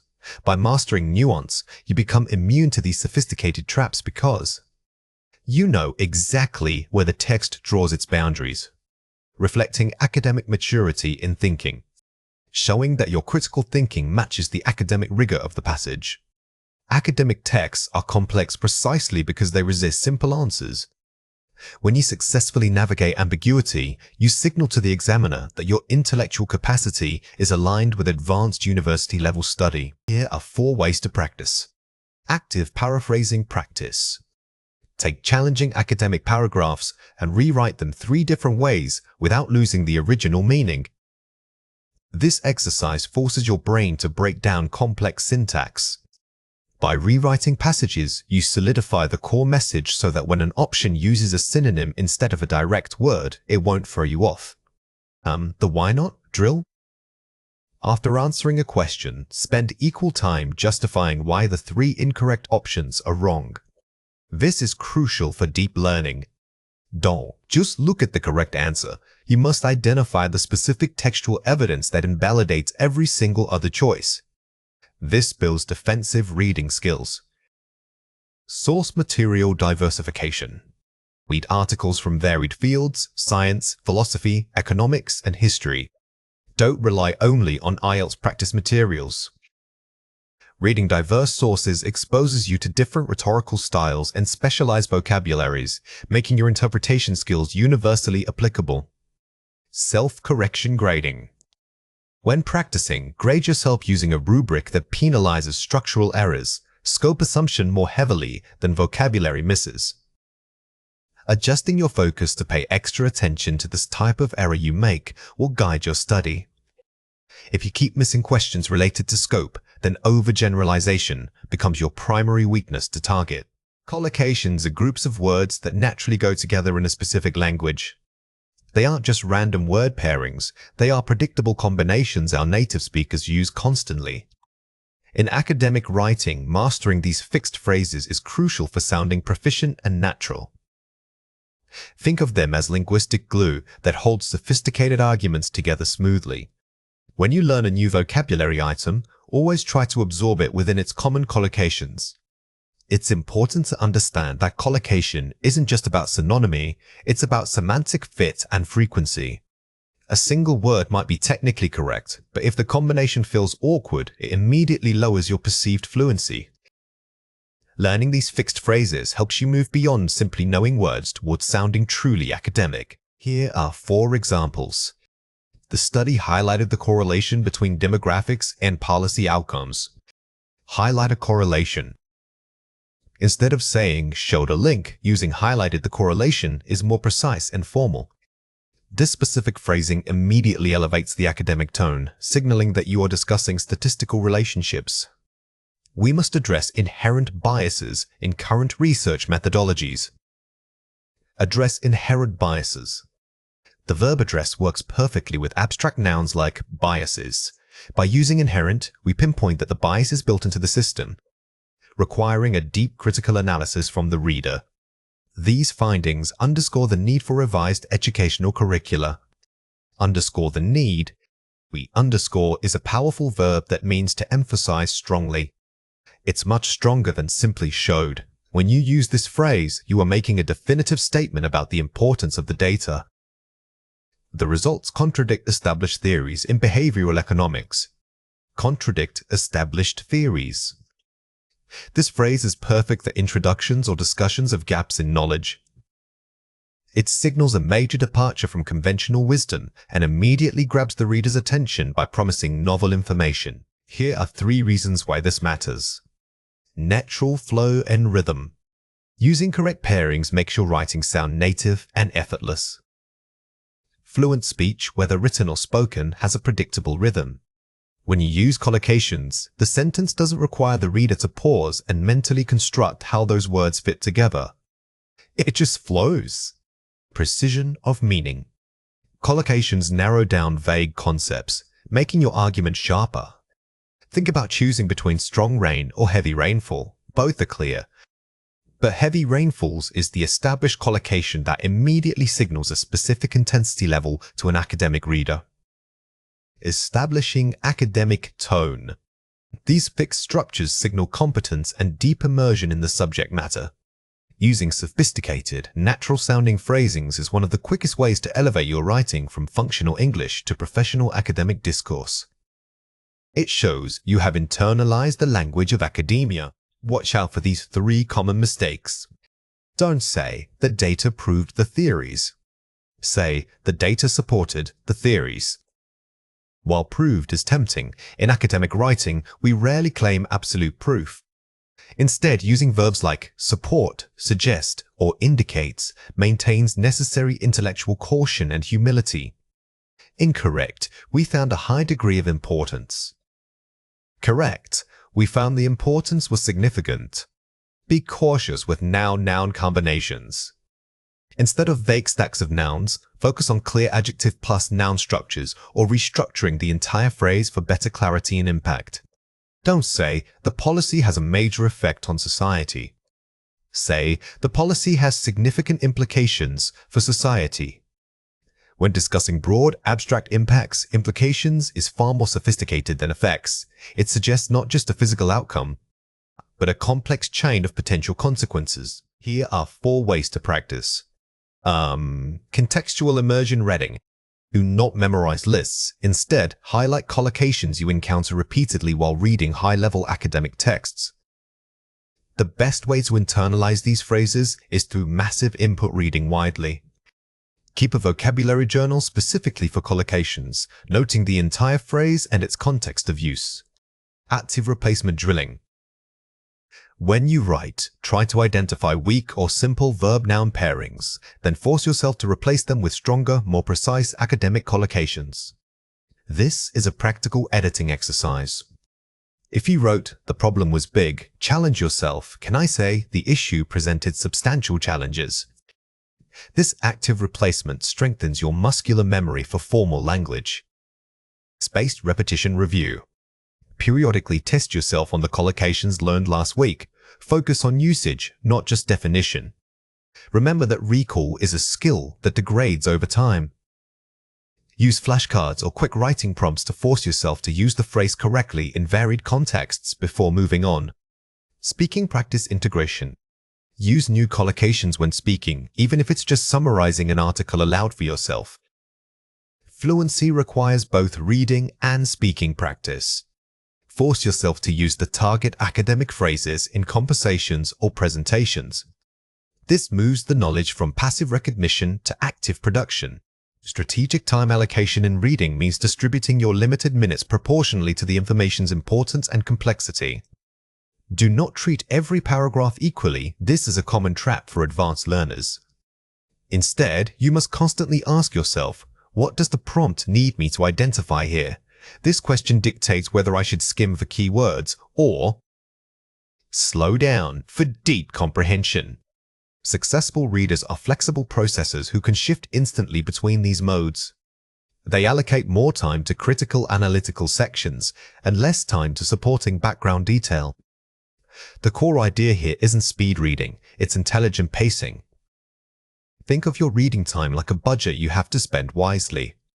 If the question only asks for A, don't waste time extracting facts that relate to B. Always anchor your focus back to the specific demands of the test or assignment. Here are 4 examples. The initial overview paragraph establishes the historical context of early literacy programs. Strategy: skim for main idea and identify key dates names only. When encountering background history, treat the text as a guidepost. You are not required to memorize every detail about the founding date. Simply locate the general era or major shift mentioned here. This conserves valuable reading minutes. However, the subsequent section detailing cognitive load models presents complex theoretical arguments. Strategy: slow down and read deeply. Identify the core mechanism being argued, the how. This is where your time budget must expand. If the prompt relates to theory or mechanisms, you need deep processing. Circle back mentally and treat this dense section as the primary focus until comprehension is confirmed. Researchers noted that participation rates significantly dropped during the first quarter of implementation. Strategy: scan quickly for specific data points, numbers, percentages. If your question is purely factual, for instance, which quarter saw a drop, you are scanning. Your eyes should zip across the text looking only for numbers, ignoring all descriptive language around them. The ultimate implication suggests that multidisciplinary approaches yield superior long-term outcomes. Strategy: stop and summarize. Formulate a single sentence answer in your head. When you reach a concluding statement like this, pause actively. Instead of underlining, mentally synthesize the entire preceding argument into one strong summary point. This verifies understanding without taking extra time writing notes. Let's compare 4 pairs. Skimming for overview, general idea. Reading for specific detail, fact retrieval. Mindset shift. What is the gist versus where is X located? The mental effort required for skimming and scanning are completely different. Skimming requires treating the passage like a film watching the plot unfold. Scanning, however, is like using GPS. You know exactly what specific coordinate or word you are looking for. High-density theory passages. Informative examples and case studies. Time allocation. Allocate more time to the theory, but less effort during examples. When you hit dense academic theory, prepare for a slow pace. But when you get to concrete examples, the case studies, you can often skim the setup and focus only on the results or conclusions presented. Identifying main arguments, thesis. Understanding, supporting evidence, support. Focus, the why versus the how. Do not spend equal time on both elements. If you need the main argument, look at topic sentences and conclusions. If you need supporting evidence, read the detail, but only to confirm that it supports a previously identified core claim. Reading for bias. Reading for neutral information extraction. Goal: whose view is this? Versus what are the facts? When assessing bias, you must read slowly and critically, looking at loaded language. If your goal is simply to extract neutral data like statistics or timelines, you need to actively filter out any emotive or persuasive vocabulary. Complete the summary using words from the passage.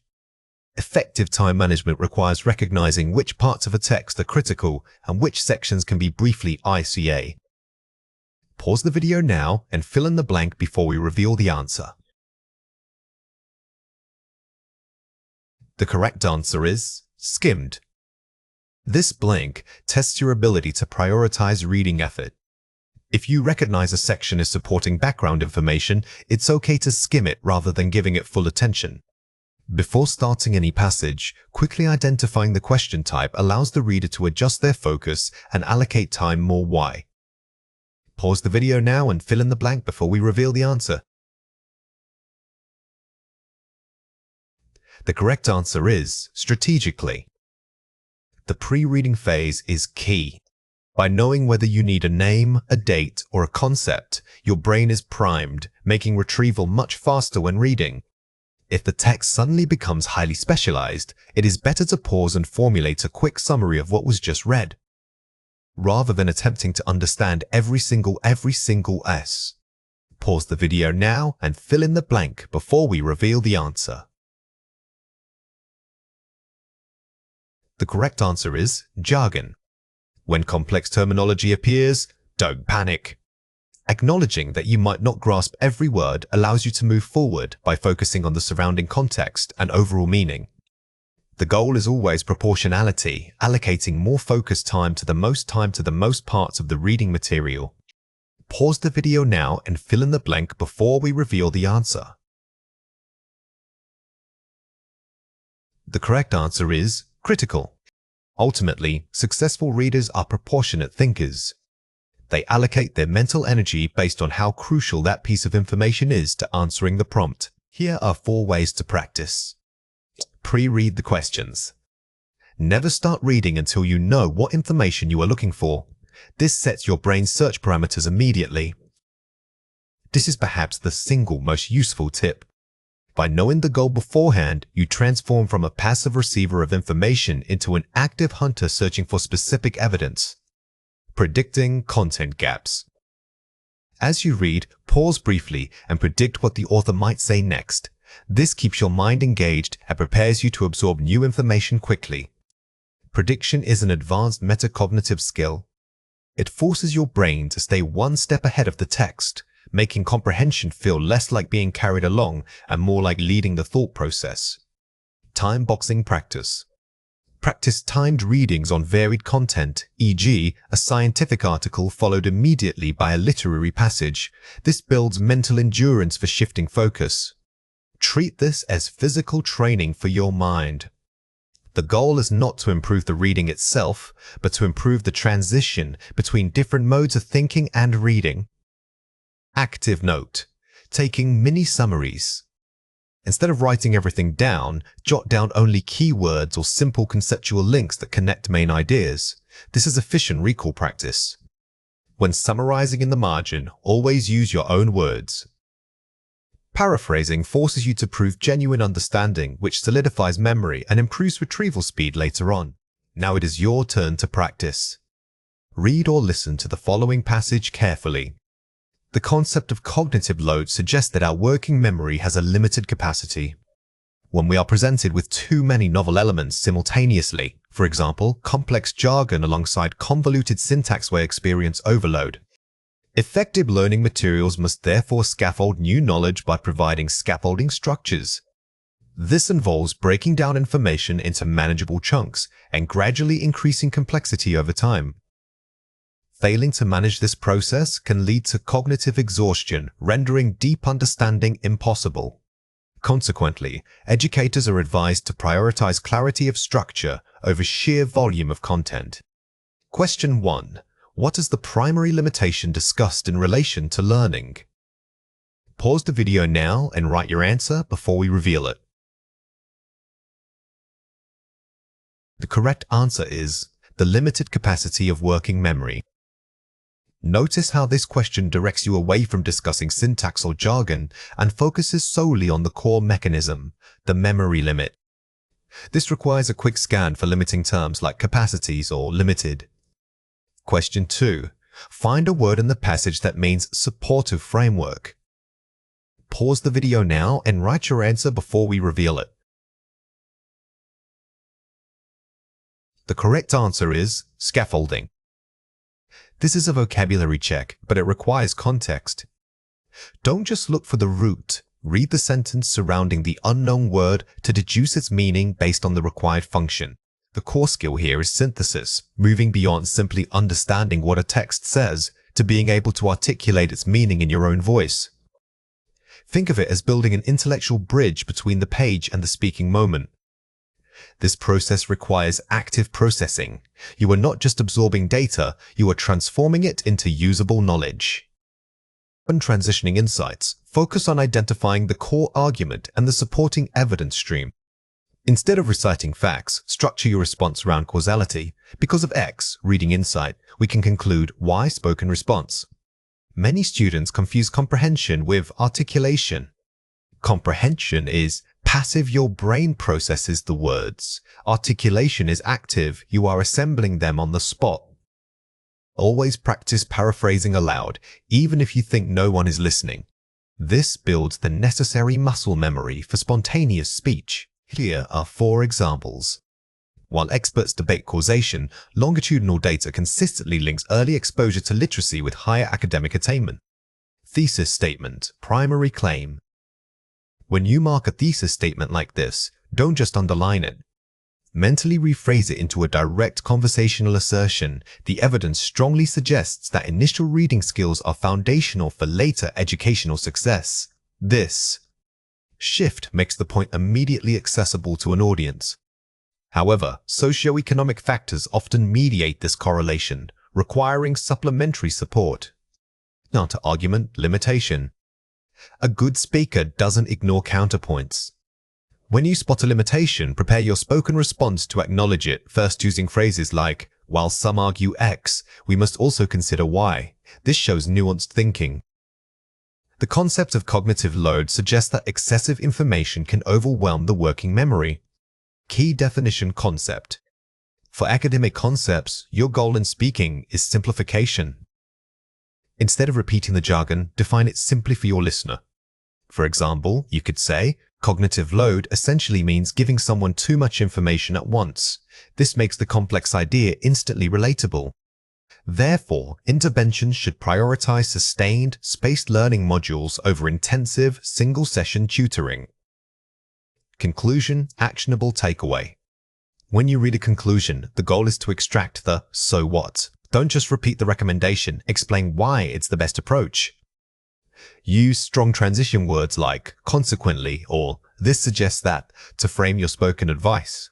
Here are 2 reasons why this matters. Essential for communication. Understanding, transitioning, reading insights into spoken responses, bridging reading and speaking skills helps you communicate more effectively. When you master transitioning reading insights into spoken responses, bridging reading and speaking skills, you will notice your conversations flow much more naturally. Commonly used in daily life. You will encounter transitioning reading insights into spoken responses, bridging reading and speaking skills frequently in everyday conversations. Pay attention to how native speakers use transitioning reading insights into spoken responses, bridging reading and speaking skills. You will start hearing it everywhere once you are aware of it. Watch out for these 2 common mistakes. Some learners say, "I am confused about transitioning reading insights into spoken responses, bridging reading and speaking skills." The better way to say this is, "I am confused about transitioning reading insights into spoken responses, bridging reading and speaking skills." The adjective needs the EED ending here because it describes how you feel, not what you are. Some learners say, "She don't know." Transitioning reading insights into spoken responses, bridging reading and speaking skills. The better way to say this is, "She doesn't know." Transitioning reading insights into spoken responses, bridging reading and speaking skills. With she, we must use doesn't instead of don't. This is one of the most common errors in English. Here are 4 ways to practice. The 2-minute rule. After reading any academic section, force yourself to summarize the entire point aloud in exactly 2 minutes. This technique builds time pressure resilience. Speaking under a strict time limit forces you to trim unnecessary filler and only keep the absolute core ideas, mimicking real-life performance demands. Paraphrase, change. Take 1 sentence from a complex text and rephrase it 3 different ways: simple, academic, casual. Being able to shift your register is vital. By practicing multiple versions of the same idea from highly formal to very simple, you ensure that you can adapt your tone successfully no matter who hears you. The why deep dive. For every claim you identify, immediately ask yourself, why is this true? And answer the question out loud. This moves you beyond mere summary into critical analysis. When questioned about a concept, always follow up with the underlying cause or implication to demonstrate deep mastery of the subject matter. Prescript linking phrases. Memorize and pre-plan phrases like, "A key takeaway here is," or "to elaborate on that point." These phrases don't add content, but they boost your rhetorical confidence immensely. They give you a moment to collect your thoughts without sounding awkward, making your speech sound more structured and authoritative. Self-correction is more than just rereading. It's a metacognitive process. It means pausing after completing a task to critically evaluate your own work and thought process. Instead of assuming you got the answer right, you actively challenge your initial conclusions. Think of it as an internal quality control mechanism for your intelligence. This skill turns passive review into active diagnosis. When we talk about metacognition, we are really talking about thinking about our own thinking. The goal here is to move beyond simply recalling information and start evaluating the quality of that recall. By making self-correction a habit, you build a powerful layer of scrutiny around your academic performance. Here are 5 examples. Did I answer the exact question asked? Scope check. A common mistake is answering a related but different point. Always look for signal words like specificallys or most, as these narrow the focus. Your review shouldn't just validate your answer, it must confirm its precision relative to the prompt. Does this conclusion flow logically from the evidence presented? Causality check. Be wary of logical leaps. Sometimes we connect 2 ideas simply because they are both true in the passage. A strong self-correction requires you to map out a clear, undeniable path from premise to conclusion. Have I considered alternative viewpoints or assumptions? Bias check. This technique forces you to adopt the perspective of an opponent or a skeptic. By actively seeking counterarguments, you strengthen your own reasoning and identify potential blind spots in your logic. Is there any ambiguity I overlooked? Definition check. Ambiguity often lies in key terms or loaded language. If a passage uses a word with multiple meanings, stop and confirm which definition is necessary for the context. Don't assume the meaning, verify it. Does my answer conflict with another part of the text? Internal consistency check. Sometimes we treat different parts of a passage as isolated facts. A thorough self-check requires you to read your chosen evidence against every other piece of information to ensure total internal harmony. Here are 3 reasons why this matters. Counteracting confirmation bias. Our brains naturally favor information that confirms what we already believe. This is perhaps the biggest hurdle in critical thinking. Confirmation bias makes us unconsciously scan for evidence supporting our first hypothesis while ignoring contradictory data. Self-correction forces you to pause and actively hunt for that opposing view. Combating cognitive fatigue. When we are deep in a task, our concentration wanes, leading to careless errors. The human mind processes information in waves. By building structured review steps, you engage different parts of your brain for the second pass. This mental shift helps refresh your focus and catch simple mistakes that fatigue usually allows slip through. Improving working memory retention. The act of explaining or articulating an answer solidifies memory pathways. Simply reviewing the correct answer isn't enough. You must verbally summarize why it is correct and why the alternatives are wrong. This effortful retrieval process dramatically improves long-term retention. Let's explore the topic of the art of self-correction, efficiently double-checking answers for common errors. This is an important concept to understand for learning English effectively. This is a foundational concept when learning English. Understanding the art of self-correction, efficiently double-checking answers for common errors deeply will unlock many other areas of the language. Think about how often you encounter this in real life and try to notice it in the English you hear every day. The more you engage with this idea, the more natural it will feel. Here are 4 ways to practice. The 2 passes system. First pass, focus only on comprehension. Second pass, focus only on identifying weaknesses and ambiguities. Do not try to read for both meaning and flaws at the same time, as this splits your focus. By compartmentalizing review, you dedicate intense attention to finding errors rather than just confirming knowledge. Verbalize your reasoning. Before writing down or selecting an answer, whisper out loud, "I believe X because of Y." Saying your reasoning aloud engages motor skills and auditory memory, making the process more effortful. This extra cognitive load is precisely what prevents you from accepting a superficially correct but flawed conclusion. Time box your review. Allocate 10 to 15% of your total time specifically for the self-correction process. Treating review as an afterthought is a critical error. You must proactively build this stage into your study schedule. By setting a dedicated time budget, you make it feel mandatory, not optional. Teach it to someone else. The absolute best test of understanding is teaching the concept or strategy to a peer. Teaching forces you into the role of expert, which requires organizing all your thoughts into clear, teachable steps. If you struggle to explain it simply, you haven't truly mastered it yet. Writing a high-scoring Task 2 essay requires moving beyond simply stating an opinion. You must develop sophisticated arguments that explore complexity. This means anticipating counter-arguments and integrating them into your discussion. Advanced writing uses concession acknowledging points of opposition before refuting them. Furthermore, every point needs deep support, explaining the why and the how, not just the what. Remember, Band 8 and above demand intellectual engagement with the topic itself. Don't just list reasons, connect them using causality. Think of your essay as a conversation where you challenge assumptions, making your ideas feel well-researched and deeply considered. Here are 4 examples.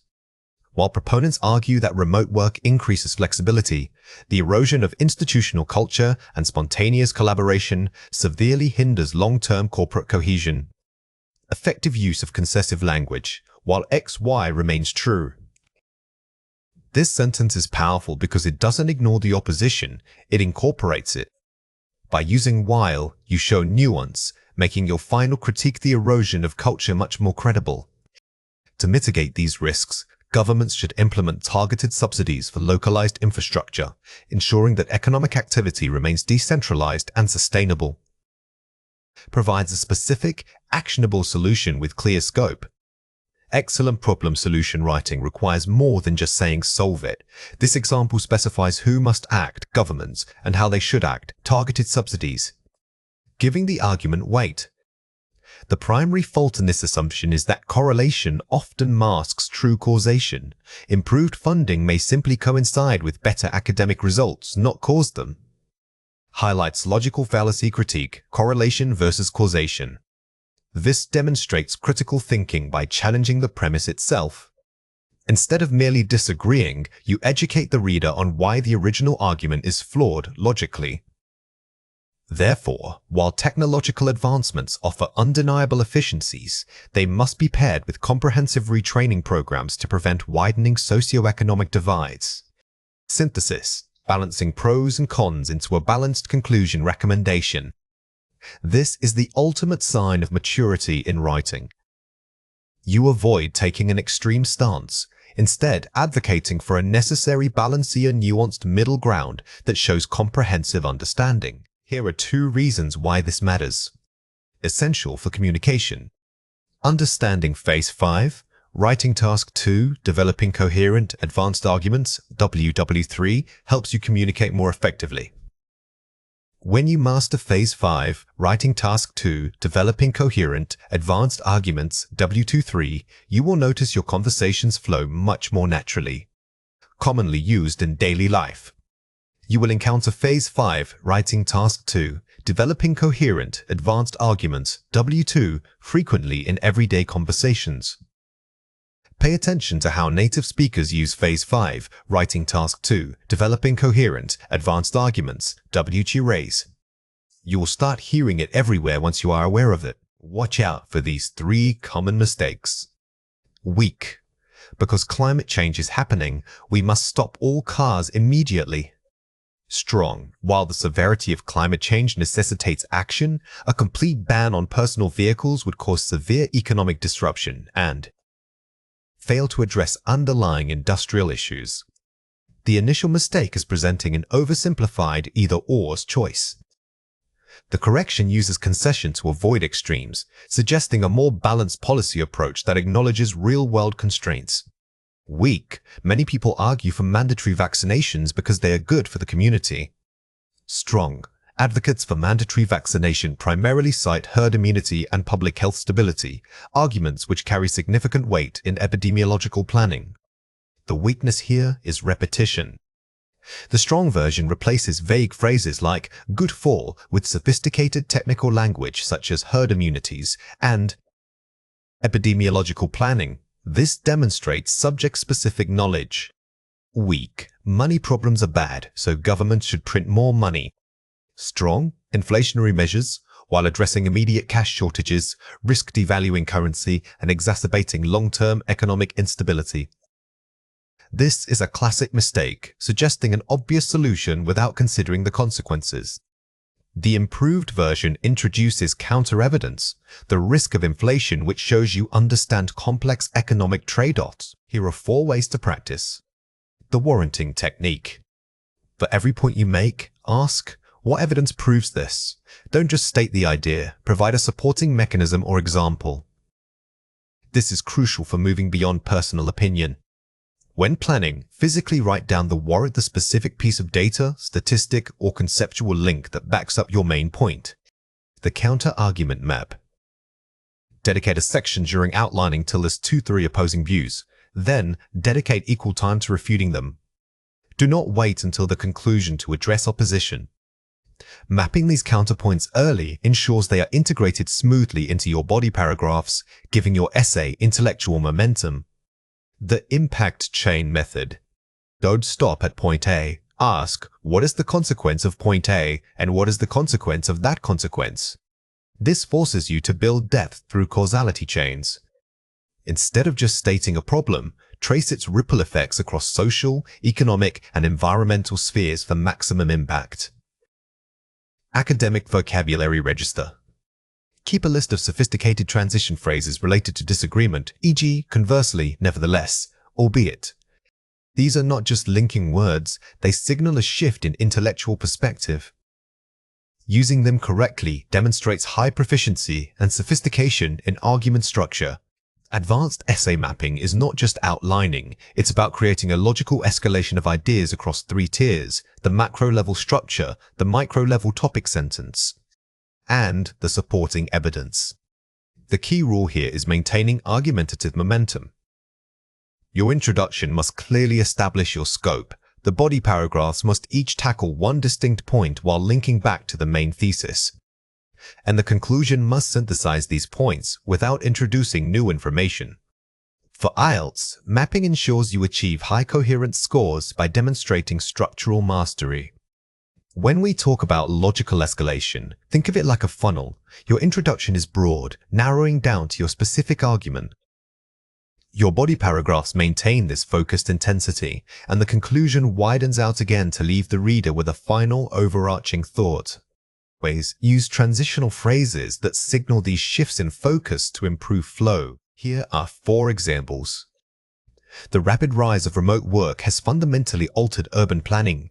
Firstly, it reduces the need for centralized office spaces. Secondly, it disperses economic activity into residential areas. Consequently, cities must reevaluate infrastructure to support localized commerce and community hubs.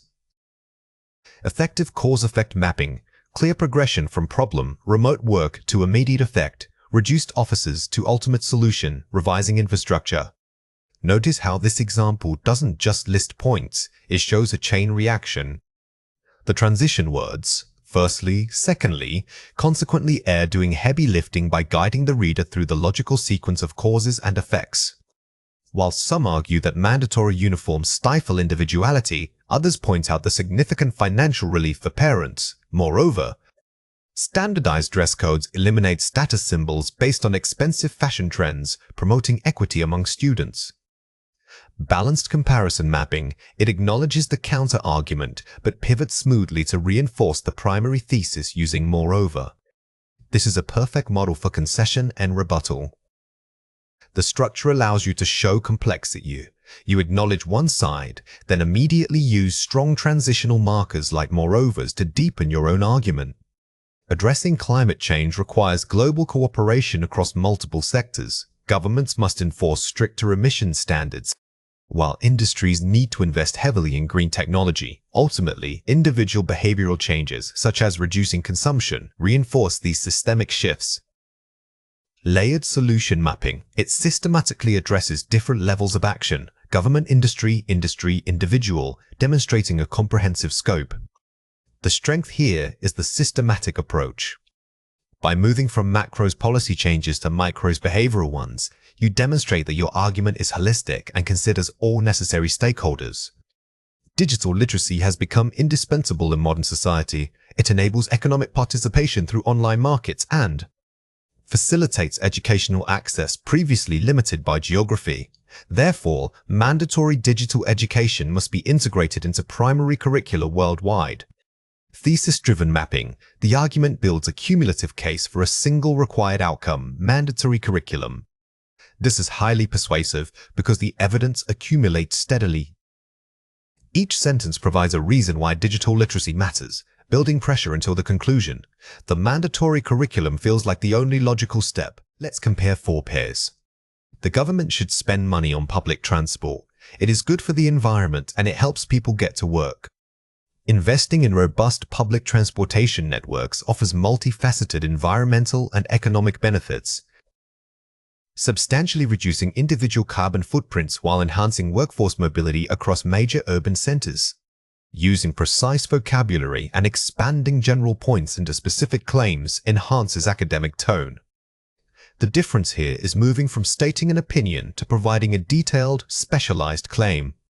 Strong writing uses sophisticated verbs and nouns to make the argument sound authoritative.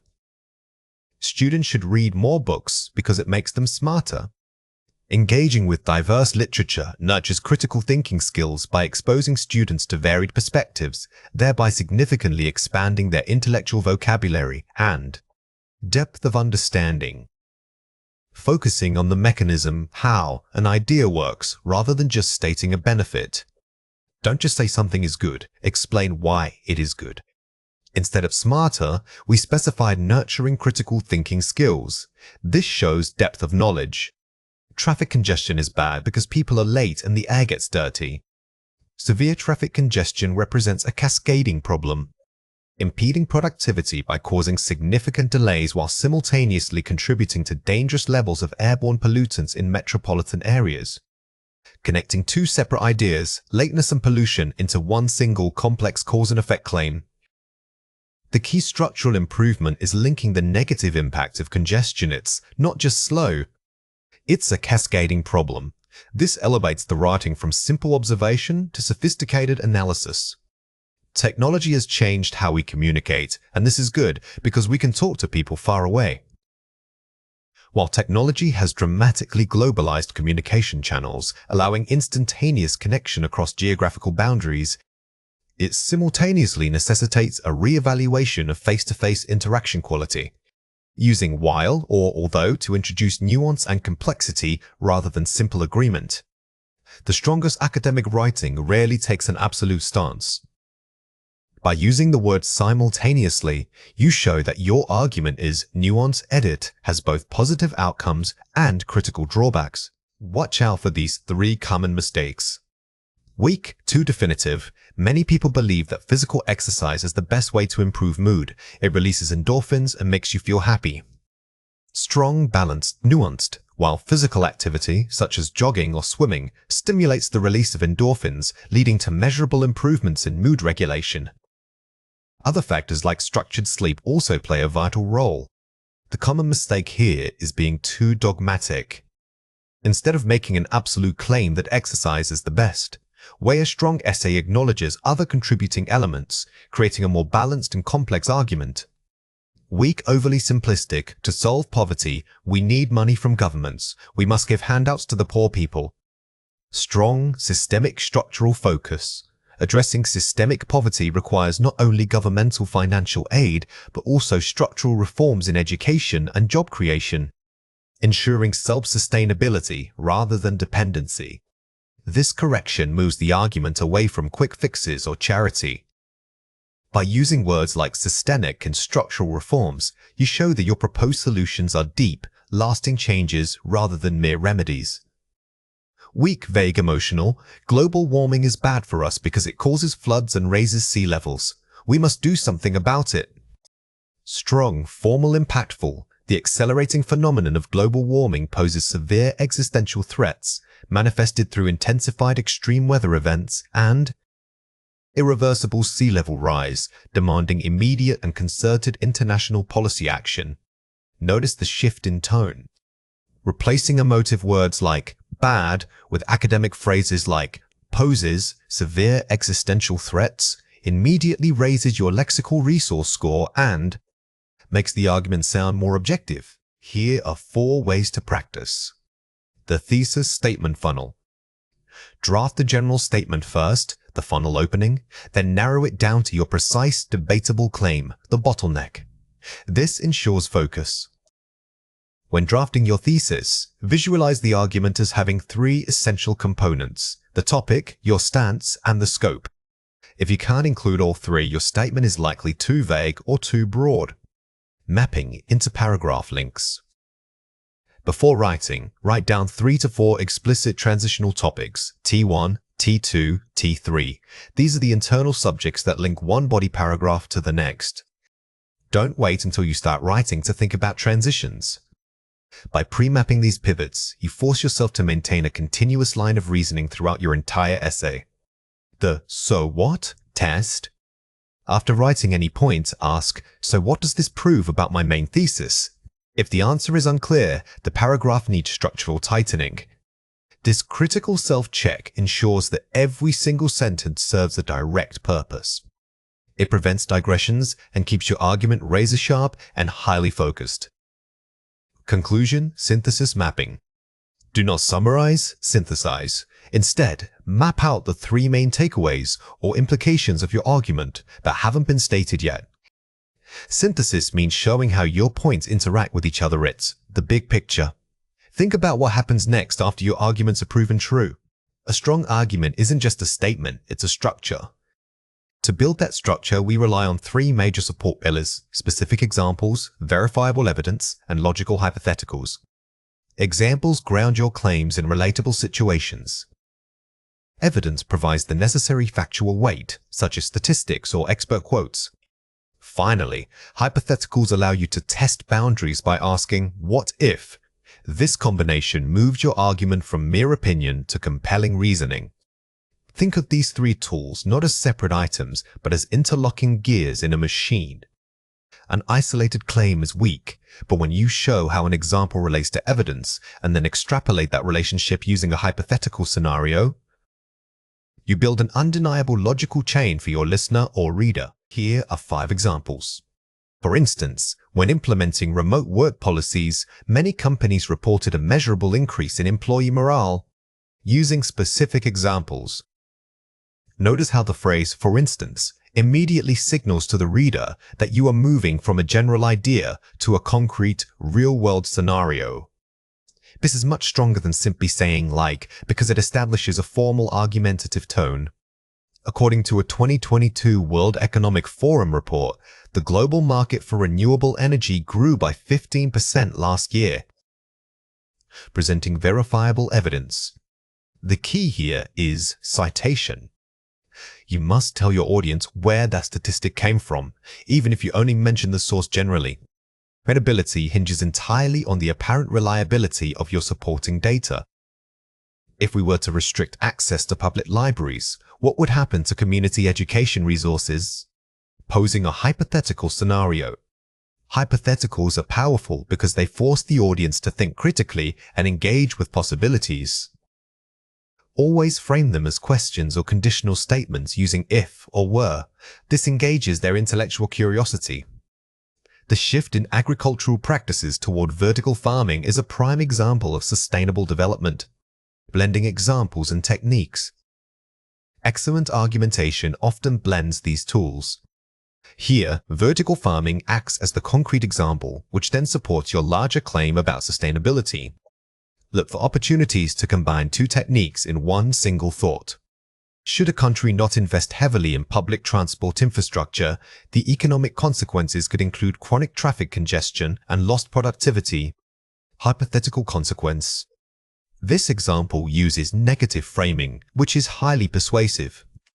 Instead of just saying what should happen, you warn them about what will go wrong if they don't adopt your viewpoint, creating a sense of urgency. Here are 3 reasons why this matters. Adds credibility and weight. Facts supersede opinions. When you provide evidence, you are essentially borrowing the credibility of a third party, a reputable study, an expert body, or verifiable dataset. This makes your argument feel objective rather than merely subjective. Increases audience engagement. Relatable scenarios keep readers hooked. People remember stories and vivid images much better than abstract ideas. Using a well-placed example allows your audience to visualize the concept, making them emotional and intellectual participants in your argument. Preempts counter-arguments. Thinking several steps ahead. By introducing hypotheticals or potential challenges before your opponent does, you show that you have considered the topic from every angle. This positions you as a thought leader and makes your final conclusion much harder to refute.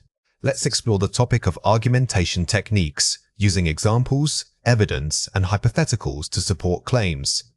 This is an important concept to understand for learning English effectively. This is a foundational concept when learning English. Understanding argumentation techniques, using examples, evidence, and hypotheticals to support claims deeply will unlock many other areas of the language. Think about how often you encounter this in real life and try to notice it in the English you hear every day. The more you engage with this idea, the more natural it will feel. Here are 4 ways to practice. Outline first, elaborate second. Before writing a single sentence, map out where your evidence and examples will go. Do not write in a free-flowing manner.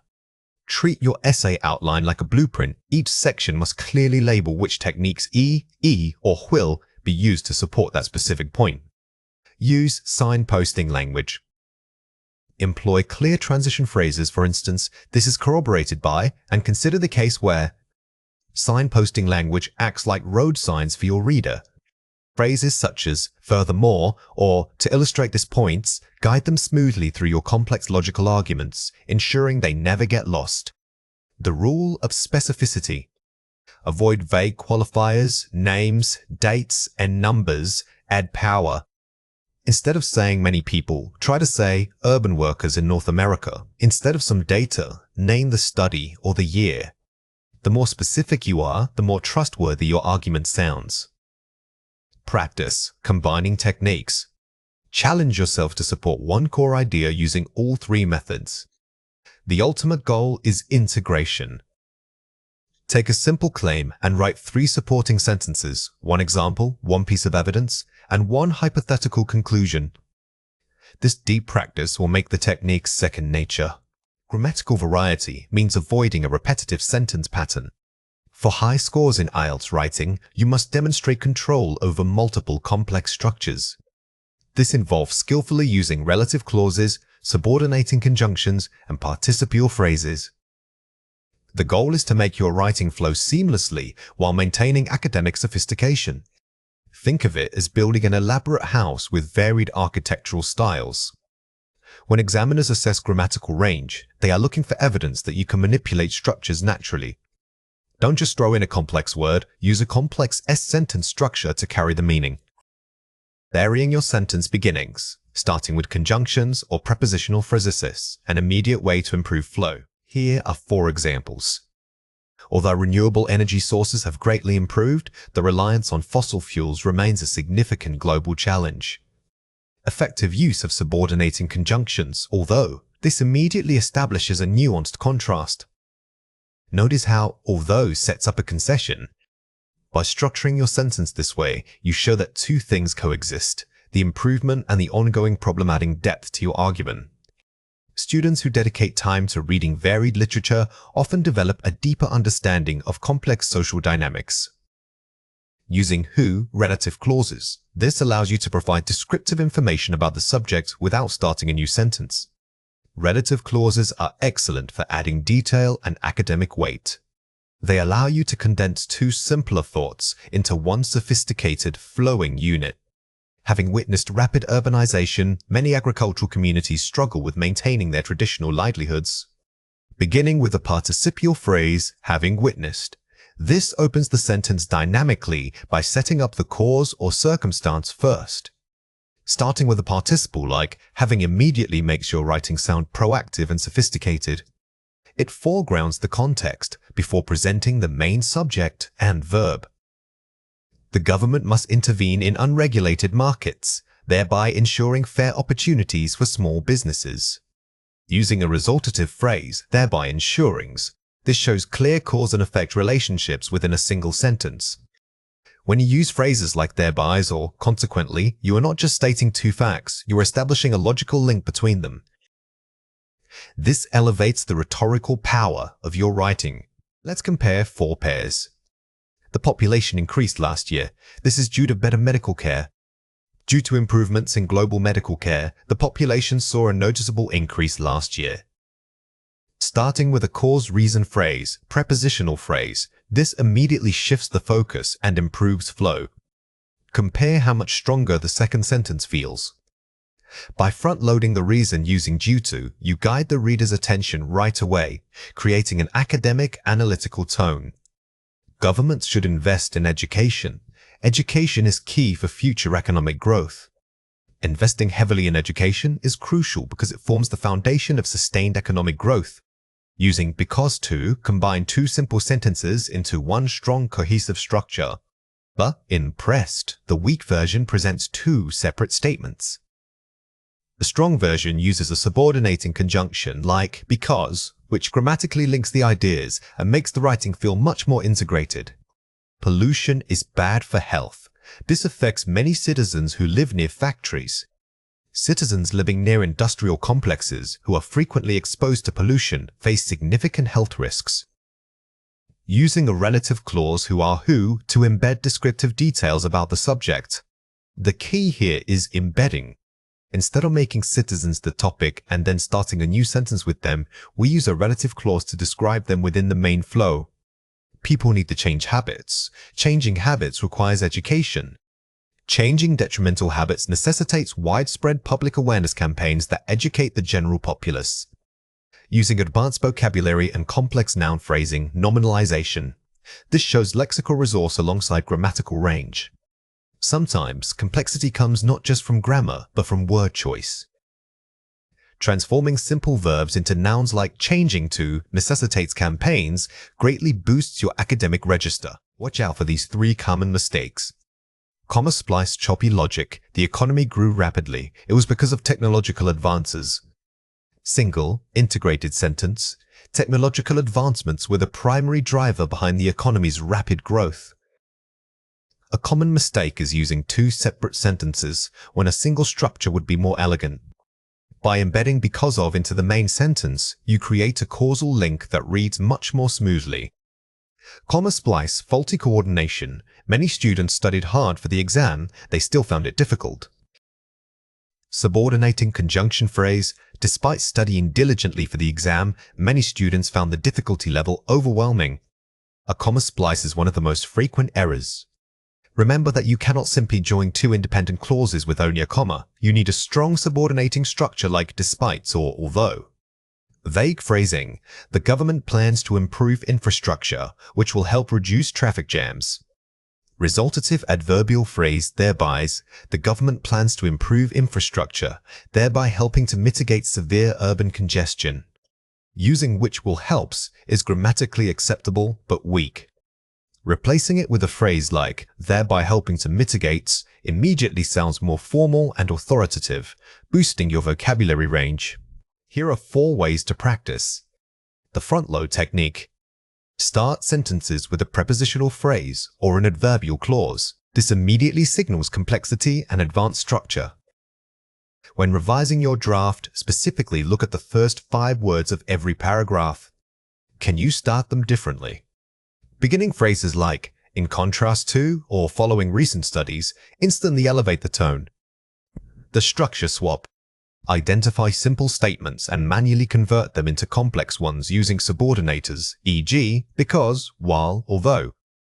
This is a targeted revision exercise. Take any 2 related ideas you wrote, say, rain fell. The traffic stopped, and force yourself to combine them using, because the rain was falling, the traffic stopped. The participial phrase, draft. Review your body paragraphs and look for areas where a preceding action can be condensed into a participle phrase. Think about actions that happen concurrently with the main subject. Instead of saying, he analyzed the data and he found, try streamlining it to, analyzing the data, he found. This makes your writing sharper.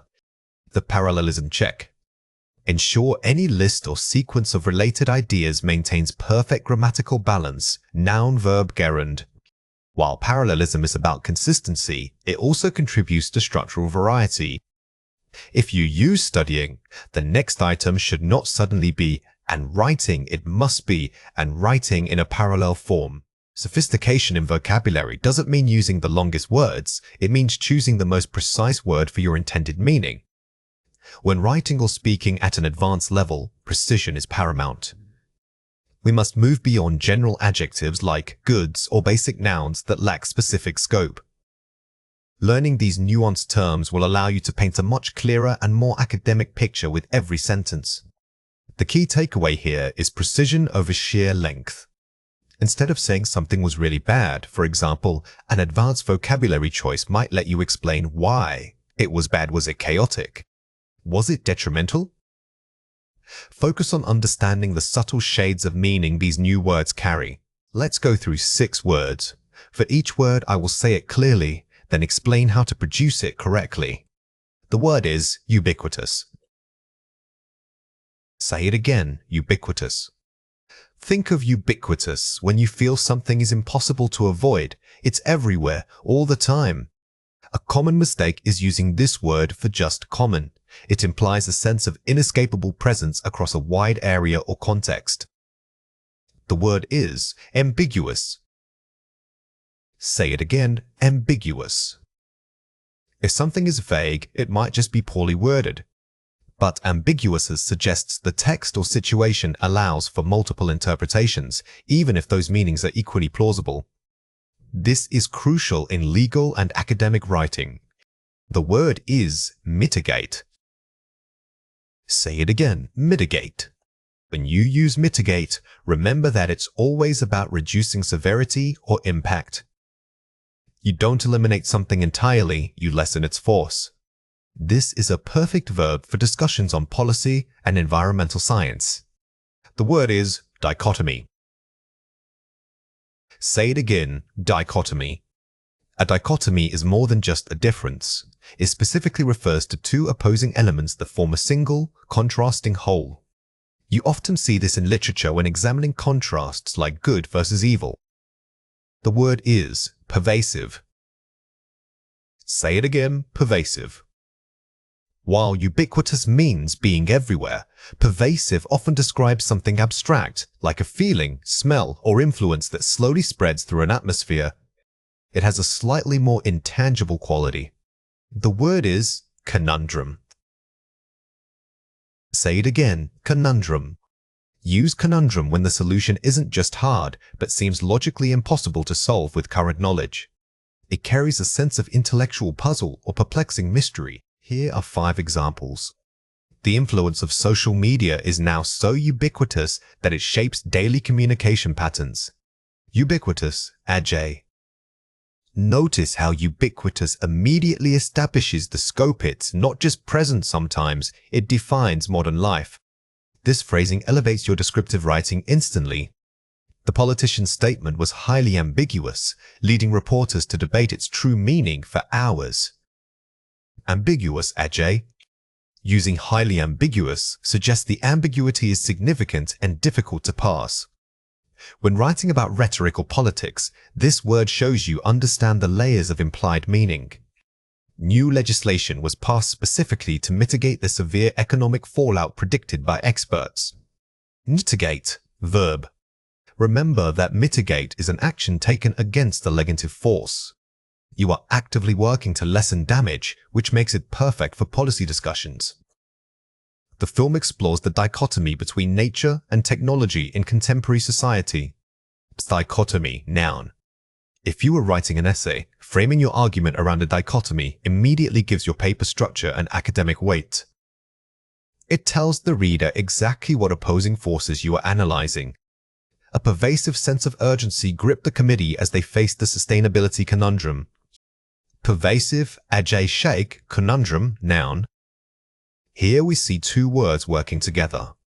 The pervasive feeling builds tension around the difficult conundrum, creating a highly sophisticated image for your reader. Let's compare 4 pairs. First, ambiguous. Compare it with vague. Source of unclear meaning. While both mean unclear, vague usually means the information is simply lacking detail. However, if a statement is deliberately or structurally open to multiple readings, ambiguous is the much stronger and more academic choice. First, mitigate. Alleviate or alleviate. Type of lessening, physical versus abstract. Both mean to ease something, but mitigate often applies to risks, damage, or negative conditions. Alleviate, however, is frequently associated with physical pain, suffering, or emotional distress. First, ubiquitous. Compare it with pervasive. Scope of spread, physical versus atmospheric. This pair is tricky. Ubiquitous suggests physical presence like plastic bottles everywhere. Pervasive describes an invisible reach, like the pervasive influence of debt or media. First, dichotomy. Compare it with spectrum. Opposite ends versus gradual range. Never use a spectrum when the contrast is absolute. That implies gradation. Use dichotomy only when you are arguing between 2 mutually exclusive opposing poles. Here are 4 ways to practice. Location mapping. grouping words that naturally go together. Example, pervasive anxieties or mitigate risk. Don't just memorize single definitions, memorize the natural pairings. When you learn a word like mitigate, immediately write down things it collocates with, such as risk, damage, and impact. This makes your speech sound much more native.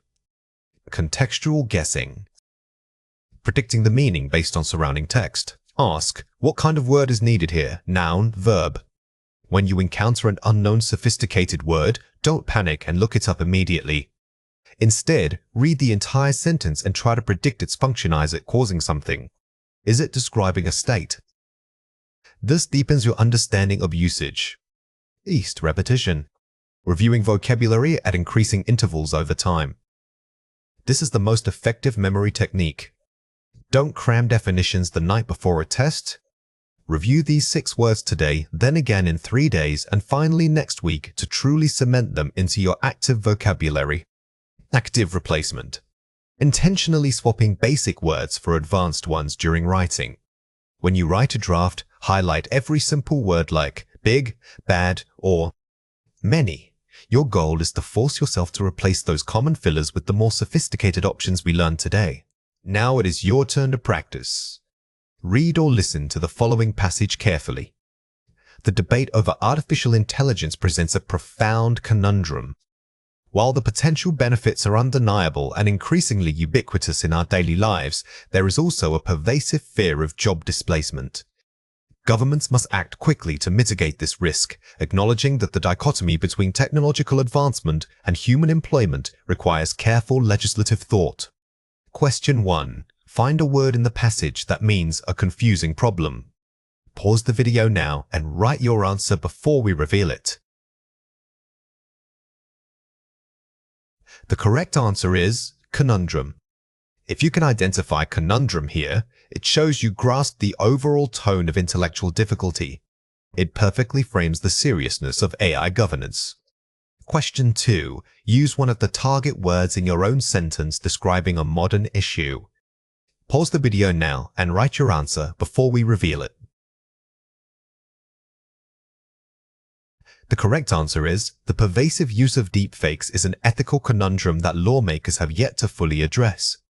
Notice how I combine pervasive and conundrum. This practice technique forces you to build complex ideas using the new vocabulary, moving beyond simple definition recall. Cohesive devices are the linguistic tools that act like glue in your writing. They don't just link sentences, they establish a precise relationship between ideas. Understanding these transitions helps you guide your reader smoothly from one thought to the next. Mastering them moves your writing beyond simple description and into sophisticated argumentation. Instead of viewing linking words as mere punctuation, think of them as intellectual signposts for your reader. They tell the writer's voice where they are going. Logically, are we adding information? Are we stating a contradiction? This level of precision is what elevates writing from competent to truly academic. Let's go through 6 words. For each word, I will say it clearly, then explain how to produce it correctly. The word is, moreover. Say it again, moreover. This word is perfect for adding supporting evidence without sounding repetitive. It signals that you are building upon an existing point. Remember that moreover generally adds support, not contrast. The word is, consequently. Say it again, consequently. Consequently establishes a clear chain of cause and effect. If you can identify the primary cause in your argument, using this word will demonstrate that specific logical connection to the outcome. The word is, furthermore. Say it again, furthermore. While similar to moreover, furthermore sometimes carries a slightly more formal academic weight. Both are used for additive support, but using them interchangeably can make your prose sound less varied. The word is, hence. Say it again, hence. Use hence when you are summarizing premises and then stating the undeniable conclusion. It implies that the preceding evidence necessitates the next statement, giving your argument a strong sense of finality. The word is, nevertheless. Say it again, nevertheless. Nevertheless is excellent for acknowledging a weakness but pivoting back to your main point. It shows sophisticated critical thinking by recognizing counterarguments and then overcoming them. The word is conversely. Say it again, conversely. Conversely requires you to have two directly opposing ideas or scenarios. It's not just saying but, it demands a structural switch in perspective for maximum impact. Here are 5 examples. The market was saturated with similar products. Moreover, the marketing budget proved insufficient. Moreover, additive support. Notice how moreovers doesn't just add a fact, he adds a reason why the initial problem is even worse. This strengthens the overall narrative by layering problems. The study found significant correlation between diet and sleep quality. Consequently, changes in routine are necessary. Consequently, cause-effect. This structure perfectly mirrors a scientific finding. Cause A leads directly to effect B. Always ensure that the second clause is genuinely a direct result of the first. The initial research was promising. Furthermore, subsequent trials confirmed these early findings. Furthermore, additive support. When furthermore connects two related facts, it suggests mounting evidence. It builds momentum and convinces the reader that your point is backed by multiple sources. The critics panned the film. Nevertheless, the audience responded with overwhelming enthusiasm. Nevertheless, contradiction. This contrast creates drama in the text.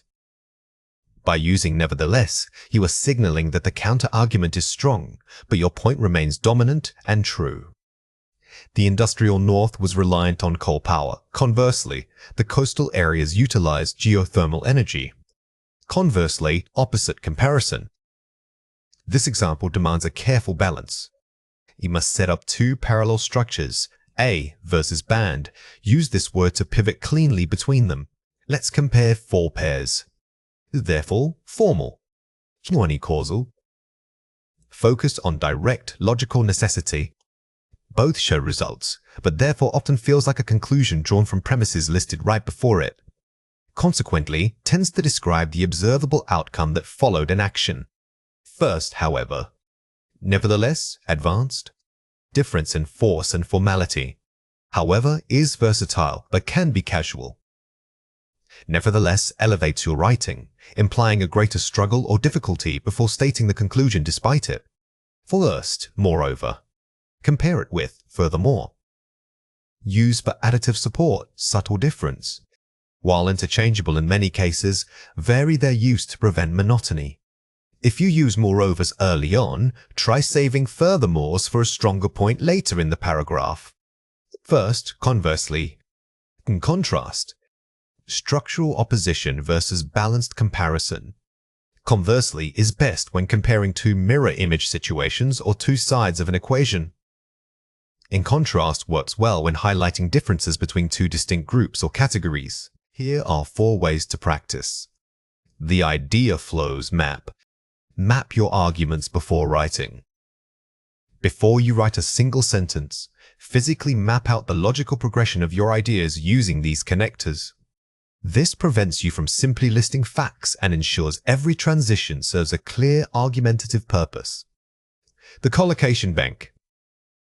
Write down common pairings. Don't just memorize consequently. Instead, build collocations like heavy traffic consequently delays flights or limited funds furthermore restrict research. Pairing the connector with strong nouns and verbs makes it sound native. The substitution rule. Replace weak conjunctions. If you catch yourself writing too many times, and or but, pause. Force yourself to replace those basic words with one of these advanced connectors like nevertheless or moreover.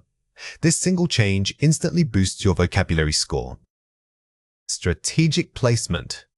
Don't overuse them. The biggest trap is over-reliance. Treat cohesive devices as punctuation. Marks use them only when the logical relationship between two distinct clauses must be explicitly stated for maximum clarity and impact. Now it is your turn to practice. Read or listen to the following passage carefully. The initial survey showed that the new policy was well received by most demographics. Moreover, early adoption rates were surprisingly high across all sectors. The financial models predicted moderate growth. Consequently, investment in infrastructure increased rapidly. However, a key geographical area lags significantly behind this trend. Conversely, regions with established rail links saw exponential growth, indicating a strong correlation between existing transport and economic vitality. Question 1. Find the word meaning in additions or further supports. Pause the video now and write your answer before we reveal it. The correct answer is moreover. In this context, moreovers is used to stack evidence. It suggests that not only was the policy good, but additionally, the adoption rates were high. This builds urgency and confidence in the claim. Question 2. Use one of the target words, e.g., consequently, in your own sentence. Pause the video now and write your answer before we reveal it.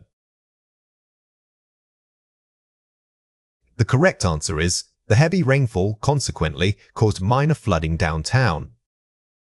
When constructing your own sentences, think about building a simple cause and effect chain, cause plus, comma plus, connector plus, result.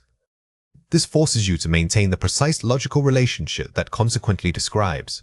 A concession clause allows you to acknowledge a point of view that is valid or plausible, even if it ultimately contradicts your main argument. It shows intellectual maturity and balance in your writing. These clauses often begin with phrases like, while it is true that, or, although some people argue that. They are not simply stating an opponent's view. They are conceding a point before pivoting back to reinforce your own stronger position. For IELTS, mastering this technique elevates your coherence score significantly because it demonstrates nuanced critical thinking. The key here is the structure of the pivot. You must never just state a counterargument and stop there. Your goal is always to concede, then immediately use sophisticated language to explain why your main point still holds true despite that acknowledged weakness.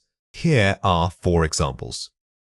While increased screen time offers undeniable benefits for remote learning flexibility, the corresponding decline in face-to-face social skills presents a more significant educational risk. The effectiveness lies in the balanced while but structure which acknowledges benefit before pivoting to the greater concern. Notice how we didn't just say screen time is bad. We gave credit for its flexibility first. This measured approach makes your conclusion feel authoritative and trustworthy to the reader. Although some argue that private car ownership reduces emissions by offering personal convenience, public transport infrastructure ultimately mitigates this issue more efficiently on a large scale. Using although and focusing on systemic solutions shifts the debate from individual actions to macro-level policy. This example moves beyond simple disagreement.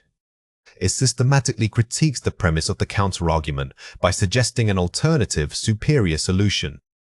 It is undeniable that economic growth drives job creation. Nevertheless, this focus often neglects environmental sustainability, leading to long-term resource depletion. Using nevertheless creates a strong formal break. It signals a pivot from acknowledging an undisputed fact to highlighting its flaw.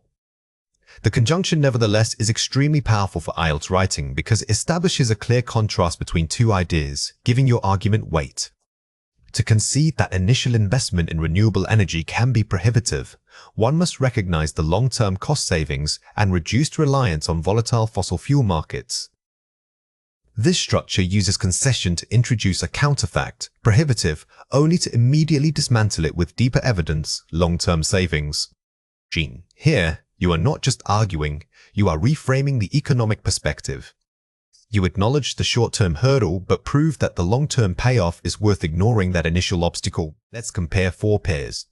Homework is hard because students have to do it at home. While homework can be burdensome for students, structured assignments are crucial for reinforcing classroom concepts and promoting independent study habits. The strong version elevates the discussion from a complaint, hard, to an academic benefit, reinforcing concepts. The first sentence is too simplistic. The improved version maintains a formal tone while simultaneously shifting focus from the negative feeling of difficulty to the measurable educational gain. Some people think cars are bad for pollution, but public transport also causes emissions. Although it is true that both private vehicles and buses contribute to air pollution, urban planning must prioritize cycling infrastructure to provide a zero-emission alternative. The strong version avoids circular arguments by introducing a third, superior solution, cycling. If you only list two problems, your essay feels stuck in an argument loop. A high-scoring response needs to break the cycle by proposing or identifying a better system. Reading books is good, but watching movies is fun and easier. Although cinematic films offer immediate entertainment value, the sustained depth of literature allows for unparalleled exploration of complex human psychology and narrative nuance.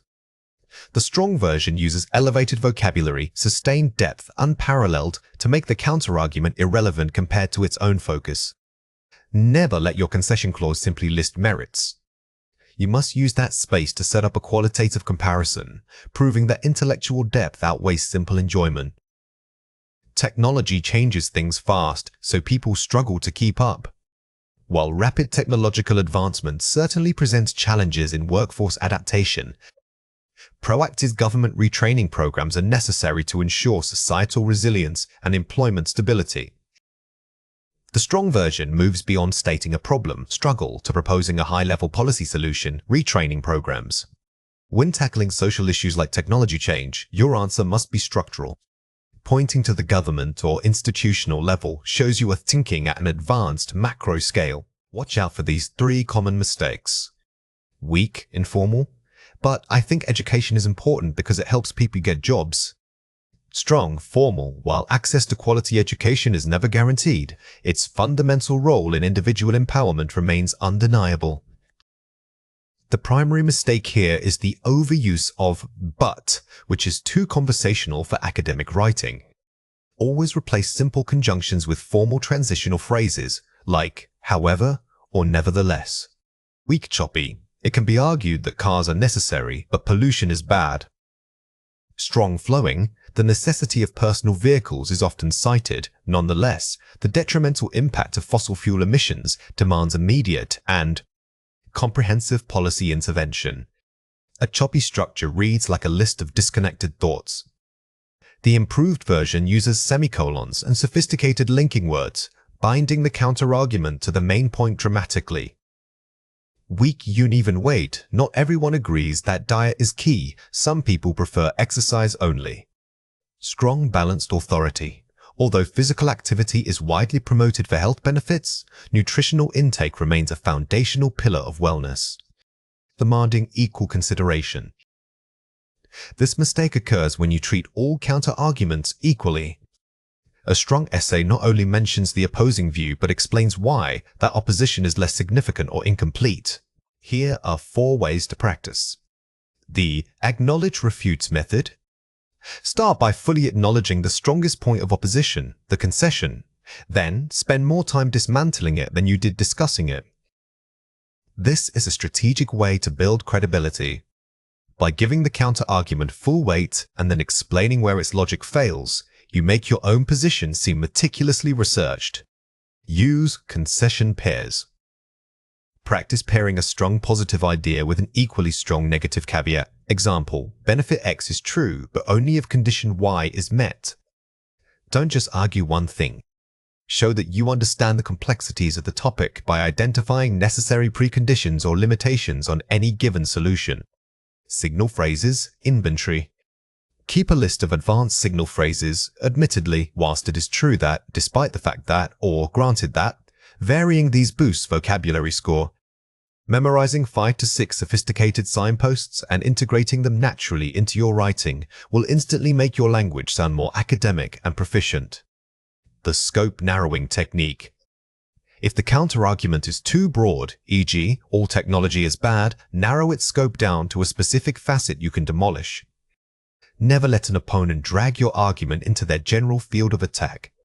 By narrowing the focus, you bring the discussion back to a precise point where your unique expertise shines through. Academic writing demands a specific voice, one that is formal, objective, and measured. This register requires us to elevate our vocabulary and syntax beyond casual conversation. Crucially, objectivity means presenting arguments based on evidence or analysis rather than personal feelings or beliefs. We must adopt a detached, scholarly viewpoint throughout the entire essay. Remember, your goal is not to convince the reader that you are right. It is to present a well-researched argument for consideration. The difference between an academic and informal register often comes down to perspective. Instead of saying, "I believe," which centers the writer's opinion, try phrasing it impersonally. It can be argued that this immediate shift moves the focus from you, the student, to the idea itself, establishing a genuinely scholarly distance. Here are 4 examples. The correlation between increased screen time and diminished attention spans has been extensively documented by neuroscientists worldwide. Uses strong academic terminology, correlation, diminished, neuroscientists, and passive voice to maintain distance. Notice the use of nominalization, where we turn verbs into nouns like documentation or correlation. This technique makes your prose sound more abstract, scholarly, and less conversational. It signals that you are discussing concepts, not telling a story. Furthermore, the economic implications suggest that policy adjustments regarding carbon emissions must be prioritized globally. Employs formal transition words, furthermore, and focuses on analytical consequences rather than simple facts. Effective academic writing always moves beyond mere description. The use of implications forces you to analyze the meaning or the potential fallout of an idea, which is a higher level of critical thinking. Analysis indicates that while initial market resistance was evident, consumer behavior subsequently adapted to sustainable alternatives. Uses measured verbs, indicates, adapted, and sophisticated phrasing to describe observational data objectively. When describing trends or findings, always use hedging language. Words like suggests, indicates, or appears to be are more accurate than making absolute claims, which strengthens your credibility. The prevailing consensus among educational experts is that integrating practical simulations enhances learning retention across diverse age groups. Focuses on consensus and uses generalized academic sources, educational experts, rather than citing a single unverified source. By referencing the prevailing consensus, you demonstrate familiarity with the broader academic conversation surrounding the topic. This shows breadth of knowledge, which is crucial for achieving high band scores. Let's compare forebears. I think that climate change is a huge problem for the planet. The escalating frequency of extreme weather events necessitates immediate global policy intervention. Replacing personal pronouns, I, and emotional adjectives, huge, with objective nouns and formal verbs. The biggest shift here is eliminating, I think. Academic writing must sound like a reasoned argument, not an opinion piece. By focusing on the events and policy, you maintain scholarly distance. If people don't use public transport, it will make traffic really bad. A decline in reliance upon public transportation infrastructure is projected to exacerbate urban congestion exponentially. Elevating vocabulary, exacerbate, decline in reliance, and using sophisticated grammatical structures. Notice how the casual conditional, if people don't use, becomes a formal projection about a decline in reliance. This shows capability with complex sentence structures while keeping the tone academic. Lots of research says that education is really important for poor kids. Empirical evidence consistently suggests that educational access significantly mitigates socioeconomic disadvantages among vulnerable populations. Using precise academic terminology, empirical evidence mitigates socioeconomic instead of vague colloquialisms, lots of research, poor kids. We are upgrading the vocabulary to sound more specialized. Instead of saying something is important for poor kids, we use significantly mitigates socioeconomic disadvantages. This precision is key to academic writing. This proves that technology changes everything about how we live. Technological advancements have irrevocably altered the fundamental paradigms of modern human existence. Replacing informal linking phrases, this proves, with formal transition phrasing and using powerful abstract nouns. The shift from proves to have irreversibly altered adds weight and academic gravitas. The word paradigms is a high-level term that signals deep understanding of the subject matter. Watch out for these 3 common mistakes. Weak, emotional, informal. It's really clear that warming the globe is bad for animals. Strong, objective, formal. The continued rise in global temperatures presents verifiable threats to various faunal species. First, avoid emotive language like reallys or bad. These words are subjective. By substituting them with neutral verbs and nouns, such as presents, verifiable threats, the tone remains scholarly. Weak, colloquial, vague. Basically, if governments don't step up their game, nothing will change. Strong, formal, precise. Insufficient governmental commitment is likely to impede meaningful progress towards sustainable policy goals. The phrase "step up their game" is completely conversational. We need technical, formal verbs and nouns like impede, commitment, and progress. This demonstrates a mature grasp of the topic. Weak, sweeping generalization. Everybody knows that eating vegetables helps you stay healthy. Strong, qualified, objective. Scientific literature consistently suggests that increased vegetable intake correlates positively with improved overall physiological health outcomes. The biggest mistake here is everybody knows. Never make sweeping generalizations. Instead, reference evident scientific literature suggests to ground your claim in verifiable sources, maintaining objectivity. Here are 4 ways to practice. The depersonalization scan. Read your draft specifically looking for first-person pronouns I, we, and personal adverbs. Simply, obviously. Replace these with impersonal structures. When revisioning, treat this scan like a checklist. If you find we argue, immediately rewrite it as "it is argued that pasta" or "the evidence suggests." This systematic approach quickly pulls your essay back into the academic register. Formal vocabulary upgrade. Keep a list of high-frequency informal words, e.g., big, good, a lot, and their 3 strongest synonyms in an academic context. Don't just use big words for the sake of it. Choose precise ones.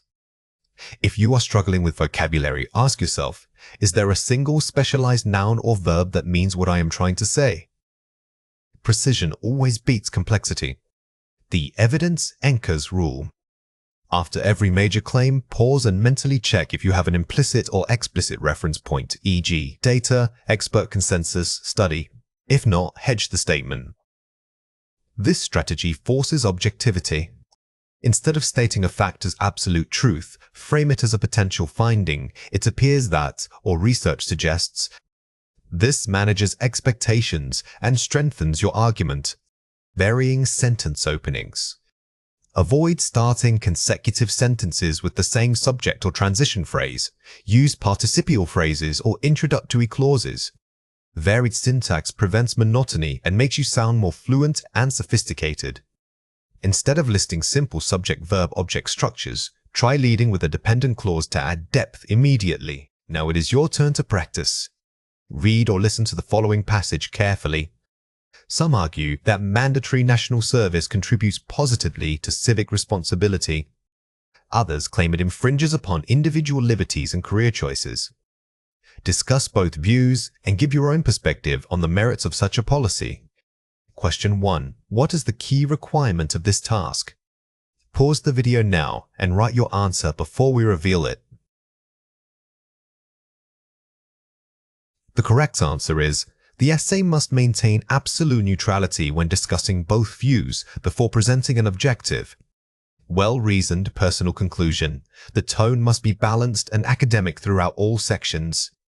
Remember that because you are discussing 2 opposing viewpoints, your language needs to be incredibly careful. You cannot take a side too early. You must use impartial framing devices when summarizing the opposition's arguments. Question 2. What would a Band 7 response focus on first? Pause the video now and write your answer before we reveal it. The correct answer is structuring the introduction and body paragraphs using sophisticated concession clauses, e.g., while proponents argue X. It is equally necessary to consider Y. A strong attempt immediately establishes this tension with high-level language.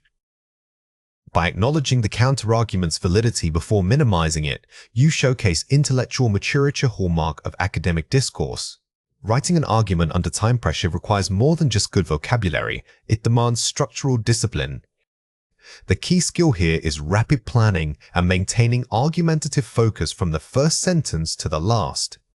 You must allocate time not only for writing, but also for reviewing your overall coherence in a limited window. In IELTS, this means producing an essay that meets all criteria: task response, coherence, lexical resource, and grammatical range while operating on a strict clock. It's about maximizing the quality of your sustained argument rather than simply filling space. When you are under time constraints, the biggest mistake is often sacrificing structure for ideas. Instead, focus immediately on building a strong essay skeleton first. By dedicating 3 minutes solely to outlining your 4 main points and transitions, you save yourself valuable writing time later. Here are 4 examples.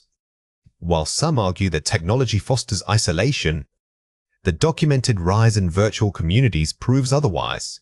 These platforms allow individuals with niche interests to form deep connections previously impossible due to geography. This example immediately tackles a counter-argument before pivoting to its own strong evidence, showing nuanced thinking in quick transition. Notice how quickly this paragraph moves beyond the simple statement of disagreement. It uses "while some argue" to acknowledge the opposition respectfully, which demonstrates high-level academic discourse management. Furthermore, implementing mandatory recycling programs generates an immediate economic benefit by reducing landfill waste and creating new local markets for recyclables. The use of "furthermore" signals a clear expansion of the argument, adding concrete details, economic benefits to support the main claim. Excellent academic writing doesn't just state an opinion, it presents actionable evidence. By linking environmental concerns directly to economic gains, the student makes their argument highly sophisticated and multifaceted. To conclude, while behavioral changes are necessary, governmental oversight remains paramount in regulating these complex sectors. The conclusion summarizes without repeating. It synthesizes previous points, behavior change, plus government role into a final, decisive statement. A strong conclusion rarely just restates the introduction. Instead, it provides a sense of closure by synthesizing the main arguments and offering a slightly broader final thought or recommendation.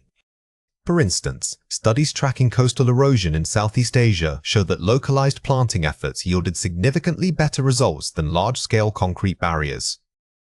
This example uses specific geographical and scientific details, coastal erosion, Southeast Asia, to ground the argument in reality. Academic writing thrives on specificity.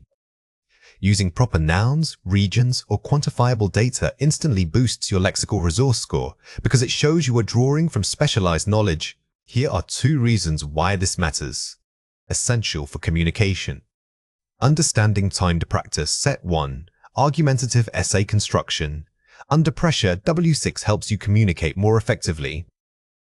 When you master timed practice set 1, argumentative essay construction under pressure, W6, you will notice your conversations flow much more naturally. Commonly used in daily life. You will encounter timed practice set 1, argumentative essay construction under pressure, W6, frequently in everyday conversations. Pay attention to how native speakers use timed practice. Set 1, argumentative essay construction under pressure, W6. You will start hearing it everywhere once you are aware of it. Watch out for these 3 common mistakes. Weak oversimplification. If we reduce carbon emissions, then the climate will get better. Strong academic tone precision. A verifiable reduction in industrial carbon emissions is statistically correlated with a measurable stabilization of global temperature averages. The weakest mistake is making causal claims too easily. True academic writing requires you to use qualifiers like "is correlated with" or "tends to suggest" instead of definite statements. Weak, vague linking. Also, many people agree that we should teach coding in schools. Strong, specific topic focus. Moreover, the integration of computational thinking into primary curricula is increasingly supported by educational research and industry demand. Never use vague linking phrases like "alsos" or "many people agree." Instead, name the specific group or concept you are referencing to. Maintain your authoritative tone. Weak, repetitive, unconvincing. In conclusion, I think that technology is good and we should keep using it. Strong, synthesizing, and nuanced conclusion. Ultimately, while technological advancements present ethical challenges, their unparalleled capacity for global connectivity solidifies their necessity in modern society. A poor conclusion simply restates the thesis. A strong one synthesizes your points by acknowledging complexity. The although or while structure works wonderfully here. Here are 4 ways to practice. The reverse outline. After writing a full draft, read it and write down the main idea of every paragraph. This immediately exposes any section that wanders off topic. This is your most powerful editing tool when time is short because it forces you to check for structural integrity. If a paragraph doesn't support the essay's core thesis, cut it ruthlessly. Pre-select vocabulary banks. Before writing practice, write down 10 advanced words and 5 complex phrases related to common topics, e.g., environment, education. Don't try to remember vocabulary during the test. Prime your brain. Keep these banks handy for quick reference during preparation time so they are accessible when you need them most. Focus on topic sentences first. Write only your first sentence of every body paragraph. This ensures that each supporting idea has a clear, argumentative roadmap. The topic sentence is the pillar of your argument. By mastering this, you guarantee to the grader exactly what point that entire paragraph will make, improving clarity immensely. Use time markers for flow. Incorporate sophisticated transitional phrases like consequently, conversely, or notwithstanding frequently. These connectors don't just link sentences, they signal the logical relationship between ideas' cause and effect, contrast, or addition. This dramatically boosts your cohesion score. Self-correction is not just proofreading, it's a metacognitive process. It means viewing your first draft with the critical eye of an examiner. We are moving past simply structuring arguments and focusing on refining tone, precision, and complexity in every sentence. Identifying weaknesses allows you to upgrade general statements into academic insights. The goal here is to develop a habit of scholarly skepticism towards your own writing. When you review your essay, don't just check for commas, challenge the core ideas. Ask yourself, is this claim too broad? Am I using passive language when active voice would be stronger? This critical distance is what elevates a Band 6 effort into a high Band 7 performance. Here are 4 examples. While some argue that technology erodes social ties, it is more accurate to say that these tools simply necessitate a redefinition of what social interaction means in the modern era. Effective hedging and nuanced language. This avoids absolute statements. Notice how this sentence uses phrases like, it is more accurate to say. Instead of taking a hard stance, the writer hedges their argument. Hedging shows academic maturity because it acknowledges complexity rather than offering simple binary truths. The economic ramifications stem predominantly from regulatory inertia, suggesting that policymakers must preemptively adapt to market shifts. High-level vocabulary and nominalization, ramifications, inertia. This example showcases strong academic register by using abstract nouns. Remember that nominalizing verb-turning actions into concepts, a powerful way to keep your writing formal and intellectual.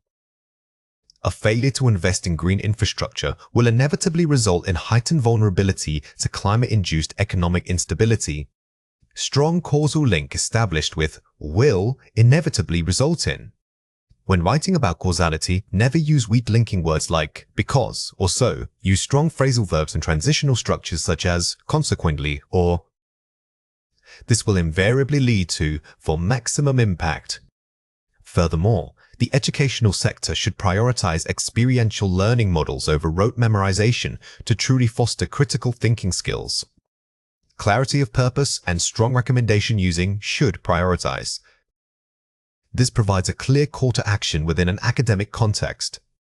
When you make recommendations, don't just say what is wrong, clearly articulate what the solution must look like for the reader to understand your scope. Let's compare 4 pairs. Many people think cars are bad for the environment because they pollute. Concerns surrounding vehicular emissions suggest that personal transportation contributes significantly to air pollution levels. Replacing colloquialisms with formal, objective phrasing. The key difference here is formality. We replaced many people think with concerns surrounding, which immediately elevates the tone. Always aim to sound like you are reporting on an issue rather than giving your personal opinion. If governments did nothing about pollution, the air quality will get really worse. Should governing bodies fail to implement robust environmental policies, ambient air quality is projected to decline significantly.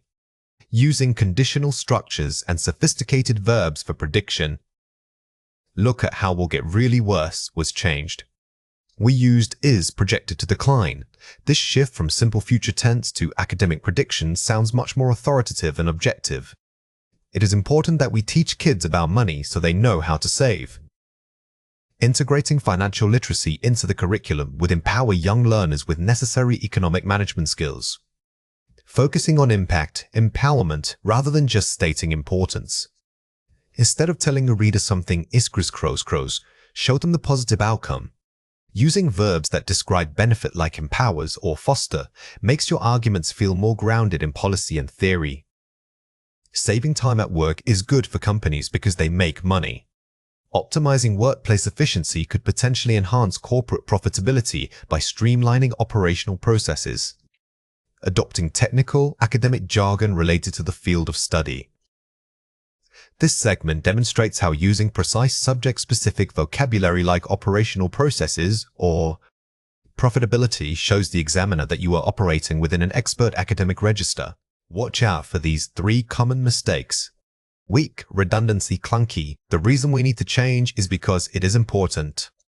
Strong, concise, academic. The necessity for change stems from its crucial importance. Students often over-rely on linking phrases like "the reason is because." This structure is technically redundant. Aim to combine the concepts into a single, sophisticated noun phrase.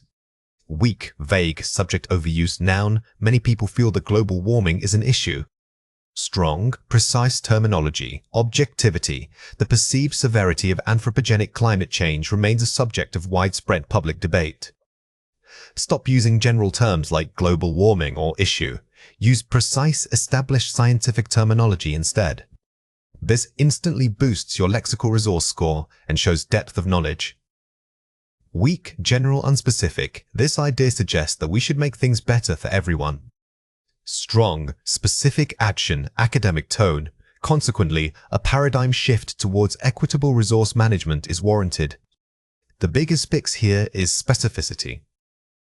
Instead of "make things better," name the mechanism of improvement: equitable resource management. Academic writing thrives on measurable concepts, not vague good intentions. Here are 4 ways to practice. The scope check macro. Did I answer ALL parts of the prompt? Circle every key word in the question and ensure your essay addresses them explicitly. This is where many students lose points, even if their grammar is perfect. Always treat the prompt like a checklist. If it asks for causes and solutions, you must dedicate space to both equally. The idea depth audit mid-level. For every claim, ask yourself, what is the real evidence? Can I provide an example or a counter-argument? Don't let your body paragraphs just list facts. You need depth.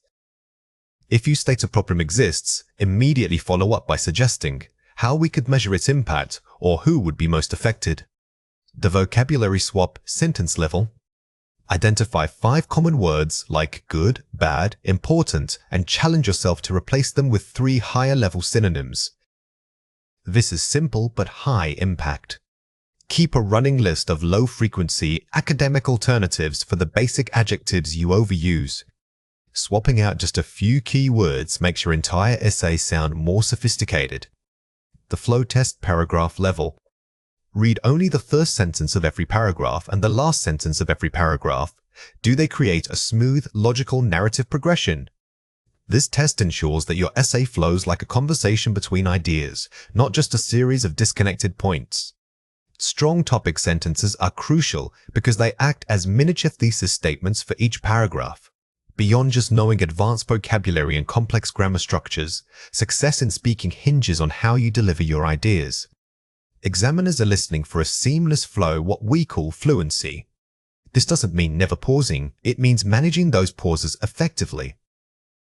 Sophistication involves deploying discourse markers that signal to the listener precisely how certain or unsure you are about your statement, making you sound thoughtful and nuanced. Remember, true confidence isn't just speaking loudly, it's speaking with measured authority. We want you to move past simple statements and into complex, well-structured arguments. When we discuss fluency here, we aren't talking about speed. Think of it more like rhythm. Our goal is to sound natural, as if you were an educated native speaker giving a thoughtful presentation. Practice linking your ideas not just with "and", but by creating logical bridges between points in your argument. Let's go through 5 words. For each word, I will say it clearly, then explain how to produce it correctly. The word is, from my perspective, I believe that. Say it again. From my perspective, I believe that. This phrase immediately elevates your contribution by framing it as a personal viewpoint rather than absolute fact. It's useful when you need to sound authoritative but also open to debate. Use this instead of simply saying, I think. The word is, while I appreciate that point, I must argue that. Say it again. While I appreciate that point, I must argue that. This is a powerhouse phrase for academic discussion. It allows you to acknowledge the speaker's intelligence before pivoting to your opposing view. By validating their point first, your counter-argument feels respectful yet firm. The word is, to elaborate on that dimension. Say it again, to elaborate on that dimension. Instead of just saying "and also", this phrase signals a shift in focus and promises deeper analysis. It tells the listener, wait, I'm not going to stop at my surface level point, prepare for more detail. This is excellent for expanding your discussion. The word is, if I understand correctly, you are suggesting that. Say it again. If I understand correctly, you are suggesting that. This technique is a masterclass in confidence building. It buys you time to think while making the speaker feel heard and understood.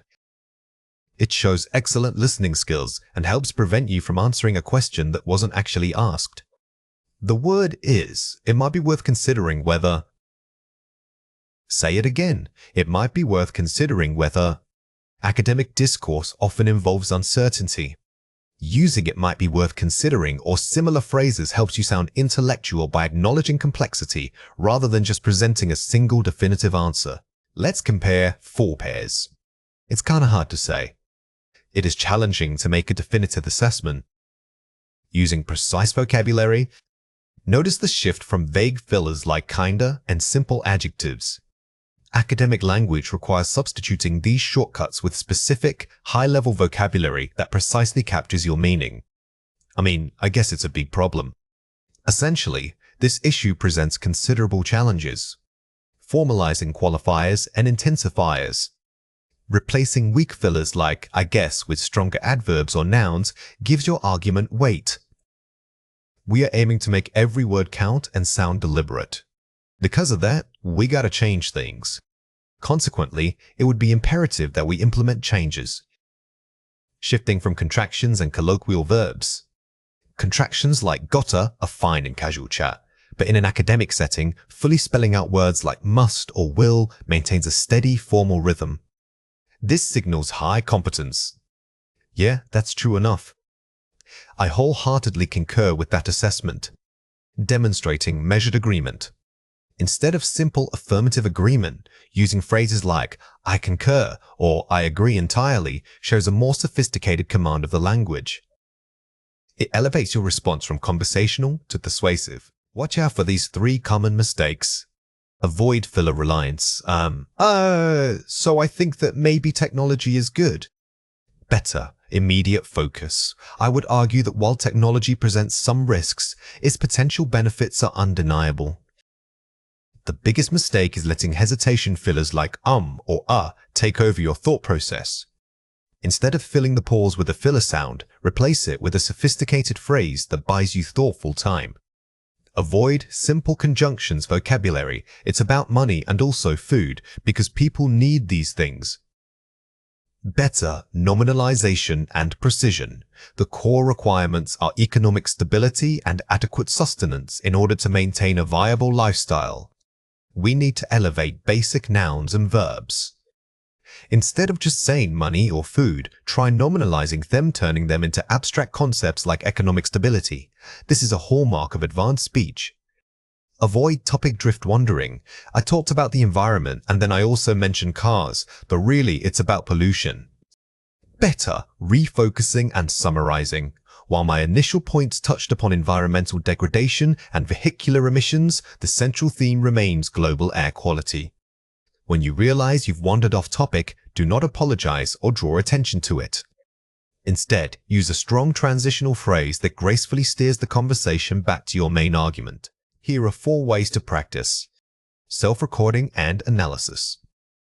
Record yourself answering a prompt, then listen back specifically for your filler words and moments of hesitation. Treat this like an audit. You are the examiner, listening only for weak spots. Don't focus on vocabulary, focus solely on smooth transitions between your main ideas. This metacognitive practice is incredibly powerful. IELTS Part 2, Timed Practice. Use a full 2 minutes to describe something complex, focusing only on maintaining linguistic flow and varied structures. This exercise forces you to speak under the time pressure of an actual test. When time is short, your tendency is to revert to comfort zones. Push yourself to use advanced phrasing even when nervous. Advanced shadowing technique. Listen to academic TED Talks or podcasts and repeat not just the words, but the rhythm and intonation of the speaker. Shadowing is excellent for mastering natural speech patterns. Pay close attention to where native speakers pause for emphasis. These are often much shorter than the you might use. Mimicking their rapid pace builds fluency. The 3-point expansion drill. Take any random topic and structure your spontaneous speech around 3 distinct complex points. This forces structural discipline in improvisation. Instead of listing ideas, you must develop point A fully, then use a sophisticated connector to transition smoothly into developing point B. Now it is your turn to practice. Read or listen to the following passage carefully. Describe the ideal role of technology in modern education. You should cover its impact on accessibility, how it changes traditional teaching methods, and whether personal devices are helpful or distracting. Question 1. What is the most important thing to include in your answer? Pause the video now and write your answer before we reveal it. The correct answer is a balanced view that avoids absolute statements. You must acknowledge both the incredible potential and the inherent drawbacks of technology. The key here is balance. Do not take a side completely. Instead, use concession clauses and nuanced language to show you understand complexity. This demonstrates critical thinking alongside your fluency. Question 2. What language feature should you demonstrate? Pause the video now and write your answer before we reveal it. The correct answer is conditional tenses. If this happens, then it would lead to and modals should, might, could. Using conditionals is the perfect way to sound sophisticated because it allows you to discuss hypothetical outcomes. This demonstrates a structural control over the language that goes far beyond simple statements of fact. Thinking out loud is the practice of verbalizing your internal thought process as you speak. It means that instead of pausing completely when you need a moment to gather your next point, you use conversational phrases to bridge that gap. These phrases are known as discourse markers. Their purpose isn't just to fill silence, they structure your thoughts for your listener. They make your speech sound more spontaneous and thoughtful. Think of these markers less as filler words and more as signposts on a roadmap. They signal to the listener that you are still actively processing information and guiding them through your logic. Mastering this skill instantly elevates your perceived fluency, even if you aren't speaking perfectly every second. Here are 5 examples. I think that's a good idea. To clarify, hesitation.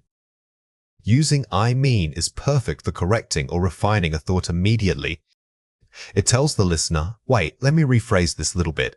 This shows critical self-monitoring in real time. When you consider that aspect.